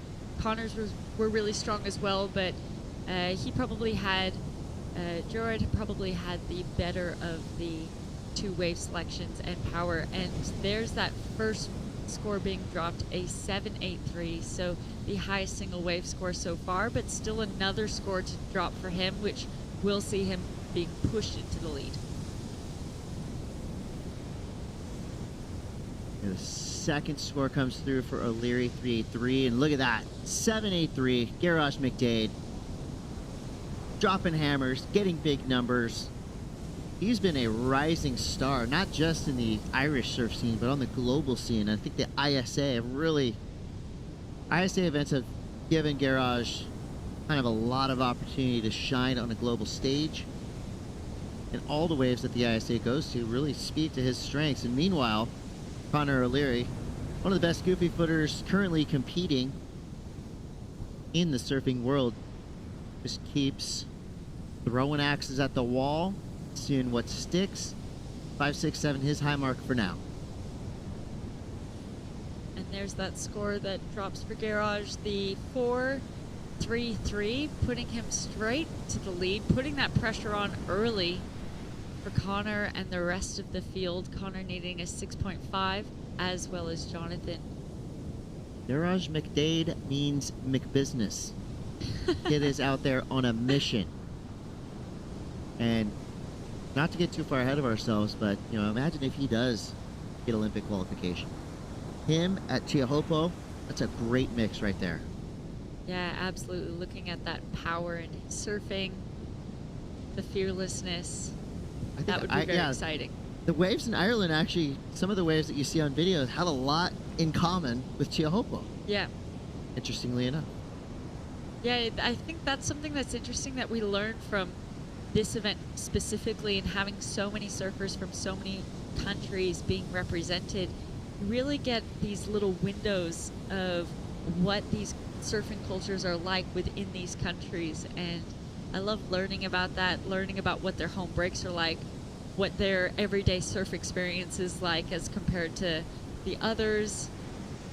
It's just, you learn so much and find it really interesting. Speak. 11:15 to go. Quick look here for Jonathan Zambrano. He wants nothing to do with that wave. Good call there. Closes out down the line. Connor O'Leary could be in position here. Giving this one a good look. He's going to not go. So with that, surfers reset themselves in the lineup. Let's go down to Mitchell Salazar. Here with Canada's Cody Young. Cody, congratulations. It's been a long day, okay? We're almost at the end. It ain't no Honolulu Bay, but you got it done out there. Decent heat total, but talk to me about the strategy going into it with your coach, Shannon Brown. Yeah, the waves are actually really fun. Like, you can't ask for much more, you know, competing in an event here. And, yeah, I'm just happy to get a couple waves and make it through the heat. And stoked for all my teammates who all won our heats today. And then got 2 more in the first round tomorrow, so hopefully they get the win as well. When I saw you this morning, physically, I think you're in the best shape you've ever been in your life. It's just truly incredible. It seems like the offseason has been super good for you. Talk to me about the training and also the amount of waves that you had at home on Maui, too. Oh, yeah, thank you. I got to give a shout out to Scott Sanchez and Team MPG. You know, we're in the gym like 4 or 5 days a week. And, yeah, you know, he really pushes me. Obviously, getting in shape physically and also mentally too, so I owe a lot to him. What about not only the boards that you're riding too, but a lot of the quiver that you guys had to train to bring here too, because it changes quite a bit. The forecast for the rest of the week looks a little tricky, but then it picks up towards the end. What are you riding right now, and what do you have in your quiver? Yeah, so I'm riding KT surfboards. This is a Crusher 5'11.5" shortboard. You know, Keith has been super influential to me and has just taught me so much about surfboard design, especially this last year. Like a year ago, I didn't really understand how surfboards worked, and he actually took the time to kind of like teach me everything, and I think that makes such a big difference. And yeah, you know, he came about 4 weeks ago, tried some boards, and then I went home, and then he pumped me a couple new ones out in like 5 days. So, you know, went to go do some R&D here, and yeah, I think I got the best boards possible for this event. Are you mainly talking squashes or a lot of round tails too? Yeah, I've been dabbling in both, but I like the squash for most of the waves here. I think you could definitely here at Margara, you could use a round tail, but I think maybe this morning would have been nice. It seems like it's come down a little bit, and it's nice to have a release with the squash. Appreciate your time, Cody. Thanks. Thank you. Cody Young, onward and upward. Meanwhile, Connor O'Leary still hammering away at his workbench. One big turn out the back, looking for a solid finish. Doesn't get it. He's going to have to rely on those 2 opening snaps. Been really busy, just kind of hunting around in the middle part of this wave. Meanwhile, Garage McDade out the back with priority. 2 big numbers, a 7.83 and a 4.33 with 8 minutes to go. Zambrano needs a 6.5. Tomas needs a 9.5. Here goes Zambrano. Guy is a powerful, threatening surfer from Team Ecuador. That's 3 hammers. Right in front of Connor, too. That always feels good when you get something powerful in front of your competitor. Look at that. He's fired up. Yeah, 3 turns will do that to a person. Get you motivated. Yeah, Connor's been staying extremely busy as he's had 3rd priority, and if there haven't been sets, the other 2 who have had 1st and 2nd have just been sitting out there patient, so Connor's been taking advantage of that. But I feel like with 7 minutes on the clock and Connor looking to replace a 3.83, we still have a score to drop. We'll see if it affects his score line, but it would be probably best that he holds onto a priority now and starts working his way up the ladder, and so he can cement and start pushing his way up into in that first position. And you know, there's staying busy can be really good towards the beginning of the heat, but sometimes towards the back half you then start taking off on waves that you don't really need to be wasting your time. Maybe it's time now to start getting a little bit more selective. Yeah, he needs to just put him. I mean, can't sit here and tell Connor O'Leary what to do. He's one of the best, but in the context of this heat, he needs to put himself on a wave as good as Garage's 783. It was a little bit bigger, a little longer, and gave him a really nice end section to work with. That's the equation. Yeah, that's really what it is at this point, is that wave selection, isn't it? I mean, obviously Connor has the incredible ability. We saw that on his 5.67. It wasn't a crazy wave, but his surfing was immaculate on it, so he surfed that score up. Sitting now with second priority, still waiting for that last score to drop, so I'm interested to see if that affects his scoreline. Well, we'll see what happens. Time has been flying in this heat. 5 minutes and 49 seconds to go. Looks like it's just a 3-person heat as well. Looks like we're missing our friend Tomas. We're missing Tomas from Slovakia.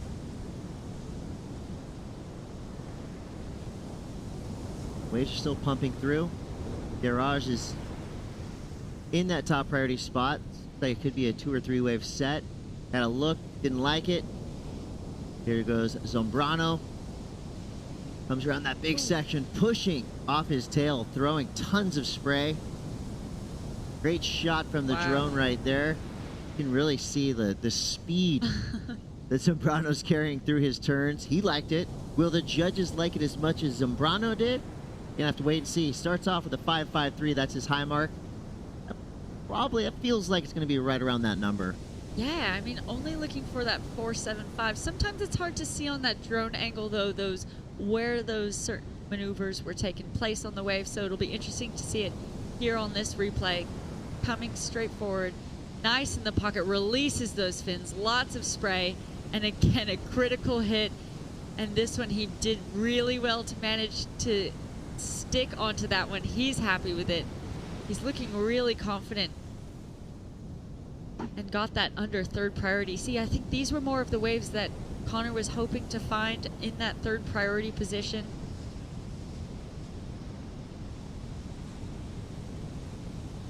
That looks really good. Now let's compare that to Garrett's 7.83. See, he really drew that one out. This one had nice variety, and I think the difference that we haven't seen on the others, a little bit of upside down there, but the 3 maneuvers, that opportunity on that wave to have 3 maneuvers of variety.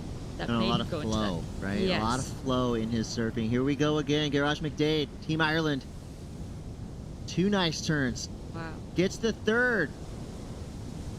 Kind of forces in the fourth, but still rides out clean. Will that be better than the 4.33? I think so. A lot of action. I mean, when you see a wave like that and you get excited about it, you know, our judges, excited. they're surfers, they're human beings. They get excited, not as excited as Rachel and I, but... No, I think that's fair. That's something my dad works with me as my coach, and that's something he has always said to me, is that the surfers want to get excited. They want to give out good scores because they're surfers themselves. So look at this. This is just such clean, crisp surfing.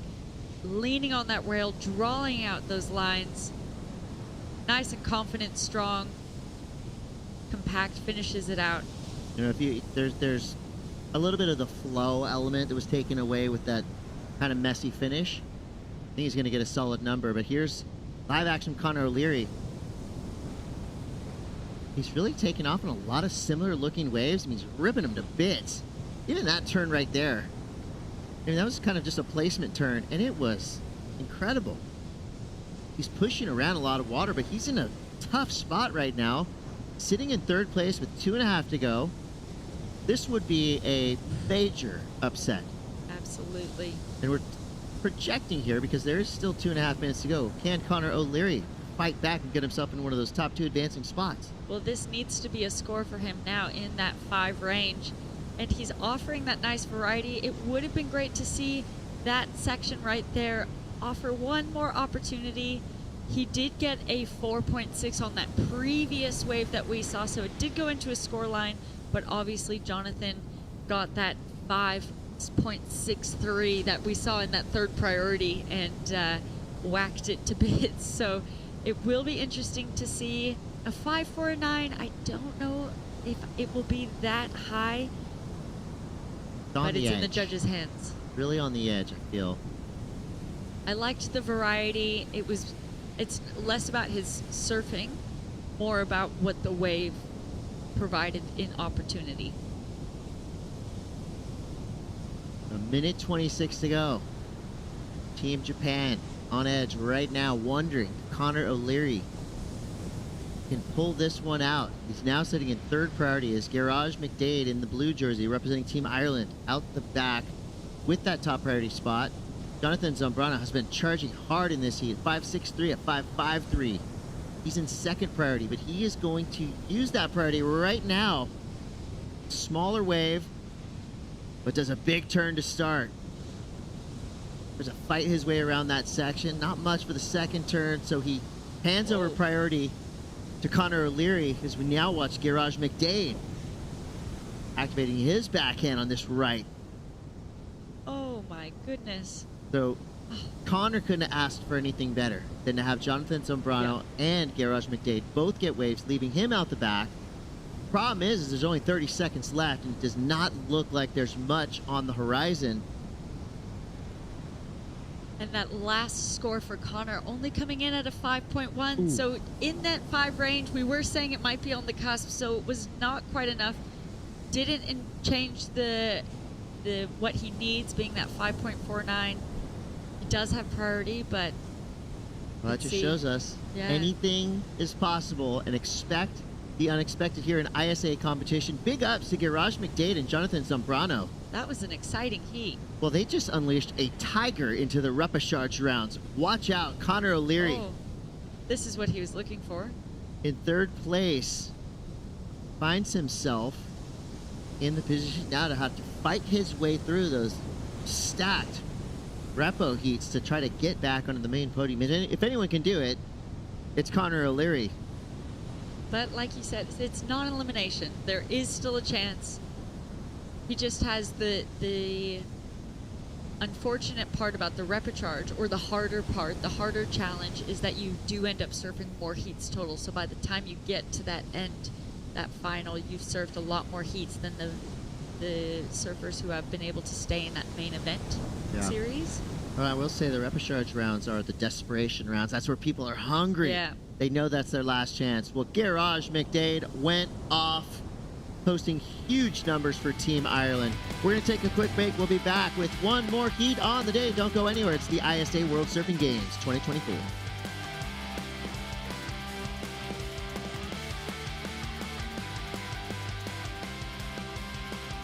Desde la primera vez que te probé, ese sabor nunca lo olvidé.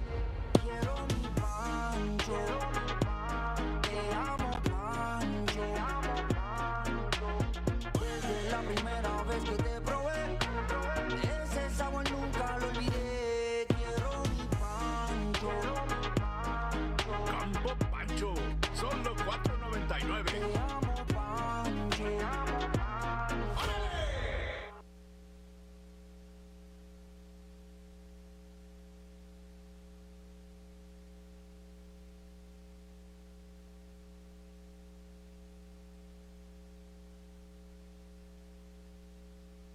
In Puerto Rico, we call ourselves Boricua, a unique name honoring our island heritage and the vibrant spirit of our people. When you bask in the warmth of our beaches, when you taste the love in our food, when you embrace the call of our adventures, you'll find that spirit in yourself. Dare to live every moment. Live Boricua.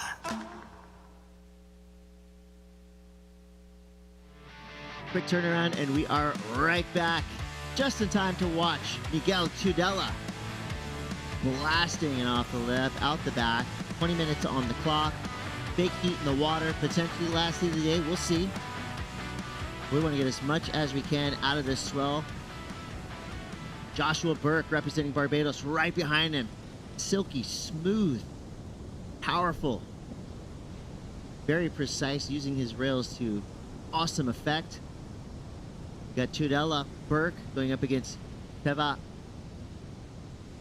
Bashua from Morocco and Andrew Rhodes from Fiji. So Peru, Morocco, Barbados, and Fiji in the lineup. Chris Cote with Rachel Tilley here in the booth. Puerto Rico shining all day long. That was a marathon of competition, and we're just getting warmed up. It's only day one. Yeah, it's been a long day of competition. We're into these final last few heats of the day, but I'm really enjoying these final heats. We're seeing that last heat was really exciting. It looks like the conditions have cleaned up a bit. You know, that kind of nice evening sunset surf where... Happy hour? Yeah, exactly. I feel like it's been happy hour all day. I think happy hour starts in Puerto Rico at 7 a.m. Well, if you go out onto the promenade right now, you really feel the energy from everyone here watching the event. They are enjoying happy hour, that's for sure. We've got 4 surfers in the lineup. 2 of these surfers will stay here in the main round, advancing through in first and second place. Third and fourth will go to the repechage round, where we just saw a massive upset. Team Japan has a surfer who is very talented and scary in the repechage or the main. That's Connor O'Leary, who got third place in that last heat. So if that's any indication of how stacked this field is, I mean, the proof is right there. And here we go, Tudela now backing up his 4-point ride to start that right there. Crispy, precise turn. Oh! Going for the third, forcing the issue. And it's a no-go situation. I'm a little concerned with Tudela trying turns like that with his knee all wrapped up. I was just thinking the same thing. But he's a warrior. I mean, this dude is tough. He's in that 2 to 60 club. He'll ride anything to throw his way. Josh Burke is really fun to watch surf. Such a good, clean style. Yeah, absolutely. They've all had nice opening rides. No one's really running away with it quite yet, but let's see what Teva does here. And the comparisons between Teva and Ramsey Boukiem are pretty obvious. Both surfers from Morocco. Strong, powerful goofy footers. Both goofy footers from the land of rights. There you go. I mean, you could tell that Teva has definitely surfed a lot with Ramsey. And many of us goofy footers could draw a comparison to Ramsey Boukiem. That would be a high compliment. 16 minutes left here in round 1, heat 29. Potentially the last heat of the day. We'll see. What a glorious afternoon. Looked like the storm clouds were about to come in, but they've held off and provided the surfers just with great conditions all day long. Even at the windiest part of the day, super contestable. We saw big numbers all day long. Yeah, lots of clean, exciting surfing, different upsets, lots of action from our elite surfers that we see surfing on the professional tours, the WSL tour. We've seen current Olympians, those already qualified, and we have all these other surfers that are not currently qualified in this event this week trying to qualify. Set coming through with 15 minutes left. Who's in position? Nobody wants this one. There could be a potential ride on the third wave of this set. Pulsing up nicely, but just catches these surfers a little bit out of sorts. So with 14:48 to go, excited to hear what this young Irish surfer has to say. Garage McDade standing by with Mitchell Salazar. Here with the pride of Ireland, Garage McDade. First of all, congratulations. You put on a master class out there. Your board looks amazing. Can you tell me about the underrated shaper Bradley that you're riding right now?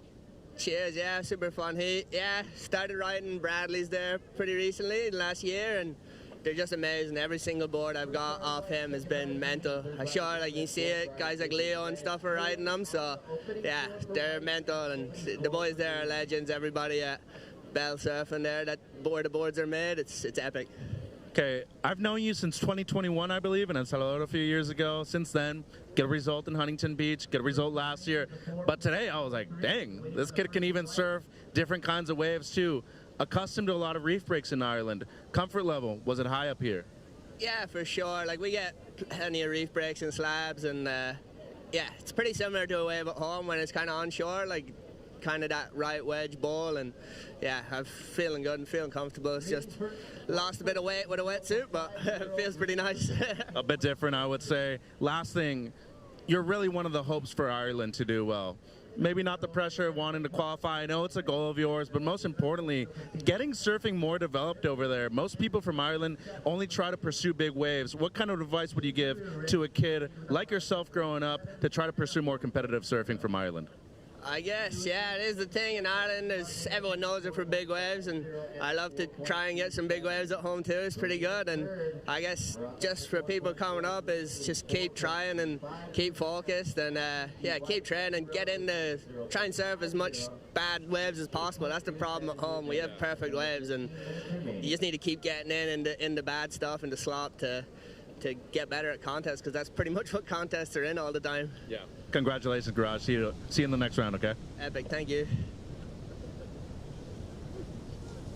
Great guy right there, Garage McDade, an amazing surfer too. I can't wait to see the rest of his surfing career has in store for us. I mean, he is a threat in any conditions. Yeah. And I love that question line from Mitch. See Joshua Burke now. Big. Oh. Inverted Oh my grab rail gosh. reverse right into the lip, and why not? What did we just watch, Chris? That was almost one of the sickest turns we would have seen of the day. As he was setting up for that, that is not what I was expecting that was going to turn into.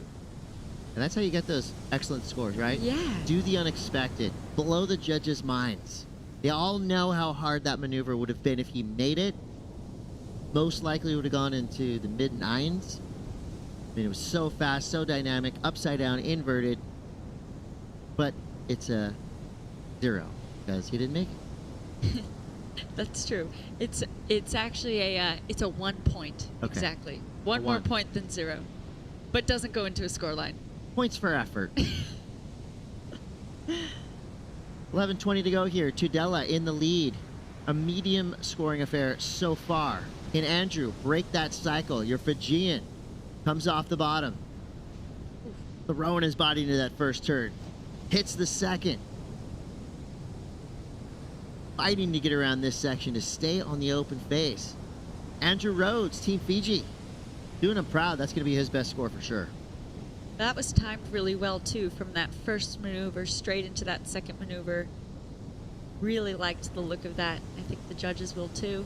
Let's look at that replay. Taking off the bottom, using that upper body to find that snap, and that is a strong finish with that lip coming down. He met it up there as it halfway and banged the heck out of it. Let's see that replay of blue. Chris, I think you should take that away, of explaining what just went on there. Well, Josh Kerr made that maneuver. Yeah, Josh Kerr made that maneuver famous, calling it a club sandwich. It's basically an inverted reverse with the grab rail. I mean, highly progressive. It's been done for, about 10 years, but you don't see it often. Yeah. It's that hard of a maneuver, and only a handful of surfers in the world can really do it. I mean, and Joshua Burke got very close right there. And again, if he would have made that turn, excellent score all day long in any competition at any level. I'd like to see him try it again. Like you said, highly progressive, and that's one of the key elements in that judging criteria, which is why you're saying that would go straight into the excellent range, because it is progressive surfing that the judges are looking for. As we see Green up and riding. Deva. Boom. Sticks to the power game. Tries to come around that section. Attacks. And goes down. But wow, what an opening snap there. So he's got a 4.43. It'll be pretty cool to see what that score is. I mean, he could have eclipsed his opening wave on the strength of one big turn. This was just perfect right here. Taking off with tons of speed. laying it in. Look at all that spray coming back down with control, trying to make it through that foam climb. It really was just that single maneuver. Even if he had landed that foam climb, I don't think that would have added much consequence to the scoreline anyways. So like you said, it will be interesting to see where they take that. It wasn't complete at the end, which sometimes makes the judges have that little dampener of a finish, but it's all about that big maneuver he had at the start. No doubt. As we anticipate that number, 8:33 to go. Andrew Rhodes, his score comes through at 260. Give it up for Andrew, doing it for 40-somethings everywhere. 43 years old from Nadi, Fiji. His favorite break is a pretty cool spot. It's called Cloud Break. Not a bad home break there. He is your ISA team captain. His sponsor is Coral Cats Sailing, Fiji. Awesome. So if you're ever in Fiji and you want to sail, hit up Andrew Rhodes. Maybe he'll take you out on a Coral Cat sailboat. 8 minutes to go. Teva from Morocco comes through with a 5.27 and a 4.43. He's now in the lead. Tudela with a 5.17 and a 4. Burke with a 4.5 and a 4.27. So still, we're just remaining in the mid-range score zone. So for that single maneuver, they did award that 5.27. So it's the single highest wave score of this heat. The judges were really rewarding that progression, that power, that flow. And even if he had landed that foam climb, I think we maybe would have seen it in that high fives, but it was really all the meat of that score came from that single maneuver, because that was incredible.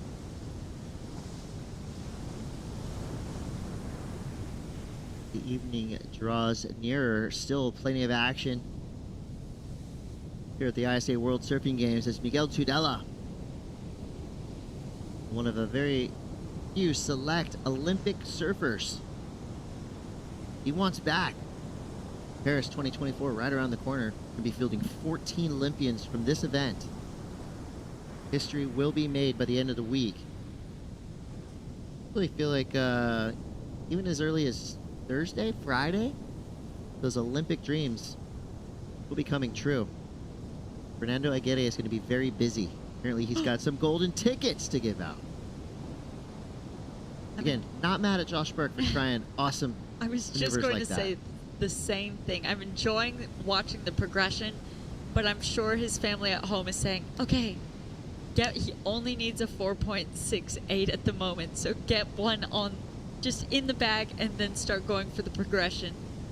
With 6 minutes to go, that might be his game plan. Maybe he'll commit to the continuing to go big or go home.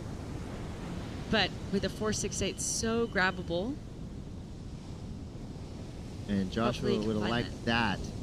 Teva with priority.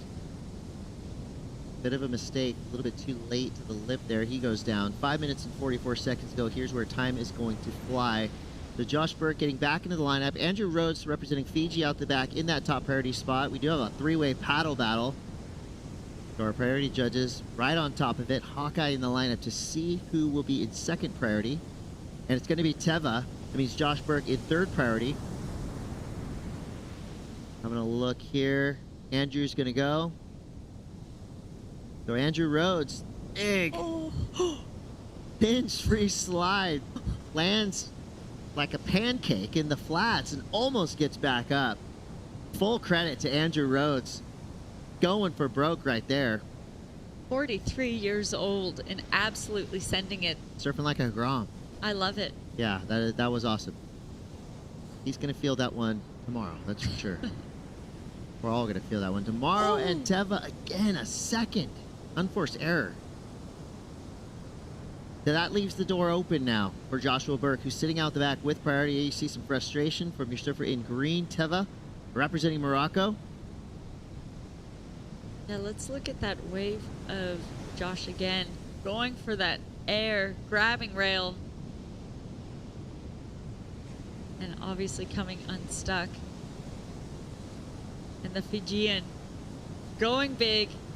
It was that he held it up at that top for a couple extra seconds and then just came down with that lip. And Yeah, mad respect for Turned him. into a pancake. You could just see him clinging with his toes Yeah. into this wax, trying to make it.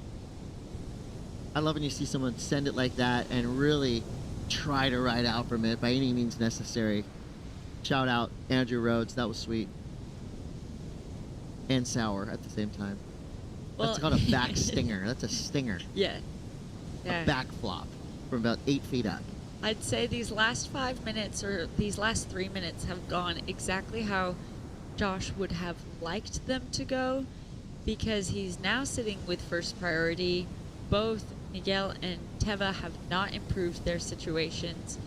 It has improved a little bit. Joshua's requirement is now a 5.21, but nothing out of reach. 3 minutes to go. He needs to now choose carefully and unleash what he can. And a 5.21 will be an easy score for him to achieve. So it's just about, at this point, that wave selection and the waves cooperating. But the ball is in his courts, withholding that priority. I'd say if you're Teva right now looking at that score line, that score need of 5.21, you'd be a little bit stressed. Teva's going to try and sell him on some waves, I think. Yeah, he's put, what are those things called that blow up and put them in front of the used car lot and they wave their arms? Oh, yeah. He's got one of those Used out. car lot. Yeah, he's trying Blow to up. get all the attention to Josh. Oh, on this one, take this one. That's a heat winner right there. Late drop for Josh Burke. So maybe the sales tactic work. He needs a 5-2-1. No opportunity for Josh Burke on that opening of that wave, and this wave kind of just shouldering off down the line. He's such a dynamic, powerful surfer with every trick in the book, but if you don't have a ramp to work with, you can't ramp out. Don't think that one's going to be enough. I think Teva may have gone left as well. So it may have actually been that sales tactic of him going and Josh going, no, I'm going to go right. You are not taking this right. You're not bettering the score line. Well, it's about supply and demand, right? Exactly. He needed a wave in time. There was an infinite supply with this last minute 45 to go. Good news is for Josh Burke that it's still pumping out there. He could potentially get out the back and maybe sneak a wave under Tudela. I don't think Tudela is really worried about Josh Burke. Yes. Probably feeling pretty confident up in that top spot. Teva definitely needs to be aware of where the surfer in blue is in the lineup. That last score coming in as a 3.8 for Josh Burke, so not factoring in. He still needs the 5.21. Just about a minute remaining. Can he make it back out to the lineup and turn around in time to catch wave?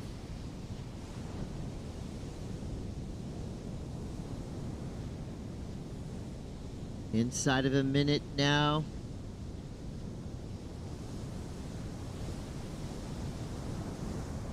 Like Miguel Tudela's right in the mix with priority. There's Josh. Just about to duck dive. Ooh. About to have a flying kick. Time is winding down. Can he turn around on this? Had to try. Absolutely. Especially since Teva didn't go on that one, he had to turn around and just give it a go. Well, it's a battle of 5s and 4s. At the end of it, Tudela did his job. 5.17 and a 4.9. Here we go, Teva. The sales tactics worked. Rubbing it a bit in there too with that cutback, spraying Joshua. He's going to make his way in. And that's going to be it for round 1, heat 29.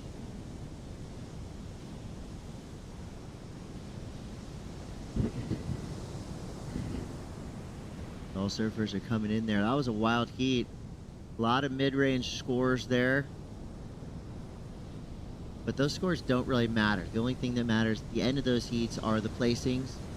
It was Tudela getting the win, Teva in second, Josh Burke One of the best surfers in the Caribbean goes down in 3rd place in the repechage round now, along with Andrew Rhodes. And we got one more heat on the day, Heat 30 coming up next. You're watching the ISA World Surfing Games. Don't go anywhere. We'll be right back with more action.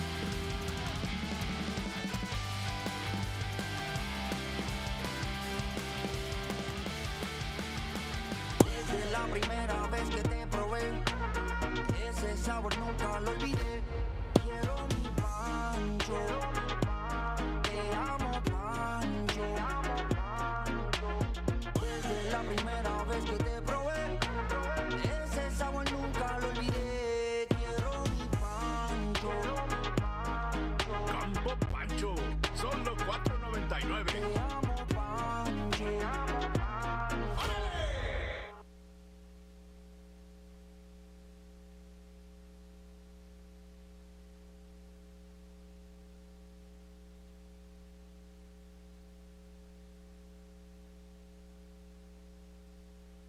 In Puerto Rico, we call ourselves boricua.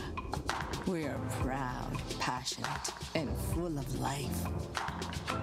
On our island, secrets are more precious when shared. Passion flourishes. We enjoy until our hearts are full. And we know that gifts can come from anywhere. Live boricua.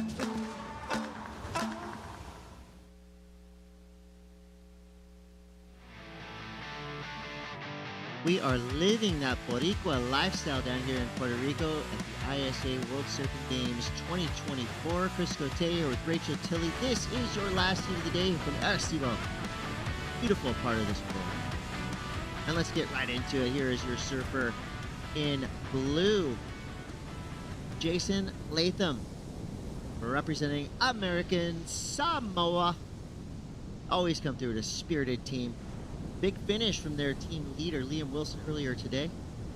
Up to Jason Latham to continue that run. Iago Dominguez, Aaron Strong, Lucas McMahon. Finland, American Samoa, Great Britain, Spain represented in the final heat of day one. And it's good because the more heats we get through here in these early rounds, then we give ourselves a bit of luxury towards the end of the window to potentially pick the best and brightest spots of the day. I'm Chris Cote. I've been with Rachel Tilley all day, and I've been having a blast. Rachel, so far so good on day one. It's been awesome. Yes, it has. It's been really exciting, and you could see that sun just over the hill making its way down. We're utilizing every last bit of sun as we see Iago up and riding. So Dominguez from Spain making full use of this wave. See the golden light? Yeah, just golden perfectly hour. illuminating these surfers. Full credit to our judges. They have been on fire all day long. I haven't heard one peep of a complaint. Nobody's been talking about the judging, and that's a good thing. Yeah, that means their numbers have been spot on throughout the entire day at both podiums. Yeah, well, you say both podiums. We're here in Heat 30 of the men's. We're also running Heat 30 of the women's at podium 2. So 60 heats completed in total after these finish. Great Britain represented here by Aaron Strong. The name fits the surfing. He looks very powerful. I like when that happens. Here's Lucas McMahon. I believe the sole representative of Team Finland here.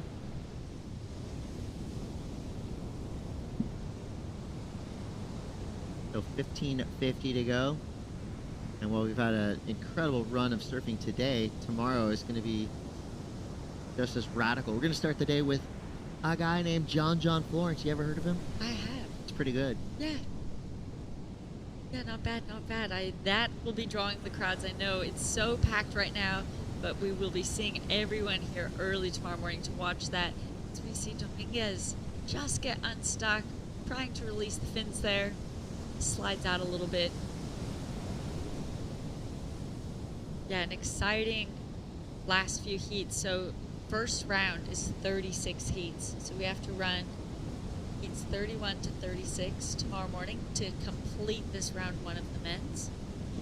Still a lot of big names sitting in those last final heats of the rounds. yet to be served.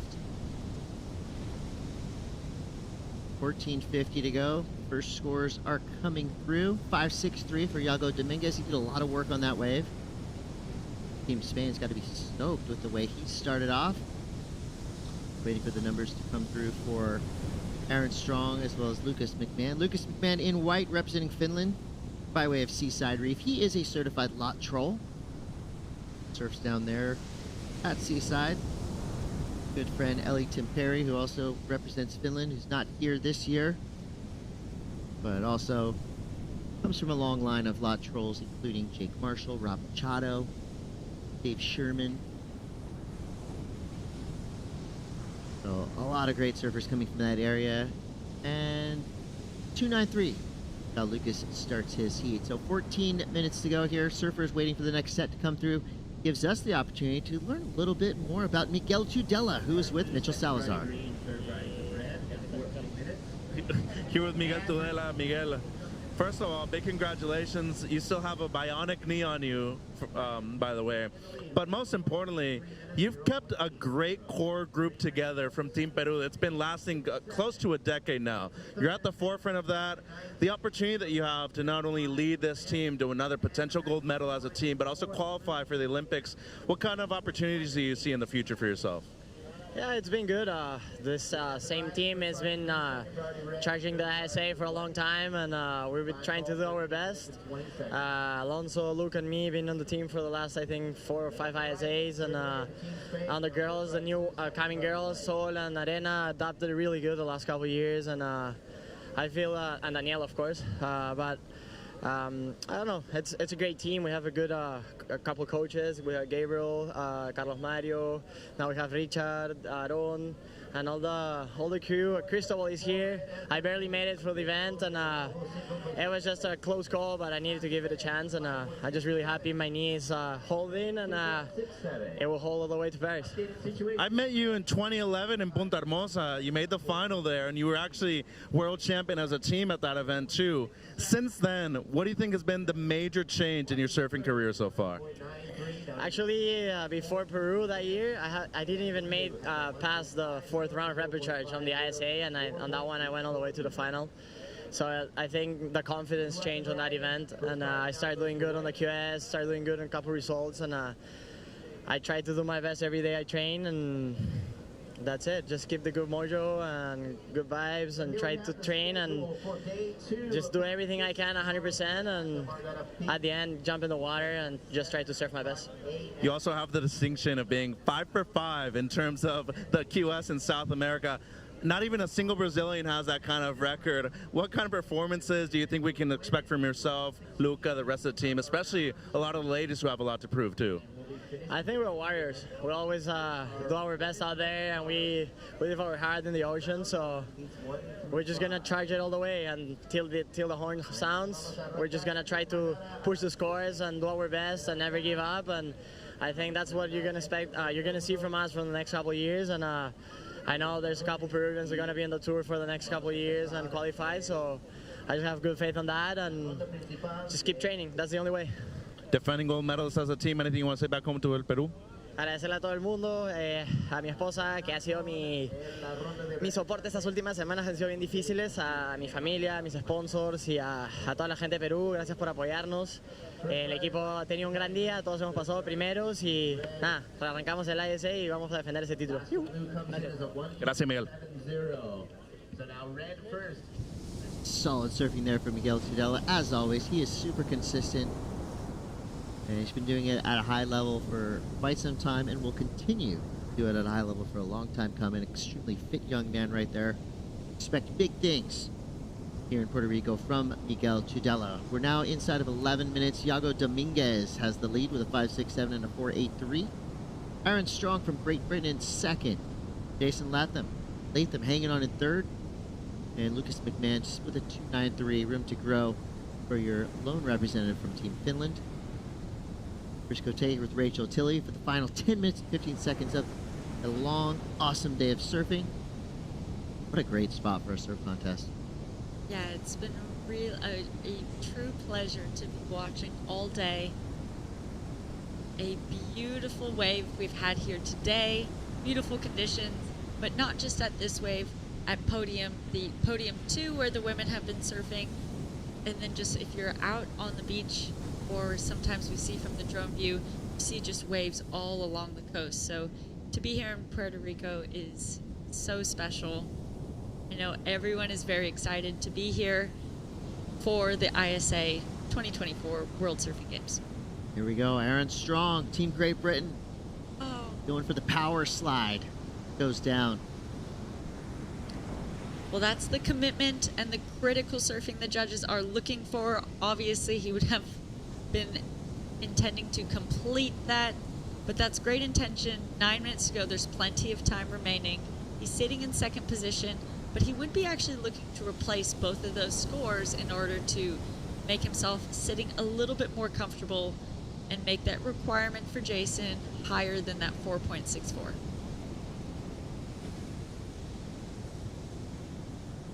This is kind of starting to feel a little bit like that last heat where we saw a lot of mid-range scores. Nobody really with the opportunity to bust out into the 8s and 9s, but there's still time and a lot of talent in this lineup.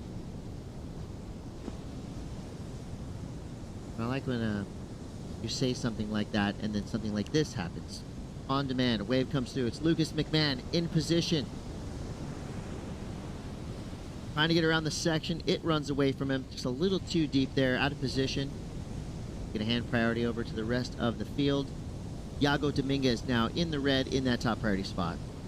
Yeah, you can see Iago just turning his head around and checking how Lucas's wave turned out and if it closed out. As you're sitting out there and watching your fellow competitors take off on waves, I mean, I don't tend to actually sit and watch from the outside, but it is good to see where they've ended up. Just keep an eye on, you know, if that was a set that they were taking off on, how it ended up pulling away. And then you can know for future when you're looking to use your priority, whether you actually want to use it on a wave that looks similar out the back. So you're constantly learning, especially on day one, heat one, in round one. Not heat one, but these surfers' first heats. Heat 30 of the day. Trying to just get your feet in the wax and continue to learn and get comfortable being out in New Jersey at the start of what will be a big week ahead. Thinking a big week, big party is about to go down. I see my uncle in there. Wait for us. We got 7 minutes, 10 seconds to go till the business is done and the party begins. One thing that I know about Puerto Rico, even after only being here for about 26 hours, they love a good party. I've felt it since 7 a.m. You'll find a fun fiesta, that's for sure. Music will start shortly at the conclusion of this heat. Did you bring your dancing shoes, Rachel? I did not. You dance in those shoes. 6:30 to go. Iago Dominguez in control right now in that top priority spot and in the lead. Lucas McMahon comes through with a 2.93 paired with a 0.50. Jason Latham, he's a 4.64 to get into one of those top two spots. Prepare yourselves for what is going to be an epic highlights package directly after this heat. And also, we're going to give you a little bit of a preview as to what's going to happen tomorrow morning. Some big names hit the water. Got Brian Toth, local hero, John Florence. So much yet to come here at the ISA World Surfing Games. Iago using his priority there, and that's that conversation we were having before. Lucas used his first priority and had that same shutdown situation happen on that set, and Iago was kind of looking behind and ideally learning from other competitors' mistakes, but unfortunately took off on one, closed out in front of him, and he'll be making his way back out. But it's Jason now with first priority and Aaron with second priority. Getting down to the wire here, nearing that 5-minute mark. And it's going to be Jason Latham from American Samoa fading left. Trying to fit a snap in there. Wave just lets him down a little bit.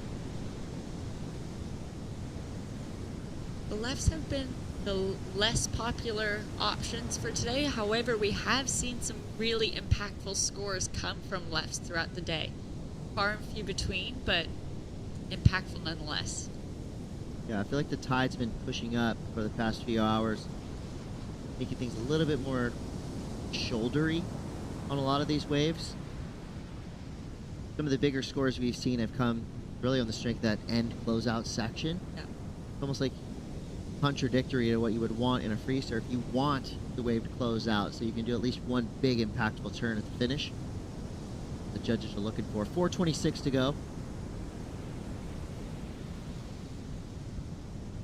None of our surfers really running away with it. I mean, the highest single wave score being that 5.67. Like you said, we saw that in the last heat too, just kind of a battle of the 3, 4s, and 5s. But with that being said, it really leaves it up to anyone's game right up to the end.